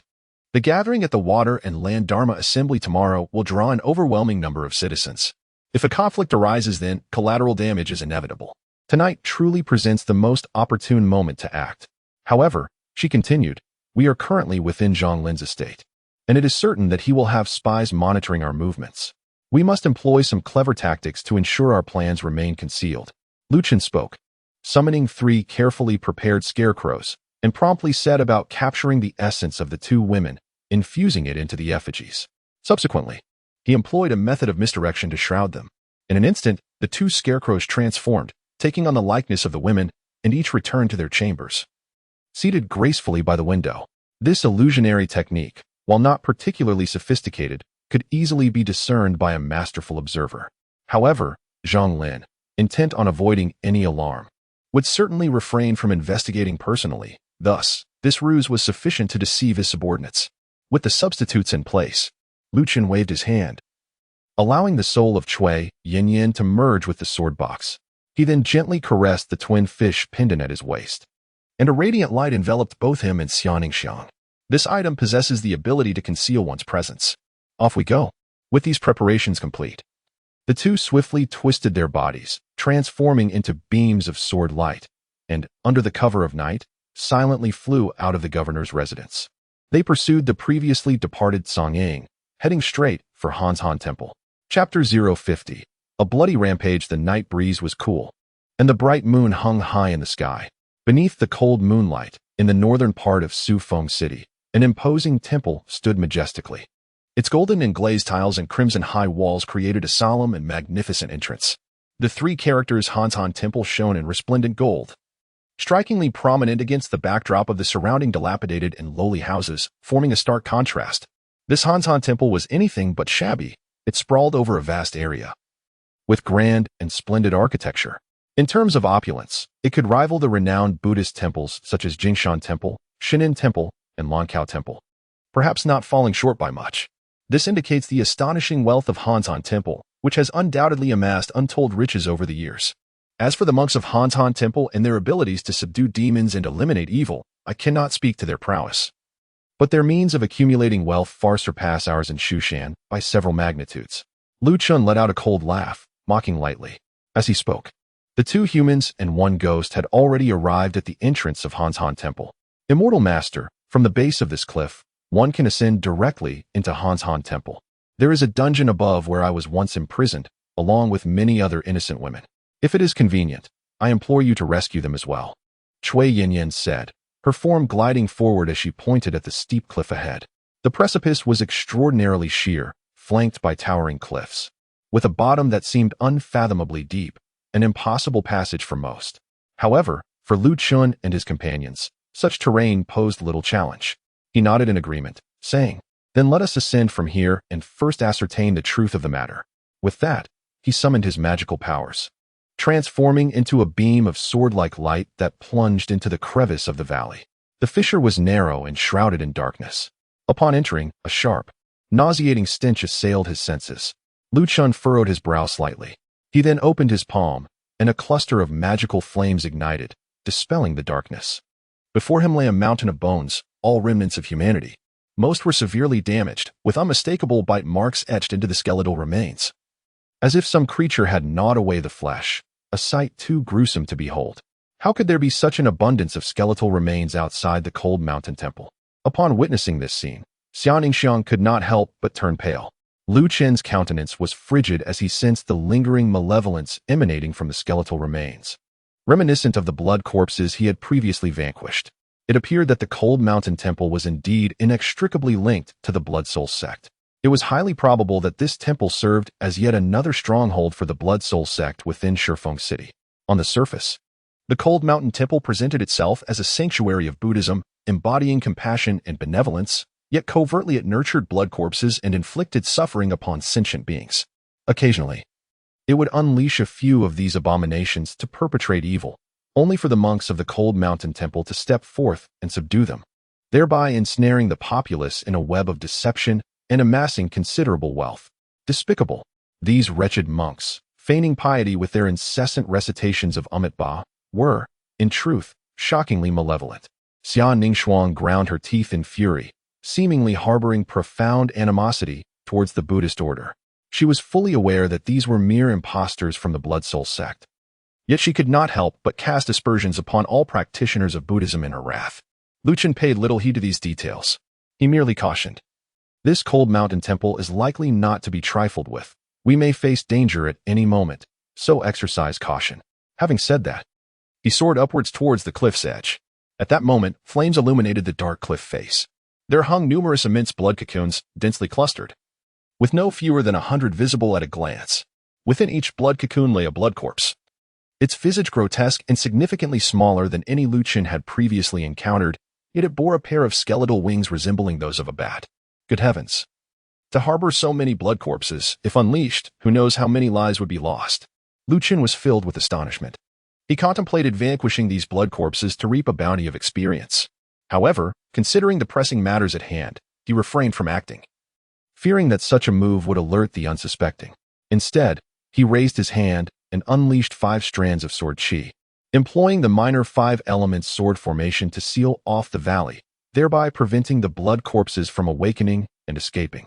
He resolved to deal with the remnants of the Blood Soul sect within the Cold Mountain Temple before returning to address this matter leisurely. "Master, ahead lies the dungeon," one of the companions remarked. The three ascended the cliff with agility. Shortly thereafter, they entered the Cold Mountain Temple.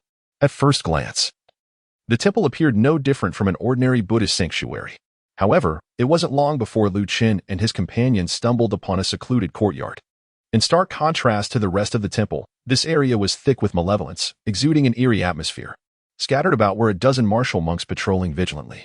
Faintly, anguished cries and the wails of women echoed from within the courtyard. Such brutes! Lu Chen's expression was frigid. Just by the sound, he could envision the scene within. The false monks of Hanzhan Temple were indeed beastly creatures with human faces and animal hearts. Initially, he had exercised some restraint, believing that not all within Hanzhan Temple were remnants of the Blood Soul sect, and thus refrained from unleashing a massacre at the first opportunity. Yet, the sights and sounds he had encountered along the way, the truth has now been revealed. The Cold Mountain Temple is, in fact, a stronghold of the demonic sect. All the monks here are merely disciples of the Dark Order in disguise. Outwardly, they appear as devout followers of Buddhism, yet in reality, each one is a devil clothed in human skin.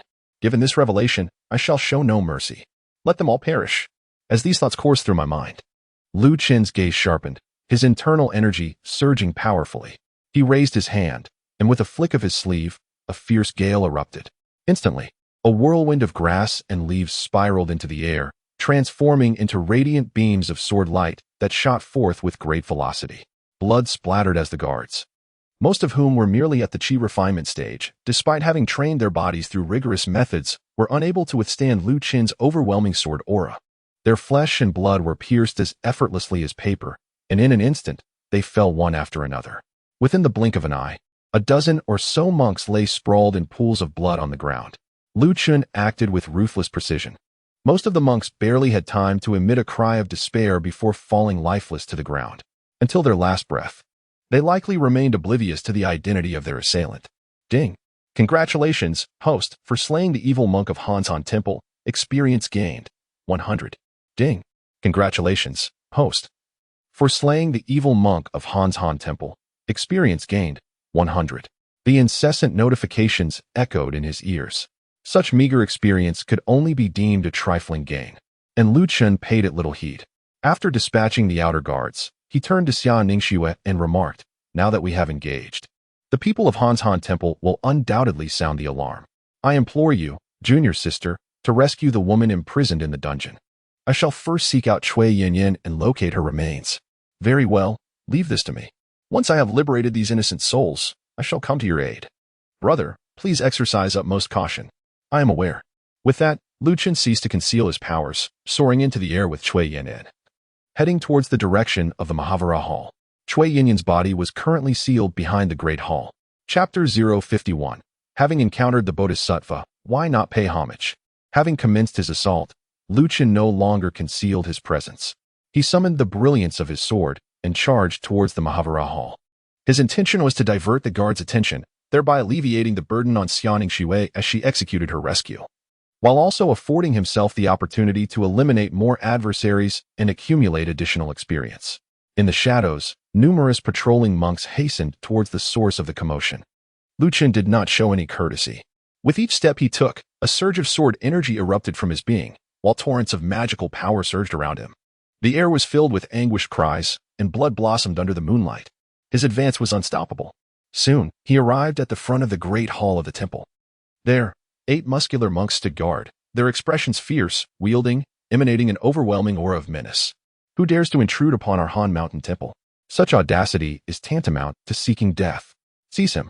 As the roar echoed, the 8 monks sprang into action, blades drawn, unleashing a tempest of strikes. Each of them was a master at the foundational level, poised to meet their foe with lethal intent. Lu Chen let out a cold snort, his expression devoid of warmth and resembling ice. His aura of magical power enveloped him, and the shimmering silver armor vibrated as if it were a colossal mountain pressing down. His vitality surged like a rainbow, and his magical energy flowed like an ocean. The terrifying pressure felt akin to a mighty tide, causing the very ground to tremble. The 8 figures, who had unleashed their blade lights, were instantly extinguished, groaning as they spat blood and fell to their knees. The power of Chen is overwhelmingly formidable. It is beyond their capacity to contend against. He need not even resort to any divine spells or techniques. Merely by employing his iron cloth shirt and the oppressive force of his own magic, he has rendered the 8 unable to move. With such inadequacy, do you dare to obstruct my path? Perish. Chen's expression was frigid as he spoke, and with a flick of his fingers, a surge of sword energy erupted. Sweeping forth, in a flash of cold light, the 8 monks froze in place, blood gushing from their throats before they collapsed. Ding! Congratulations to the host for slaying the wicked monk of Han Temple, earning experience 500. System notifications echoed in succession. Chen furrowed his brow slightly. The experience began to diminish. He recalled that initially, he would gain 1,000 experience points for vanquishing an enemy at the Foundation establishment stage.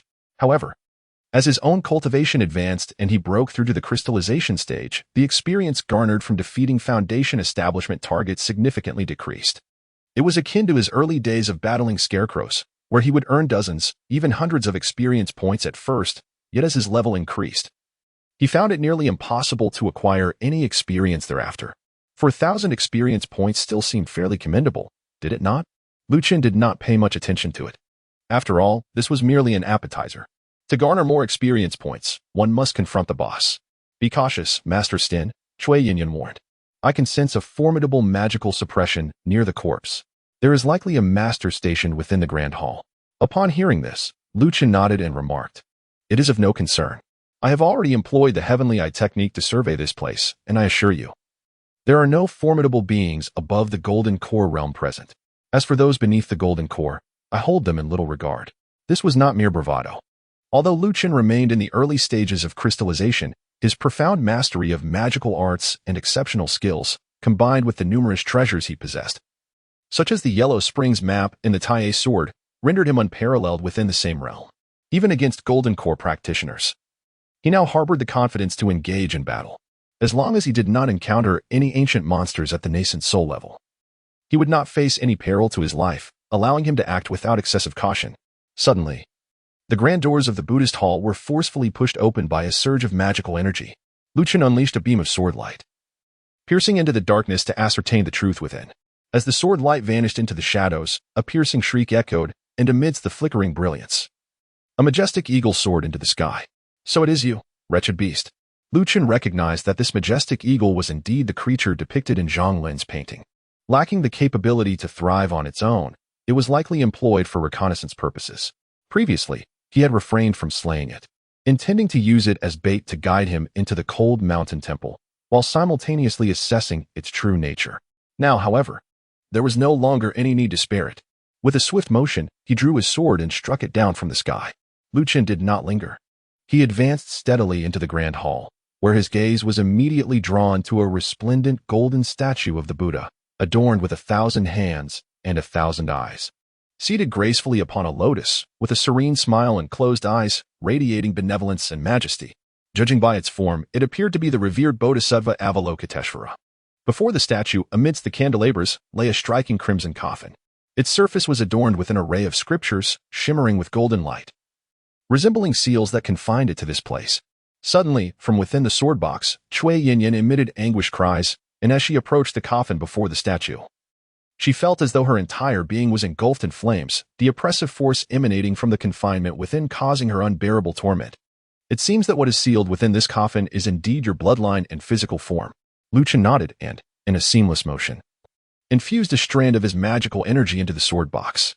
The Tai sword quivered slightly, emanating a fierce sword aura that effectively isolated the oppressive force, significantly alleviating the pressure experienced by Cui Yinyan. "Thank you, esteemed master. It is best that you refrain from revealing yourself. Although these individuals are wicked demons and malevolent monks, they possess some knowledge of Buddhist techniques. This place is under the protection of Buddhist shadows, and you may not be able to withstand it." Upon concluding his words, Chen raised his head, his gaze, akin to a sword unsheathed, fixated directly upon the golden statue before him.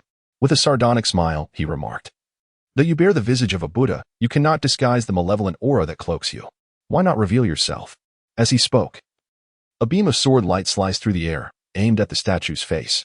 Yet, in the very moment it was about to descend, a golden arm emerged, elegantly waving to intercept the blade of light. Subsequently, the thousand-armed Guanyin slowly opened its eyes, as if awakening from slumber, and uttered in human tongue, "Having seen the Bodhisattva, why do you not prostrate yourself?" The voice resonated like a grand bell, echoing with authority and solemnity, as though a true Bodhisattva had descended.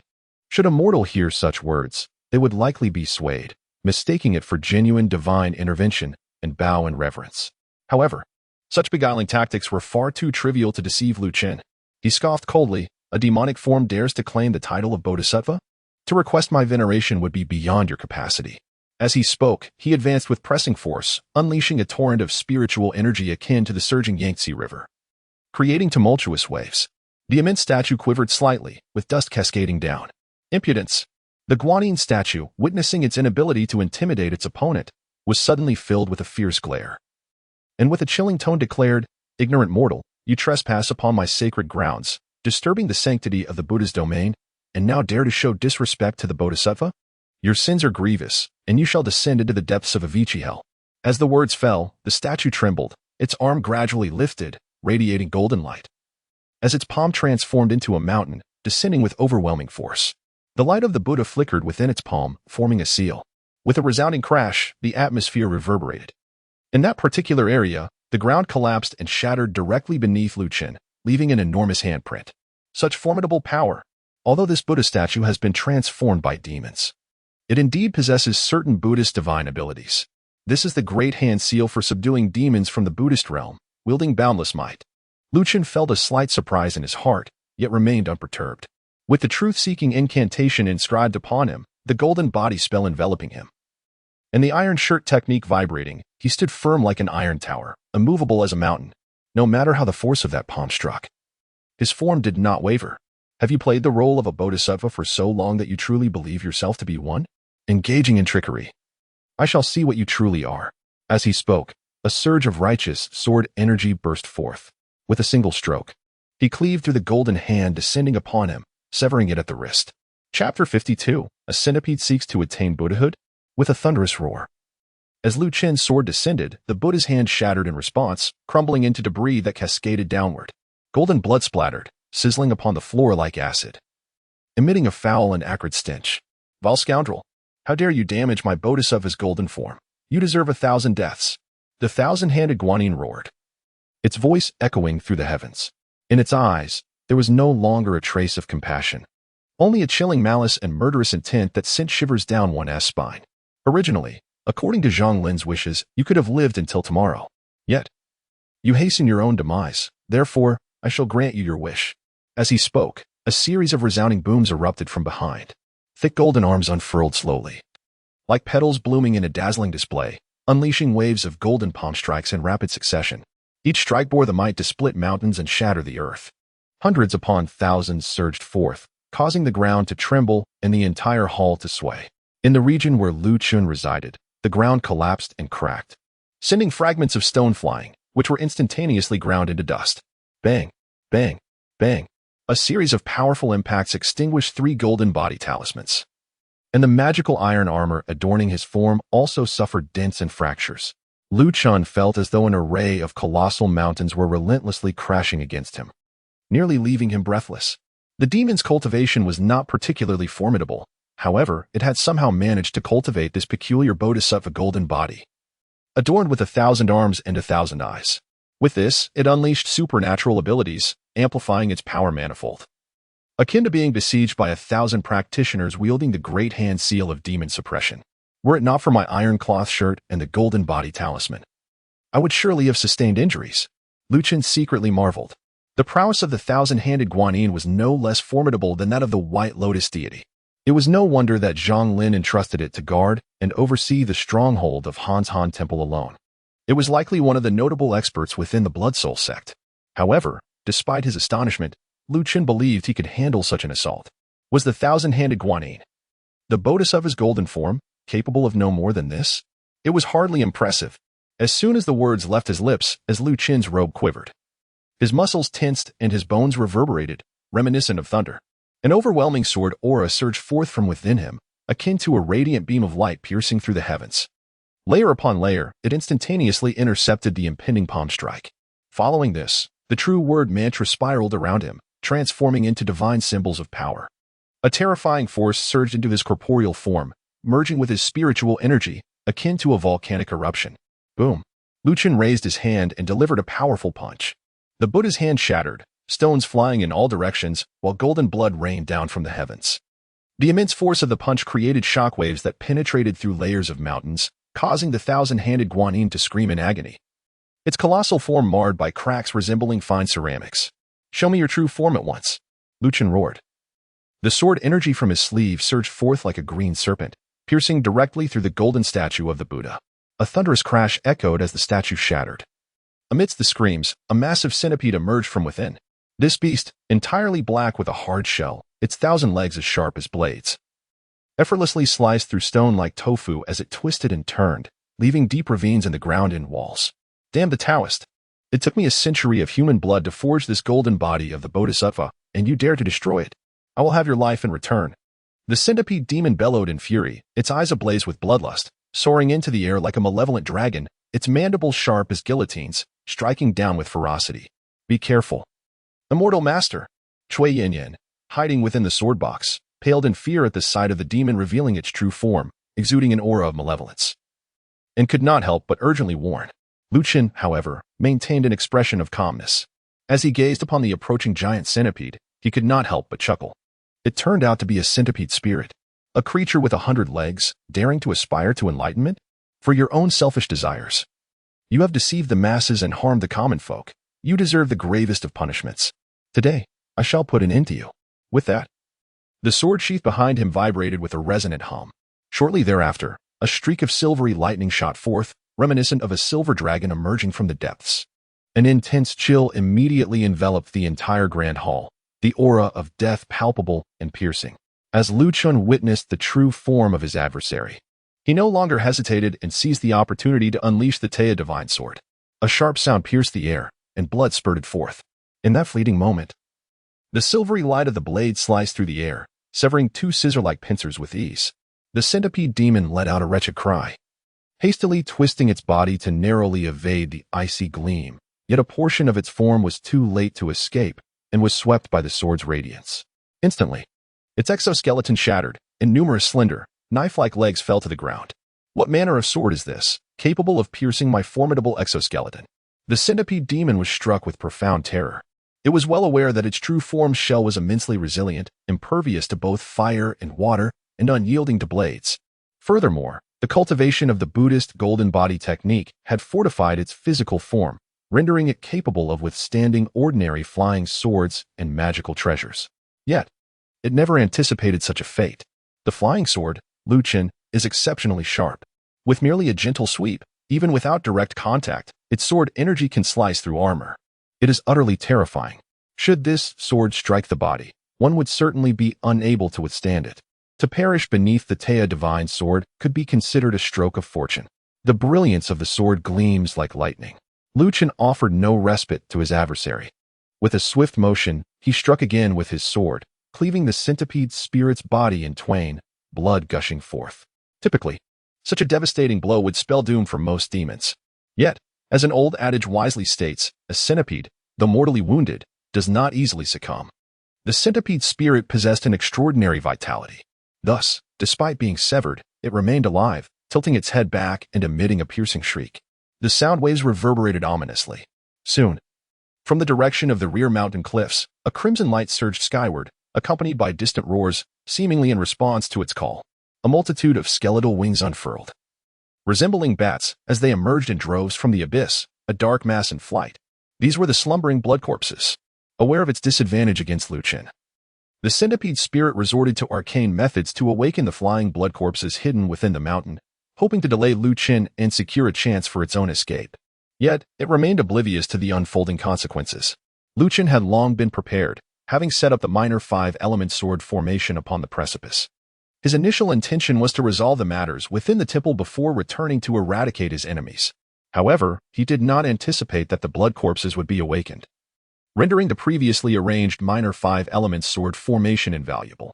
A futile struggle. Do you think these wretches can pose any threat to me? All of you shall perish.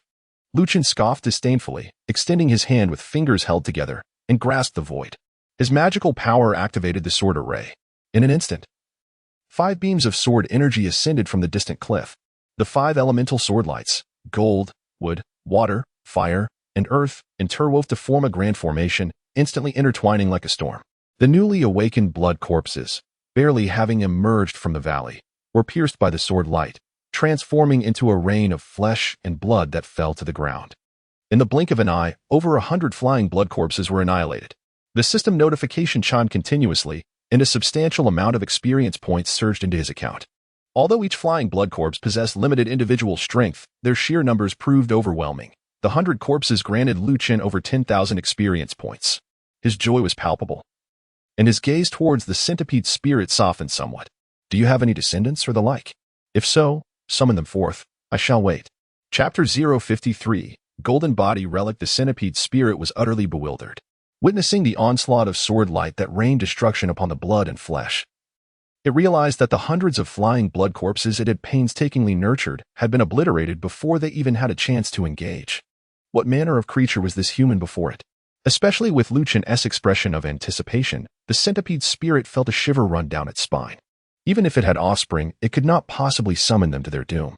Fear gripped it, a sensation it had never known before, akin to the terror felt by those it had once devoured and tortured. It was frightened. In its past, it had merely been an ordinary centipede within the cold mountain temple. After stealing the golden body relic from the abbot upon his passing, it had gained sentience. After a century of cultivation, it finally attained its current stature, and it did not wish to be reduced to ashes. Dragging its battered form, it prostrated itself on the ground, mimicking human gestures, and repeatedly bowed its head, pleading for mercy. Spare me, esteemed immortal. I am blind to the greatness before me. All of this was instigated by Zhang Lin. I am bound to the Blood Soul sect, lacking freedom, and can only obey. Now, I wish to repent and turn over a new leaf, seeking only your mercy. The centipede spirit displayed remarkable cunning, aware that it was no match for Lu Chen. It promptly surrendered, shifting all blame onto Zhang Lin, adopting a posture of sincere repentance in hopes of evoking compassion and escaping calamity. Yet, regrettably, Lu Chen was utterly unconvinced by such notions. The Buddha proclaimed that one could attain enlightenment by relinquishing their weapons. Yet I am not a disciple of the Buddhist faith and do not subscribe to such beliefs. I firmly believe in the principles of cosmic justice, where virtue is rewarded and vice punished. If I do not vanquish you today, how can I justify the countless innocent souls who perished at your hands over the years? As these words were spoken, a radiant beam of sword light erupted, piercing through the head of the centipede demon like a flash of lightning. In an instant, a resounding explosion echoed as the sword's energy shattered the demon's form, obliterating it completely, along with its very essence. Ding! Congratulations to the host for slaying the 1,000-handed centipede, earning a relic and gaining 8,000 experience points. A commendable reward indeed. Lu Chen's eyes sparkled with delight as he reached out and grasped an object that fell into his palm, a golden solid, roughly the size of a fingertip. This peculiar item, irregular in shape and resembling a stone, radiated a brilliant golden light, and faint inscriptions of Buddhist scriptures could be discerned upon its surface. It was none other than the legendary Swordbearer. According to lore, esteemed monks of the Buddhist faith, through their diligent practice, could refine Swordbearer within themselves, akin to the golden elixir in Taoism. However, its power predominantly pertains to the physical body, which explains why many formidable Buddhist practitioners possess an indestructible golden form, remaining incorruptible for years even after their passing. This aspect distinguishes it from the Taoist golden elixir, which primarily enhances one's inner spiritual energy, indicating a divergence in focus. This particular Swordbearer was presumably cultivated by a monk from the now-defunct Hanzan temple. Upon the monk's ascension, it was consumed by a centipede spirit, which subsequently gained intelligence and transformed into a demon, acquiring a fragment of Buddhist divine abilities. Regrettably, its nature was flawed, rendering it unruly and difficult to tame. It was further seduced and manipulated by the Blood Soul sect, leading it astray and transforming it into a malevolent force that wreaked havoc in the realm. Lu Chen gazed thoughtfully at the relic in his hand. This object encapsulated numerous esoteric abilities of the Buddhist realm. If he could successfully refine it, he might acquire some formidable techniques, particularly the extraordinary powers pertaining to the physical form, such as the golden body of the Buddha and the great hand seal for vanquishing demons, were exceedingly potent methods. Should he master these, he could subsequently enhance his capabilities through the system, propelling his strength to new heights. For now, he would stow it away and, upon his return, seek a moment to gradually refine and comprehend its essence. While lost in contemplation, Chen carefully stowed away the relic and approached the crimson coffin. Raising his hand, he unleashed a surge of magical energy, shattering the seals that adorned it. As the coffin creaked open, a dense aura of blood enveloped the air. Inside lay a pool of deep crimson liquid, not foul or rancid, but instead exuding an extraordinary fragrance. Within the sanguine essence rested the lifeless form of a woman, her beauty striking and seemingly animated, as if she were merely in slumber. It appeared that the disciples of the Blood Soul sect had employed arcane techniques, preserving the corpse in the essence of living blood to maintain the vitality of its yang energy. "This is my body," Chui Yinyan floated forth, gazing mournfully at her own form lying within the coffin. It was natural for one to feel a sense of melancholy upon witnessing their own remains, struggling to accept the reality of death. "Immortal Master, my body remains intact. Is there still a chance for resurrection?" Chui Yinyan could not help but inquire. Despite knowing such hopes were somewhat fantastical, she had witnessed Lu Yong's miraculous feat of reanimating a corpse. Thus it was only human to harbor such aspirations. After all, who among the living would wish to become a wandering spirit? Yet, alas, such hopes seemed fleeting. Upon hearing this, Chen merely shook his head. "I understand your thoughts. Although your lifespan has not yet expired, you have encountered an untimely demise, a fate predetermined by destiny. With my current prowess, I am unable to perform true resurrection. As for Lu Yong, he is a practitioner blessed with great fortune. His spirit has not departed, and thus he can utilize secret techniques to borrow a body and regain life. Moreover, your remains have been refined by the Blood Soul sect, tainted with malevolent energy, and must not be retained." Hearing his words, Chui Yinyan couldn't help but feel a shadow of sorrow pass over her countenance. However, she quickly composed herself, forcing a smile as she said, "It is my own greed that has led me here. To receive the aid of an immortal master and escape the abyss of suffering is already a tremendous blessing. I shall not harbor any further desire for life." Chen observed her lingering sorrow and could not help but feel a pang of sympathy. He consoled her gently, saying, "In life, you were kind-hearted. And though you met an untimely demise, the underworld will surely judge your deeds and misdeeds. In your next life, you shall be rewarded. So there is no need to grieve excessively." After speaking, he turned his gaze towards the corpse within the coffin, channeling his magical energy, which ignited into a blazing inferno.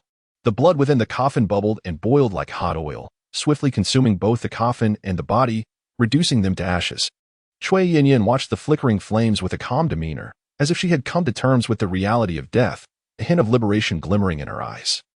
Chen found himself at a loss for how to console her. In such dire circumstances, perhaps hastening her passage to liberation was the most prudent choice.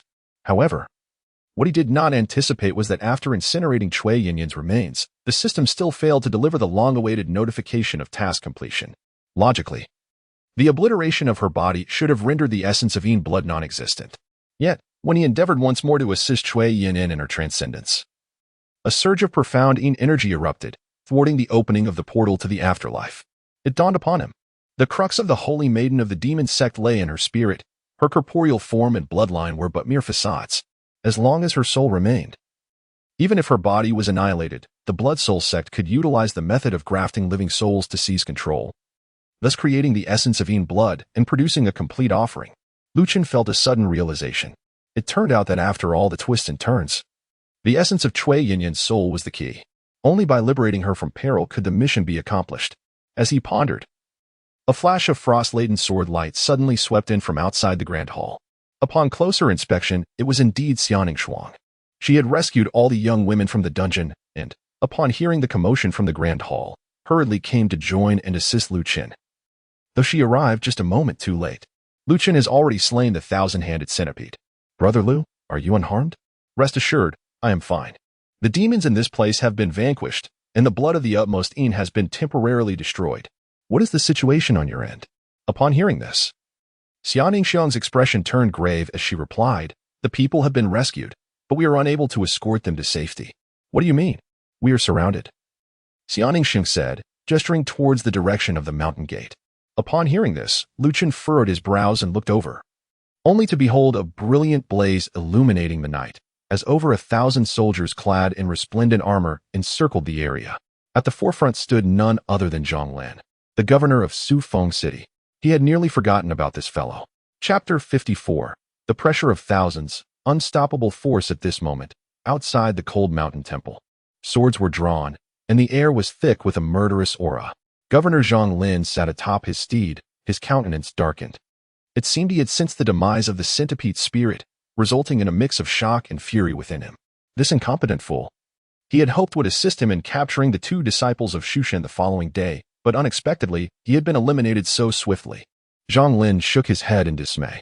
To be truthful, he had not anticipated that Lu Chen would take action tonight, opting for a stealthy foray into the cold mountain temple. After all, he had disguised himself quite well, skillfully leaking information. Logically, Lu Chen should have adhered to his plan and waited until the morrow. By that time, he would have set traps with the centipede spirit and the disciples present here. Coupled with his own maneuvers, success would have been almost guaranteed. Yet, to his astonishment, Lu Chen had not fallen for his ruse. It seemed he had discerned Zhang Lin's intentions and acted preemptively, catching him off guard. Fortunately, he and the Tsang Ying possessed a magical connection. Upon the spirit's death, he was promptly informed of the occurrence and swiftly dispatched troops to this location. Thankfully, it was not too late. This Lu Chen was more cunning than he had imagined. However, it was not too late. As long as he could eliminate him and reclaim the soul of the saintess, everything could still be salvaged. With this thought, Zhang Lin commanded his deputy, "There are impostors masquerading as Shushan swordsmen, infiltrating the cold mountain temple and slaughtering the monks within. You are to storm the mountain immediately. Those atop are all villains. Leave no survivors. Kill without mercy." Understood. With a single command, a storm of arrows was unleashed. Hundreds of archers, poised and ready, released a barrage of flaming arrows that rained down like a meteor shower, enveloping the temple in an inferno, igniting rooftops and sending plumes of smoke billowing into the air. The women who had narrowly escaped death turned pale at the sight, desperately attempting to evade, yet several were struck down by the rain of arrows. "Stop. There are many innocent citizens abducted here. What are you doing?" Xia Ningxuan exclaimed in fury. She had not anticipated that the soldiers would indiscriminately rain arrows upon them. She leapt into the air, her voice resonating with authority. "I am a disciple of Shushan, tasked with vanquishing demons here." Before she could finish her sentence, a volley of arrows surged toward her. Xia Ningxuan had no choice but to wield her sword to deflect them, her magical energy creating a shockwave that sent the arrows scattering. However, these arrows were evidently specially crafted, possessing a certain degree of magic dispelling properties, compelling her to retreat and refrain from ascending any further. "The governor has decreed that all within are impostors from the demon sect disguised as Shushan disciples. Do not hesitate. Kill them all." With a roar, hundreds of elite soldiers armed with long spears surged forward in unison, resembling a torrent of steel, their momentum fierce, crushing everything in their path. These soldiers were the elite guards of Sufeng City, formidable in strength. Their armor and weapons had been specially forged for slaying demons, making them exceedingly lethal to practitioners. This was the elite force stationed to protect the region from the encroachment of dark mists. Who would have thought that they would be dispatched here by Zhang Lin? "Master, the enemy approaches with great ferocity. What shall we do next?" Cui Yanyan inquired with concern. Xia Ningxuan, standing beside her, wore a grave expression. With their cultivation levels, she and Lu Chen could attempt to break through, but the newly rescued women would likely meet a grim fate. Zhang Lin would leave no witnesses to maintain his secrecy. These guards have been deceived by Zhang Lin. "I will try again, perhaps," Xia Ningxuan began, but was halted by Lu Chen. He shook his head. "It is futile. Zhang Lin is adamant that we slaughtered the cold mountain temple, and that is indeed the case. Explaining to them is pointless. What then? What can we do? What else is there to do? We must fight our way out. I intend to leave. These people alone cannot stop us." Lu Chen smiled, his expression devoid of any tension or panic. This calm demeanor notably eased the anxiety of those around him. "I am aware of my senior brother's immense capabilities. However, the soldiers are unaware of the intricacies of the situation. They are merely pawns in this scheme, and their sins do not warrant death. Moreover, should we inflict excessive casualties, who will safeguard Suifeng City in the future? Ultimately, it is the common folk within the city who will suffer." Xia Ningxuan sighed. Zhang Lin likely anticipated this, which is why he summoned the city guards, creating a dilemma that restrains their actions. "Rest assured, do you perceive me as a bloodthirsty individual? I shall do my utmost to spare the lives of these guards, but Zhang Lin's life I shall undoubtedly claim." A flicker of murderous intent flashed in Lu Chen's eyes. He detested being manipulated by others. Zhang Lin was evidently a significant figure within the Blood Soul sect. If left unchecked, he would undoubtedly become a source of calamity. Furthermore, his mission had yet to indicate completion, likely due to the interference of Zhang Lin.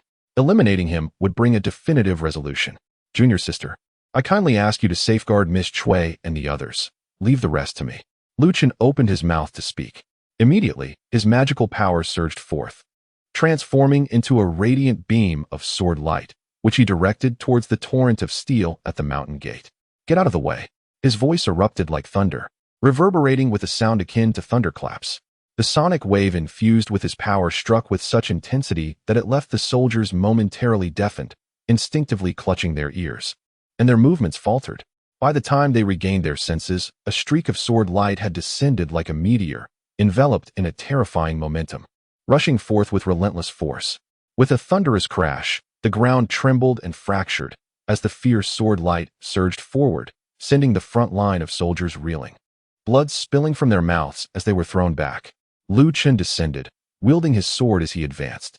With each step he took, a radiant brilliance emanated from the blade, akin to blooming lotuses, while a majestic aura coalesced into an invisible barrier, parting the crowd. Bang, bang, bang. The sound of his feet striking the ground resonated like the thunderous beat of war drums. The essence of the great river's sword intent surged forth, enveloping the mountain gate. The soldiers felt a constricting heaviness in their chests, as if a great mountain bore down upon their shoulders. Their faces turned ashen, rendered immobile, helplessly witnessing Lu Chen approach. With the formidable brilliance of his sword magic surging behind him, resembling an unstoppable celestial river. In an instant, the entire formation was torn asunder. With a solitary sword, Lu Chen subdued all the soldiers rushing towards him. Wherever his sword intent reached, none dared to confront him. The weaker individuals among them were already spewing blood, collapsing to the ground, utterly incapable of enduring the oppressive aura of his sword. Thus, Lu Chen traversed the military formation before the mountain as though entering an uninhabited realm. In mere moments, he arrived at the foot of the mountain. At this juncture, Zhang Lin, mounted on horseback, observed Lu Chen advancing step by step. His soldiers, unable to impede Lu Chen's progress, changed their expressions dramatically. In a moment of urgency, he bellowed, "What are you all dawdling for? Fire the arrows! Fire the arrows!" Chapter 055. The flesh and blood demon embryo. As Lu Chen, a solitary swordsman, unleashed his sword intent, an overwhelming pressure enveloped the battlefield, rendering it akin to a realm devoid of adversaries. His fierce demeanor and sharp sword energy surged forth, coalescing into a torrent of radiant blades that charged forward with ferocity. Even from a distance of several dozen paces, Zhang Lin could acutely sense the intense oppression emanating from him. This youth, despite his tender years and nascent cultivation, exhibited an unexpected might that left Zhang Lin both astonished and apprehensive. Having once been a scholar and a disciple under the tutelage of Xiaoning Shang's father, Zhang Lin recognized the righteous sword aura that enveloped Lu Chen, igniting a flicker of trepidation within him. Coupled with the subtly formidable sword pressure, he found himself momentarily flustered. He hastily commanded his archers to unleash a volley of arrows, hoping to quell Lu Chen's momentum. The air was soon filled with the sound of arrows whistling through the sky. The archers, positioned at a considerable distance, were less affected by the sword intent and promptly complied with the order, knocking their arrows for a synchronized barrage. Their projectiles were specially crafted silver arrows, inscribed with potent runes designed to pierce through the defenses of both demons and practitioners alike, making them formidable tools for city defense. With a series of piercing sounds, the arrows rained down, breaching the protective barriers of Lu Chen's aura. Yet, almost instantaneously, a deluge of sword light surged forth, rendering the arrows as inconsequential as a drop in the ocean, obliterated and swallowed by the overwhelming might of his blade. Lu Chen raised his hand, unleashing a palm strike that sent a torrent of sword energy surging forth, sparkling like a tempest. Instantly, it scattered the formation of crossbowmen. The crowd screamed in terror, collapsing to the ground, their bodies marred with wounds, yet none were fatal. This was clearly the result of Lu Chen's mercy. He merely repulsed and injured the soldiers, rendering them temporarily incapacitated without resorting to lethal force. After all, there exists a distinction between decisive slaughter and the indiscriminate killing of innocents. These soldiers were oblivious to the truth, unwittingly manipulated by Zhang Lin. They were not deserving of death. Moreover, their continued presence was essential for the defense of Sufeng City, protecting the local populace. Thus Lu Chen chose to show restraint. However, he would not extend the same courtesy to Zhang Lin. Seizing the opportunity presented by the disarray of the military formation, Lu Chen enveloped himself in the brilliance of his sword and advanced directly before Zhang Lin. A terrifying sword intent loomed ominously overhead, causing Zhang Lin's steed to collapse under the pressure, collapsing with a thud. As a regional governor, you have allied with the demonic sect, colluded with the Cold Mountain Temple, amassed wealth at the cost of lives, and now seek to silence witnesses by casting blame upon me. Such a wolfish ambition cannot be tolerated. With these words echoing, the fierce sword light surged forth. The Teia's sword hummed and resonated, enhanced by the overwhelming sword energy, resembling a celestial river descending with a thunderous slash. With a ruthless stroke, Lu Chen unleashed the Teia divine sword, its murderous intent laid bare. He recognized that Zhang Lin was the leader of the Blood Soul sect in the Shufeng region, undoubtedly a figure of considerable rank and strength. Hence, he dared not hold back, aiming for a single, lethal strike to prevent any possibility of retaliation. The sword strike was ferocious beyond compare. A thunderous roar erupted as the sword energy detonated, causing the ground to tremble. A dazzling beam of sword light nearly cleaved the mountain cliff in two. The tumultuous shockwave sent nearby soldiers reeling, blood spewing from their mouths as they were violently thrown back. Amidst the chaos of flying debris, a surge of crimson light burst forth, resembling a colossal sphere that spiraled and danced, intercepting the oncoming sword's lethal edge before vaulting upward, evading the fatal blow of the Teia's sword. Indeed, it was not so easily defeated. Lu Chen could not help but feel a tinge of regret. He raised his gaze to the crimson light suspended in midair, where he beheld Zhang Lin, his entire robe swelling, transforming his already corpulent figure into what resembled a plump sphere. The sanguine radiance enveloping him was so intense that it seemed nearly tangible, a manifestation of his formidable power. This was the hallmark of one at the pinnacle of the crystallization realm. His magical prowess had reached its zenith, and the threshold to the golden core realm was now within reach. This individual had indeed concealed his true strength. Who would have anticipated that he was a master at the apex of crystallization? Defeating him would surely yield a substantial amount of experience points, wouldn't it? A glimmer of cold light flickered in Lu Chen's eyes. Upon witnessing Zhang Lin reveal his true strength, he felt neither surprise nor panic, but rather a thrill akin to that of a hunter discovering his prey. A half-step golden core boss promised a bounty of at least tens of thousands. Unbeknownst to Zhang Lin, Lu Chen's thoughts wandered elsewhere.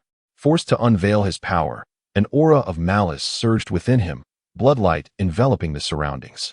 The soldiers below were utterly astounded. Unable to fathom that their own governor possessed such formidable capabilities, they staggered back in shock. From a distance, at the mountain gate, Xia Ningxiang furrowed her brows. Zhang Lin had indeed allied himself with the Blood Soul sect. How foolish she had been to cling to past affections, believing him trustworthy, only to discover he had ensnared himself. Had it not been for Lu Chen's vigilance in detecting the signs early on, they might have fallen victim to his treachery. Lu Chen thought to himself, who could have imagined that you possess such prowess, compelling me to take action personally? The true legacy of Shushan is indeed extraordinary. Zhang Lin hovered gracefully in the air, towering over all. The bloodlight around him coalesced, resembling a crimson sun. Initially, I had no desire to oppose Shushan. Perhaps after retrieving the Saintess's soul, I could spare you for the sake of the Xia family. Yet, you chose to seek your own demise by coming to this Sufeng city to destroy my foundation and the blood god's sacrificial offerings. Thus, you cannot be spared. Today, all of you shall perish. As he spoke, his movements were executed without a hint of hesitation. His body quaked, flesh rippling, as his mana surged forth like a cannonball, crashing downwards. Boom. The ground trembled, fissures spiderwebbed across the surface, and debris exploded into the air, resembling a meteor's descent. The ground where Lu Chen once stood had been transformed into a terrifying abyss. With such meager prowess, did he still dare to threaten my life? A chilling laughter suddenly echoed from above. Zhang Lin's expression shifted as he abruptly looked up, only to witness a beam of sword light descending from the heavens. Swift as lightning. With a piercing sound, it had already penetrated his back. However, at that moment, his body was filled with a surge of blood energy, rendering him akin to an inflated mass of flesh. After piercing 3 inches deep, the sword light was halted, sparing him from any vital injury. Yet, the overwhelming sword chi that invaded his body still inflicted considerable torment, causing excruciating pain. You seek death, Zhang Lin bellowed, as his flesh writhed and compressed, forcing the Teia's sword's blade outward. Instantly, he spread his arms wide, fiercely grasping the sharp edge of the sword, his bloodthirsty mouth agape, seemingly intent on devouring Lu Chen whole. In a critical moment, the golden body talisman radiated with resplendent light, rendering him impervious to all malevolence.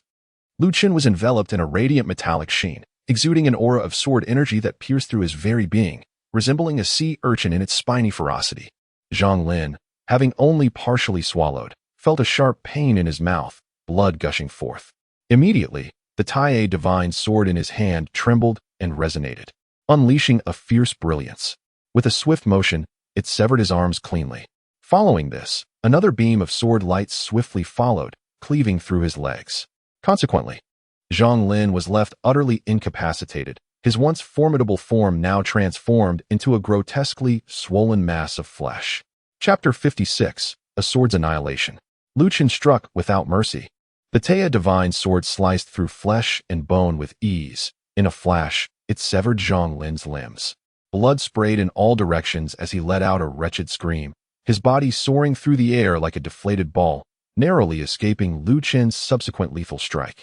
Moments later, his form writhed as clumps of blood coalesced, astonishingly regenerating his severed arms and legs. Yet, in comparison to before, his physique appeared significantly frail, as though the excess flesh had been extracted and reshaped into his new limbs.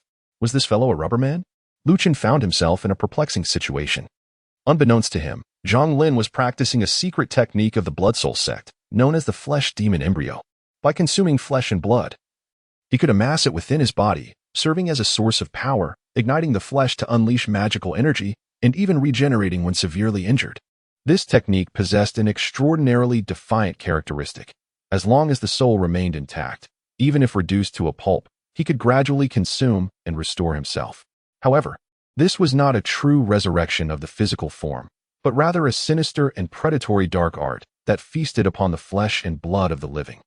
Commonly associated with demonic practitioners, while humans seldom cross such a moral threshold, even within the Blood Soul sect, a notorious cult, those who practiced this technique were few and far between. Thus, it was evident that Zhang Lin had indeed succumbed to true demonic corruption. Let me first dismember you into pieces and see how you manage to recover. Lu Chen let out a cold snort. The sword energy surged forth from his hand, the intent of his blade locking onto its target, a chilling radiance slicing through the air. A soft peef echoed as a fresh wound opened in Zhang Lin's chest, blood gushing forth. His vitality draining away like air from a deflated balloon, visibly weakening before one's eyes. Damn you, you overstep your bounds. Zhang Lin seethed with a mixture of shock and fury.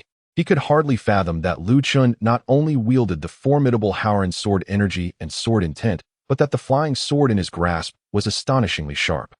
His physical form and magical power were utterly inadequate to withstand it. In a single exchange, he had suffered grave injuries. If this continued, even with his ability to recover, he would not be able to fend off the flying sword's lethal strikes. Sooner or later, he would be ground to dust, devoid of a physical body. His spirit would soon be extinguished. Then he would truly be dead. You wretched scoundrel, you leave me no choice. Zhang Lin bellowed, his gaze fixed on the descending sword. Instead of retreating, he charged forward, exchanging injury for injury, paying the price of having the blade pierce his chest, spitting forth a foul, rotting mass of flesh. The decayed flesh, like a foul poison, transformed into a grotesque serpent that coiled around Lu Chen, relentlessly eroding his protective magical force, forcing him to retreat. Seizing this opportunity, Zhang Lin rolled into the throng of soldiers below. With a swift motion, he extended his arms, transforming them into blood-soaked tendrils, ensnaring the soldiers beneath him, instantly reducing them to mere pulp. Zhang Lin opened his mouth wide, a cavernous maw reminiscent of an abyss, and devoured the flesh. His body, once withered, began to swell with bloodlight, visibly expanding, restoring itself to its former size, and even growing larger with each bite. The governor has gone mad. He is eating people. A monster, a monster. Flee, do not let him eat me. Save me. A cacophony of screams erupted. The soldiers, horrified to discover that their own governor had transformed into such a terrifying creature, intent on consuming them alive. The brutality was unfathomable. In the distance, Xianing Xue and her companions, witnessing this scene, turned pale with fear. It was utterly terrifying. To consume the living was an act exclusive to demons. Zhang Lin had completely forsaken his humanity. As he continued to feast, Zhang Lin's aura surged violently, his form becoming increasingly colossal, showing signs of a potential breakthrough. This cannot continue. If he persists in this consumption, the consequences will be dire. Xia Ningxue, sensing the impending doom, wasted no time. The snowfall flying sword shot forth. A flurry of crystalline snowflakes cascading down, radiating an icy chill, a breathtaking sight that concealed a lethal intent. In an instant, each falling snowflake morphed into razor-sharp blades, striking Zhang Lin, shredding his skin and flesh. Yet, regrettably, Zhang Lin paid no heed. He disregarded the onslaught of icy sword energy, knowing that as long as he consumed even one person, he could replenish himself and even grow stronger. Xia Ningxue's assault was utterly ineffective in disrupting his gluttony. My lady, your icy body forged from millennium-old profound ice contains the essence of rare treasures, a veritable feast. For the sake of our master's past kindness, allow me to indulge upon you. Zhang Lin snarled, his robust arms crashing down, sending the snowfall flying sword teetering perilously. Empowered by the abundant flesh and blood he had consumed, his magical prowess had multiplied several times, bringing him alarmingly close to the golden core realm. Thus, with a single strike, Xia Ningxue was forced back, her complexion paling, utterly unable to withstand his might. As the massive, blood-soaked hand descended like a grinding millstone, Xia Ningxue felt a chill wash over her heart. Yet at that moment, a brilliant sword light appeared, as Lu Chen had dispelled the rotting flesh. His body radiated golden light, resembling a mighty mountain, blocking the incoming hand. Brother Lu, step back, I shall handle him. As Lu Chen spoke, a surge of sword energy erupted, and he unleashed a powerful punch forward. The terrifying magical force surged, and the sword light pierced through his arm, exploding with a violent force, flesh and blood shattering in its wake. He soared into the air, the Tai sword simultaneously flying out, aimed directly at Zhang Lin. Beast, how could you commit such a heinous act against the heavens? You are more wicked than demons, your sins are boundless, and today I shall rend your corpse into 1,000 pieces. As his words fell, the sword light in his hand descended like a celestial pillar, akin to the Milky Way. With a thunderous roar, blood and flesh erupted. The sword light, resembling a dragon, roared in fury, directly blasting a massive hole through Zhang Lin's head. The fierce sword intent seized the opportunity to penetrate the flesh, incessantly annihilating and obliterating it. No, I do not wish to die, Zhang Lin screamed in terror, only to realize that the flesh on his body was continuously disintegrating. Even his soul was shattering under the onslaught of the sword intent. Soon, the grotesque mass of flesh that resembled a mountain crumbled and dissolved as if melting, transforming into a viscous stream of blood that oozed away, reeking horrifically, contaminating the flora and stones, and instantaneously causing them to decay. This vile demonic art, I never imagined, would retain such destructive power even in death. Upon witnessing the scene, Lu Chen furrowed his brow slightly. Beneath the pervasive blood rain, the surviving individuals and soldiers below were undoubtedly doomed to perish. Without hesitation, he summoned the Huangquan diagram entwined around him, causing a stream of Huangquan water to surge forth like a celestial dragon, spiraling through the air. With a swift exhalation, it cleansed the toxic blood thoroughly. Ding! Congratulations to the host for successfully vanquishing Zhang Lin, thus acquiring the art of flesh rebirth, along with an experience gain of 10,000 ding. Congratulations to the host for successfully obliterating the branch of the demon sect and locating the holy maiden of the demon sect, thereby completing the second phase of the mission and receiving a reward. The data is struggling a bit, my friends. I kindly request some encouragement for updates and 5-star reviews. Let us keep the momentum going. Chapter 057, True Fire of Samadhi, Establishing the Sword Throughout the World. Ding. Congratulations to the host for successfully annihilating the branch of the demon sect and retrieving the Holy Maiden, thus completing the second phase of the mission with an S rating and receiving the reward of True Fire of Samadhi. The system notification resounded promptly. At last, the task was accomplished. Upon hearing the sound, Lu Chen couldn't help but release a sigh of relief. This mission had been fraught with challenges, as it began with the Blood Soul sect seizing the initiative, which led to the demise of Cui Yanyan and the sealing of her physical form. During this tumultuous period, had he been even slightly careless, he might have fallen prey to Zhang Lin's schemes, resulting in utter failure. Fortunately, the outcome was ultimately favorable. After vanquishing Zhang Lin, not only did he acquire a substantial amount of experience, but the mission also reached a satisfactory conclusion. The rewards from this endeavor were indeed astonishing. The 3 mysterious true fire? This is the fabled divine fire of Taoism, birthed from the primordial spirit, primordial energy, and primordial essence, capable of incinerating anything in its path. exhibiting an unparalleled dominance. In the journey to the west, the Red Boy was particularly adept at wielding such flames, which once posed a considerable challenge even for Sun Wukong. Chen was overwhelmed with joy. Naturally, the Samadhi true fire is not solely possessed by the Red Boy. It belongs to a particular Taoist mastery of flame. However, it is exceedingly challenging for the average person to ignite the Samadhi fire, and its true potency is contingent upon one's personal cultivation. It is not to say that merely mastering this fire grants one the power to rival immortals. Yet, within the realm of mortals, this fire serves as an incredibly formidable weapon. Moreover, the Samadhi fire can be wielded for external combat or utilized internally to refine one's essence, spirit, and energy, harmonizing with the waters of the Yellow Springs. The interplay of water and fire continuously purifies one's magical power and physical form, significantly aiding in the subsequent formation of the golden elixir. Indeed, the system's rewards have proven to be truly gratifying. Chen nodded in satisfaction.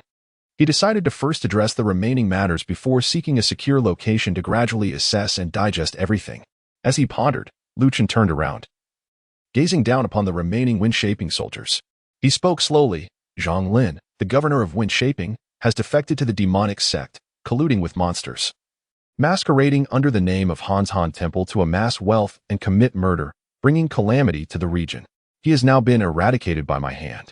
Given that you have all been deceived, it is understandable. Therefore, I shall not pursue the matter further.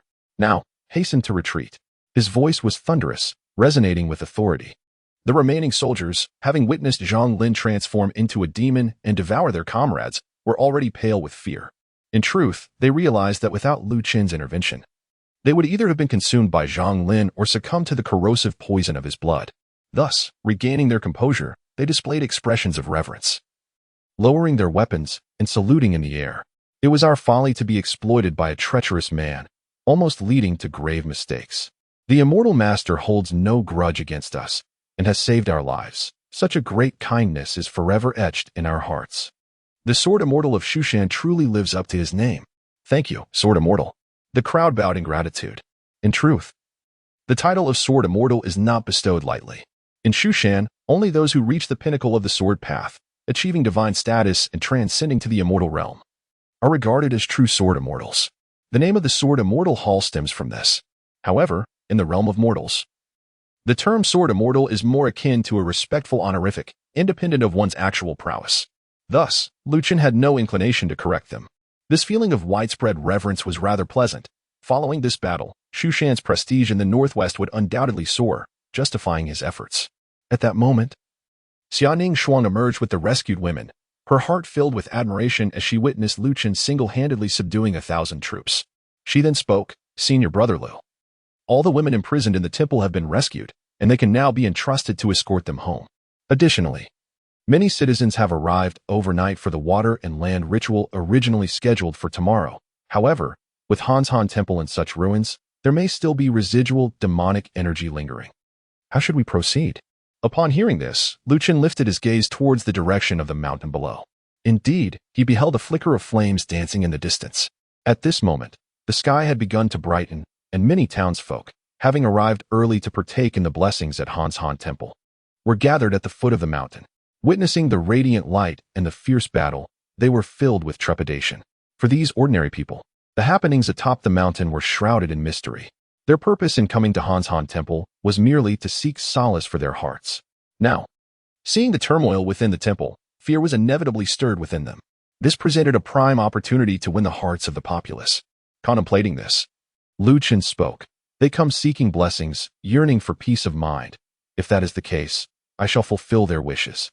As he spoke, he soared into the air, his aura blazing with formidable power, the light of the azure lotus manifesting as a radiant flower, rendering him almost divine.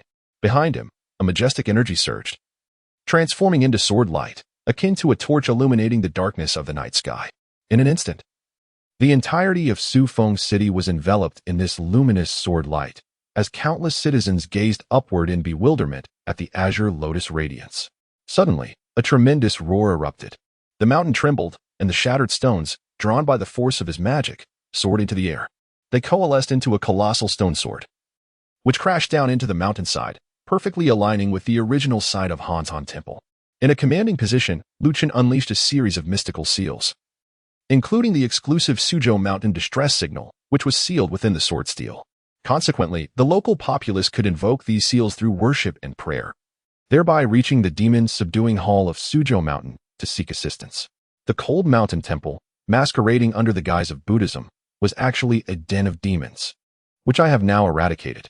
There is no need for you to feel apprehensive. Your prayers for peace are merely a quest for tranquility. Today, I establish a sword steel here. Should any demons wreak havoc upon the world, anyone may come here to pray for aid, regardless of the distance. My disciples of Suzhou Mountain shall arrive on their swords to safeguard this land, restoring clarity to the heavens and earth. Upon hearing these words, the previously anxious townsfolk displayed expressions of joy. The illustrious name of the Suzhou Mountain Sword Immortal is known throughout the realm. They are devoted to vanquishing evil and upholding righteousness, striving to benefit humanity.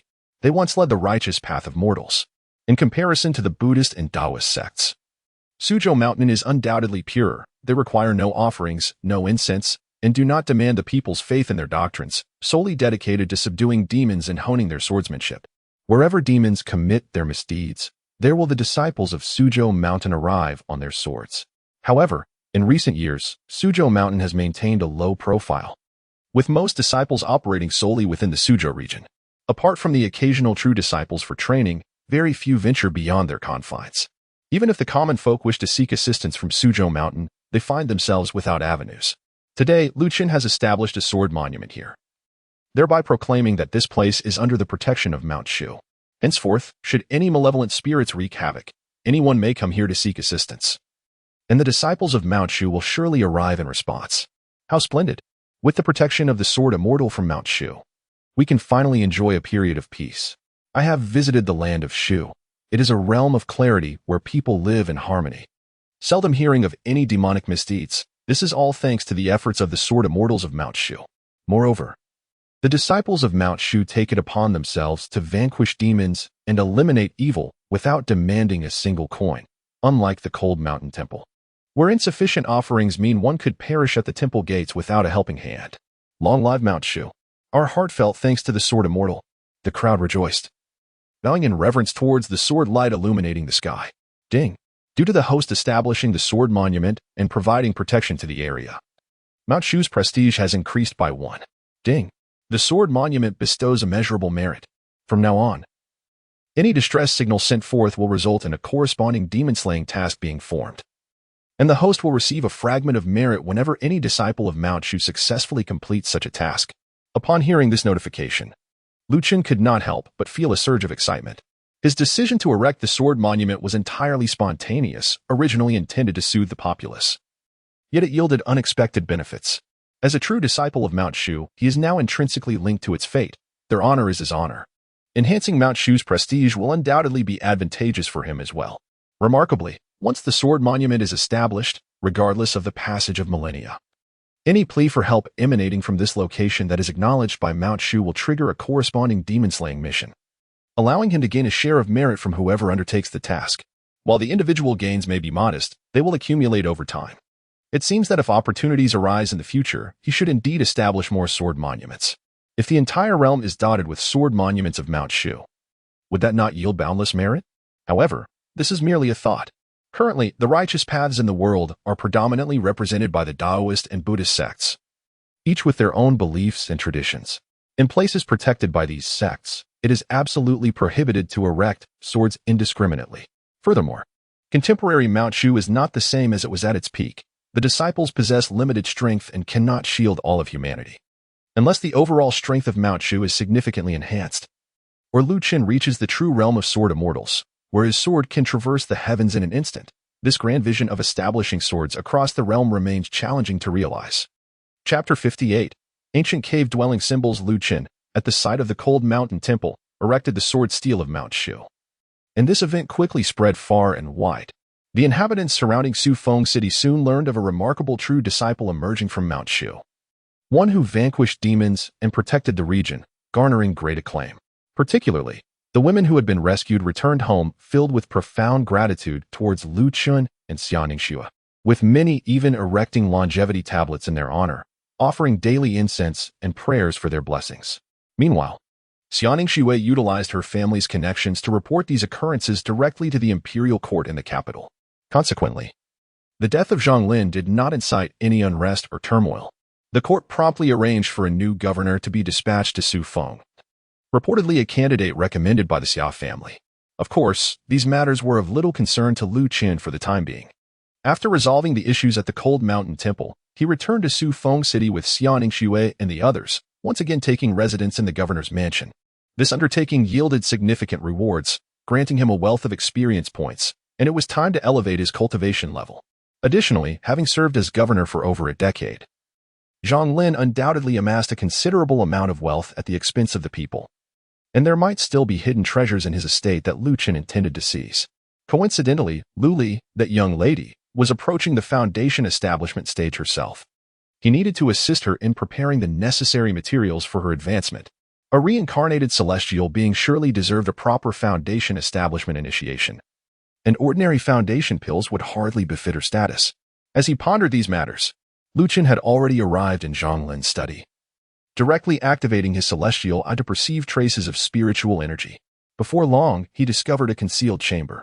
Upon opening it, he indeed found a plethora of treasures, various spiritual stones, elixirs, gold, silver, antiques, and renowned paintings, all beyond measure. Su Feng City, reputed to be the most affluent city in the northwest, still harbored individuals suffering from hunger and cold. It turned out that the majority of the wealth had found its way into Zhang Lin's pockets. Lu Chen shook his head. As a cultivator, material wealth such as gold and silver held little significance for him. However, money is something that no one would refuse. He decided to store it in a spatial pouch, for it might prove useful at some point. If nothing else, he could use it to aid disaster victims, thus earning a measure of merit. This was certainly preferable to leaving it behind for the next governor to exploit for his own benefit. The spiritual pills and herbs mainly served to nourish one's foundation and enhance vitality, which were of little use to him at present. He would take them back for Lu Li to enjoy as snacks. As for the spells, they were rather nefarious and not suitable for public display. Although he could elevate his abilities through experience points without resorting to violence, others would not understand, should he inadvertently reveal them. He might be branded as a heretic and face dire consequences. Unless he came across particularly extraordinary demonic techniques, it was best to refrain from practicing, as the drawbacks would outweigh the benefits. Moreover, the few magical artifacts he encountered were not particularly formidable. Otherwise, Zhang Lin would surely have kept them on his person. During their previous combat, he hadn't utilized any impressive artifacts, indicating that he was somewhat lacking in that regard as well. Lu Chen rummaged through the treasure trove, sifting through a multitude of items. Although there was an abundance of goods, none were of exceptional quality. Eventually, he decided to gather everything indiscriminately. What is this? Suddenly, at the bottom of the box, Lu Chen discovered a concealed partition, meticulously sealed with magical power. Had he not been particularly observant, it might have easily gone unnoticed. Could it be that a treasure truly exists? Without hesitation, he unleashed a wave of sword energy to shatter the seal, revealing a dark, enigmatic token, neither gold nor iron, inscribed with ancient patterns that resembled no ordinary runes. Upon channeling his magical energy, it emitted a faint glow, devoid of any supernatural efficacy. It appeared more akin to a key for some arcane formation. Its aura was pure and ancient, suggesting it was not a creation of the Blood Soul sect. Ding! A system prompt echoed, congratulating the host for acquiring the ancient cave-dwelling seal. Using this item would grant access to the corresponding relics of the cave. Lu Chen was momentarily taken aback. This object was, in fact, a key to an ancient cave dwelling? However, what purpose did it serve? I have no idea where this cave is located. Possessing only the key is of no use. It is no wonder that Zhang Lin left it here, buried and forgotten. If he had known the whereabouts of the cave, he would have already ventured into the ruins to seek treasures, rather than remain here. It is widely known that the vast deserts of the Northwest were once ancient battlegrounds, housing numerous relics of cave dwellings from that era. The cave corresponding to this key might very well be among them. Alas, the desert is immense and fraught with peril, without any clues. There is simply no way to embark on the search. Lu Chen shook his head. This item was somewhat superfluous, and for now, it could only be stowed away in his storage bag to gather dust. Alas, he had initially hoped to scavenge some rare treasures from Zhang Lin, but it appeared that was no longer feasible. He could only wait until he enhanced his strength and then devise another plan to find suitable foundation building materials for Lu Li. With this thought in mind, Lu Chen casually opened the system interface. Name, Lu Chen Realm. Crystal, Initial Stage, Techniques, Ta Ching Induction Chapter, Max Level. Flying Sword Technique, Max Level. Scarecrow Technique, Max Level. Suspended River Sword Technique, Max Level. Vast Sword Chi, 3rd Layer. Great River Sword Intent, 1st Layer. Veiling Technique, Max Level. Water Control Technique. Treasures, Yellow Springs Map, Tai A Sword Secret Arts, 9-character True Word Rune. Temporary Unsealing. Experience, 31, 200. This journey has truly been immensely rewarding. Lu Chen nodded in satisfaction. With such a wealth of experience, it was time to elevate his cultivation level. After all, cultivation is the foundation of everything. If he could successfully condense the Golden Dan at an early stage, his various techniques would unleash even greater power. Ding. Consumed 5,000 experience points. Your cultivation has been elevated to the mid-stage of crystallization. Ding. Consumed 10,000 experience points. Your cultivation has been elevated to the peak of the late-stage crystallization. The system notifications rang out consecutively. Lu Chen felt the surge of magical power within him, which had transformed from a river-like flow into a roiling ocean, tumultuously resonating with the sounds of mountains and tsunamis. Continually compressing and refining, there was a subtle inclination towards gradually solidifying into a tangible form. The crystallization realm is, in essence, a transitional phase.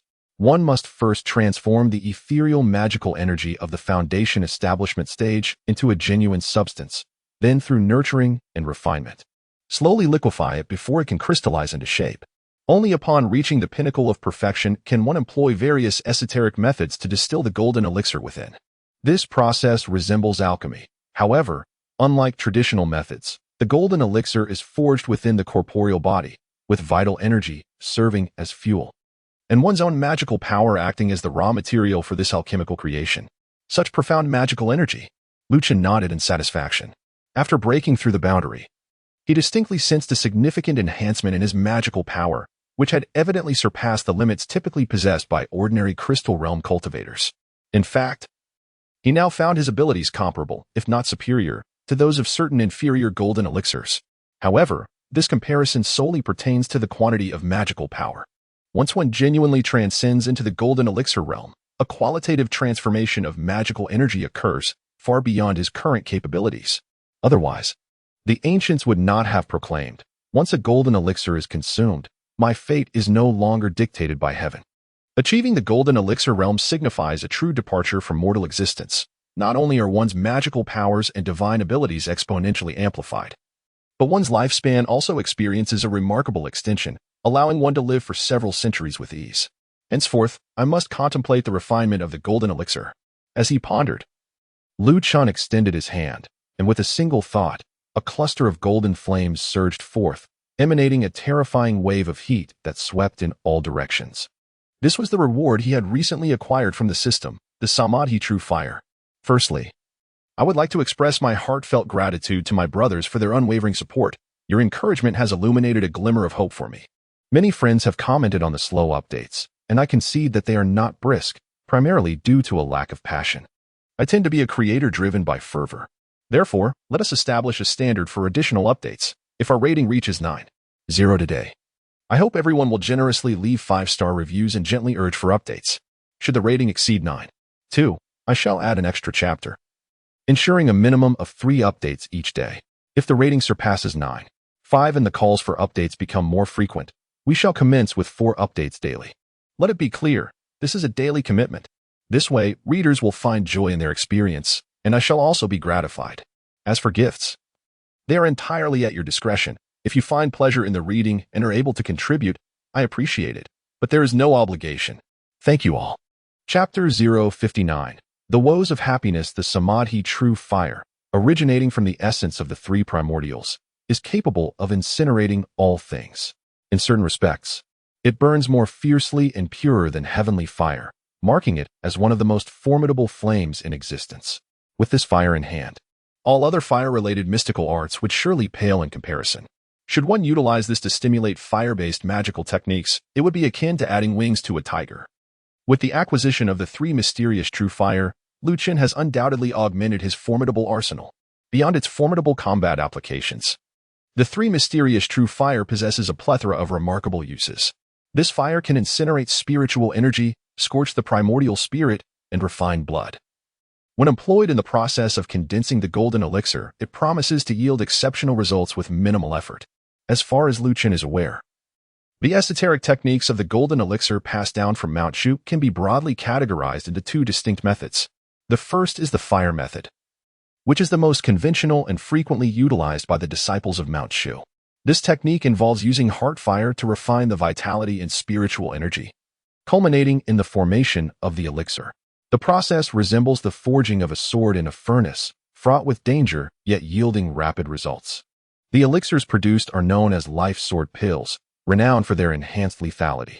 The second method is the water method, commonly practiced among practitioners of Orthodox Taoism.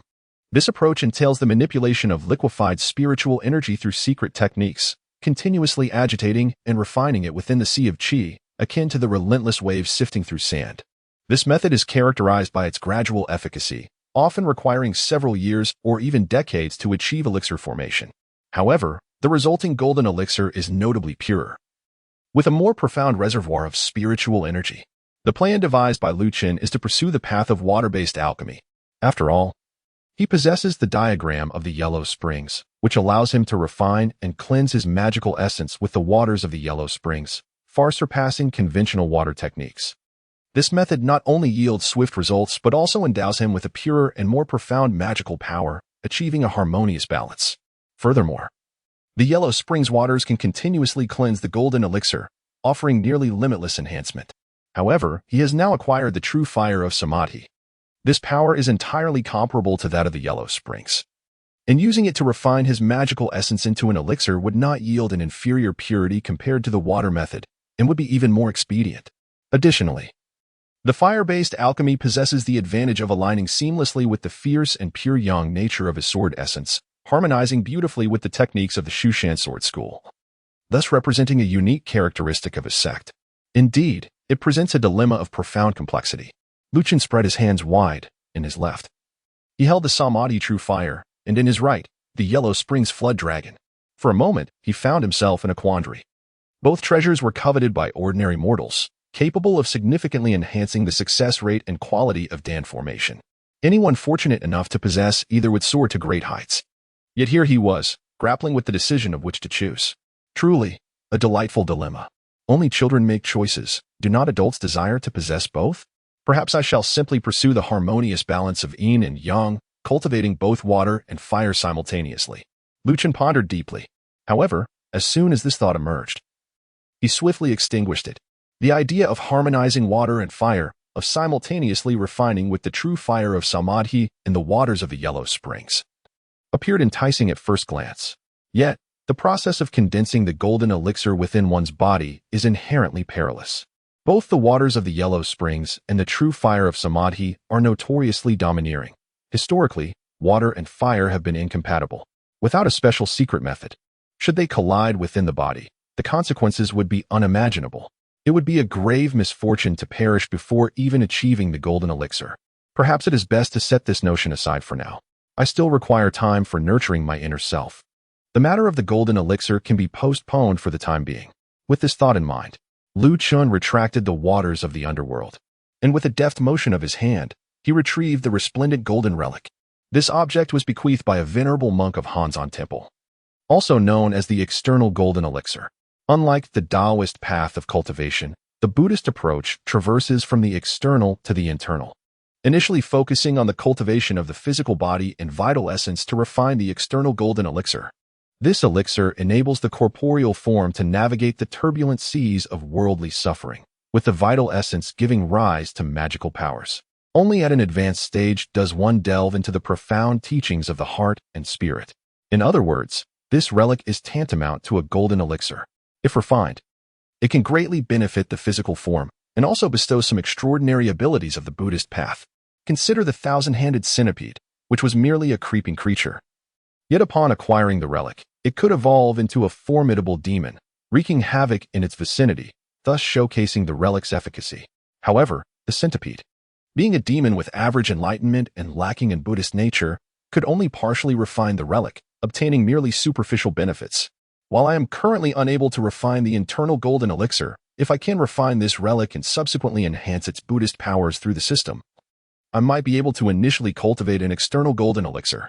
At that juncture, possessing both internal and external golden elixirs would render my physical form and magical prowess extraordinarily formidable, enabling me to overcome all obstacles. How delightful that prospect is. Lu Chen couldn't help but smile. Mount Shu is inclusive and tolerant. Unlike other sects, it does not prohibit the cultivation of Buddhist practices. As long as it is not demonic or malevolent and can be utilized for righteous purposes, Mount Shu will not interfere. This is evident from the diverse collection of techniques, including the Howren sword Qi housed in the library. Within Mount Shu, there are indeed some formidable beings who practice both Buddhist and Taoist arts, and even Confucianism. Thus, Lu Chen harbored no concerns. Without hesitation, he joined his palms together and cast the relic into the Samadhi true fire, beginning the process of refinement in his hands. Meanwhile, thousands of miles away, at the border of Chuan and Miao, within a gloomy ancient tomb, blood waters surged like a river, boiling and bubbling as if it were magma. A handsome young man, his long hair flowing, stood bathing in the river of blood, his eyes half closed, his entire being flickering with fiery light as he absorbed and evaporated the surrounding blood, transforming it into sinister power that flowed into his body. Has the person been brought back? After a long while, the young man, appearing satiated, slowly opened his eyes and inquired. Beside the roiling blood river, several disciples clad in blood-red garments knelt trembling on the ground, too fearful to respond. It was only when an elder with a ghostly visage stepped forward that the answer was given, reporting to the young master. We have just received news that the branch in Shufeng City has been annihilated. Zhang Lin is dead, and the saintess's physical form has been destroyed. Her soul has fallen into the hands of a disciple from Mount Shu. Mount Shu again, the young man shook his head, his expression revealing no trace of joy or anger. Suddenly, the blood sea beneath him surged violently, engulfing the kneeling disciples on the shore, instantly dissolving them into blood. Useless trash, apart from your blood, what other use do you serve? His voice was cold and chilling, as if he were merely commenting on a meal that did not suit his palate. The few masters of the Blood Soul sect nearby remained unperturbed, as if they had grown accustomed to such scenes. When the tumultuous blood river gradually calmed, the young man finally spoke. Zhang Lin practiced the flesh demon fetus. His strength is not weak, and below the golden core stage, he is rarely met with adversaries. He had the assistance of a centipede spirit, making him a challenge for most. His death must have been at the hands of a true disciple from Mount Shu. Indeed, the young master is astute, they replied. Oh, I wonder which of the 8 true disciples it was. It is not one of the 8 true disciples, but a lad named Lu Chen, who is said to be the newly appointed 9th true disciple of Mount Shu. Lu Chen, the young man's pupils contracted slightly upon hearing this. I have heard my master mention this name. The dark agent of Mount Shu fell at his hands. This Lu Chen truly is a persistent specter. The young man sneered coldly, his eyes glinting with murderous intent. Just then, the ghostly-faced elder stepped forward, concern etched on his features. Young master, now that the saintess's physical form is destroyed and the purine blood is lost, the ritual cannot commence. It is likely we will be unable to open the seal and summon the blood god on the day of the solar eclipse. That is of no concern. The young man brushed aside the elder's worries. He turned to face the others. At this point, I shall not hesitate to speak the truth. The purine blood is not crucial. It is merely a characteristic of the vessel spirit's reincarnation. What I seek is her soul. She, like me, is a reincarnation of a vessel spirit born from the sealing artifact. Upon hearing this, the others were momentarily taken aback before realization dawned upon them. Ancient texts of the Blood Soul sect recorded that a millennium ago, the blood demon descended upon the world, invincible and sweeping through the heavens and the earth. However, during that time, there were still gods and sages among men. A sage intervened and cast the demon into the abyss, sealing it with the soul-sealing artifact, rendering it unable to escape. Thus, the Blood Soul sect was established to carry forth the will of the blood demon, with the hope of one day welcoming it back to the world and creating an azure domain. However, that soul-sealing artifact was far too powerful. Even though the sage who had set the seal is no longer among the living, the lingering power still cannot be shaken by mere mortals.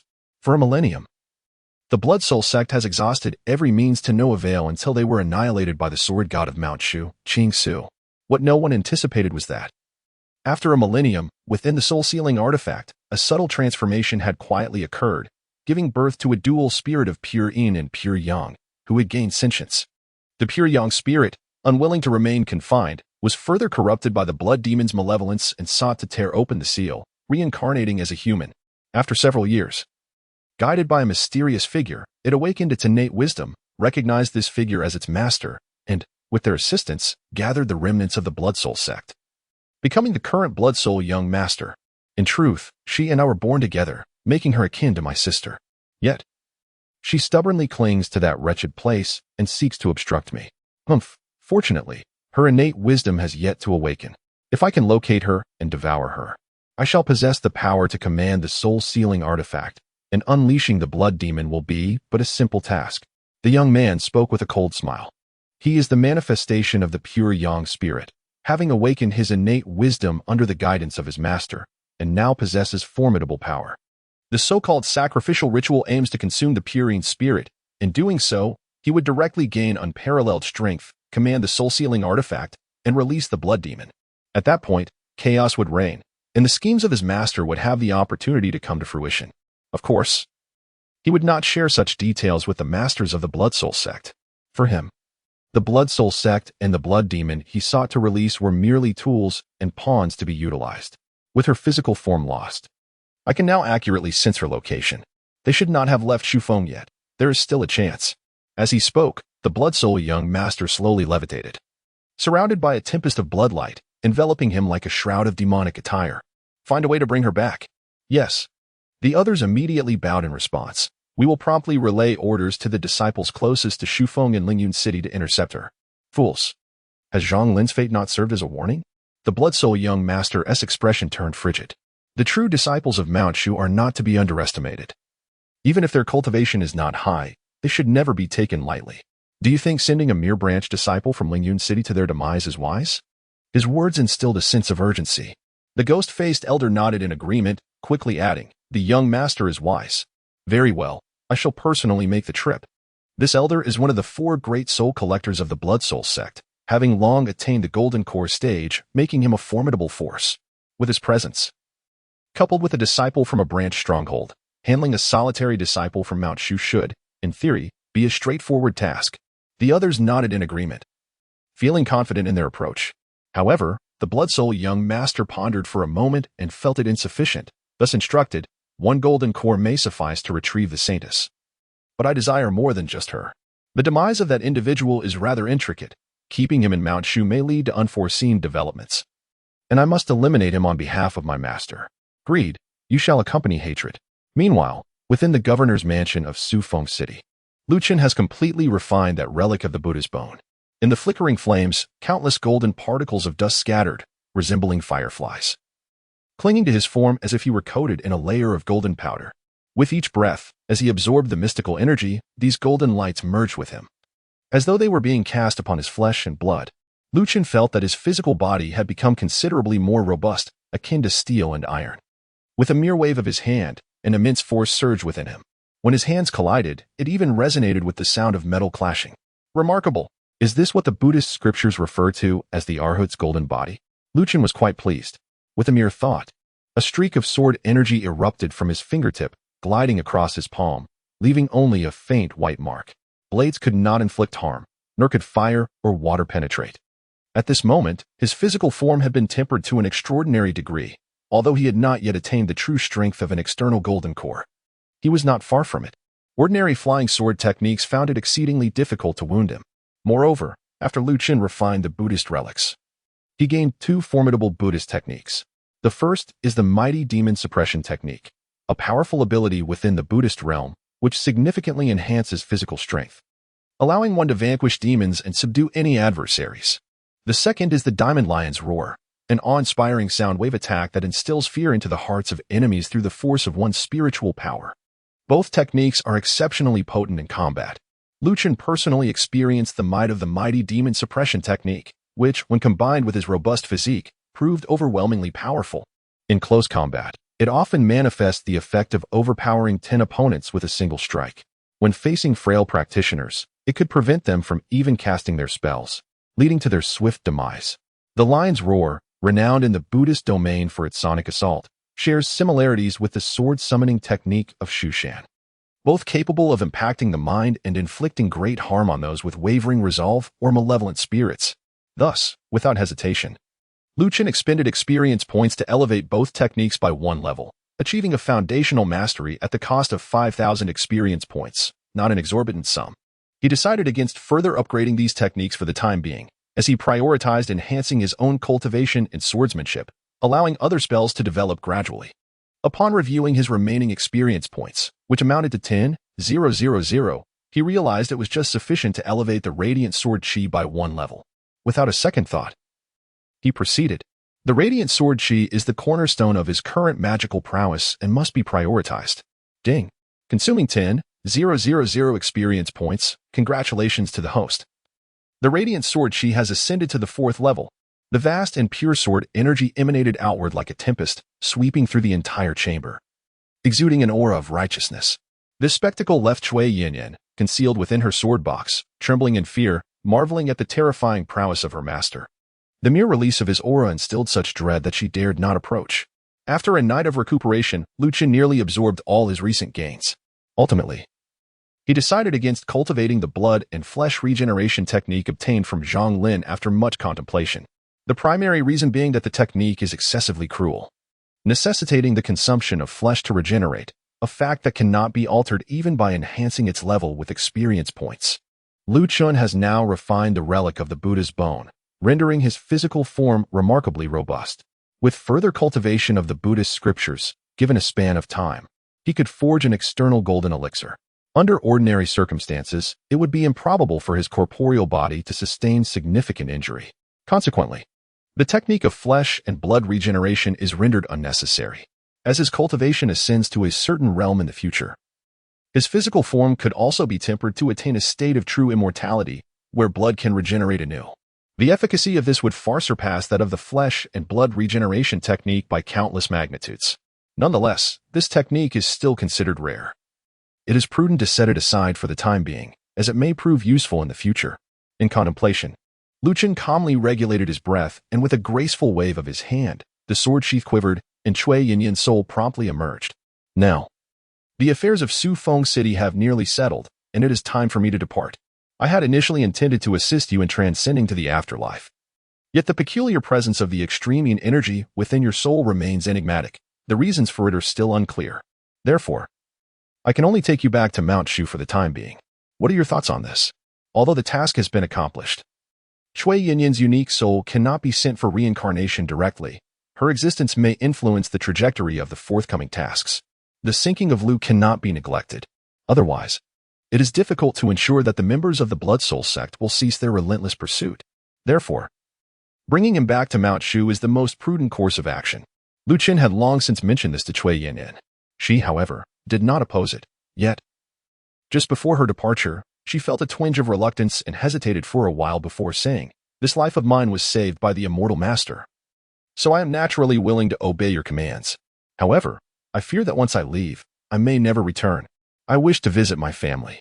Cui Yanyan, being the daughter of a wealthy merchant from Fengshui City, still had her family alive. It is only natural for her to wish to see them once more.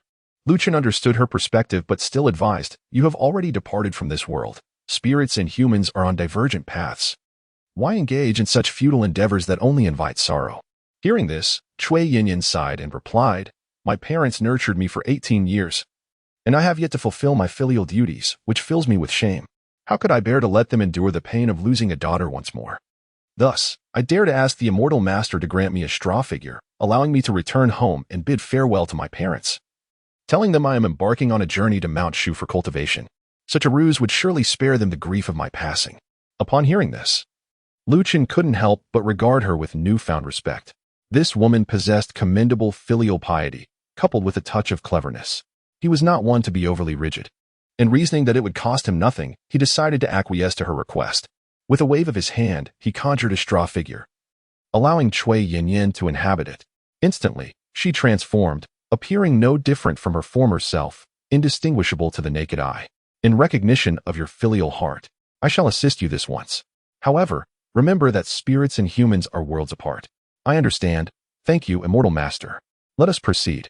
With that, Lu Chen raised his hand and unleashed a surge of magical energy, guiding the sword light as he escorted Cui Yanyan away from the governor's mansion towards a residence within the city. Naturally, He could not allow Cui Yinyin to wander alone. After all, she was a spirit. Without his presence to protect her, should she encounter any practitioners in the city, she might be struck down or captured, leading to considerable trouble. The Cui family, known for their noble lineage, was a prominent and respected clan. Their wealth was substantial, and their numerous enterprises flourished. They were known for their benevolence, often aiding the impoverished, unlike the unscrupulous merchants who amassed wealth without compassion, thus earning them a modicum of esteem. When Lu Chun arrived at the Cui residence, he observed numerous townsfolk adorned with white flowers, coming to pay their respects. Alas, Master Cui was a benevolent man, and Miss Cui possessed both beauty and kindness. It is truly lamentable that misfortune has befallen them. It is entirely the fault of the malevolent spirit from Han's Han Temple, who has deceived us so grievously. Were it not for the intervention of the sword immortal from Mount Shu, our daughter would not have returned to us. The townspeople murmured softly among themselves. Upon hearing this, Lu Chun couldn't help but nod, remarking, "It is unexpected that your family holds such renown in your next life. Should you be reincarnated, you shall undoubtedly be blessed. The praise from the immortal master is unwarranted. Our endeavors pale in comparison to yours," replied the other. "Let us proceed inside." "Very well, but do not reveal yourself just yet, to avoid unnecessary complications." With that, he utilized his mystical powers to envelop Cui Yinyin, leading her directly through the grand entrance into the inner chambers. At that moment, Mr. and Mrs. Cui were in the inner hall, silently shedding tears as they gazed upon their daughter's spirit tablet. Suddenly, upon witnessing Lu Chen's arrival, they were first taken aback, but quickly recognized him. "Ah, it is indeed the esteemed immortal from Mount Shu. Have you perhaps located our daughter's remains?" they exclaimed in astonishment, observing their sorrowful expressions. Lu Chen felt a pang of compassion and was at a loss for words, ultimately shaking his head. With a graceful sweep of his sleeve, he allowed Cui Yinyin to materialize. "Father, mother," she called out, her eyes glistening with unshed tears. The couple was taken aback at the sight of their daughter, with Mr. Cui instinctively stepping back. Yet, Mrs. Cui, filled with fervor, advanced towards her, touching her daughter's hand. The tangible sensation brought forth overwhelming joy, causing her to weep with delight. "My child, you are our daughter. Dear husband, Yinyin is alive. She has not perished." "Is it truly so?" Upon seeing Cui Yinyin nod in affirmation, the couple's sorrow transformed into laughter as they embraced their daughter, alternately weeping and rejoicing. Lu Chen turned his gaze towards the sky outside the window, lost in thought. Parents? Affection? During his time on Earth, he was an orphan, having never known the warmth of parental love.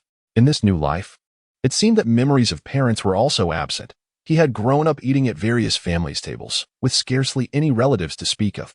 Perhaps, he mused, this feeling of familial connection would elude him for a lifetime. A self-deprecating smile graced his lips, yet he felt no sorrow. Being alone allowed him the freedom and tranquility to wholeheartedly pursue the path of swordsmanship and immortality, which could be considered a blessing. Due to the constraints of time, after reuniting with her parents, Cui Yinyin quickly conveyed her intentions. "Father, mother, your unfilial daughter, fear I will not be able to serve you in your old age. Following recent events, my heart has been drawn to the Tao. Grateful for the kindness of my immortal master, I am to return to Mount Shu for cultivation. Today, I have come to bid farewell to you both." Upon hearing this, the Cui couple could not help but feel a pang of reluctance. However, they did not insist on her staying, nodding in understanding. "In this chaotic world, you, a delicate woman, if you can truly enter the immortal gate, it would be a blessing our family has accrued over generations. As long as we know you are safe, your mother and I can rest easy. Do not worry about us. Focus on your cultivation. One day, like your immortal master, you shall vanquish demons and uphold the Tao, and we shall take pride in your accomplishments." At this point, tears could no longer be restrained. Upon hearing these words, Cui Yinyin knelt and bowed 3 deep reverences, then turned to exit, refraining from saying more. She feared that if she continued, she would lose the resolve to leave. At this moment, Lu Chen sighed and was about to turn away when he heard Madame Cui's voice calling out to him, "Immortal Master, please pause for a moment." Lu Chen halted his steps. "What is the matter?" Lady Cui approached, glancing at Cui Yinyin, who had already entered the courtyard. With reddened eyes, she smiled and said, "I am aware that Yinyin has passed, yet I am still grateful to the immortal master for accompanying her on this journey." Upon hearing Lady Cui's words, Lu Chen was indeed taken aback for a moment. His illusionary techniques, coupled with the straw puppet, were nearly flawless. Even those with slightly lesser abilities in cultivation might struggle to discern the truth. As a mere mortal, how could Lady Chui perceive the underlying issues? Seemingly understanding Lu Chen's confusion, Lady Chui offered a wry smile, saying, "No one knows a daughter better than her mother. After all, she is a piece of my heart. How could I fail to recognize her?" Her hands were far too cold. At this, Lu Chen remained silent, tacitly acknowledging her words. Fortunately, Lady Chui did not exhibit excessive sorrow. In truth, both she and her husband had long been aware of their daughter's demise after these days. They had somewhat come to terms with the reality. Now that they could see Chui Yinyan return and converse with them, it felt like a rare blessing. What more could they dare to wish for? Yinyan's fate was indeed unfortunate, as she encountered hardship in her prime. Yet, she was also fortunate to have met an immortal master, which was a different kind of opportunity. As her parents, all we desire is for her to find peace. Beyond that, we seek nothing more. Beside them, Lord Chui sighed deeply, his gaze earnest as he implored, "We beseech the immortal master to ensure Yinyan's proper resting place, granting her a sanctuary. This immense kindness will forever be etched in our hearts." With that, he prepared to kneel and bow in gratitude. Lu Chen quickly waved his hand, using his magical powers to support the two individuals as he spoke. "Rest assured, once this matter is resolved, I shall ensure everything is arranged for her." "Then I am deeply grateful, Master," Mrs. Chui replied, feeling a sense of relief upon hearing his promise. Shortly thereafter, she produced a sandalwood box from her sleeve and handed it to him, saying, "This item belonged to Yin Yin in her lifetime. Now it is entrusted to you, Master." Upon hearing this, Lu Chen felt a sense of curiosity. If this was indeed Chui Yin Yan's possession, why had they not handed it directly to her earlier, instead opting to give it to him? With a sense of intrigue, Lu Chen accepted the wooden box and opened it to reveal a silver bracelet, intricately engraved with peculiar ancient patterns, with a small bell suspended beneath it. As he lifted the bracelet and gave it a gentle shake, the sound of the bell rang out clearly, startling the Chui couple, who immediately recoiled in alarm, unwilling to approach. "What is this?" Lu Chen furrowed his brow and inquired. He discerned that this silver bell possessed an extraordinary quality, resembling a magical artifact. For its gentle sway seemed to instill a mesmerizing effect that captivated the mind in an astonishing manner. The couple from the Chui family did not conceal the truth. They quickly elucidated, "We do not wish to deceive you, esteemed master. This silver bell has a mysterious origin. It was upon her wrist at the time of Yin Yan's birth, as if it were an innate companion. However, this object is rather malevolent. Whenever the bell tolls, it causes those nearby to lose their sanity, even to the brink of madness. Our family has experienced several such incidents in the past. To avert further complications, we chose to remove it and keep it sealed away, fearing to present it to her again. Good heavens, it has been worn since her birth. Could this not be considered a companion artifact?"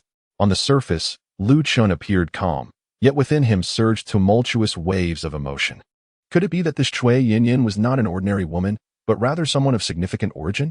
Upon reflection, it is indeed improbable for an average person to possess such profound blood, nor would they attract the attention of the Blood Soul sect, which regards her as the saintess of the demonic sect. It seems that Chui Yinyan harbors secrets of her own. Perhaps this silver bell is the key to her inability to reincarnate, and the Blood Soul sect's pursuit of her may not merely be for the simple purpose of sacrificing her to the blood demon.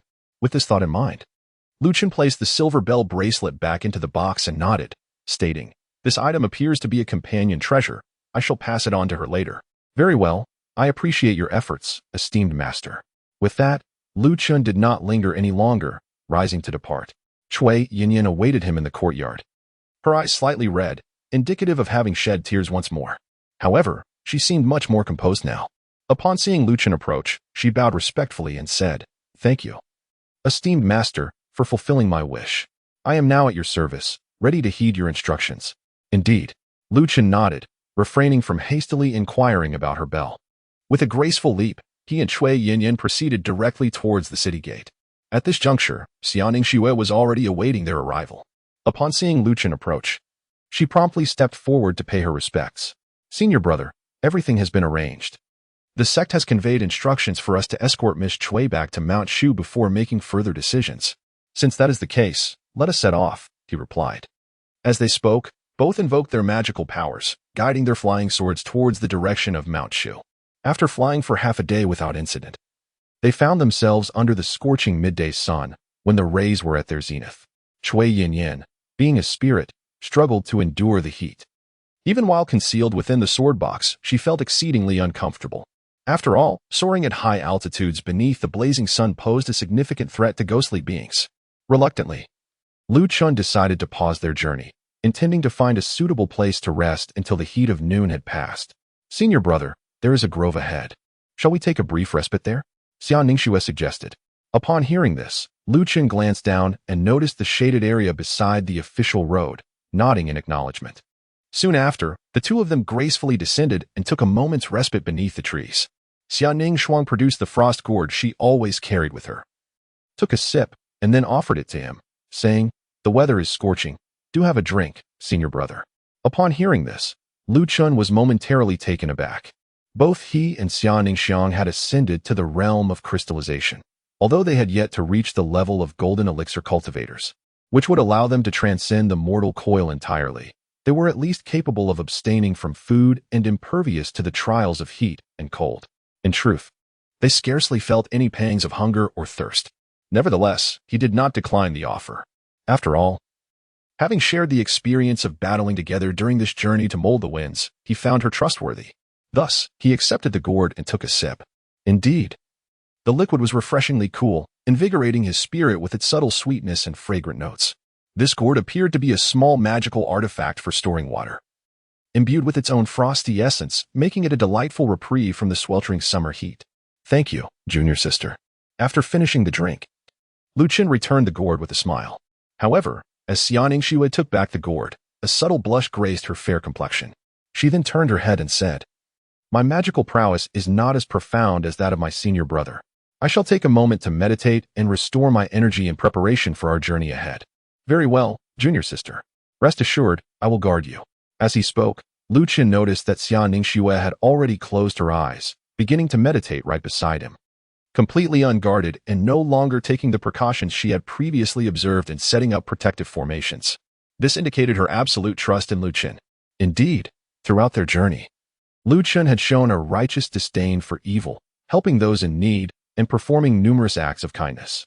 Moreover, he had saved her life during perilous times.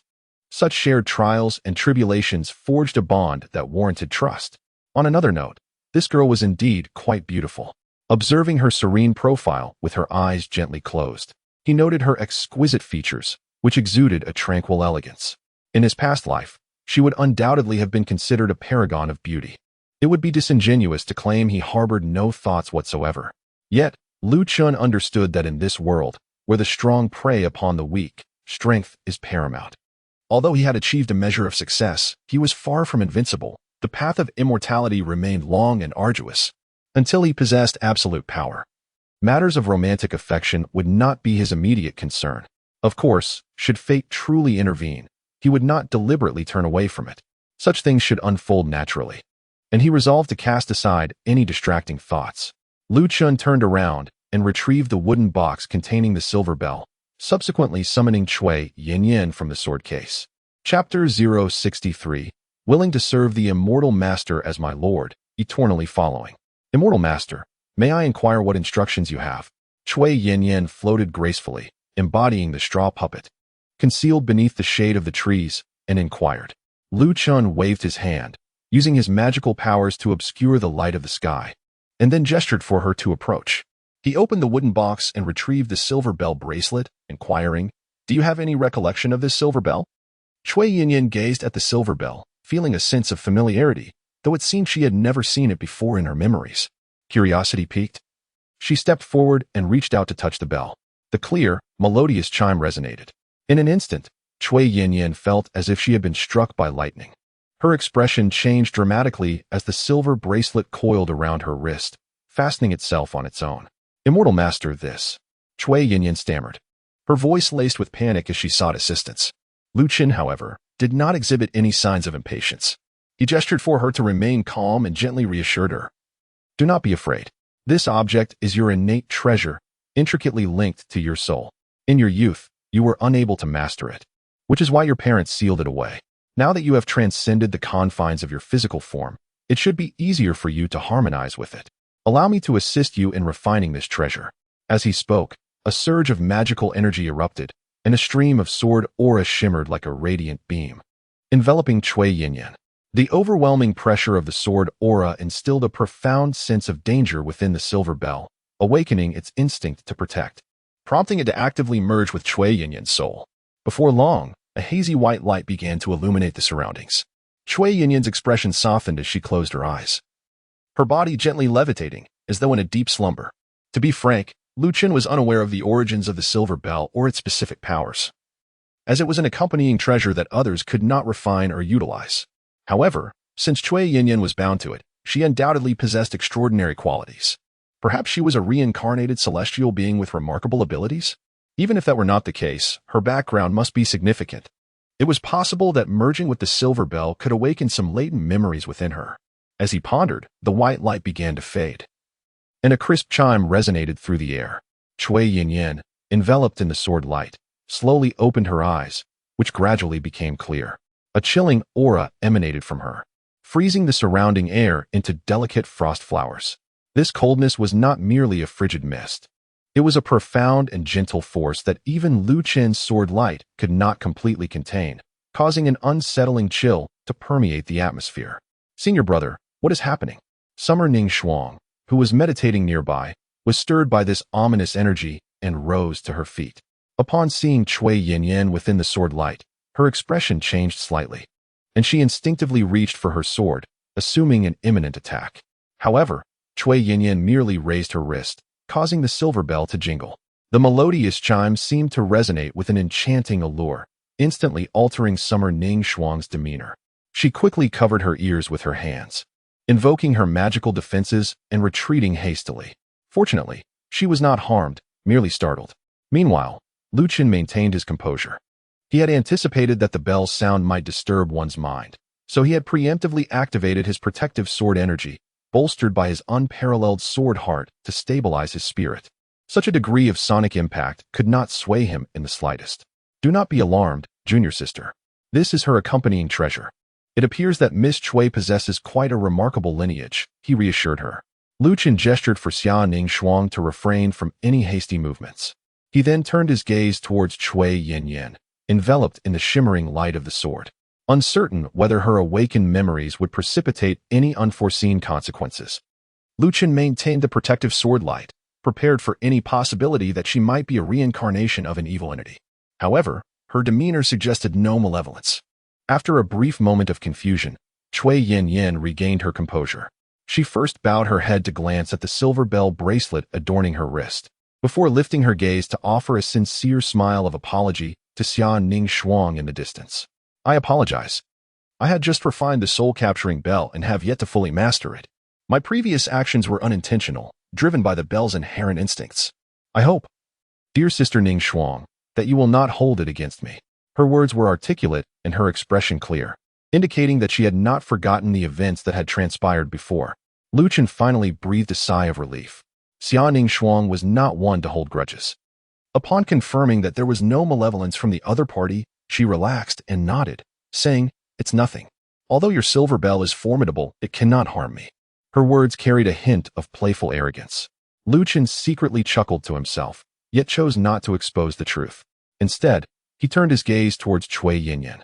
The latter seemed to anticipate his inquiry, revealing no intention of concealment as she replied candidly, "I understand what you wish to ask. In truth, it was only after refining the soul-capturing bell that I awakened certain memories. It was not my intention to deceive you." As she spoke, she spread her hands, her eyes shimmering with light, projecting a fragment of her memory. This was a direct projection of her soul's recollections, leaving no room for deceit. Such an act could only be performed in the presence of someone deeply trusted, akin to dropping all defenses. Cui Yinyan aimed to demonstrate her sincerity through this revelation. Although she had regained her companion treasure and awakened her innate wisdom, her strength remained feeble. Should Lu Chen harbor any doubt, she could be obliterated in an instant. The projection rapidly shifted, akin to a flash of lightning. To an ordinary observer, it would likely be indistinguishable. Lu Chen observed with clarity, likely discerning the origins of Cui Yinyan. It turned out that the so-called bloodline of utmost yin and utmost yang was merely one of the attributes of a spiritual vessel's reincarnation. What the Blood Soul sect truly sought was the spirit of the sacred artifact meant to subdue demons. This would enable them to wield the sacred object, thereby unleashing the blood demon and reintroducing it into the mortal realm. It was not unusual for the sacred objects left behind by ancient sages to give rise to spiritual vessels. However, it was indeed ironic that the spirit meant to subdue demons could also fall prey to malevolent corruption. If not for your steadfast adherence to benevolence and your true nature, you might have long succumbed to its dark influence. Lu Chen shook his head and sighed. In this way, many things became comprehensible. Cui Yanyan, being the reincarnation of a divine spirit, does not exist within the cycle of reincarnation, which explains why she could never be guided to her afterlife. Moreover, the so-called holy offspring of the Blood Soul sect is likely to possess sacred object, the Young Soul. His pursuit of Cui Yanyan is to consume her, thereby acquiring dominion over the sacred artifact's power. I had initially thought you were merely a mortal vessel. Little did I realize you were the reincarnation of a sacred object as spirit. Lu Chen gazed at Cui Yanyan with a sense of nostalgia. Originally, his intention was to escort her back to Mount Shu, seeking the help of the sect leader to guide her towards the afterlife, thus bringing a semblance of closure to their predicament. However, it now appeared that the situation was far more complex than he had anticipated. Cui Yanyan, seemingly unburdened by such thoughts, articulated the sequence of events clearly before kneeling down and expressing, "Though I am but a reincarnation of a vessel spirit, without the intervention of a celestial master, it is likely that I would fail to awaken even the memories of my past existence, perhaps even falling prey to the devouring forces of the Yang spirit. The character and virtue of the celestial master inspire in me profound admiration and reverence. Should the master not reject me, I wish to acknowledge you as my sovereign and follow you for eternity." The notion of a vessel spirit recognizing a master was an unexpected turn of events for Lu Chen. He had been contemplating how to appropriately manage and accommodate Cui Yanyan's situation. However, witnessing her proactive declaration of allegiance sparked a glimmer of hope within him. He had rescued her, thwarting the plans of the Blood Soul sect, and the enmity thus forged was undeniable, regardless of what lay ahead. It was clear that they would not simply let matters rest. This concern did not trouble him. Moreover, the sacred artifact capable of subduing the blood demon was undoubtedly not an ordinary item. It was certainly among the finest treasures of the realm. The average individual would find it impossible to tame or wield such power. Yet, with a vessel spirit acknowledging a master, the dynamics might shift. Should he manage to secure it, his strength would undoubtedly experience a remarkable enhancement. With this thought in mind, he continued to ponder.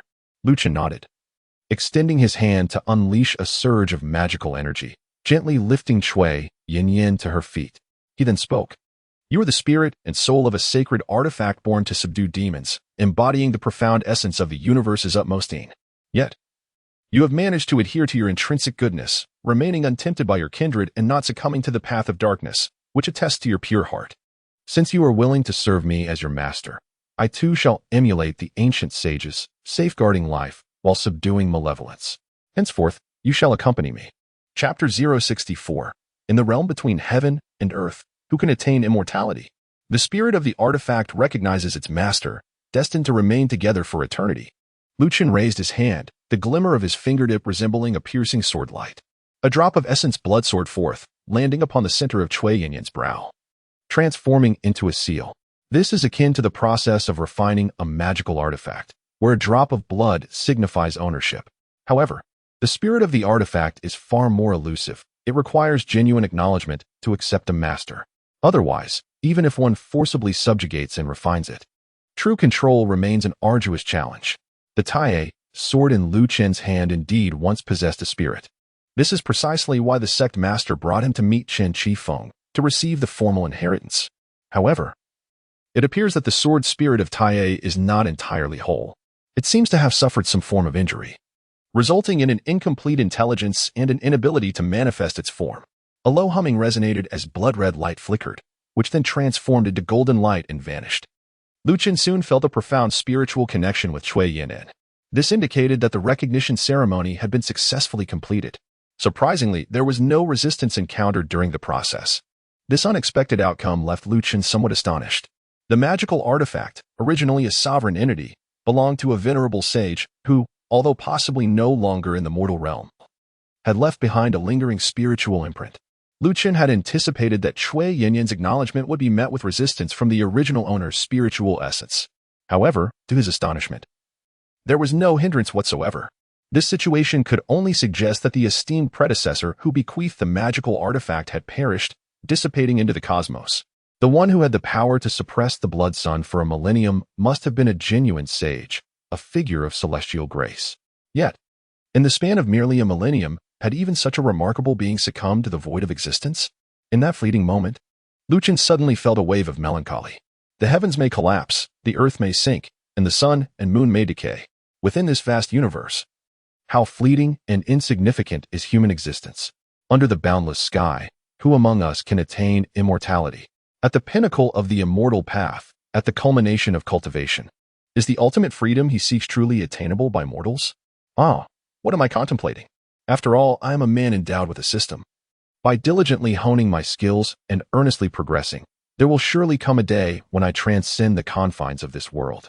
With this thought, Chen found solace. One of his virtues is his ability to maintain a broad perspective. Ding! Congratulations, host, for establishing a bond with the spirit of a sacred artifact. Triggering the side quest Taiji Seal, exterminate the demonic yang spirit and reclaim its energetic essence. By achieving harmony of yin and yang, one may obtain the magical artifact. The Taiji Seal. The system's prompt echoed, indicating the quest had commenced. Chen felt a flicker of surprise. This side quest, unlike the main storyline, did not come with direct rewards from the system. However, achieving the task's objectives would still yield benefits. It turned out that this sacred artifact for subduing demons was called the Taiji Seal. One wonders if it bears any connection to the legendary Taiji diagram. Judging solely from its name, it seems to be a treasure of the Taoist tradition. If an opportunity arises, I must find a way to obtain it. Chen pondered in silence. Congratulations to my senior brother for having gained the recognition of the spirit of the sacred demon-suppressing artifact.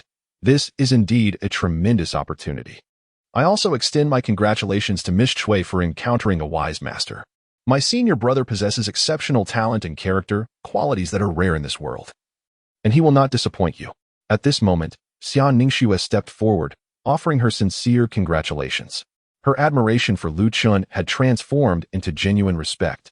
If, during the Sword Tomb incident, she had still harbored thoughts of comparison, after this journey of shaping the winds, she had come to fully acknowledge Chen's capabilities. Thus, witnessing Chen's mastery over the spirit of the sacred artifact did not evoke any feelings of jealousy within her. Were she in his place? Even knowing Cui Yinyan's identity in advance, she might not have been able to earn her wholehearted submission. This process necessitates an impeccable blend of temperament, strategy, and strength. It seems that only Chen is worthy of the spirit's acknowledgement. The sacred demon-suppressing artifact is currently still sealed with the blood demon. Even if I gain the spirit's recognition, it does not equate to wielding the artifact, especially since the Blood Soul sect possesses another accompanying spirit. Chen shook his head, then raised his gaze to observe the sky. The sun was no longer as fierce as before, and it was time to continue their journey. Thus, he remarked, "This matter pertains to the sealing of the blood demon. It is imperative to report to the sect leader. Time is of the essence. Let us return to Mount Shu and deliberate further." With that, he allowed Cui Yinyan to retreat into the sword box, just as he intended to set off. However, at that moment, a cry for help suddenly echoed from deep within the woods. "Help! Is anyone there to save me?" The voice sounded exceedingly youthful, as if it belonged to a child. Chen, upon hearing the sound, lifted his gaze and beheld a ragged little girl sprinting through the forest. Not far behind her, a fierce wind howled and the trees swayed violently, as a colossal wolf demon burst forth, roaring as it lunged forward. This wolf demon, though not particularly powerful, lacking the ability to fully transform into human form, possessed remarkable speed, akin to lightning, swiftly closing the distance by several dozen yards in an instant, drawing ever closer. Upon witnessing this, Chen furrowed his brow slightly, sensing that something was amiss. Although this area is adjacent to the official road, frequented by merchant caravans, there are no homes within several dozen miles. How could a small girl suddenly appear? Furthermore, the speed of this wolf demon is astonishing. Even an adult would find it impossible to evade such pursuit. If she were truly under attack by a monster, a child like her would be swiftly killed, leaving no opportunity for calling out or fleeing. Moreover, the direction in which the little girl was running was unmistakably towards him, exhibiting no signs of panic or aimlessness. There is indeed something wrong. Chen's gaze momentarily sharpened. At that moment, however, Xian Ningxuang beside him could no longer contain herself. How dare this diminutive wolf demon commit acts of violence in broad daylight? Brother, there is no need for you to intervene with such a trivial demon. I shall handle this. With that, she summoned her magical power, and the snowfall sword responded by unsheathing itself, enveloped in a chilling light, as it plunged into the fray. Lu Chen wished to offer a warning, but it was already too late.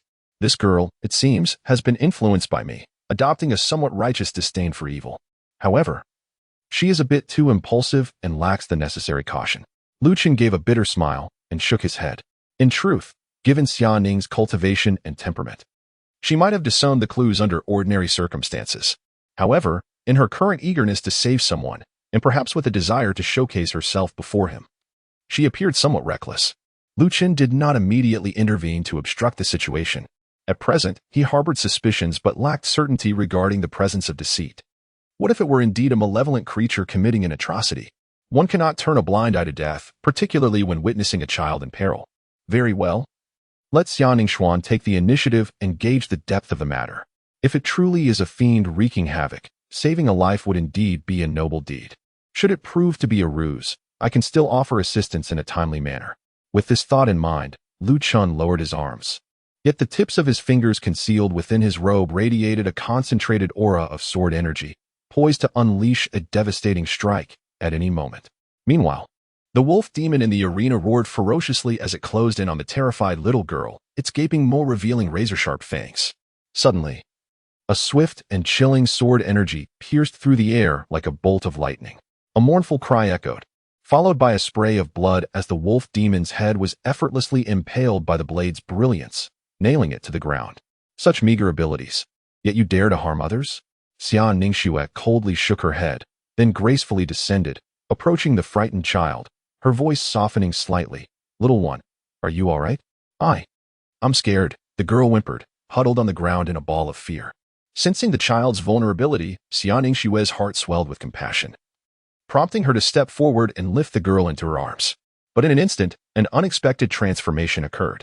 The little girl's eyes suddenly glinted with a fierce intensity, and she leapt up, sharp fangs sprouting from her mouth as she lunged towards Xia Ningxue's snow-white neck. Chapter 065, Brother, have you offended someone? The sudden shift took Xia Ningxue by surprise. She had not anticipated that the seemingly innocent child would strike. As the attack approached with vicious claws, she hastily summoned her protective magic, unleashing a torrent of frost-laden sword energy. Boom! The girl collided with the sword light, instantly freezing half her body while the blade pierced through her, blood gushing forth. Yet, in a shocking turn, her body split open, revealing a swarm of foul, blood-sucking insects that surged forth, overwhelming Xia Ningxue. Bloodworms. From a distance, Lu Chen's expression shifted as he beheld the scene. This was a sinister technique of the Blood Soul sect, utilizing blood and flesh-eating insects implanted within a living body. At first, the victim would feel no abnormality. But over time, these creatures would proliferate, devouring the internal organs and flesh until only a hollow shell remained. When encountering an enemy, they would burst forth to corrupt the practitioner's magical body. Once infected, the worms would burrow into the flesh, making it nearly impossible for ordinary magic to eradicate them, leaving one to helplessly watch their own flesh be consumed. These bloodworms, lurking beneath the skin, concealed themselves with human flesh, their essence mingling with that of the host, distinguishing them from ordinary demons. It was no wonder that even my divine vision could not detect the issue earlier. The Blood Soul sect was alarmingly swift in their actions. Lu Chen furrowed his brows slightly. However, he still refrained from intervening. Although the flesh-eating worm was malevolent, with Xia Ningxuan's prowess, she should be more than capable of handling it. Moreover, such low-level creatures offer minimal experience, so there was no need to act hastily. Since the Blood Soul sect had arrived, it was undoubtedly in pursuit of Cui Yin, and they surely possessed more than just this one tactic. The true lethal moves and skilled adversaries were undoubtedly lurking in the shadows. A strategy must be devised to uncover them. You shall remain within the Tai sword box. Unless summoned, do not reveal yourself, lest they employ any means to ensnare your soul. Lu Chen whispered his instructions. Cui Yin was well aware of her current limited combat abilities and would not recklessly cause trouble. She nodded repeatedly in agreement, saying, Master, do not worry about me. Please exercise caution. I am fully aware of my situation. As Lu Chen spoke, he discreetly summoned a strand of majestic sword aura, which spread from beneath his feet into the earth, radiating outward to stealthily seek and identify the lurking foes. Meanwhile, in the depths of the forest, Xia Ning Shuang was enveloped in a layer of frost, resembling a resplendent suit of crystalline armor. With a graceful flick of her snow-white wrist, she unleashed a flurry of snowflakes and flying swords, each blossoming into exquisite ice flowers, effectively freezing the encroaching fleshworms before shattering them into fragments. Despicable scoundrels! How dare you not spare even such a tender child? You truly deserve death. Xia Ning Shuang's expression turned frigid as she realized the trap laid before her, her heart swelling with both shock and fury. Without hesitation, she waved her long sleeves, and a burst of frost erupted from her back, crystallizing into a pair of ice wings. With the grace of an ice phoenix taking flight, she unleashed a tempest of snow and blades that surged toward the trees ahead, soon followed by a cacophony of agonized cries. Amidst the splatter of blood, a multitude of shadowy figures plummeted from the treetops. Indeed, an ambush. Blood Soul Sect, your malevolence is relentless. With a single sword strike, Xia Ning Shuang compelled the hidden assassins of the Blood Soul Sect to reveal themselves, swiftly following up with several more strikes. The ice phoenix behind her screeched, scattering a tempest of frosty sword energy that was sharp and formidable, enveloping the area. The assassins, who had initially planned to wait for her power to be eroded by the fleshworms before launching their attack, were caught off guard by Xia Ning Shuang's resilience. In an instant, they found themselves overwhelmed. Beneath the relentless onslaught of her icy sword light, numerous disciples of the Blood Soul Sect fell to the ground, shrieking in despair. Such was the wisdom of experience, though it was a pity. Lu Chen gazed upon the fallen disciples of the Blood Soul Sect, unable to suppress a pang of sympathy. However, these disciples were likely mere cannon fodder sent to probe the depths of reality, possessing low cultivation. Even if they were slain, the experience gained would be negligible. The true formidable adversaries had yet to reveal themselves. Thus, Lu Chen continued to endure, biding his time for the opportune moment. Suddenly, a foul wind swept through, engulfing the entire grove in a miasma of blood. The stench was overpowering, though it bore little toxicity. Nonetheless, it obscured visibility to a degree. More disciples of the Blood Soul Sect soon emerged, darting swiftly through the thicket. With a piercing whoosh, a chain of bones abruptly pierced a tree trunk, launching itself menacingly towards Xia Ning Shuang in the arena. Her expression shifted slightly as she hastily retaliated with her sword. A crisp clang resonated, sparks flying. Yet her strike could not sever the chain. Simultaneously, additional chains of bone erupted from the earth, weaving towards her. Xia Ning Shuang summoned her spiritual energy, leaping into the air to evade the bindings. However, to her astonishment, more chains surged from all directions, intertwining to form an inescapable web. Then, a flash of crimson light descended from above, a knife's edge poised to strike. The blade was fierce and unyielding, akin to a thunderclap, accompanied by the wails of tormented spirits. With a crack, the icy armor of spiritual energy enveloping Xia Ning Shuang shattered. Even before the blade arrived, the sheer force of its aura caused her skin to sting painfully. The adversary was undeniably powerful, likely on par with the previous Zhang Lin, and now, launching a surprise attack, Xia Ning Shuang found herself utterly unable to withstand it, perilously close to being struck by the lethal blow. You've been caught. At the very moment the blade's brilliance flared forth, Lu Chen simultaneously pinpointed the opponent's aura and, without hesitation, forcefully stepped forward. The surge of his mystical energy caused the very ground to tremble and shake. The sword chi, which had previously infiltrated the earth, erupted forth in a spectacular display, resembling the blossoming of a lotus. Each petal represented a deadly, razor-sharp blade of sword chi. The dazzling brilliance flickered as it instantly tore apart the bodies of several disciples from the Blood Soul Sect. The bone chains that had ensnared Xia Ning Fang subsequently shattered and disintegrated, granting her the freedom to retreat hastily. Meanwhile, Lu Chen raised his hand, and with a flick of his sleeve, his fingers became akin to a sword, unleashing a premeditated surge of sword energy that spanned the vast expanse of the sky. Like a mighty river in full flow, it was unstoppable. With a thunderous roar, it obliterated the descending blade's radiance, shattering it into oblivion. The residual force of the sword energy surged forth relentlessly, stirring up layers of shimmering light. The disciples of the Blood Soul Sect along its path found themselves momentarily paralyzed, their throats severed by the aftershocks of the sword energy. In swift succession, a figure emerged from the crimson mist, brandishing his blade in a desperate flurry, barely managing to stave off the torrent of sword energy. Yet, he was forced to retreat repeatedly, his right hand, clutching the hilt, trembled uncontrollably. with traces of blood beginning to emerge from his tiger's mouth. It was only at this moment that the gravity of the situation became apparent. Chen finally discerned the identity of his assailant. Before him stood a gaunt, tall middle-aged man, his face marred by deep scars, clad in blood-stained garments. He wielded a crimson ghostly blade, adorned with silver rings and suspended with several tiny skulls. As he swung the weapon, it emitted a resonant hum, reminiscent of anguished wails. Judging by the aura emanating from him, he appeared to possess late-stage crystal realm cultivation, akin to Zhang Lin's prowess. He was likely a leader within the Blood Soul sect. Is it truly the Blood Soul sect that has sent you, accompanied by a motley crew, to eliminate me? My friend, have you perhaps offended someone? Chen could not help but feel a twinge of disappointment. After enduring for quite some time, he had anticipated the thrill of catching a significant prize, only to find it was all for naught. Chapter 66. The Dead Do Not Deserve a Name. The true legacy of Shushan is indeed not to be underestimated. In the blood mist forest, the scar-faced swordsman wore a grave expression. He had received orders to lead all his subordinates from the Lingyun stronghold to ambush 2 disciples of Shushan, initially dismissing the mission as an overreaction.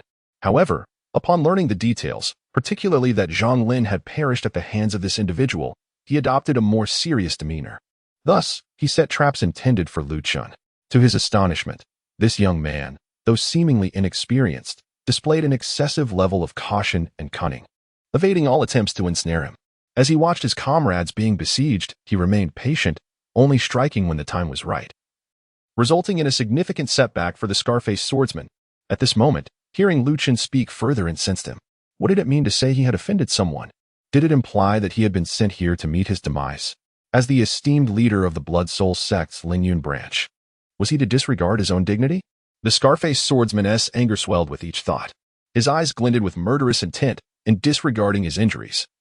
He tightened his grip on the hilt of his sword, gritting his teeth in fury. You insolent brat!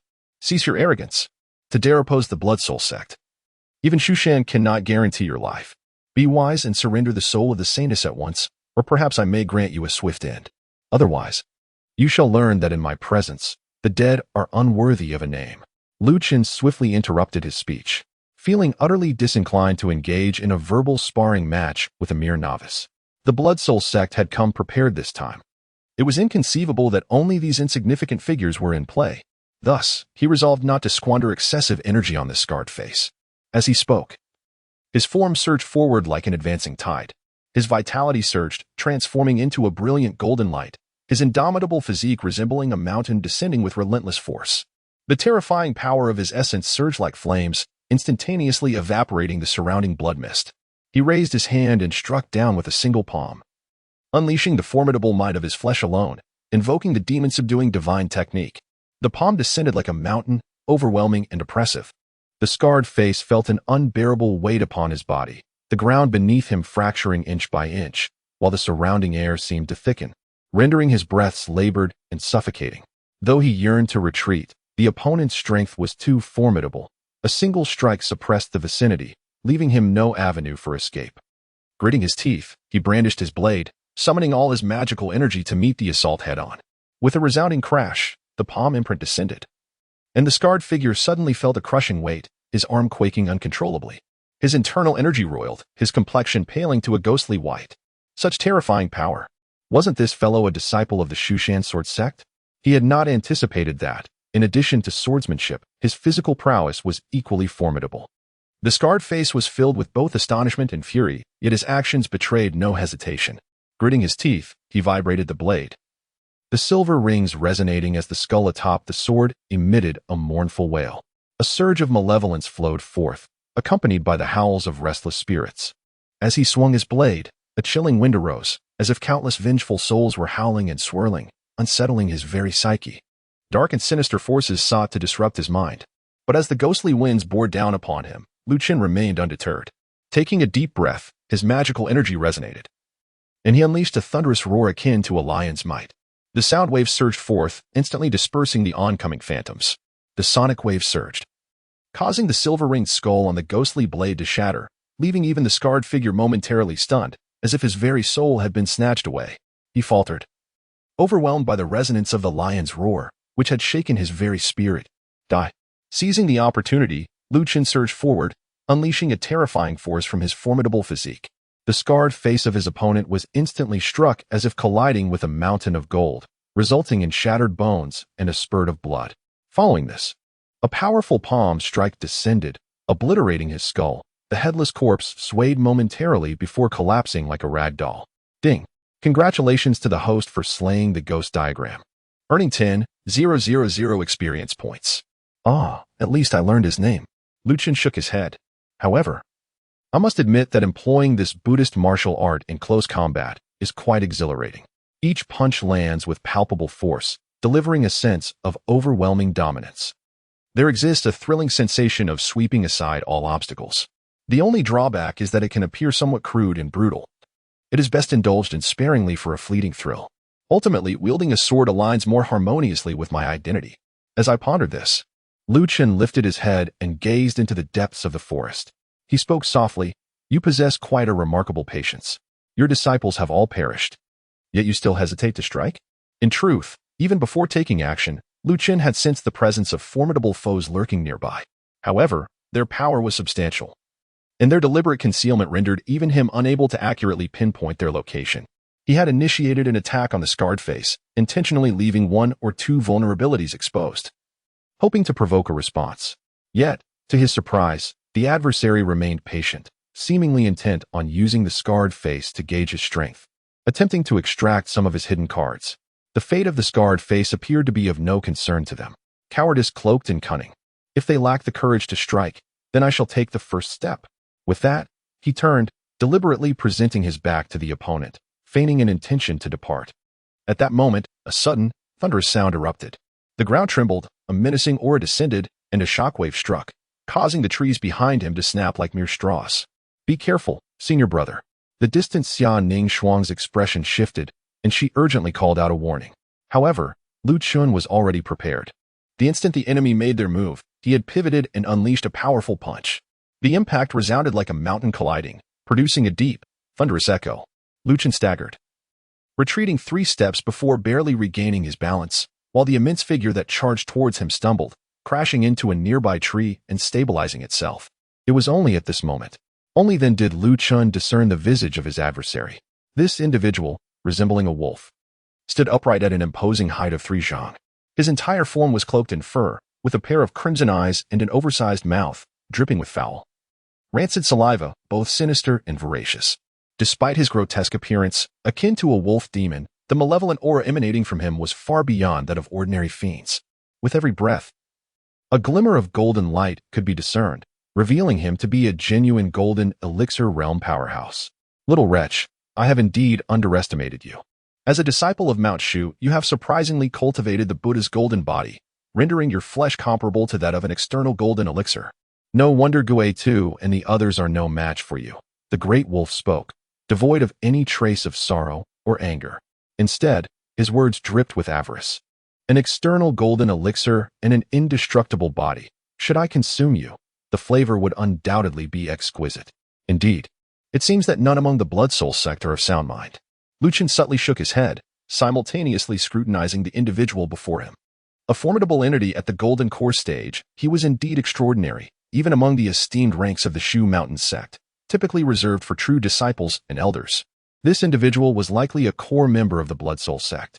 It was his first genuine encounter with a Golden Core powerhouse. Yet, Chen felt no trepidation. Instead, a flicker of excitement coursed through him. Now at the late stage of crystallization, bolstered by the profound accumulation of the heavenly Tao foundation and the majestic sword qi, his magical prowess was scarcely inferior to that of a Golden Core practitioner. Furthermore, with the aid of the Yellow Spring diagram, the Tai sword, and numerous other techniques, he believed that engaging a Golden Core adversary was not beyond his reach. The prospect of vanquishing a Golden Core foe stirred thoughts of the invaluable experience he would gain. With this in mind, Chen chuckled. "You wish to consume me? I fear you lack the requisite prowess. Come, let me observe the quality of your golden elixir." As he spoke, a surge of sword intent enveloped his entire being. With a swift motion, he raised his hand and unleashed a sword strike, akin to the Milky Way cascading downwards. Chapter 67. The gluttonous golden elixir. With a formidable move, the dragon's sword forth, Chen struck decisively, unleashing the formidable might of the great river sword intent, invoking the Teia divine sword to assail the colossal wolf. The opponent, a master of the demon sect with golden core cultivation, would likely remain unscathed by ordinary techniques. Seizing the initiative was paramount. Only by maintaining control could one ensure unimpeded success. With a thunderous roar, the vast sword aura surged forth, sweeping through the air with tremendous force. As Chen wielded his sword, it descended like the Milky Way spilling from the heavens, radiant and resplendent. It resembled a dragon emerging from the sea, upheaving the world. The fierce sword light transformed into flashes of lightning, piercing through the air and obliterating the mountains, stones, and vegetation in its path, reducing them to mere fragments. Faced with a golden core, who would dare to strike first? The wicked wolf demon, witnessing this, erupted in laughter. After all, he was a formidable force at the golden core stage, possessing a level of magical prowess that starkly contrasted with those at the crystallization stage. As the saying goes, beneath the golden core, all are but ants. Though Chen's sword seemed extraordinary, the demon was confident in his ability to withstand it. How misguided. The giant wolf raised his arm, fingers splayed like a grinding wheel, and grasped the air. His magical energy surged, coalescing into a massive hand of solidified golden sand, as if to capture the torrent of sword energy within his grasp. Yet, with a thunderous roar, the anticipated scene of the sword light shattering did not materialize. The sword light flickered, and the celestial river trembled. The boundless sword energy erupted forth, the essence of the sword blossoming gloriously, instantly shattering the colossal hand of magical energy. Boundless sword energy? And there was sword intent? This was inconceivable. The giant wolf was taken aback. Unfamiliar with sword techniques, he could not immediately sense the impact of the sword intent, mistakenly believing that Chen's strike was merely an ordinary sword move. The outcome was entirely unexpected. At a tender age, Chen astonishingly grasped the essence of sword intent. This is not something that mere magical power can withstand. He hastily withdrew his hand, and as the demonic wind swirled beneath his feet, he attempted to retreat. However, realizing the need to withdraw now was too late. Chen would certainly not grant him such an opportunity. Seizing the moment, the sword intent surged downward, its brilliance akin to a towering pillar. The Teia's sword trembled and hummed as it cleaved toward the adversary's head. Clang! Sparks flew. The gargantuan wolf was enveloped in a protective aura of golden magic, rendering it exceedingly resilient. Even the Teia's sword could not sever its head. Instead, it left a deep gash, exposing the bone beneath, with blood flowing forth. Ah, you wretched little imp, a mere insect dares to wound me? Infuriated by the injury inflicted by the Teia divine sword, the colossal wolf roared in fury. Its mouth opened wide, and with a surge of lightning, it unleashed a torrent of plasma thunder. Boom! Chen swiftly dodged. As the area he had occupied was engulfed in lightning, charred and desolate. Simultaneously, the sword light in his hand re-emerged. A torrent of radiant sword energy surged forth, completely submerging the colossal wolf's form. However, the system's notification of a kill was conspicuously absent. Chen's expression shifted slightly. With the sword strike, he had nearly expended all his strength, channeling the essence of the great river sword intent to unleash a torrent of righteous sword energy, augmented by the sharpness of the Tai's sword. Even the golden body of a Buddhist master should have been cleaved asunder. How could his opponent possibly survive? Just as his mind was engulfed in uncertainty, a brilliant golden light surged into the heavens. Within this radiant glow, a colossal wolf howled defiantly, releasing a golden elixir the size of a thumb that spiraled and danced in the air, reminiscent of a ferocious beast claiming dominion, roaring with wrath and emanating a fierce, menacing light. In an instant, it absorbed all the surrounding sword energy. The giant wolf emerged not only unscathed but invigorated, its fur bristling as if each strand were a sword, glinting with a chilling brilliance, as though infused with potent and aggressive sword energy. What in the world? It consumed my sword energy and can wield it as its own. Chen was momentarily taken aback.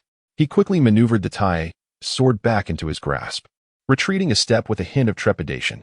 The opponent's cultivation method was unknown, yet the golden elixir he had refined was extraordinarily peculiar, possessing the ability to absorb others' attacks, simply unheard of.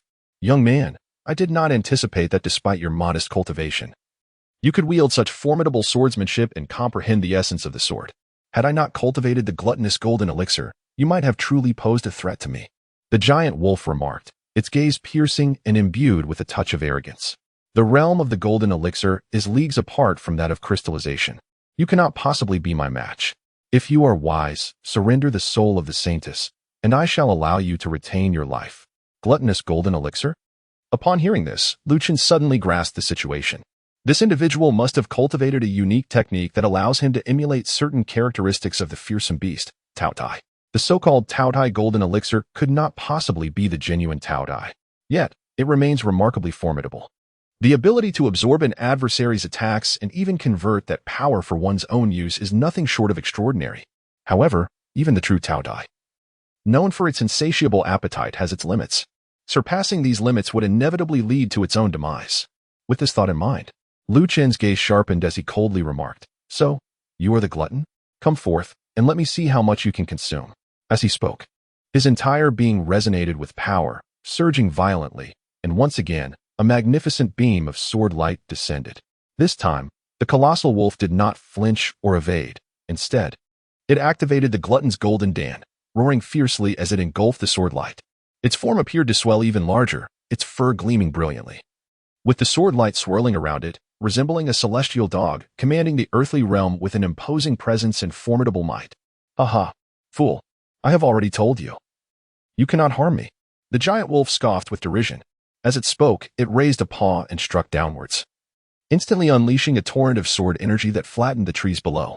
Chen was compelled to ascend into the sky, his own sword aura forcing him into a passive position. The might of a gold core cultivator was indeed terrifying, exhibiting such peculiar supernatural abilities.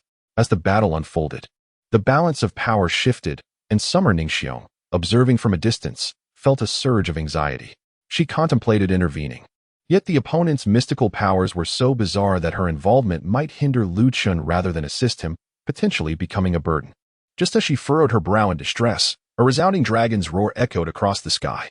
Chen stood suspended in midair, his mystical energy unexpectedly suffused with a dark yellow radiance. With a single swing of his sword, it surged forth like a dragon from the yellow river, striking directly at the gold core above the giant wolf's head. Unfazed, the giant wolf scoffed derisively. It failed to perceive any distinction in Chen's sword strike. After all, the mystical energy of a crystal realm cultivator was inherently liquid in quality. And given that Chen had consistently employed the Shu Mountain Suspension River Sword technique and the Great River Sword intent, the giant wolf remained oblivious, dismissing it as a mere ordinary sword technique. Does this lad believe he can shatter my gluttonous gold core with such a tactic? After devouring this sword aura, I shall eliminate him first. Contemplating this, the giant wolf activated its gold core and advanced, swallowing the dark yellow sword aura whole. However, the anticipated surge of power never materialized. Instead, it was met with excruciating pain. The giant wolf suddenly froze, agony etched across its face. As the gold core above its head ceased its rotation, its radiance dimming, appearing as if it were corroded by some vile substance, riddled with cracks and on the brink of shattering. Chapter 068. Then I shall have no choice but to kill you all. Pain, pain, pain. The giant wolf howled in anguish. Unbeknownst to it, the dark yellow sword aura concealed hidden peril, and upon being consumed by the gluttonous gold core, it unleashed a torment that pierced the very core of its being. The gold core above its head decayed, seemingly tainted by some filth, causing its mystical energy to stagnate, fractures emerging across its surface, as its vitality appeared to wither away. It attempted to swallow the gold core back into its belly, but recoiled in fear from the terrifying corrosive liquid. Desperately, it strove to harness the dwindling mystical energy, struggling to suppress the affliction, yet with little success. If this continued, the gold core would soon shatter, obliterating all its cultivated essence. How does this yellow spring water taste? Upon witnessing this, Chen erupted into hearty laughter. His earlier relentless sword strikes had compelled his opponent to swallow the sword energy, all in a bid to induce carelessness.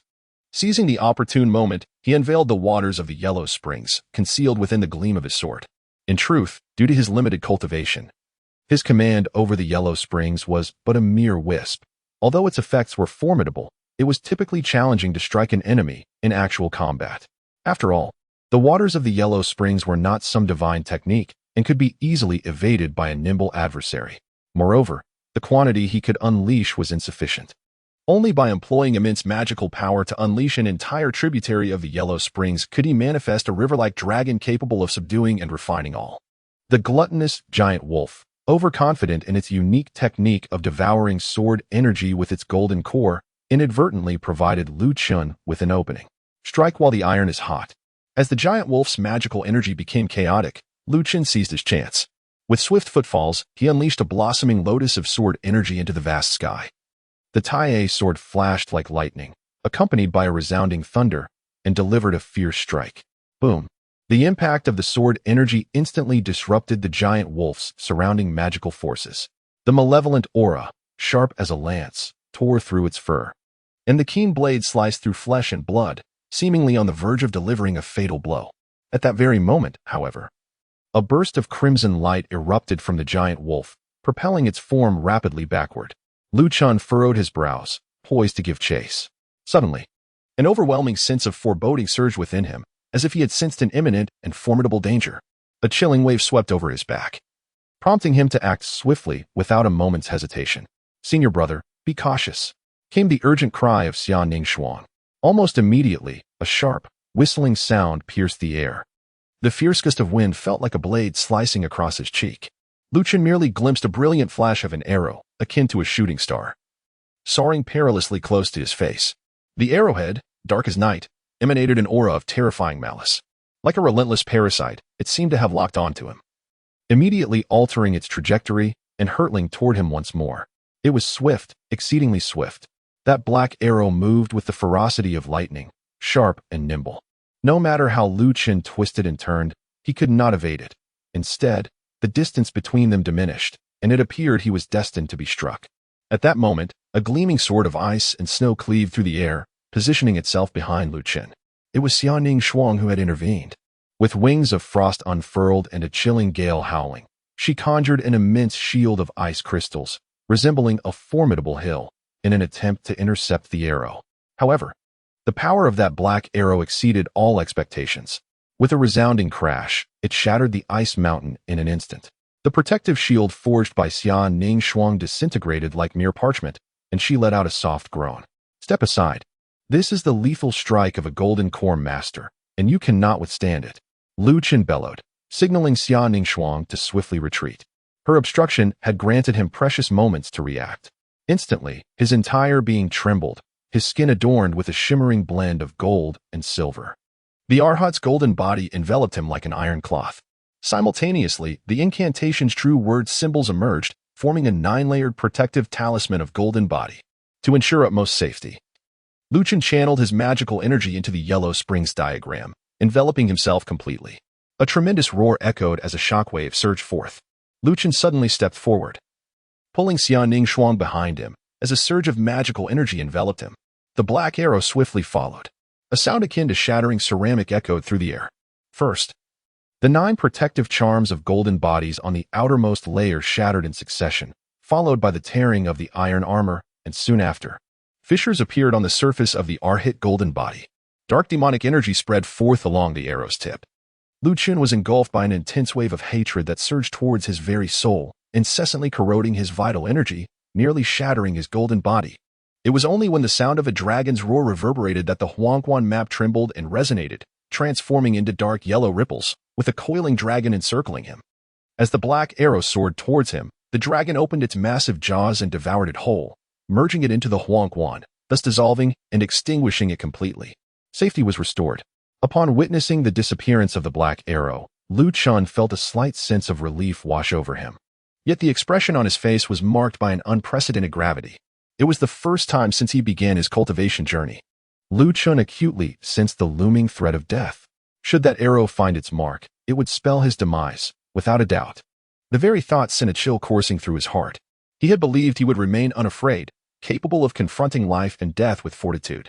Yet, in this moment, he realized he was far from a saint. He too feared death and trembled at the prospect.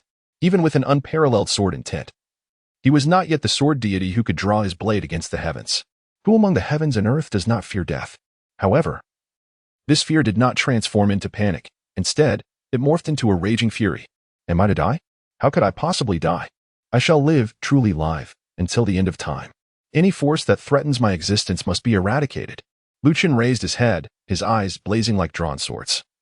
Gazing intently at the distant cliff, there, a slightly stooped old man with a ghostly visage stood at the precipice, wielding a black bow of hatred. his finger poised on the string, maintaining the stance of an archer.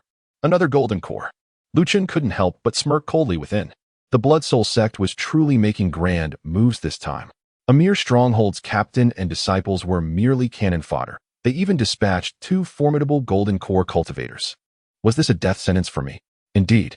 For an average genius, it might be feasible to struggle against a single golden core with various means and, at worst, retreat unscathed.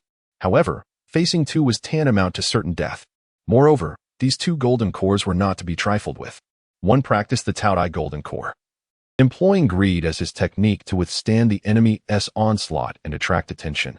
The other lay in ambush, waiting for the opportune moment to unleash the arrow of hatred, ensuring a lethal strike. An exquisite balance of offense and defense, a truly remarkable synergy, were it not for the multitude of treasures in Lu Chen's possession. Including the protective Huangquan map, he would have undoubtedly suffered a grave loss this time.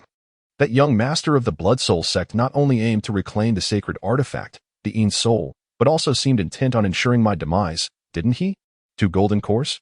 Very well, he uttered, his eyes betraying an uncontrollable intent to kill. If that is the case, then I shall simply have to eliminate you all. With that, he concluded. Lu Chen's formidable magical power erupted, creating a tempest that first sent Xianing Shuang flying to safety, sparing her from potential harm. Subsequently, an overwhelming surge of sword energy surged within him, boiling and roiling like a furious tide, all of which was channeled into the blade. The divine sword trembled, emitting an exhilarating hum. Then it transformed into a resplendent beam of light, cleaving towards the summit of the cliff. Chapter 069. The Value of Golden Core Warriors. Boom. The sword energy, like a rainbow, struck the cliff, causing the earth to tremble and the mountains to shake. With dust rising in a cacophony and debris flying in all directions. With a furious thrust of his sword, Lu Chen unleashed a torrent of sword energy that cleaved the very mountain apart, creating a cataclysmic force that reverberated through the forest. Xianing Shuang could not help but widen her eyes in astonishment. For the first time, she felt the lethal intent radiating from Lu Chen. An enraged senior brother is indeed a terrifying sight. However, the elder with the ghostly visage, being a formidable golden core cultivator, was not foolish enough to face this strike head-on.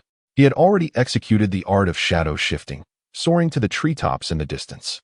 The large bough in his hand writhed, transforming into the appearance of a staff, which he wielded to unleash a beam of dark light toward the massive wolf below. Instantly, its form was enveloped, halting the decay of its golden core, though it could not entirely eradicate the encroachment of the waters of the Yellow Springs. While it would not perish immediately, it retained a semblance of combat capability. I warned you to be cautious. This cunning lad is no fool. Your gluttonous golden core merely imitates the essence of others. It is not invincible, and it cannot consume everything, lest you fall victim to your own greed. The ghost-faced elder remarked. The giant wolf merely snorted heavily in response, its blood-red eyes fixated on Lu Chen. Haven't you already faltered? The arrow of hatred is meant to kill. How laughable. Now is not the time for such banter. The ghost-faced elder remained composed, shaking his head, choosing not to engage further. As he spoke, he glanced at Lu Chen, his voice gravelly. Young man, with your talents, you are bound to receive great favor from Mount Shu. I have no desire to forge a deadly enmity with them. Therefore, I propose this. Surrender the soul of the saintess and hand over that protective artifact of yours. In return, I shall grant you a chance at survival. What say you? To demand the surrender of Cui Yin Yin and to offer the map of the Yellow Springs? How beautifully naive of you, old man. Upon hearing those words, Lu Chen let out a series of cold laughs. It was no longer a matter of whether you would spare me. Rather, I have no intention of allowing you to leave this place alive. As soon as he finished speaking, the sword in his hand erupted with brilliant light, and he struck once more. The old man's expression suddenly darkened, his cane transforming into a massive bow. As the bowstring trembled, it emitted a furious roar of hatred, and numerous skeletal arrows shot forth, dispersing Lu Chen's sword energy. Simultaneously, he moved with agility, becoming a series of afterimages as he soared into the sky. If I can hold him back and unleash another arrow, he is surely doomed. This time, I cannot afford to miss. The colossal wolf below also sprang into action, its body enveloped in a crimson glow, resembling a mountain of flesh as it charged forward. Although he could not utilize the Taotai golden pill at that moment, his physical prowess and blood essence still rendered him formidable. If he were to be delayed, and the ghost-faced elder found an opportunity to unleash another arrow of hatred, Lu Chen could not guarantee that the Yellow Springs map would withstand it. Naturally, he would not grant his opponent such an opportunity. Without the Taodai golden pill, you are nothing but a waste in my eyes. As he spoke, Lu Chen wielded his sword in his right hand while a brilliant golden flame surged in his left palm. He then brought his fingers together, trailing them along the sword's body. Instantly, the golden flames blazed fiercely, enveloping the sword and unleashing a torrent of heat. The three flames' true fire. A divine flame birthed from the essence of spirit, energy, and vitality, was capable of incinerating anything.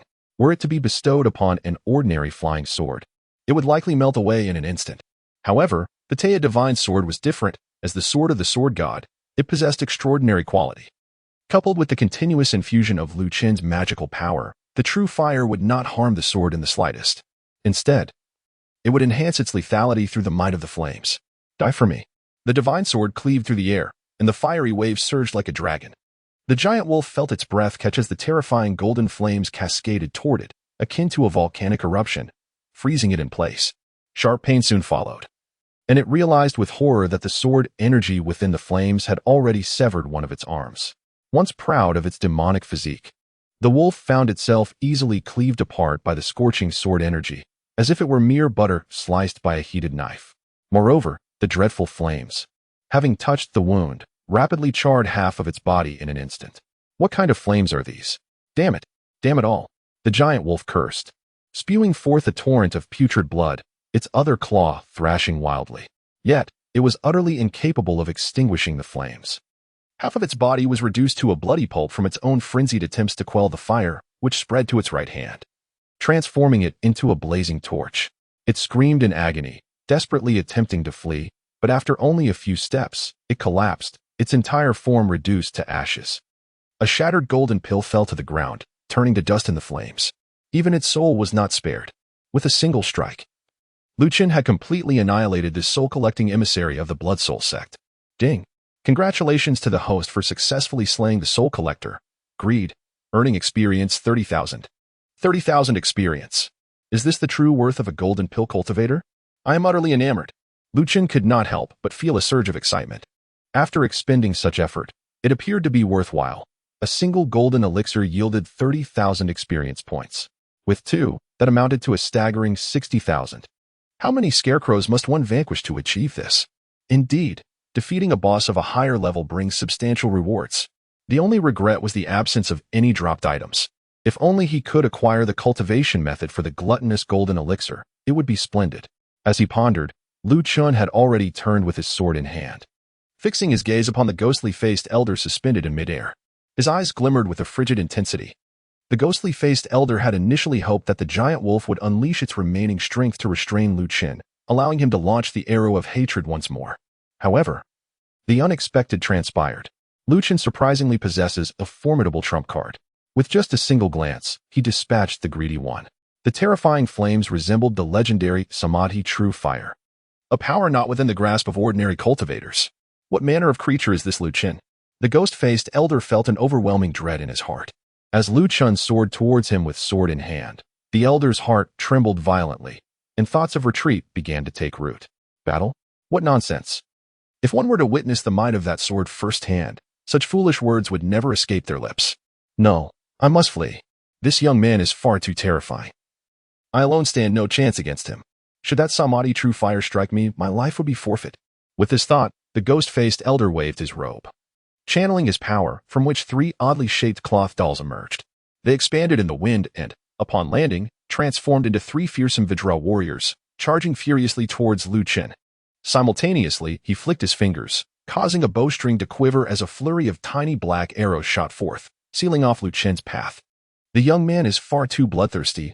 I shall not stoop to his level. I will take my leave. With that, he rendered himself ethereal, seemingly transforming into a wisp of smoke, soaring away towards the northwest. Chapter 070. I warned you, you cannot escape. The ghost-faced elder was indeed insidious and cunning. Sensing the dire situation, he immediately took flight, demonstrating a mastery of escape that was fluid and seamless. In the art of fleeing, Lu Chen couldn't help but regard him as the strongest of the present day. However, how could he allow such experience points to slip through his fingers? Not to mention, he had barely escaped harm from the elder's black arrows. This man could not be allowed to live, for Lu Chen would find no peace nor rest. You come and go as you please, truly believing that I, Lu Chen, am easy prey? With a sudden, forceful stomp, Lu Chen unleashed a brilliant golden light, reverberating with the power to vanquish demons, akin to the thunderous march of a dragon or an elephant, resulting in a terrifying shockwave. With a resounding crash, he shattered the incoming black arrow of light. Immediately thereafter, he surged forward with relentless pressure. The three golden-armored guardians were momentarily immobilized, sent hurtling backward by Lu Chen's impact. The flames of true fire swiftly enveloped their forms, causing them to emit eerie shrieks before they were reduced to ashes. You cannot escape. In an instant, he annihilated the three puppets. With a flourish of his sleeve, Lu Chen summoned a fierce wind with his sword's aura. A gentle push from his foot transformed him into a streak of light, soaring gracefully into the sky. In an instant, he had ascended to midair. He then turned to glance at Xianingfang. Junior sister, are you injured? I'm unharmed, Xianingfang replied, and upon hearing this, Lu Chen felt a sense of relief. He spoke again. The Blood Soul sect's objective is the sacred artifact spirit. They should not pursue you any further. You should return to Mount Shu and report to the sect. I shall eliminate that wicked cultivator and return. Senior brother, we must not chase a desperate foe. That is not an option. That old wretch is cunning and treacherous. His previous arrow nearly struck us. We cannot allow him to escape alive. With that, he concluded. Lu Chen no longer lingered, his figure transforming into a streak of sword light, soaring 100 paces away. Xiaoning Shuang watched his departing silhouette with a sense of helplessness. She had long been acquainted with her senior brother's fierce disposition against evil, realizing that any attempt to dissuade him would be in vain. Upon hearing Lu Chen's words about almost being harmed, her heart fluttered slightly.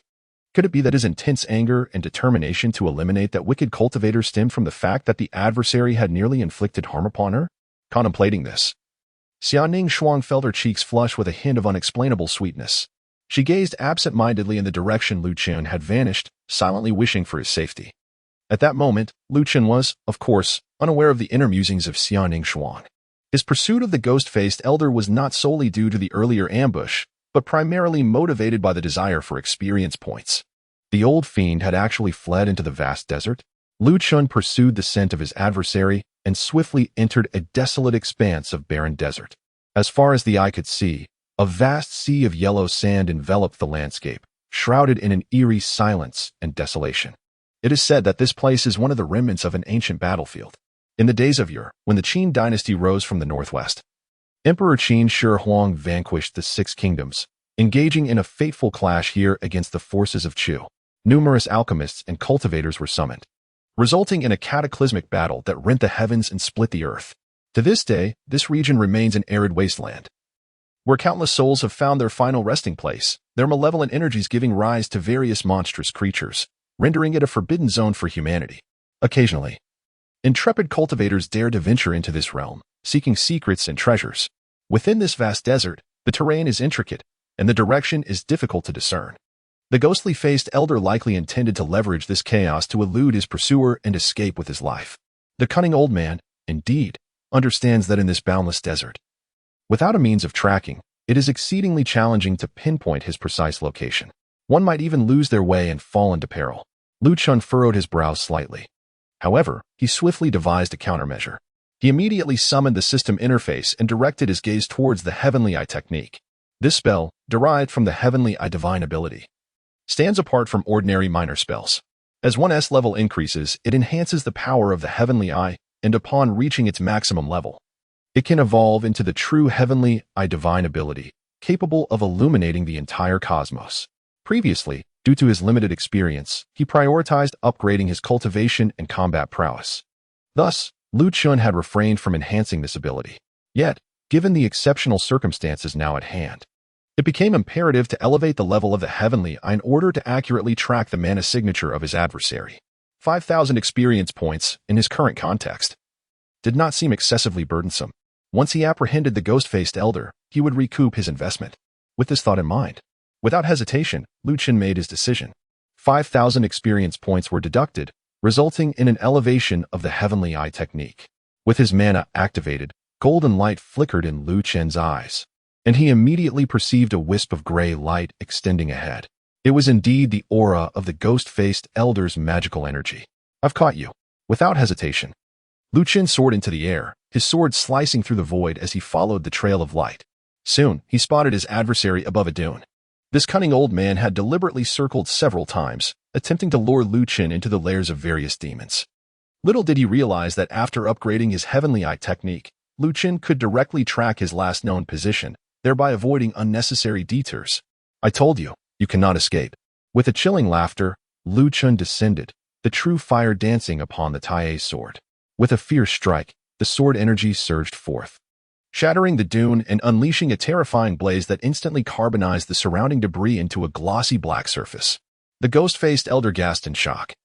Seemingly unprepared for Chen's rapid pursuit, he hastily wielded his staff, transforming it into a great bow, and unleashed a flurry of arrows. The black arrows sliced through the air like venomous serpents, aiming to strike. However, the fire roared like a dragon, swiftly extinguishing the oncoming arrows. An overwhelming pressure bore down upon him. With a sharp crack, the elder's wrist was severed, the bow clattering to the ground as he was sent reeling backward. Half of his body already engulfed in true fire before he even hit the ground. Though he possessed the golden core, most of his abilities were tied to that great bow. He excelled in long-range sniping, but was ill-equipped for close combat. Now, faced with Chen's relentless pursuit and the dual might of the divine sword and true fire, he was inevitably overwhelmed. Young man, show some mercy. Do not drive matters to an irrevocable conclusion. The ghost-faced elder frantically summoned his magical powers to fend off the encroaching flames, retreating hastily. Chen offered him no respite, advancing relentlessly with his sword. Did you not consider sparing me when you shot me down? Enough of this idle chatter. Today, you shall surely meet your demise. As he spoke, the blade descended once more. Enveloped in true fire, surrounding them in its brilliance, the elderly figure with a ghostly visage, seeing no avenue for retreat, was overtaken by despair. He bellowed in fury, I am, after all, a being of golden core. How can I allow a mere junior to humiliate me so? If you grant me no chance to live, then let us perish together. With that, his magical energy erupted violently, and his frail, hunched form began to swell. Streams of golden light, like piercing swords, erupted from his flesh. Upon witnessing this, Chen's pupils suddenly constricted. Self-detonation of the golden core. Chapter 071. The relics of Western Chu golden light permeated the body, and the black aura of hatred erupted explosively, instantly engulfing the figure of the ghostly-faced elder. A terrifying torrent of magical power surged forth, sweeping in all directions, as yellow sand erupted into towering waves, and the earth trembled and collapsed. Chen felt as though a colossal mountain had collided with his face, hastily channeling his magical energy to shield himself. The Huangquan diagram enveloped him, propelling him several hundred feet away, where he barely managed to stabilize his stance. A thunderous explosion resounded, reverberating through the desolate desert. The tumultuous waves of magical energy dispersed in all directions, sending the nearby demons and beasts fleeing in terror. The force of a golden core cultivator's self-detonation is indeed formidable. Even those of the same realm would tread cautiously. Fortunately, Chen was protected by the Huangquan diagram and remained unscathed by the blast. Ding! Congratulations to the host for slaying the Soul Reaper, hate, and obtaining the Bow of Hatred, experience 15,000. What? My experience was deducted? Upon hearing the system notification, Chen was momentarily stunned. A golden core self-detonation actually reduces experience gains? Did the boss just snatch my kill? This is a significant loss. Had I known such an absurd rule existed, I would have insisted on personally delivering the final blow. How careless of me. Chen felt a tinge of melancholy. However, it was a consolation that the great bow of the ghost-faced elder remained, serving as a sort of consolation prize. This bow was indeed a remarkable weapon, possessing the ability to transform its appearance at will. When infused with magical energy, it could unleash arrows that struck at considerable distances, leveraging the essence of hatred to autonomously lock onto targets. Moreover, it could be charged for stealthy ambushes, proving to be even more convenient than a flying sword. Previously, Chen had nearly lost his life to an arrow charged by his adversary. If wielded skillfully, this instrument could even take down a golden core cultivator. Quite impressive. With a deft motion, he retrieved the Bow of Hatred, inscribing it with his magical mark. Upon refining it, the bow softened and, in accordance with his will, transformed into a sleek black belt that coiled around his waist. It appeared rather appealing and was also quite practical for use. Chen was unperturbed by the possibility of being seen, for he was enveloped in an aura of righteousness potent enough to suppress the malevolent energy concealed within the great bow. Artifacts, unlike techniques, are mere external objects. As long as they are employed for righteous purposes, the distinction between good and evil becomes inconsequential. Master, beneath the sand dunes, it seems something stirs at that moment. Chui Yin, from within the sword box, suddenly spoke. Upon hearing this, Lu Chen raised his eyes and beheld that the site of the explosion caused by the ghost-faced elder had been transformed into a vast crater. The surrounding yellow sand had been carbonized and crystallized, ceasing to flow back, thereby revealing a fragment of a shattered wall beneath. Piles of white bones lay scattered, faintly resembling a pit, akin to an entrance to a passageway. It seemed reminiscent of a relic from an ancient cave dwelling or some such place. Lu Chen raised her eyebrows slightly. She had long heard tales of the relics and caverns hidden within the vast desert, where treasures of ancient cultivators lay buried. Those fortunate enough to enter might encounter astonishing fortunes, soaring to unimaginable heights. Could it be that this ghostly-faced old man detonated himself before his demise, inadvertently revealing a relic cavern for me? At that moment, Lu Chen found himself at a loss as to whether to consider his fortune fortunate or unfortunate. If it were indeed a relic or cave, it would be a stroke of good luck. However, the uncertainty of what lay within lingered in his mind. What if it were a trap or a mechanism? He realized he must first proceed with caution and explore the path ahead. With a flourish of his robe, Lu Chen summoned a straw puppet that soared into the air. I am willing to accompany my master to investigate, he declared. At that moment, Chui Yin also emerged, volunteering eagerly for the task. Having already pledged her allegiance to Lu Chen, she was wholly devoted to serving him. During the previous battle, her powers were not restored, rendering her unable to assist and leaving her reliant on Lu Chen for protection, which weighed heavily on her conscience. Now, with the opportunity to contribute in a meaningful way, she saw it as a chance to validate her worth. Upon hearing this, Lu Chen shook his head and spoke. Such ancient relics are fraught with peril and are likely to possess restrictions targeting the soul. Your current strength has yet to be restored, thus, it is unwise to take such risks. Your intention brings me great joy, yet there is no need for haste. Once your strength is regained, there will undoubtedly be moments when I shall rely upon you. After all, you are the spirit of a sacred artifact, the key to my mastery of the Taiji seal. How could we afford to gamble your safety so recklessly? Until Chui Yin has regained a certain level of strength, Lu Chen would never allow her to partake in combat, let alone undertake such a hazardous task as scouting ahead. With that, he raised his hand and summoned Chui Yin back into the sword box. He then performed a series of hand seals, allowing a drop of his essence blood to fall upon the forehead of a straw man, granting him the ability to perceive through its eyes and control its movements with his mind. He leaped forth, entering the cave's entrance. Contrary to his expectations of darkness, the passageway below was remarkably bright. After a brief descent down the stairs, he beheld an underground chamber of peculiar design. Though termed a cave, it resembled more of a tomb. What greeted his eyes was a haunting assembly of scattered white bones, forming a small castle of skulls, within which ethereal souls floated and malevolent energy swirled like mist, obscuring the true nature of the interior. Yet, he could faintly discern a tattered banner billowing within the castle, bearing a character resembling Chu, rendered in the ancient script of the state of Chu, lending it an oddity akin to runes. Lu Chen almost failed to recognize it. The reason it appeared familiar was solely due to the symbolic characters on the banner, which closely resembled the seal he had previously obtained from the governor's secret treasury. Could it be that the ancient cave seal is, in fact, the key to the cave before him? Upon contemplating this, Lu Chen swiftly retrieved the talisman from his storage bag, comparing it closely, and indeed, it was an exact match. This is the key to unlock the treasure vault within the ancient cave ruins. It truly came effortlessly. Surely a blessing of merit has enhanced my fortune.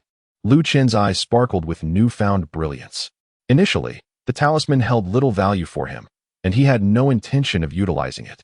Yet, unexpectedly, while relentlessly pursuing the ghost-faced elder, he inadvertently stumbled upon the location of this ancient cave relic. Such fortuitous luck seemed almost too good to be true. He owed a debt of gratitude to that ghost-faced elder for leading him here in his flight. Lu Chen could not help but express his gratitude, saying, "Thank you, Naruto.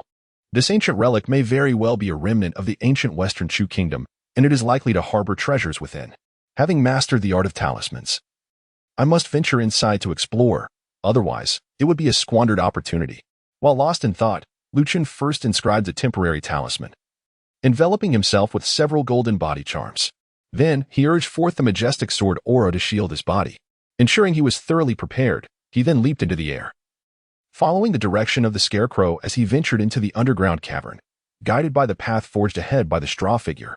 Upon entering the cave, Chen encountered neither traps nor monsters. The passage was remarkably unobstructed. Is it not commonly said that the ruins of caves are fraught with peril? How could it possibly be so straightforward? Chen furrowed his brow, sensing an unusual tranquility on his journey, so seamless that not a single monster had appeared, which he found rather unsettling. Soon, he arrived at the entrance of the Whitebone Cave. Before him lay an array of skeletal remains meticulously arranged, with remnants of shattered armor still faintly clinging to them. Armed with halberds, they stood in solemn formation, resembling an army in ranks, exuding an air of dignity.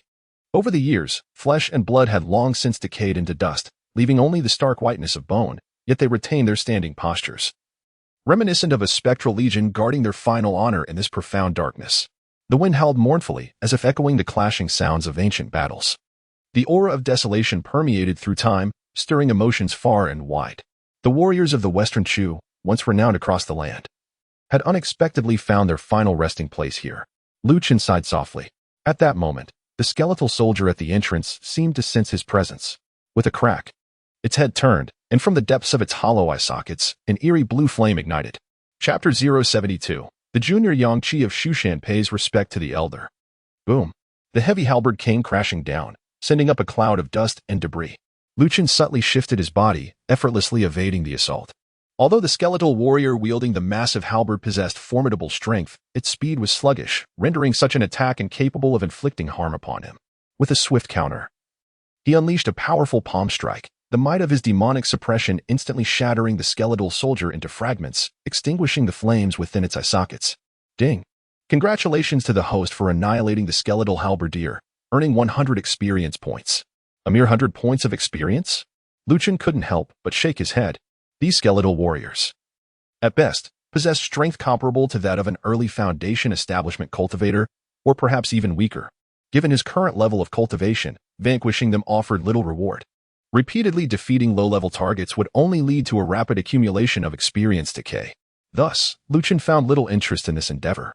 His purpose for coming here was to seek the ancient treasures hidden within the ruins, not to engage in mindless monster slaying. He resolved to focus on locating the entrance to the secret treasury of the ruins without delay. Lost in thought, he continued his quest. Chen raised his hand, and the sword energy surged forth like a pillar, sweeping powerfully ahead. Instantly, it scattered the skeletal soldiers blocking the entrance, creating a passage into the ruins. This cavernous relic was likely once a military stronghold. Although now it lay in ruins, submerged beneath the earth, its interior remained intricate, adorned with various watchtowers and barricades. While the occasional patrol of skeletal soldiers made it resemble a ghostly city of the dead, the warriors of the Western Shu, even in death, continued to adhere to the deep-seated commands of their souls, vigilantly guarding their domain. Observing the movements of these skeletal sentinels, Chen quickly discerned that the closer one ventured towards the fluttering banners above, the denser the ghostly soldiers became. There. It was highly probable that the treasure vault of the ruins awaited discovery. Let us proceed to investigate. Chen soared into the air, the twin fish pendant at his waist shimmering with radiant light, shrouding his intense blood aura. This maneuver was intended to prevent attracting the attention of the surrounding ghostly soldiers or disturbing other creatures that lurked within the ruins. After all, his primary objective was to locate the treasure hidden within the relics, striving to avoid unnecessary complications that would squander precious time.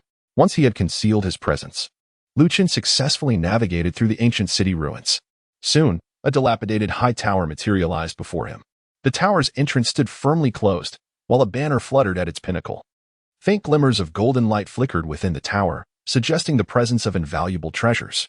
This must be the heart of the ruins, the site of the ancient cavern. He had found it. Chen felt a subtle thrill of excitement. However, he did not hasten to depart, for outside the tower's gate sat an elderly man. His hair and beard completely white, in a meditative posture. Clad in coarse linen, his long hair cascaded down, his upper body appearing somewhat ethereal. Yet, his countenance was immaculate, untainted by the dust of the world, which contrasted starkly with the surrounding eerie and dilapidated environment, lending him an air of otherworldly grace. Was he a specter? A living being? Chen furrowed his brow. He secretly employed the heavenly eye technique to observe, yet he could not discern the depths of the situation. The old man, an enigma, seemed to embody neither human nor ghostly essence. Although he was physically present, an aura of unreality surrounded him. If he were merely a lingering soul or a projection of divine thought, Such a palpable sense of presence would be inconceivable. Was he the master of this cavern? Or merely a remnant guardian? Chen felt a sense of uncertainty. The enigmatic presence before him left him feeling unsettled, akin to confronting both the sect leader and the mysterious creature lurking beneath the lake. This old man, though perhaps not on par with the sword god, was undoubtedly formidable, possessing at least the cultivation of a nascent soul. I had initially believed that locating the ruins would grant me immediate access to treasures by merely unlocking the door with a key. However, it has become evident that the situation is far more intricate. This place is fraught with hidden depths. Perhaps it would be wise to retreat for now. Chen contemplated deeply. Although the treasure was alluring, he valued his own life even more. In a situation so precarious and uncertain, he had no intention of wading into murky waters. Thus, he immediately restrained his aura and took a step back, intending to turn and leave. However, at that moment, the elder outside the tower suddenly opened his eyes, as if he had long sensed Chen's presence. With a smile, he spoke. "Young friend, having acquired the talisman, you are indeed a person of destiny. Now that you have arrived here, why do you hesitate to advance?" Upon hearing this, Chen felt a tightening sensation in his heart. Logically, it should have been impossible. He had been exceedingly cautious throughout his journey and had not caused any significant disturbances. Moreover, with the Pisces pendant masking his aura, it should have been improbable for him to be detected from such a distance. It appears that the issue lies with the talisman seal of this cave dwelling. That old man seems capable of tracking and sensing the location of this talisman. Chen felt a sense of vigilance within, yet he displayed none outwardly. Turning around, he forced a smile and stepped forth from the ruins. After all, he had already been discovered. Hiding would serve no purpose. Should the other party truly seek to obstruct him, given their formidable prowess, escape would prove exceedingly difficult. Thus, it was wiser to observe the situation for the time being. "I am Yang Qi, a junior disciple of Mount Shu. I chanced upon this cave's talisman and, in my audacity, intruded upon your tranquility. I humbly ask for your forgiveness." He offered a respectful bow, exhibiting proper etiquette. His words were carefully chosen, subtly revealing his identity as a disciple of Mount Shu while withholding the complete truth. Who could ascertain the true nature of this elder? It was prudent to err on the side of caution. "Ah, a disciple of Mount Shu, no wonder you are so accomplished at such a young age." The elder, seemingly unperturbed, nodded with a smile. He then gestured toward the talisman in Yang Qi's hand, saying, "This item was left by me for those fated to possess it. Since you have obtained it and made your way here, it is indeed a fortuitous encounter, rather than an intrusion." Was this talisman truly left by him? Chen furrowed his brow slightly, and then inquired, "May I ask how to address you, esteemed elder, and where exactly are we?" The old man seemed to have anticipated this question and replied, "My surname is Xiang. I was once a great general of the ancient state of Western Shu. After the fall of Western Shu, I perished beneath this yellow sand, my soul lingering here, gathering the bones to forge this cavern. I have endured until now, awaiting a fated individual to come and inherit the treasures I have left behind. That talisman in your hand is the military token from my era. Place it at the tower's entrance, and it shall grant you access to my legacy." The Xiang clan of Western Shu? A fallen general? Chen remained half convinced, his heart still cloaked in skepticism. The old man's words were devoid of flaws, yet an inexplicable sense of unease lingered within him. Was it truly as simple as placing the talisman in the tower to obtain the treasures of inheritance within? Surely, there should be some form of test or trial involved. It seemed too effortless. Chen felt a sense of hesitation. The old man, noticing his prolonged inaction, could not help but speak again. "Dear young friend, there is no need for concern. I have already departed this world, merely a lingering soul. How could I possibly harm you?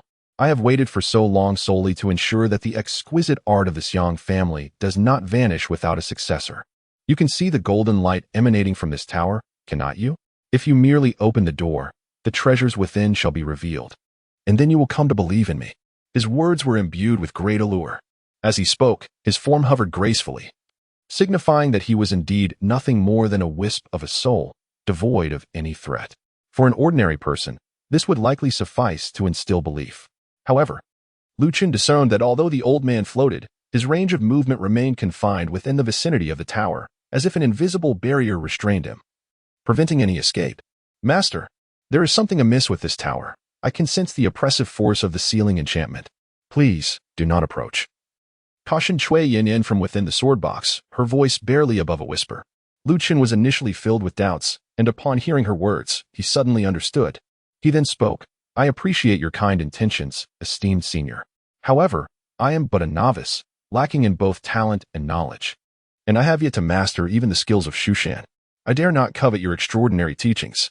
Rest assured, I shall pass this talisman on to another fated individual, allowing them to inherit your treasured legacy. Farewell. With that, he swiftly took a step, his form darting away like a flash of lightning. Chapter 073. Your words hold truth. Upon sensing that the old man might not be quite right, Chen felt a burgeoning desire to retreat. As he spoke, he sprang into action, harnessing the sword light to soar rapidly towards the ancient ruins beyond the city. The entire process was fluid and seamless. Just as his words resonated in the air, he had already propelled himself several dozen yards away. What a cunning little rascal. The old man, witnessing this, suddenly changed his expression. No trace of serenity remained between his brows. He had meticulously orchestrated this ruse, believing he could deceive Chen. Yet he was taken aback by the boy's ability to retain his composure in the face of such imminent treasure and inheritance. He had provided no opportunity for the old man to act. Come back, the elder bellowed, his form rising in pursuit. However, as he stepped outside the tower, 3 paces forward, golden runes flickered beneath his feet, and electric chains surged forth, forcing him back. Upon reaching this point, Chen could not help but let out a sigh of relief. It seemed that his suspicions had indeed been correct. This old man was imprisoned and suppressed within the tower, utterly incapable of escape.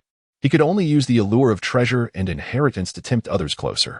Had Chen fallen for his deceitful words, he would likely be in a dire predicament by now.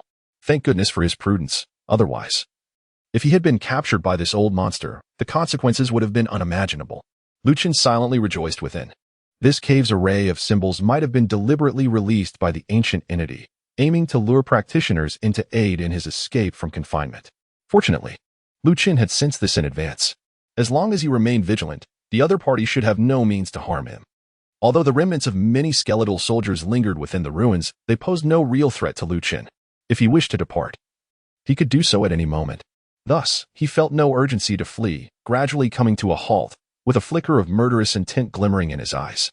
This ancient being was likely not merely a remnant soul, but rather the spiritual essence of a powerful nascent soul practitioner, imprisoned and suppressed after death. Probably a formidable villain in his time. The thought of eliminating him ignited a stirring within Chen.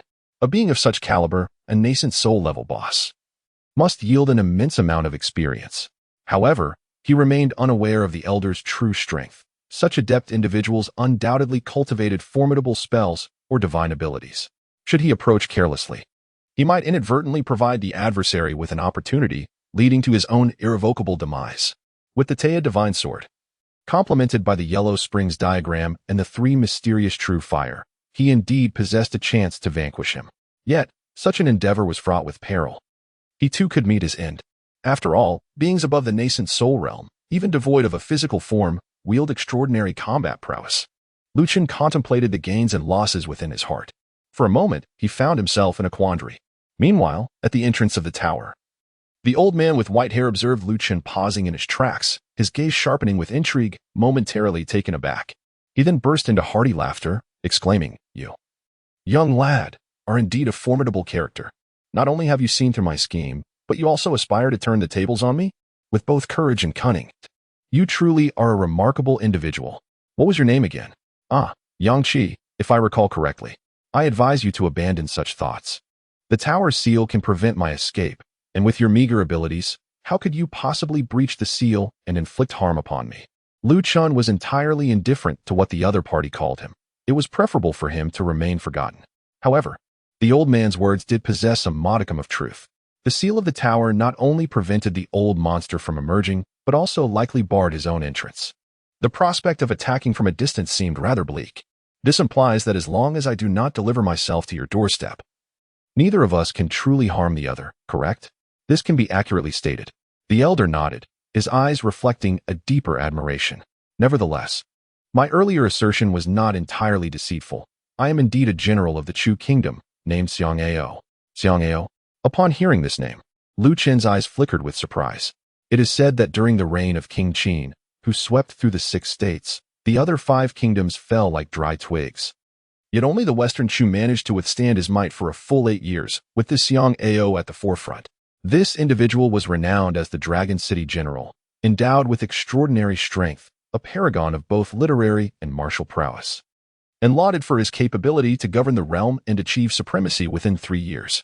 It is said that under his administration, the Chu kingdom was endowed with the resources for hegemony, a true statesman and military leader. Historical records indicate that he perished in the final battle of the Western Chu's downfall, earning the respect of the first emperor for his valor, who even commanded a biography to be written in his honor. Little did I expect that his spirit would be sealed within this ancient tower in the vast desert. So, it is indeed the illustrious Dragon City General. Lu Chen bowed slightly, demonstrating the respect deemed appropriate, and subsequently inquired, "You are indeed a formidable figure of your generation.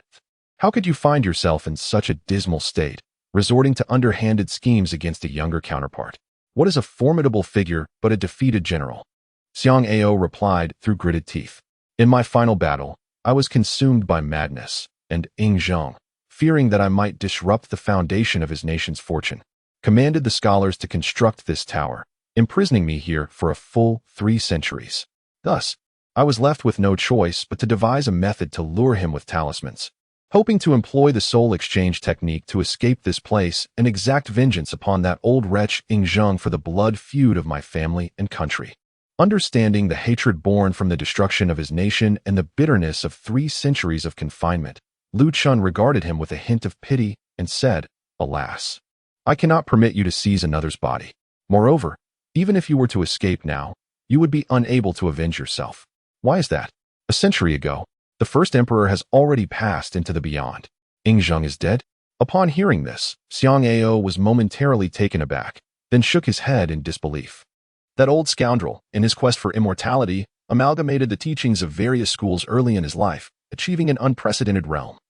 How could he possibly perish within a mere few centuries? You inquire of me, but who shall I ask? Lu Chen rolled his eyes, remarking on his status as merely a humble disciple, pondering how he could possibly comprehend the affairs of such formidable figures. After exchanging a few words, he realized he had not identified a suitable opportunity to intervene, and thus decided to cease wasting time. Rising and dusting off his trousers, he declared, "Very well. My initial intention was to extract some benefits from the ancient cave, but encountering a peculiar old monster like you has proven to be rather unfortunate. Given that you cannot emerge and I cannot slay you, I have no interest in the grievances between you and the Qin dynasty. Let us simply consider this encounter as if it never occurred." As he turned to leave, Xiang Ao hastily interjected, "You, my young friend, are indeed a remarkable talent. Would you truly resign yourself to leaving empty-handed? Instead, let us engage in a transaction." "A transaction?" Upon hearing this, Lu Chen raised an eyebrow. This old fiend, cunning and treacherous, posed a significant risk in any dealings with him. Thus, he was about to decline. However, Xiang Ao, noticing his hesitation, urged, "Do not be so hasty in your refusal. You are already aware of my confinement. As long as you maintain your distance, I pose no threat to you. Furthermore, a person of your intelligence would surely not be easily deceived by mere tricks, would you? Perhaps it would be prudent to hear the details of the proposed transaction before making a decision." His words carried a semblance of reason. "Master, do be cautious. Xiang Ao is sly and duplicitous. You must not fall for his ploys," Cui Yanyan cautioned with evident concern. Upon hearing this, Lu Chen nodded in agreement, acknowledging the validity of the statement. However, he turned his gaze towards Xiang Ao and remarked, "Feel free to speak. I shall listen. Whether it bears fruit remains to be seen." Chapter 074, The True Art of the 3 Saints in the Dual Golden Elixir. Noticing that Lu Chen did not depart immediately, Xiang Ao felt a sense of relief wash over him. Having been suppressed for an extended period, his powers had waned significantly, and he feared he might not endure until the next 300 years. Lu Chen is now his sole lifeline. Even if he cannot directly seize this boy's body, he must find a way to extract a glimmer of hope from him. Thus, he pondered, "You have come here merely in search of opportunities and treasures for practitioners. What they seek are simply wealth, companions, techniques, and territories. You hail from Mount Shu, and at such a tender age, possessing this level of strength, you must have received considerable favor from your sect. You wouldn't lack for ordinary items." As he spoke, Xiang Ao was also scrutinizing Lu Chen. However, the lad was exceedingly cautious. Not only did he not lower his guard to approach, but he also retreated 2 steps further back, leaving Xiang Ao with no chance to act. Unable to suppress a twitch at the corner of his mouth, Xiang Ao continued, "Given your substantial accumulation, You must be nearing the stage of refining your golden core, correct? Have you already chosen a method for core formation? The method of core formation for the Shu Mountain Sword sect is unparalleled in the world. What is there to deliberate upon? Chen deliberately spoke in such a manner. Upon hearing this, Xiang Ao shook his head and chuckled. The method of condensing the sword pellet into a golden elixir in Shushan is indeed unique. Refining the sword pellet within the body akin to a personal sword embryo, making it quite suitable for sword cultivators. However, that is merely a technique for ordinary mortals. You, being a true dragon among men, are surely above such trivial methods.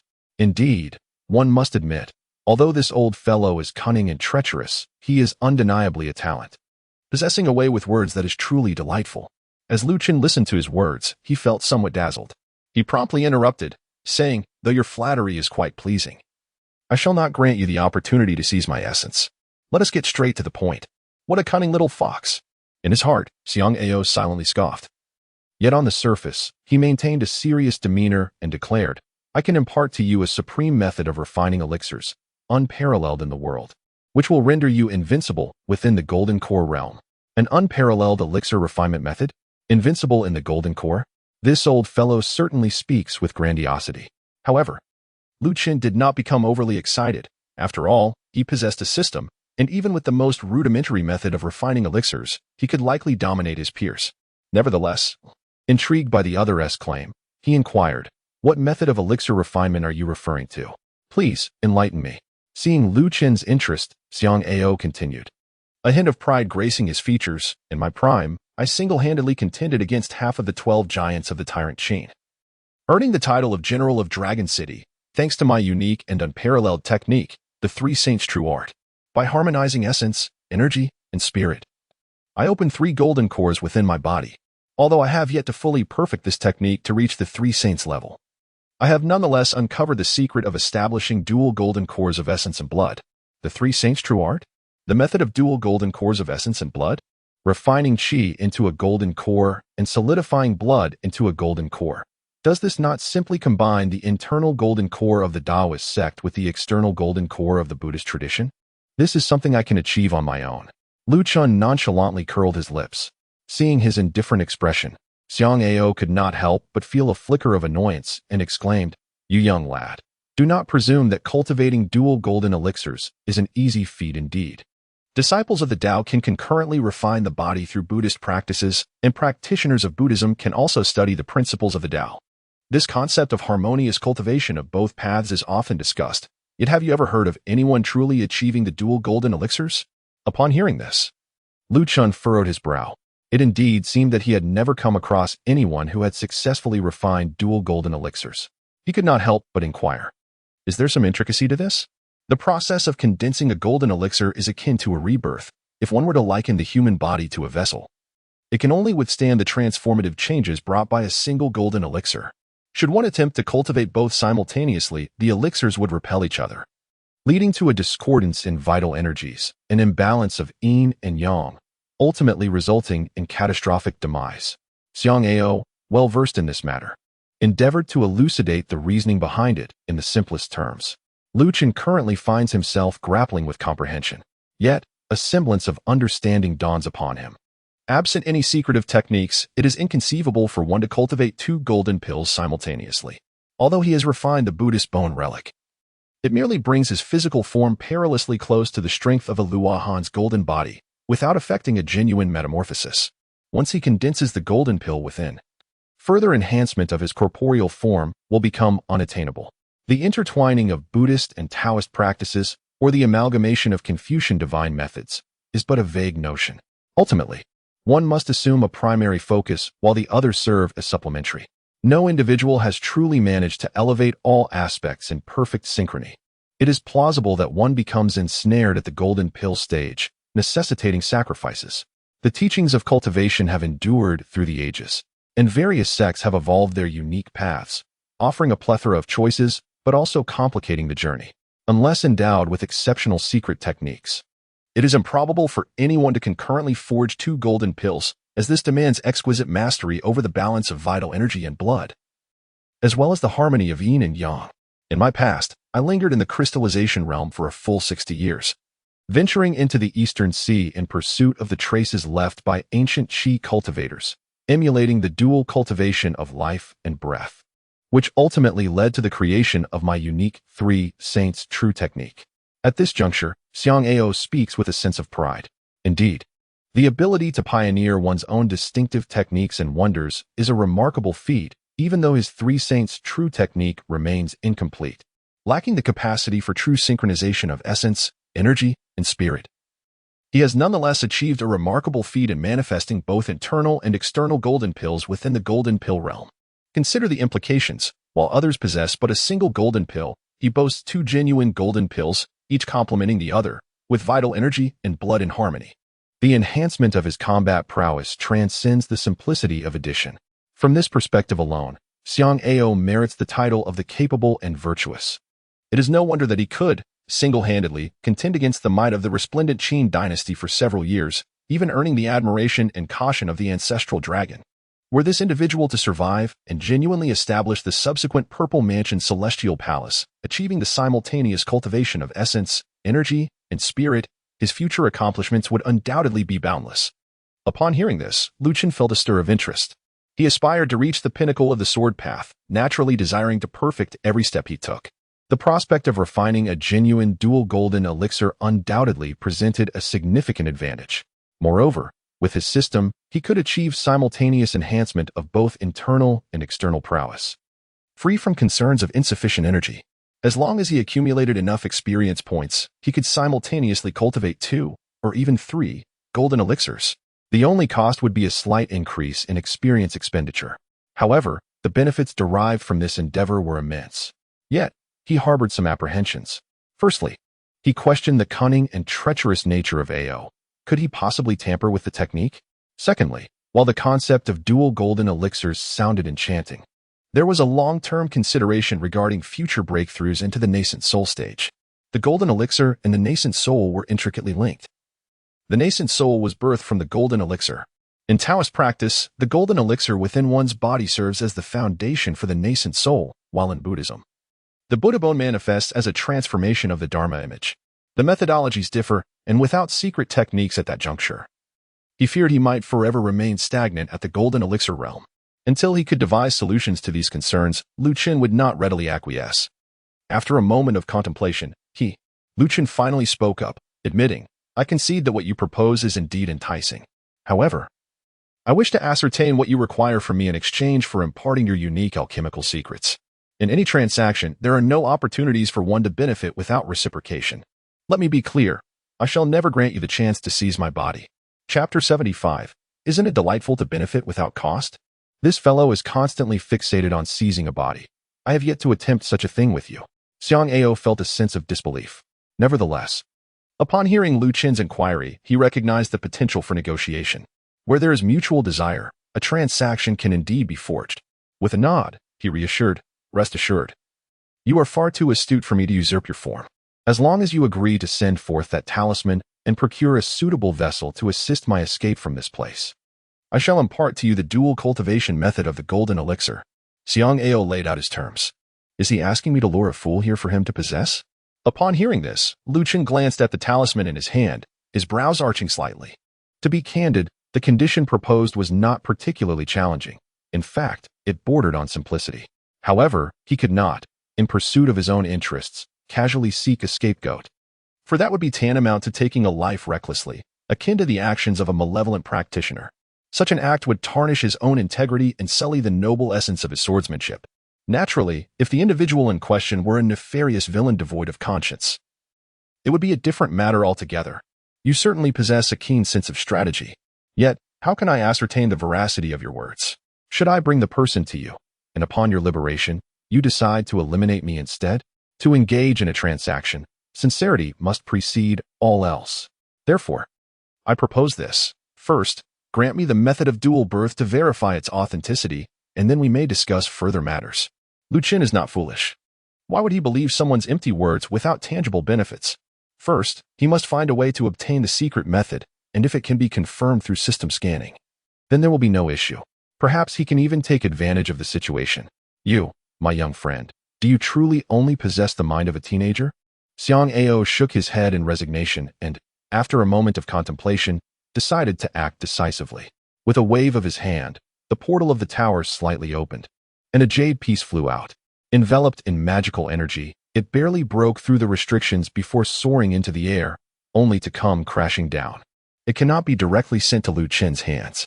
My magical power cannot extend too far beyond the barrier. You must retrieve it yourself. The old man is cunning, still seeking an opportunity to plot against me. This distance is quite delicate, but I shall not grant him that chance. Lu Chen secretly scoffed. He immediately summoned his magical powers to manipulate the straw puppet, which swiftly flew out to retrieve the jade piece before quickly retreating. Upon witnessing this, Xiang Ao at the tower's entrance couldn't help but furrow his brow. The subsequent scene rendered him utterly astounded. Lu Chen, having brought back the jade piece with the straw puppet, did not touch it directly. Instead, he enveloped it with his magical energy and then released a stream of dark yellow liquid from his palm, meticulously washing the jade piece several times without damaging its internal storage, ensuring that no magical traces remained. Goodness, this lad is even more meticulous than I am. Furthermore, I never anticipated that he could utilize the waters of the Yellow Spring, which are the nemesis of the soul. It seems I must abandon any thoughts of targeting him. Xiang Ao marveled inwardly. At this moment, after confirming that the jade piece was devoid of any issues, Lu Chen finally held it in his hands and infused it with his spiritual energy. Indeed, a chapter concerning the secret methods of refining the golden elixir emerged before him. He promptly initiated the system scan. Ding! Congratulations to the host for acquiring the secret method 3 Holy True Arts, Twin Golden Elixir. However, due to its incomplete nature and missing core elements, it cannot be recorded at this time. Ding! An incomplete secret method has been detected that cannot be recorded. The system offers a deduction feature to initially perfect it. Would you like to consume 10,000 experience points to enhance the Twin Golden Elixir chapter? What an astonishing ploy. That old monster, Xiang Ao, is indeed cunning and scheming. He deliberately withheld the complete content, intentionally omitting the core, rendering it utterly unusable for cultivation. Yet, he did not foresee. The Lu Chen system is indeed remarkable. This refined secret technique of the golden elixir diverges from conventional practices, appearing to possess the capability for direct deduction and enhancement. Although it may be somewhat costly, it is still deemed acceptable when juxtaposed with the value of the dual golden elixir. Naturally, Lu Chen did not rush into direct deductions. Instead, he contemplated whether he could obtain the complete twinborn technique from his opponent, striving to acquire it without cost. If that proved unattainable, he would then resort to his own calculations. Deep in thought, he pondered. On the surface, Lu Chen remained composed. After feigning a thorough examination of the jade tablet's content, he shook his head in profound disappointment and remarked, "It appears you lack sincerity. This secret technique is fundamentally incomplete. Never mind, I hold no interest. You boast of your prowess, yet in the end, you were subdued by the first emperor and remain trapped here? I see no reason to entangle myself in the deadly consequences of a defeated general's technique." With that, he deliberately cast aside the jade tablet and turned to leave. Xiang Ao, taken aback, found himself utterly dumbfounded. This fellow was certainly unpredictable. One moment they were engaged in a fruitful discussion, and the next, he was dismissing the matter entirely? This could not be allowed to stand. He quickly interjected, "Wait a moment.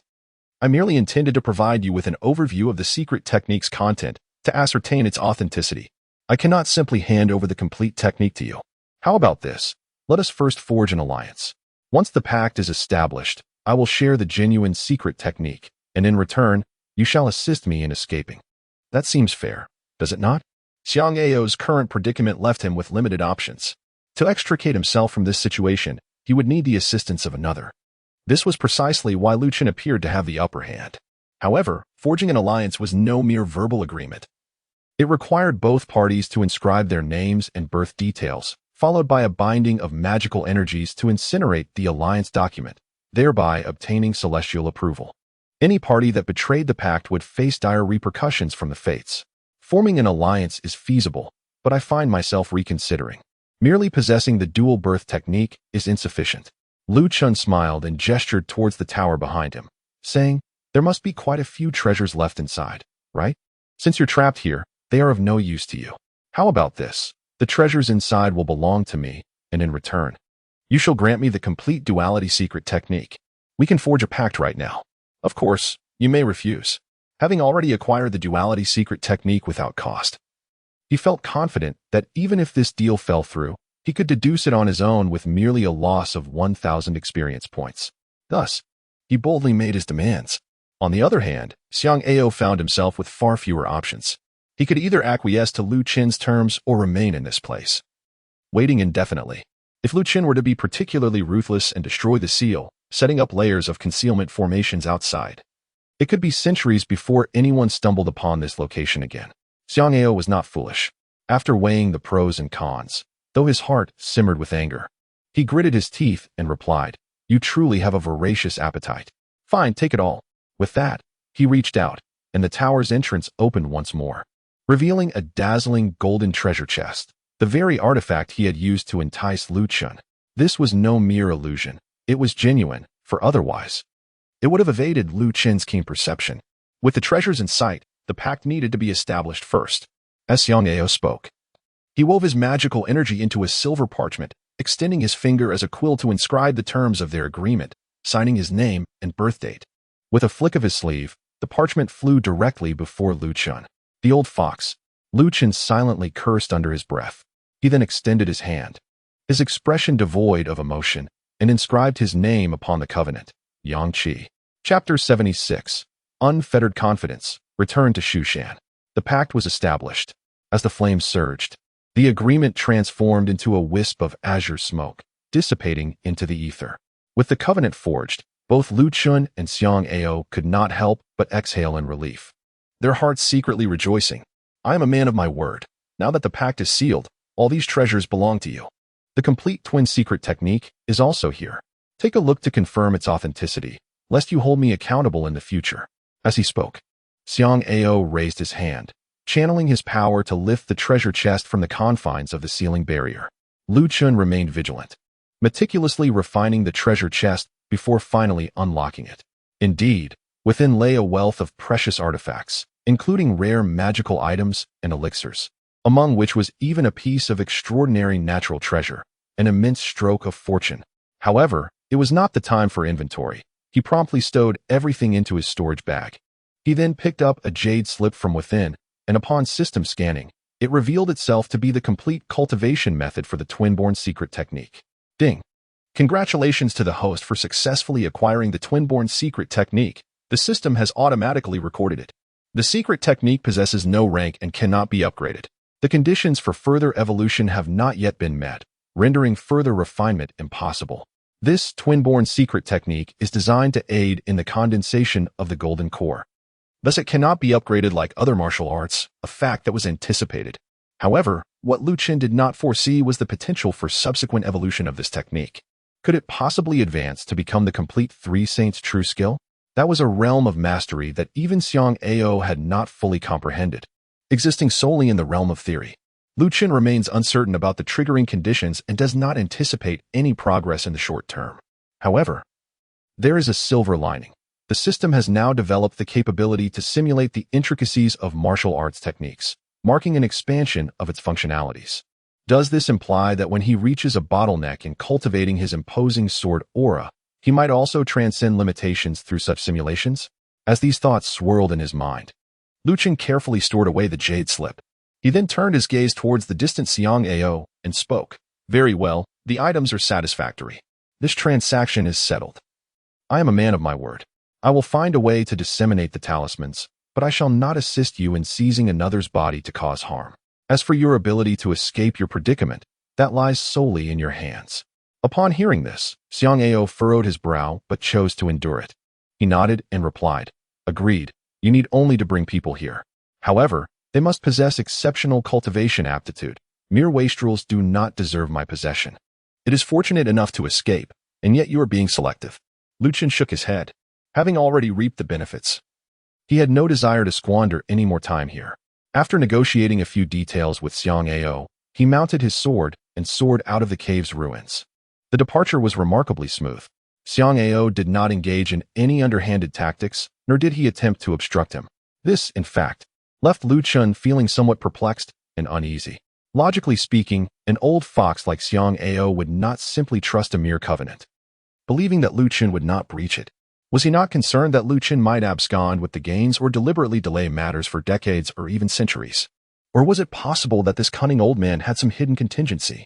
Indeed, while the method of creating the dual golden elixirs was extraordinarily potent, the subsequent breakthrough to the nascent soul stage posed a significant challenge, necessitating additional techniques for assistance. If Lu Chen were to forge the dual golden elixirs without a follow-up solution, he would be forever ensnared within the golden elixir realm. In that case, he would have no choice but to return to seek Xiang Ao's guidance. This old rascal, it seems, was utterly unperturbed. Lu Chen was suddenly struck by a realization. This ancient being, who had existed for centuries, should not be underestimated.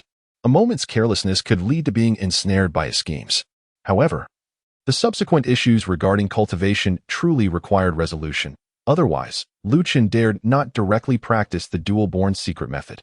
Remaining perpetually trapped at the golden core stage would indeed pose a significant dilemma.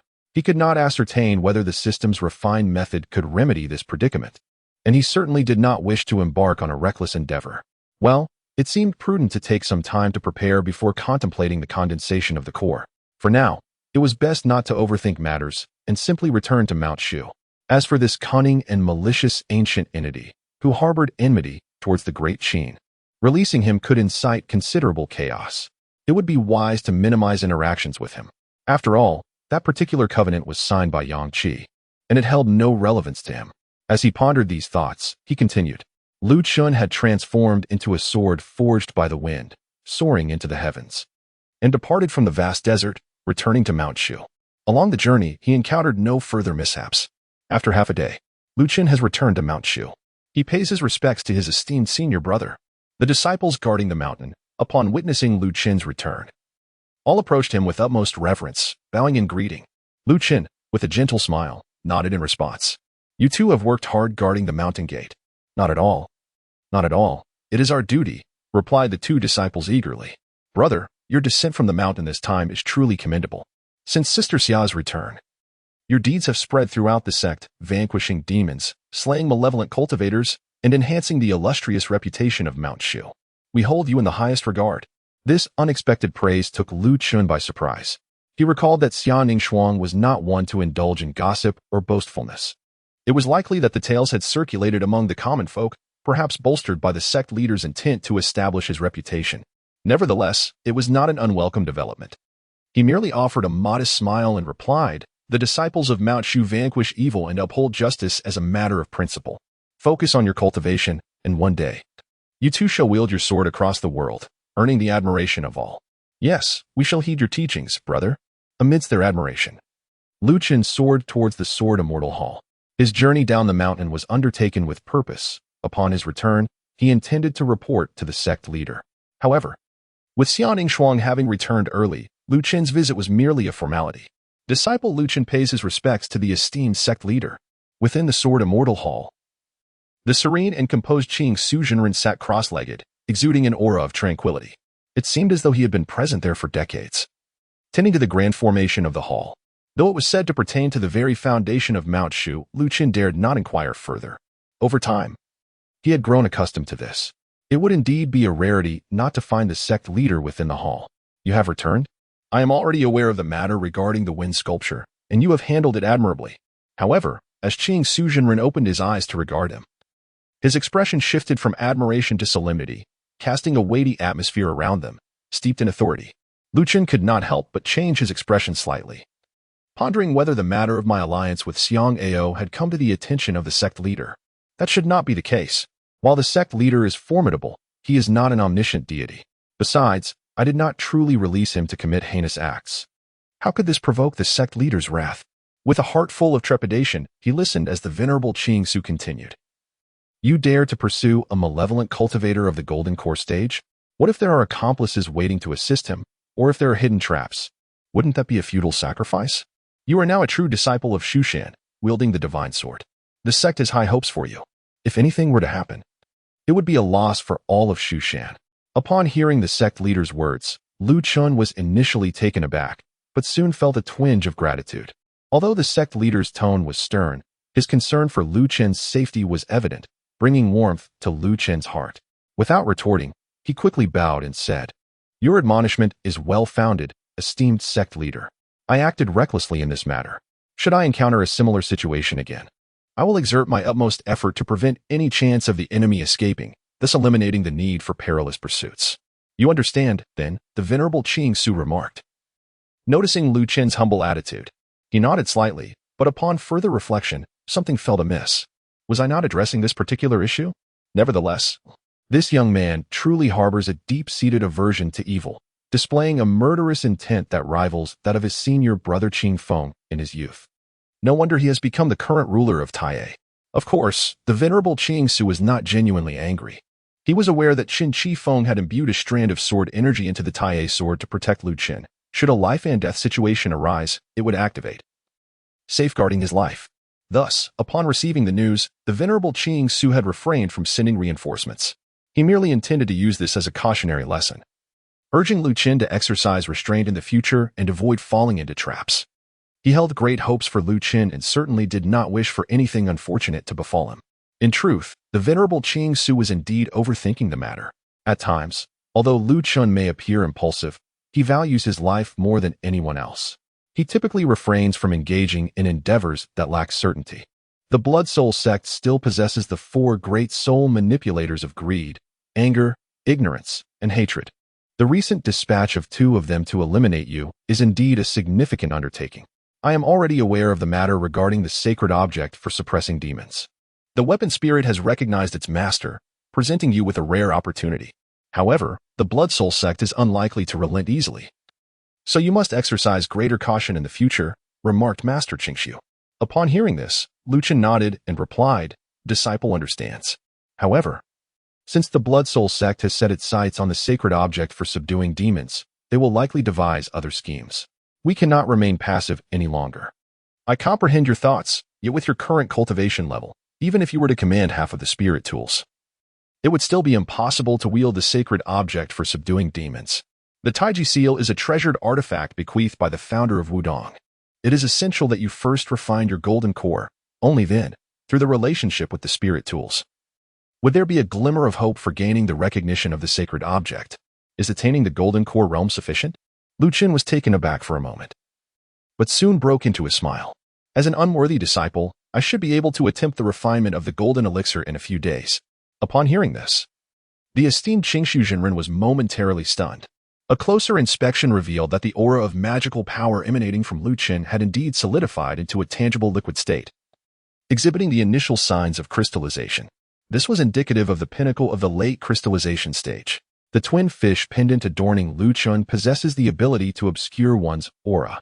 Initially, due to his insufficient cultivation level, the vast disparity in strength allowed Master Qingshu to discern his precise realm at a glance. However, now that Lu Chen has advanced to the late stage of crystallization, he has significantly narrowed the gap in their respective cultivation levels, to the extent that Master Qingshu did not immediately perceive it. Late stage of crystallization? How on earth have you cultivated? Master Qingshu expressed his astonishment. He recalled that during the last sword retrieval at the Sword Tomb, Lu Chen had barely managed to attain crystallization. Although this crystallization stage serves as a transitional phase, it demands painstaking effort, requiring one to refine and condense their magical energy continuously until it meets the criteria for forming a Dan. Even for a prodigy, this process typically spans several years. Yet, how long has Lu Chen taken? After a mere outing of less than a month, he has already reached the pinnacle of crystallization. Such speed is utterly astonishing. Even Master Qingshu and Qin Feng, in their time, did not experience such an extraordinary pace of cultivation. Observing the aura emanating from Lu Chen, it is rich and pure, clearly indicative of a solid foundation and substantial accumulation. Furthermore, with the protection of righteous energy surrounding him, it is evident that he has not resorted to any dubious shortcuts. Achieving the pinnacle of crystallization in such a brief period is beyond what an ordinary individual could accomplish. Lu Chen, please tell me honestly, how have you cultivated? Everyone has their unique methods of cultivation and distinct opportunities. Generally speaking, inquiring into another's private matters is considered quite impolite. Master Qingshu had no intention of prying, however. Lu Chen's rapid advancement has exceeded his understanding, prompting concern that this young man might have taken some unknown shortcut in his pursuit of speed, potentially leading him astray. Thus, he felt compelled to ask. Lu Chen understood the situation. After all, his rate of advancement was indeed astonishing. He recognized that the sect leader was concerned for him, offering well-meaning advice without harboring any anger, and he had long since prepared himself for such scrutiny. Of course, he could never disclose that his progress was the result of extraordinary means. With a graceful gesture, Lu Chen raised his hand, and a radiant aura of magical energy illuminated his palm, pure and profound, subtly emanating the majesty of the heavenly Tao. This was the essence of the heavenly Tao, revealing that he was indeed a rare talent, a foundation established through the heavenly Tao. Realization dawned on Master Qingshu as his complexion shifted. He had always believed that Lu Chen had merely utilized the green lotus he had bestowed to cultivate a terrestrial foundation. Now, he comprehended that Lu Chen was not of ordinary terrestrial foundation, but rather a singular being of the heavenly Tao. This young man had remained patient and discreet, never revealing such extraordinary talent. The foundation of the heavenly Tao is indeed a rarity, shrouded in mystery, with no known method of attainment. Only those with immense fortune could capture even a fleeting essence of the heavenly Tao during their cultivation.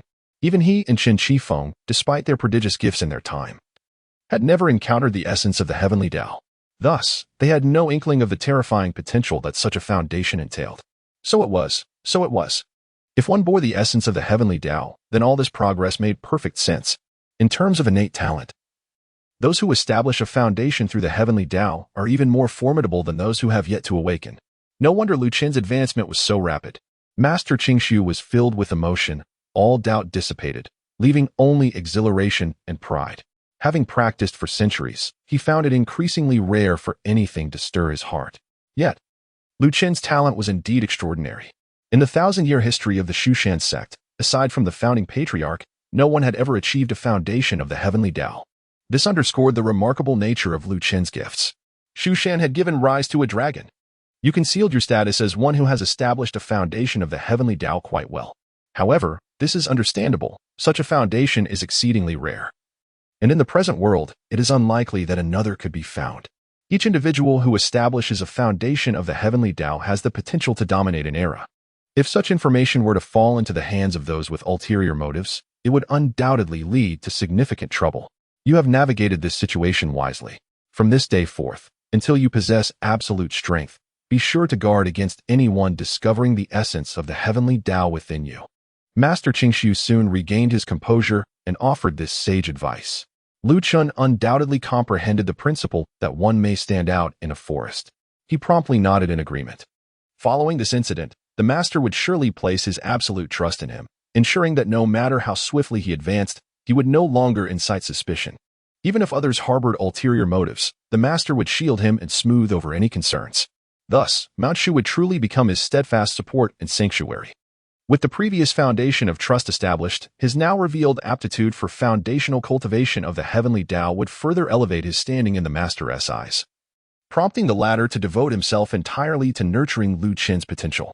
Indeed, after a moment of contemplation, Master Qingshu remarked, "Since you have reached the pinnacle of crystallization, it is now time to contemplate the condensation of the Dan. Have you prepared the corresponding methods for this process?" Chapter 078. Do not underestimate the might of Mount Shu. Cultivators possess distinct secret arts for the condensation of Dan. Mount Shu's sword pill. The flawless inner Dan of Longhu Mountain and Wudong, the Buddhist relics of the Buddhist sect, the inner Dan scriptures of Confucianism, and the demonic womb of the demonic sect, as well as the unique methods of the Blood Soul sect's soul snatchers, such as the voracious Gold Dan and the Loathing Dan, each encapsulate their own extraordinary effects. The strengths and weaknesses of these methods vary, and their true potency is ultimately contingent upon one's innate talent and cultivation level. The method of Dan condensation is intricately linked to one's future achievements and path, thus it warrants careful consideration. Currently, Mount Shu offers two primary categories, the fire-refined sword pill and the water-refined inner Dan, which can be further categorized into 13 distinct methods of Dan condensation. Should you require assistance, I can impart all of them for your selection. As Master Qingshu spoke, he raised his hand and a radiant surge of magical energy emanated forth. The 13 methods of Dan condensation materialized before them. Albeit accompanied by only a brief description, they sufficiently showcased the unique characteristics of each condensation technique. Lu Chen glanced over the various methods of refining elixirs, each possessing its unique characteristics. Take, for instance, the celestial secret technique employed by the sect leader in the past, which could forge a stellar golden elixir within one's body. brimming with limitless potential. However, one must consider their own suitability. Merely utilizing this technique does not guarantee one will reach the heights of the sect leader. After all, this is merely one pathway to elixir refinement, not a comprehensive cultivation method. The future achievements depend largely on subsequent training. Examining other secret techniques, it is not to say they lack strength, but their effects are relatively singular. They cannot compete with the overwhelming prowess of the dual golden elixir. Nevertheless, this does not hinder his intention to absorb all these techniques. Free techniques are always worth acquiring. Even if he cannot utilize them himself, they serve as a form of accumulated knowledge.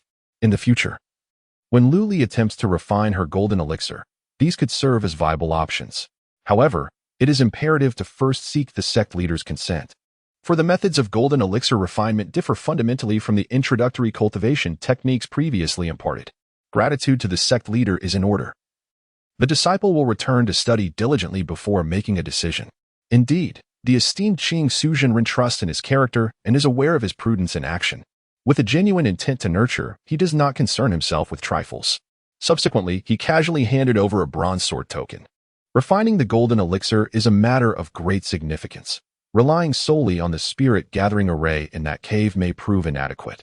When you are prepared, take this token and proceed to the heavenly pool, where the abundant spiritual energy will aid you in your breakthrough.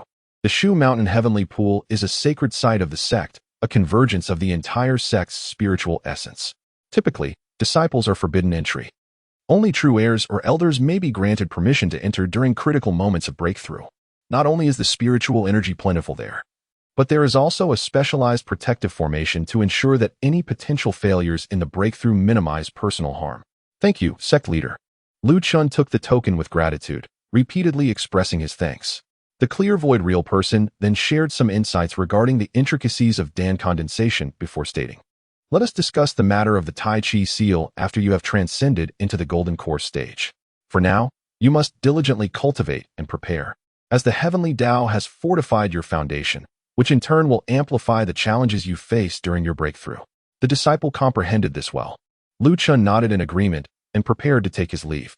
However, as he was about to depart, a thought suddenly crossed his mind, prompting him to inquire, "Master, have there been any leads regarding the traitor?" Upon hearing this, Zhang Jiao let out a sigh and shook his head.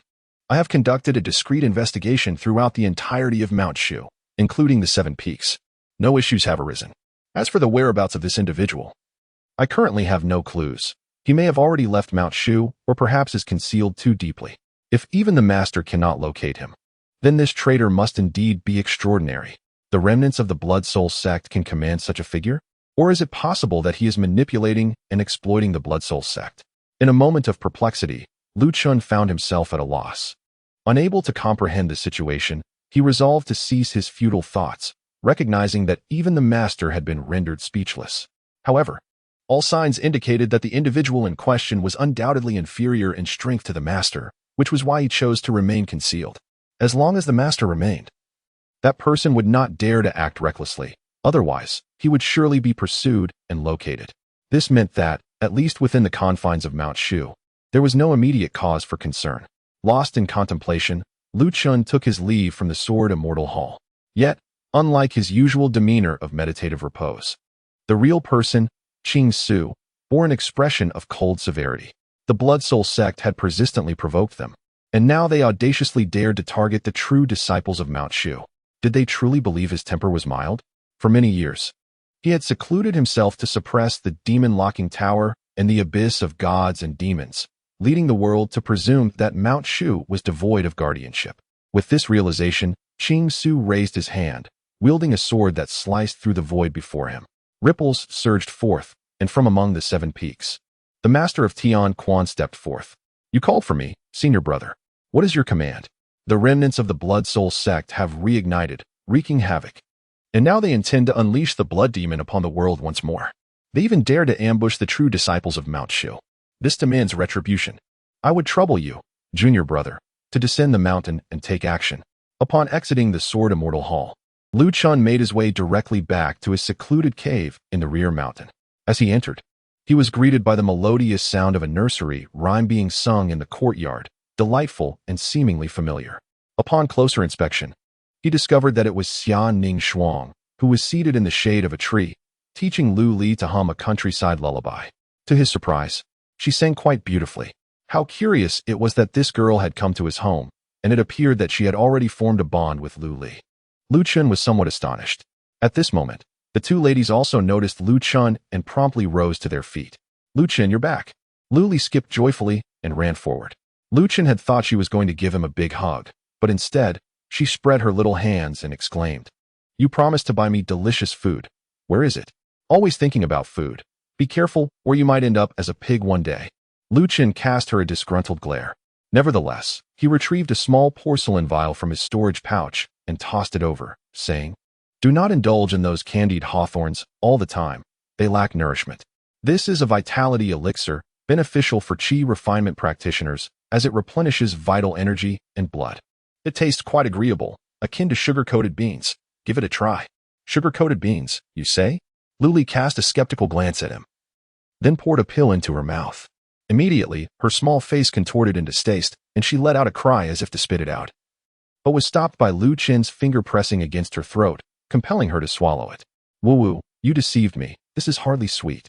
Bitter medicine is hard to swallow. Do you not understand?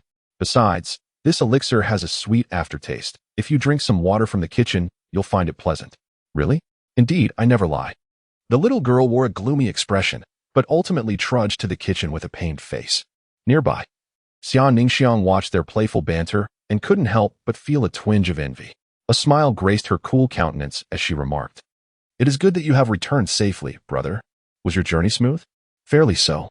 I hope you encountered no troubles along the way?" Lu Chen turned to respond. Xian Ningxiang shook her head and then said, "I came here out of concern for your safety, and now that I see you have returned safely, I am at ease. After the trials of Su Feng, I have come to realize my own inadequacies. Thankfully, with your guidance and instruction, I have gained invaluable insights. I shall retreat in seclusion on Yao Guang Peak for a period of time." "So, you came all this way just to tell me that you will be entering seclusion?" "Seclusion is merely seclusion. It does not mean we will not see each other. Mount Shu is vast, and yet small, being fellow disciples. We will surely encounter one another frequently in the future. There is no need to make it seem like a long farewell. Among us, cultivation is of utmost importance. Please focus on your training, and may you swiftly advance and refine your golden elixir." "Indeed." Xiaoning Shuang nodded in agreement, appearing as if she wished to say more, but ultimately said nothing further and turned to leave. Lu Chen paid no mind to it. He turned to return to his chamber.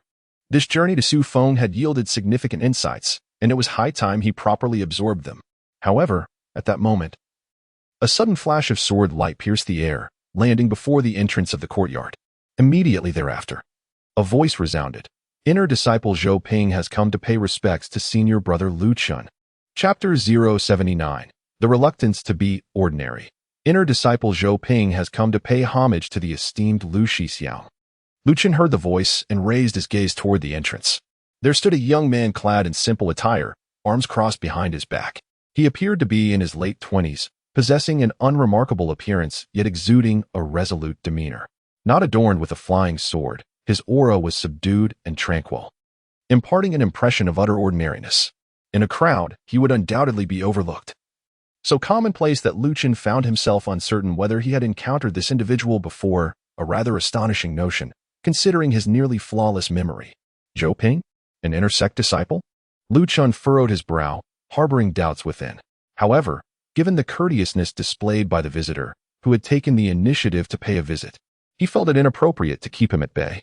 Thus, he gestured with his hand and opened the courtyard gate, inviting him in. "This tranquil and elegant abode of yours, my esteemed senior, serves as an excellent sanctuary for introspection and cultivation," Zhou Ping remarked as he entered the courtyard, surveying his surroundings with a gentle smile. His demeanor exuded calmness and ease, as if he were merely strolling in his own yard, devoid of any restraint. At this moment, Lu Chen was also scrutinizing him and noticed that with each breath, there seemed to be a glimmer of golden light emanating from his being, although his aura was restrained. If one were to employ celestial vision, they would still perceive tangible strands of sword radiance emanating from within him. A clear indication of the condensation of a golden elixir sword pellet. How could there be a formidable golden elixir practitioner within the inner sect? Lu Chen furrowed his brows even more tightly and shook his head, saying, "Having entered the golden core realm, You should, according to the sect's regulations, be promoted to an elder or take residence in the Hall of Good and Evil, guarding a territory. Why do you still refer to yourself as an inner disciple? Zhou Ping smiled in response. I have just broken through and emerged from seclusion. I have yet to register with the sect. Thus, I still hold the title of inner disciple at this moment. His gaze then turned towards the sword box behind Lu Chen, his expression revealing a hint of complexity. With a tone tinged with admiration, he remarked, "It is tranquil and harmonious now, devoid of the cries of sorrow and the aura of menace. It seems my senior brother has completely subdued the divine sword Taiye." Upon hearing the mention of Taiye, Lu Chen suddenly recalled that during the sword bestowal ceremony, among the inner disciples who first charged towards the summit with fierce determination, one of their silhouettes bore a striking resemblance to Zhou Ping. Moreover, within the inner circle, there existed a rumor of moderate significance. It was said that there was a disciple who, despite possessing only average talent and strength after a decade in the inner sect, participated in the sword bestowal ceremony annually. He would not claim any flying swords, but would instead ascend to the peak, relentlessly confronting the malevolent aura. Yet, year after year, he met with failure, unable to even breach the outermost barrier of the malevolent essence. Time and again, he faced defeat, yet he never wavered, continuing his ardent pursuit with unwavering dedication. Consequently, the others bestowed upon him the moniker of sword enthusiast, while his original name faded into obscurity. Are you the sword enthusiast? Lu Chen attempted to inquire, his uncertainty palpable. On that day of the sword contest, only the inner disciples participated, and none had attained the golden core level of cultivation. Sword enthusiast? Upon hearing this, Zhou Ping chuckled softly, shaking his head. My name is Zhou Ping, with the character for ordinary in my name. Alas, after all these years, no one remembers me. His words bore a hint of bitterness. However, it is quite normal for someone like me to be forgotten. My talents and roots are unremarkable. I failed 7 times at the most rudimentary path of foundation establishment and spent 6 arduous years merely managing to crystallize my spiritual power. In the grand scheme of Mount Shu, I am as ordinary as they come. I cannot possibly be compared to prodigies like my senior brother. People like me have no right to covet the divine sword Taiye. Thus, when they call me a fool, a simpleton, it is not entirely unfounded. He expressed the most helpless sentiments in the most mundane tone. They only recognize an overambitious sword enthusiast, yet remain unaware that there exists a Zhou Ping in Mount Shu. So, each year you compete for the sword, is it to make them remember you? Yes, and yet, not quite. I merely wish to see if someone as ordinary as I can achieve something extraordinary. He smiled, a hint of shyness gracing his expression. Lu Chen found himself momentarily at a loss for words. After a brief silence, he finally spoke. So you have come today to contest for the Teia from my hands? Senior brother, your heart is pure as the finest blade, and I have long been in awe of your divine prowess. You are indeed worthy of the Teia. The divine sword chooses its master, and I would not dare to forcibly seize it. Zhou Ping shook his head repeatedly. However, he swiftly shifted his tone, saying, Yet I have been a sword fanatic for a decade, and ultimately, I find myself unwilling to relent. Today, having fortuitously broken through to the golden core stage, I am soon to reside in the Hall of Good and Evil, assigned to various sword monuments for guardianship. Before I depart, I wish to truly witness the might of the divine sword, as a form of self-justification. Disciples of Mount Shu, apart from the true transmission of teachings, must either choose to become elders of the sect, guiding the newly initiated outer disciples, or they must take up residence in the Hall of Good and Evil, dispatched to the locations of the sword monuments as guardians, to maintain order in their respective domains. After all, while Sichuan is neither vast nor minuscule in some remote areas, should demons wreak havoc, the disciples of Mount Shu may not arrive in time to provide assistance and may even be unable to send out a call for help. Thus, it is essential for some skilled individuals to be stationed there. Zhou Ping evidently intended to opt for active duty rather than languish as an overlooked elder. Do you wish for me to wield the Teia and engage you in battle? Indeed, I am aware that even having achieved the golden core, I would not stand a chance against you. However, without this duel, my heart would remain unsatisfied. I implore you, senior brother, to grant me this wish. As Zhou Ping spoke, he bowed deeply. Then, standing tall, he resembled a sword's edge, radiating a fierce light as the intent to battle surged within him. In that fleeting moment, this seemingly ordinary youth shimmered with a resplendent brilliance. To speak frankly, Lu Chen felt a stirring within his heart. The circumstances of Zhou Ping mirrored his own existence in a previous life, ordinary and inconspicuous, fading into the crowd, perhaps forgotten even by classmates and colleagues. In those days, he had chosen to embrace mediocrity. Yet, before him stood Zhou Ping, relentlessly striving to blossom. If it were not for the system, would his current self also resemble Zhou Ping in his pursuit? Lu Chen shook his head. Such a question bore neither an answer nor significance. He severed the distracting thoughts within his mind and raised his gaze towards Zhou Ping, who stood ready for confrontation. He spoke, "I shall not engage you in battle here." Upon hearing this, Zhou Ping was momentarily taken aback, the light in his eyes dimming considerably. "Why?" he inquired, only to hear Lu Chen reply earnestly. "You have already entered the Golden Core stage, while I remain at the crystallization level. To engage in combat with you at this moment would be presumptuous. Grant me 3 days. Once I have transcended to the Golden Core, I shall face you in a fair duel." Zhou Ping was utterly stunned by these words. The tales of Lu Chen slaying a Golden Core practitioner from the demonic sect had long spread throughout Mount Shu. It was widely acknowledged that his exceptional talent, combined with the advantages of his divine sword, afforded him the ability to contend with formidable Golden Core warriors. Even the most brutal of demonic practitioners had found themselves relentlessly pursued by Lu Chen. In contrast, how could he, a mere fledgling Golden Core practitioner, instill fear in Lu Chen? The essence of Lu Chen's statement was rooted in respect. He genuinely regarded Zhou Ping as a worthy adversary, desiring to grant him an equitable opportunity for battle rather than merely indulging a whim. Zhou Ping felt an overwhelming warmth within. This was the first time in his life that someone had treated him with such gravity, even as an opponent. To be respected by a prodigy like Lu Chen rendered this encounter worthwhile, regardless of its outcome.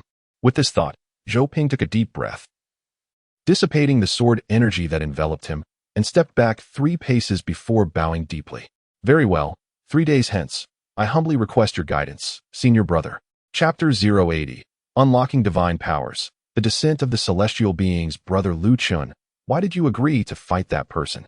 Shortly after Zhou Ping's departure, the young girl Luli emerged from the kitchen, carrying a plate of tofu, and posed the question. Given Lu Chen's current status, he could have easily declined.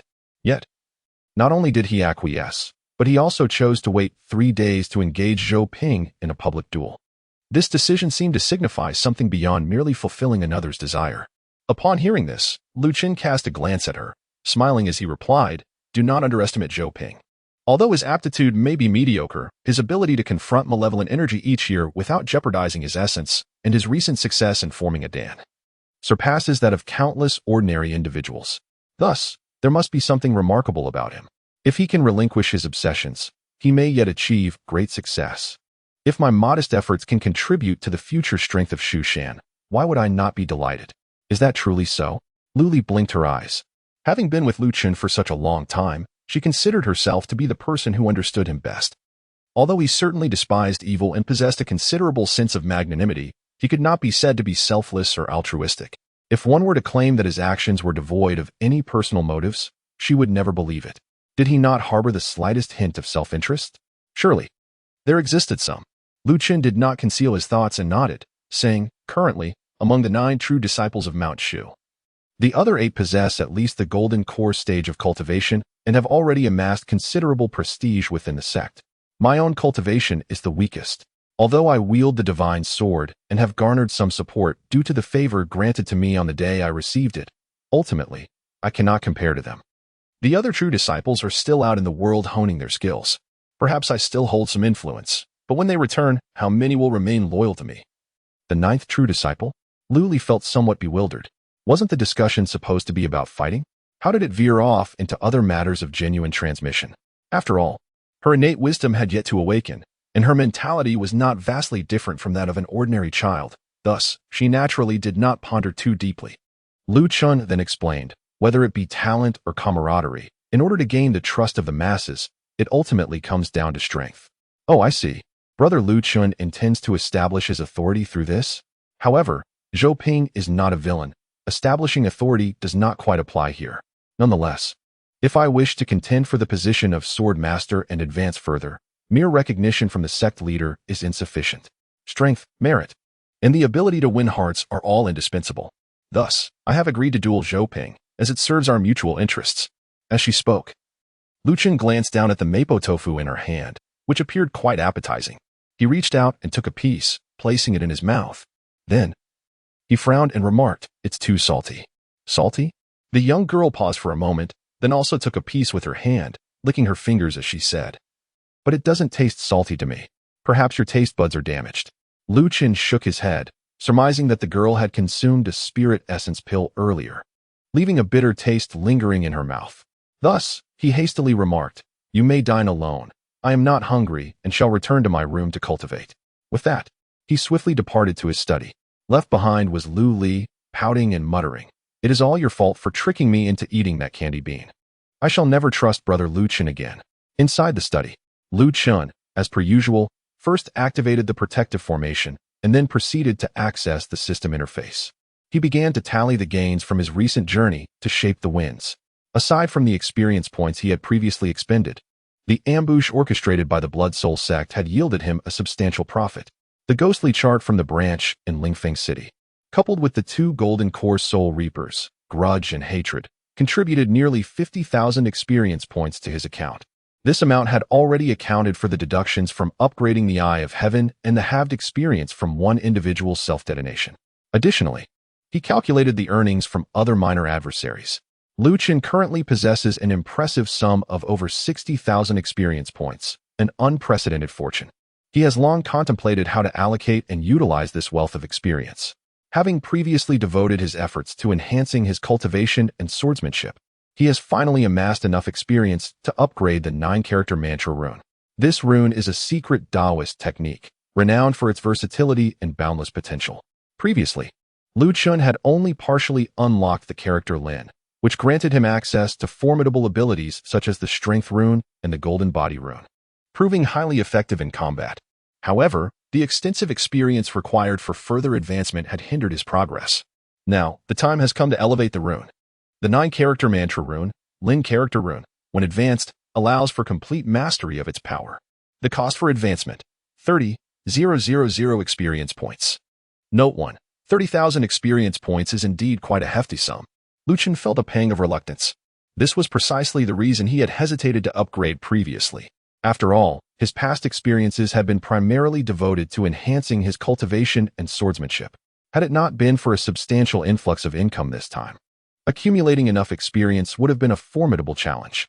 Only by fully mastering the first rune could he proceed with the subsequent rune deductions. Since this experience would eventually be consumed regardless, he decided to seize the opportunity while his resources were ample and unlock it now. With this thought in mind, Lu Chen gritted his teeth and decisively clicked confirm. Ding! Congratulations! You have successfully advanced your projection and fully mastered the power of the Lin character's true word rune. Ding! Because you have comprehended the profound essence of the Lin character rune, you have unlocked the divine descent of the true word. Divine descent, upon activation, you can momentarily harness the power of the deities. However, due to the limitations of the mortal form, the specific enhancement of strength will depend on the user's cultivation level and physical prowess. The secret technique of divine descent has finally been unlocked. From the description, its effects are extraordinarily potent, allowing a mere mortal to borrow the might of the divine. It bears resemblance to the invocation of deities portrayed in ancient films. Yet it is far more comprehensive and formidable. The higher one's cultivation, the greater the divine power bestowed. Of course, this power is merely borrowed and not inherently one's own. It serves solely as a means of explosive force, a decisive strike. However, its use will significantly deplete physical stamina, plunging the user into a state of weakness. Nevertheless, this can be regarded as a formidable trump card. The strength of divine power certainly cannot be weaker than the sword aura left by the sword god, can it? With this secret technique in his arsenal, Lu Chen felt emboldened. Even if an ancient monster like Xiang Ao were to escape, he would at least be able to ensure his own safety. Spending 30,000 experience points proved worthwhile.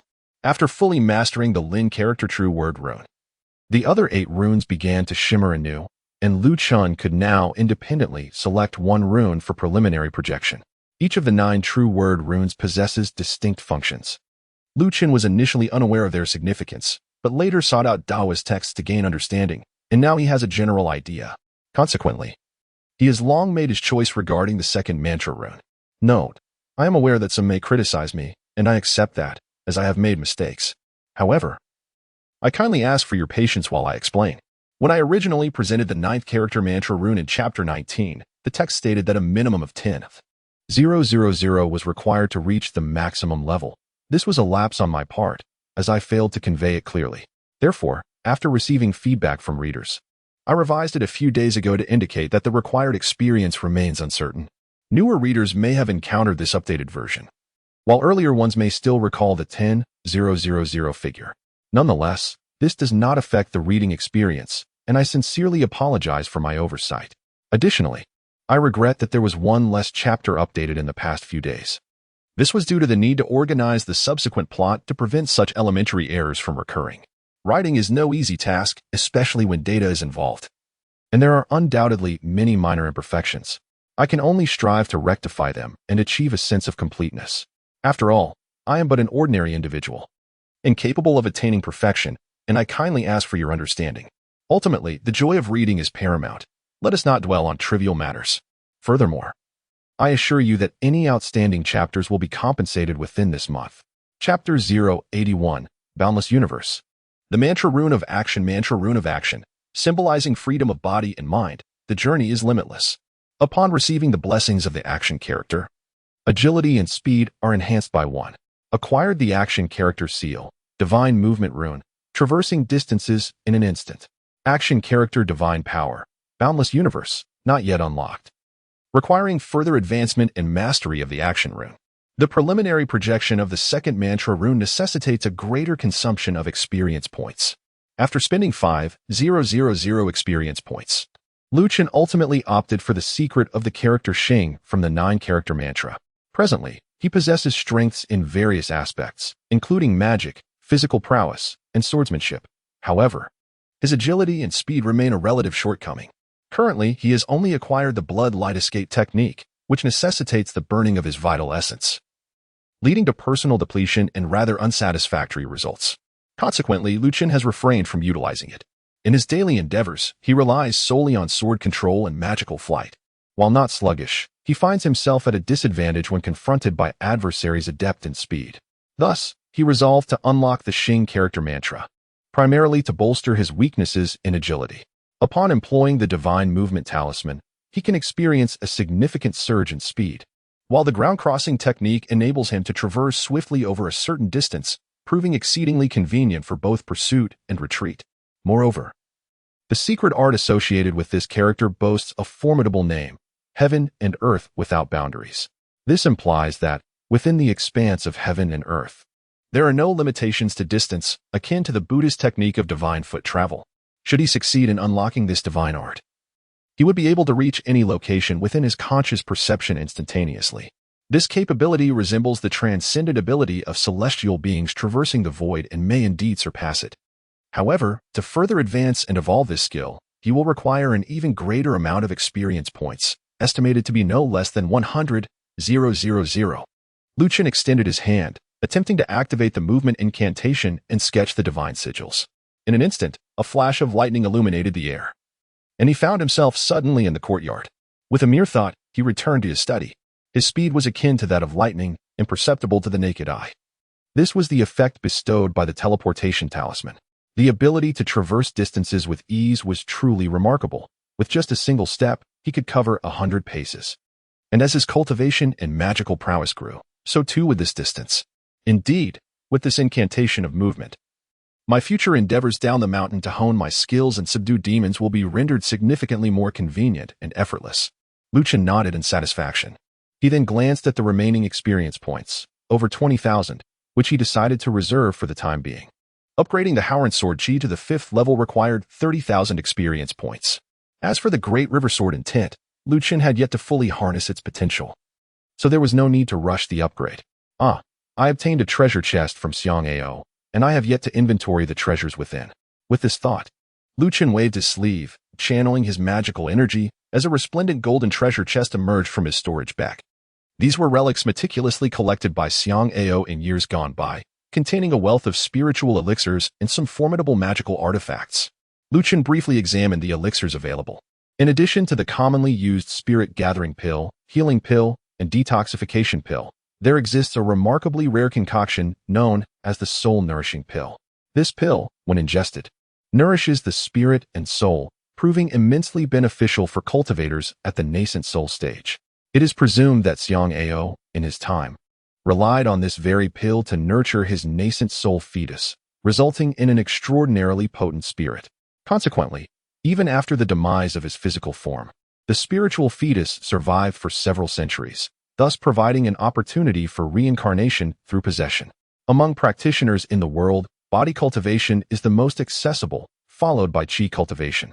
While spirit cultivation remains the most arduous, a minor misstep can lead one astray into madness.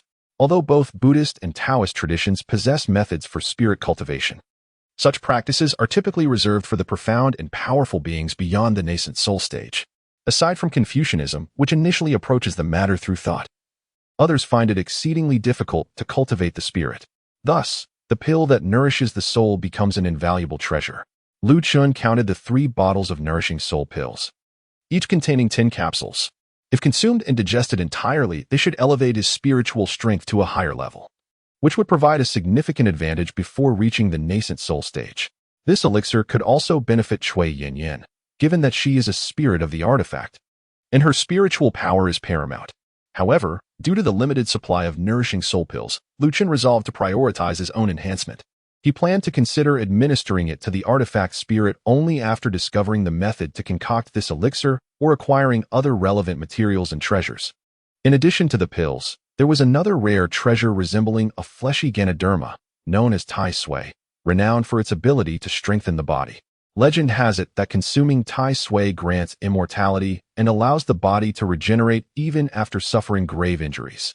While such claims may be exaggerated, utilizing it during foundation establishment would almost guarantee the successful refinement of an external golden core and an indestructible physique. Initially, Lu Chun intended to reserve this treasure for Lu Li's foundation establishment. However, upon realizing its efficacy, he decided to keep it for himself.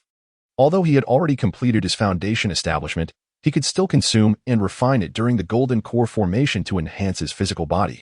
Especially now that he had just unlocked the divine ability of the heavenly deity's descent, his current physique might struggle to endure even the bare minimum of its power. With the nourishment of Tai Sui, he would likely be able to withstand the strength of a heavenly deity. First, he placed it into the Yellow Springs diagram for cleansing, to prevent any tampering by old monsters. As he pondered, Lu Chun opened the Yellow Springs diagram. At that moment, 2 lotus flowers, one blue and one white, were swaying and growing in the waters of the Yellow Springs. The blue lotus was in full bloom, while the white lotus remained a mere bud, likely requiring more time to mature. He had initially intended to prepare a set of foundation establishment materials for Lu Li, but it seemed he had none suitable for her at present. He would have to devise a plan after breaking through to the golden core stage. Lu Chun shook his head, carefully refining the Tai Sui before placing it away once more. He then performed a simple ritual on several treasures within the chest, preparing them for future use when the time was right. At this point, he had essentially absorbed all the gains from his journey to cultivate the winds. Next, it was time to seriously contemplate the matter of condensing the golden elixir. I have acquired the method for the twin golden elixir, and with the addition of the Yellow Springs water and the true fire of Samadhi, the process of condensing the twin golden elixir should not pose a significant challenge. However, the issue remains that I have yet to devise a strategy for overcoming the next stage to attain the nascent soul. Without resolving this dilemma, I cannot dare to directly condense the elixir. Otherwise, should I find myself in a predicament, I would fall prey to Xiang Ao's grasp. Lu Chun gazed at the secret jade slip in his hand, unable to suppress a frown. Although the system had hinted that subsequent deductions could refine the process, potentially revealing a method for breakthrough, he was currently unaware of the conditions required to trigger such deductions. He could not gamble with his own future. While he was lost in thought, he sensed a subtle tremor from the sword box behind him, and Cui Yin's figure gracefully emerged, speaking, "Master, are you troubled by the possibility that after consolidating the twin golden pills, you may be unable to advance to the nascent soul stage?" Upon hearing her words, Lu Chun cast a glance at her. Presently, Cui Yin had awakened a portion of her innate memories, although her strength had yet to be restored, rendering her combat prowess negligible. She was, after all, a spirit of a sacred artifact, well versed in the ways of the world. Since she had spoken, perhaps she possessed a solution. He nodded and inquired, "Indeed, do you have a method?" The servant replied, "At this moment, my strength remains unrevived. I am but a wisp of soul, lacking such extraordinary powers. However, should my master fully master the Taiji seal, utilizing its might to harmonize yin and yang, it may provide a resolution. Chapter 82. The Essence of Immortal Spirits, Establishing Foundations in Dreams, the Taiji Seal. Indeed, the duality of yin and yang, the path of duality, is none other than the Taiji of Wudong. If one could attain the Taiji Seal and harness the forces of yin and yang within, it might just unravel the conundrum of breaking through with dual golden pills. While this notion remains unproven at present, having such an insight is already a promising lead. Lu Chen was also perplexed, but upon receiving a reminder from Cui Yanyan, he suddenly experienced a moment of clarity. Excellent. Yanyan, your suggestion has indeed been a tremendous help to me. Lu Chen smiled and spoke. Upon hearing his praise, Cui Yanyan's charming face flushed slightly, and she felt quite pleased. Lowering her head, she said, "It is my honor to assist my master. However, my elder brother possesses formidable powers, and since his descent into darkness, he has flourished like the midday sun. He awakened his innate wisdom many years in advance, and his strength must now be exceedingly terrifying. If my master wishes to obtain the Taiji Seal, he must first subdue him." Upon hearing these words, Lu Chen's gaze sharpened slightly. The Blood Soul sect intended to eliminate him, and he was determined to settle this score with them. Once he achieved the Golden Core stage, he would seize the opportunity to eradicate them completely. He now regarded the Blood Soul sect as a mortal enemy. Furthermore, in order to obtain the Taiji Seal, he must eliminate the young master of the Blood Soul sect. Therefore, Lu Chen had already devised a plan. After he broke through to the Golden Core, he would set out to resolve the troubles posed by the Blood Soul sect once and for all. By then, he would likely trigger the final task related to the remnants of the demon sect, yielding substantial rewards. After making these preparations, Lu Chen did not linger any longer. He rose and departed, intending to journey to the heavenly pool to refine his elixir. Before his departure, he made a visit to the cold pool in the back mountain to check on Chen Qifeng. After all, Chen Qifeng was the previous master of the Tai sword. At this point, Lu Chen had not yet fully mastered the Tai sword. In previous battles, he had primarily relied on the sword's inherent sharpness to vanquish his foes, rather than harnessing the imagined divine prowess of the weapon. Thus, he sought to inquire with Chen Qifeng about methods to truly command and unleash the ferocious malevolence of the Tai sword. However, his efforts were in vain. As Chen Qifeng showed no response, seemingly ensnared in a deep slumber, Lu Chen could only resign himself to fate. He cast a jar of fine wine into the lake and turned to leave. Upon reaching the courtyard, he discovered Lu Li once again dozing soundly beneath the shade of a tree. Lu Chen called out twice, but received no response. Tian only knows how to sleep. If she wishes to rest, she might as well retire to her room, for the floor is quite cold. Lu Chen shook his head, intent on stepping forward to carry her back to the room. However, he was taken aback as a surge of ethereal energy emanated from her, enveloping him in a celestial aura that unexpectedly forced him to retreat. It is worth noting that Lu Chen, at this moment, possessed a cultivation level at the pinnacle of crystallization, with exceptionally profound magical power. The average individual would find it impossible to move him even a fraction. At present, Lu Li is merely at the stage of chi refinement. Even if she were to unleash all her strength, she could not so much as stir the hem of his garment. This aura is no ordinary magical essence, the ethereal energy of the celestial beings. Could it be that this girl is in the process of foundation establishment? Observing the vortex of spiritual energy surrounding the young girl, Lu Chen was momentarily taken aback. Goodness, building a foundation in a dream? How utterly casual. He had previously been contemplating how to assist her in finding suitable foundational materials. Yet she simply fell asleep and commenced her foundation building without a care in the world. Moreover, she appeared to be sleeping peacefully and comfortably, devoid of any hint of peril. Is this the innate talent of a reincarnated celestial? To directly draw upon the ethereal energy of the heavens and establish a foundation in her dreams? A mere slumber. And upon awakening, she becomes a foundation-building cultivator? This sensation is even easier than my own extraordinary abilities. Damn, I feel so envious. Lu Chen felt somewhat dispirited. Despite his extraordinary abilities, he still had to toil away hunting monsters and battling bosses. He observed others who indulged in a life of leisure, eating when they pleased and sleeping at their convenience, such a blissful existence. Training a secondary character was indeed exhilarating. However, upon reflection, he realized that those individuals must have invested countless hours and immense effort in their previous lives to ascend to immortality. Now, in their reincarnation, they were merely continuing their cultivation, benefiting from the foundations laid in their past existence. With his own system, his ascension to immortality was merely a matter of time. His future accomplishments might very well rival theirs, so there was no need for excessive envy. This girl appeared to need several more days of rest. She was enveloped in an aura of celestial energy, so there was no cause for concern regarding her safety. Lu Chen pondered momentarily. To exercise caution, he decided to utilize his magical prowess to conjure a scarecrow, allowing Cui Yin to inhabit it, thus leaving it at home to keep watch. After completing these tasks, he sprang into action, taking a single step that transcended distance, swiftly emerging from the back mountain. With a few more leaps, he found himself in close proximity to the Heavenly Pool.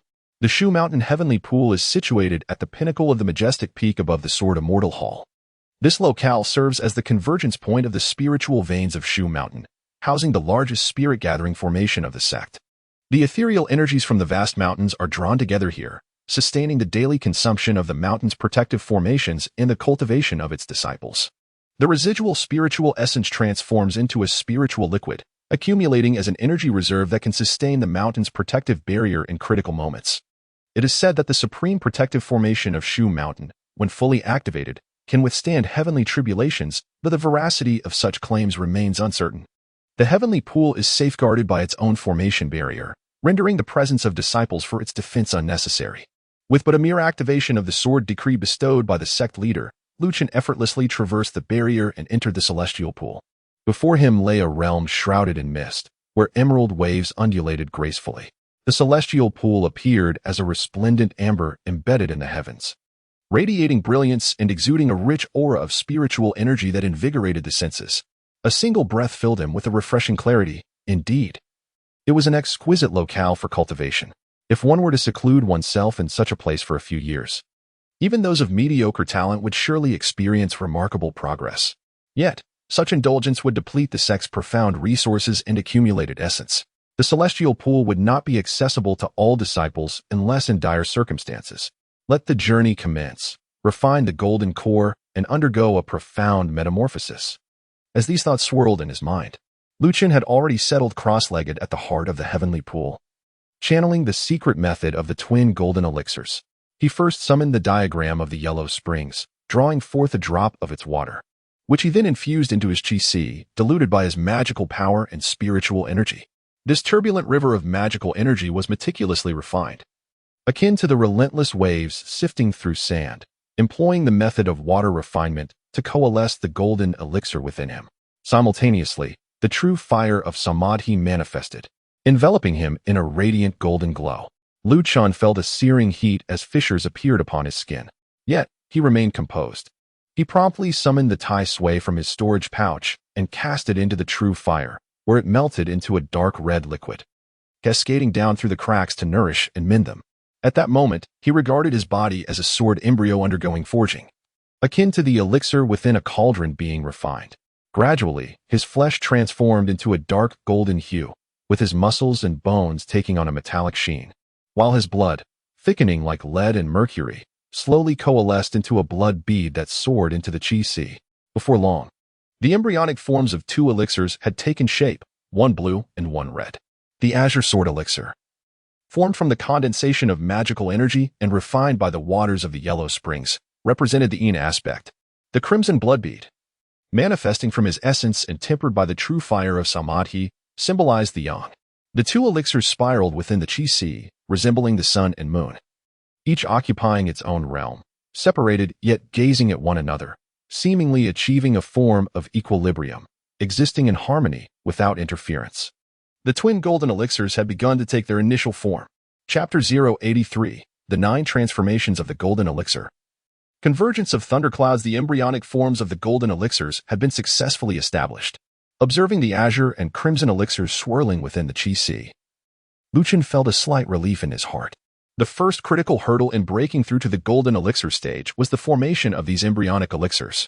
Many failed due to insufficient accumulation, inadequate magical power, or incomplete secret methods, ultimately wasting their energy and spiritual essence and risking injury to their very foundation. The foundation of Lu Chen is remarkably solid, and coupled with the rare and extraordinary methods of the yellow spring water and the samadhi true fire, he is able to achieve his goals with ease. The entire process unfolds seamlessly, devoid of any unforeseen events. However, The mere condensation of the golden core's nascent form does not signify a successful breakthrough. At present, the golden core exists only as a mere outline, necessitating continuous refinement and enhancement to attain a complete and translucent state. It must transform all its innate magical energy into the essence of magical sand to be deemed successful. Typically, disciples of Mount Shu employ fire-based methods to forge their sword-shaped golden cores, which yield swift and formidable results. Yet, such intensity can easily lead to collapse, and their magical energy is not as profound as that derived from water methods. Thus, I choose to utilize the yellow spring water for refinement. This will render the sword-shaped core more pristine and its magical energy more robust and enduring. Regarding the physical body, a greater strength is required. Therefore, I shall temper it with the Samadhi true fire. This approach not only fortifies the golden body to an indestructible state, but also imbues my vital essence with the power of true fire, yielding effects comparable to that of a naturally born pure yang body. Furthermore, in the future, I may forge my physical form into an even more formidable immortal sword embryo, capable of withstanding the pressures of divine descent. As I ponder these thoughts, Chen concentrated his mind and calmed his spirit, guiding the dual cultivation secret technique. He channeled all his magical power and vital essence through his meridians, continuously refining and condensing them. The magical energy surrounding him gradually transformed from a liquid state into a fine golden sand, while intricate golden patterns emerged on the surface of his skin. Inside him, the golden core spiraled and danced, steadily growing until it reached the size of a fingertip. Both cores were perfectly round, translucent, and radiated a pure aura, exuding a soft golden light.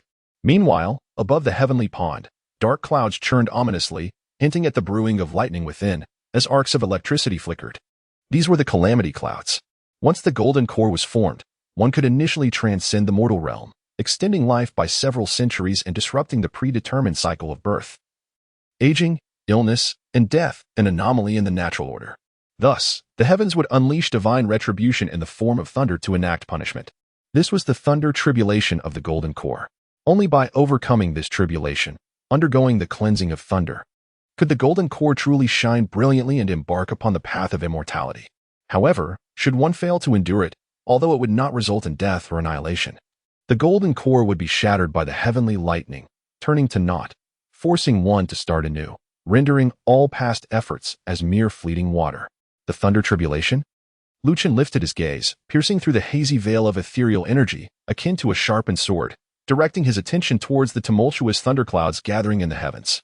At this moment, the calamity clouds were still quite sparse, containing but a solitary bolt of heavenly lightning. Should he desire, he could summon the tribulation at any moment, and upon its passage, he would immediately ascend to the rank of a golden core cultivator. Yet, this would merely grant him the lowest tier of the first-rank golden core. Typically, it is only those of mediocre aptitude who would opt for such a path. However, Chen possessed the innate talent of the heavenly Tao for foundation building, and thus,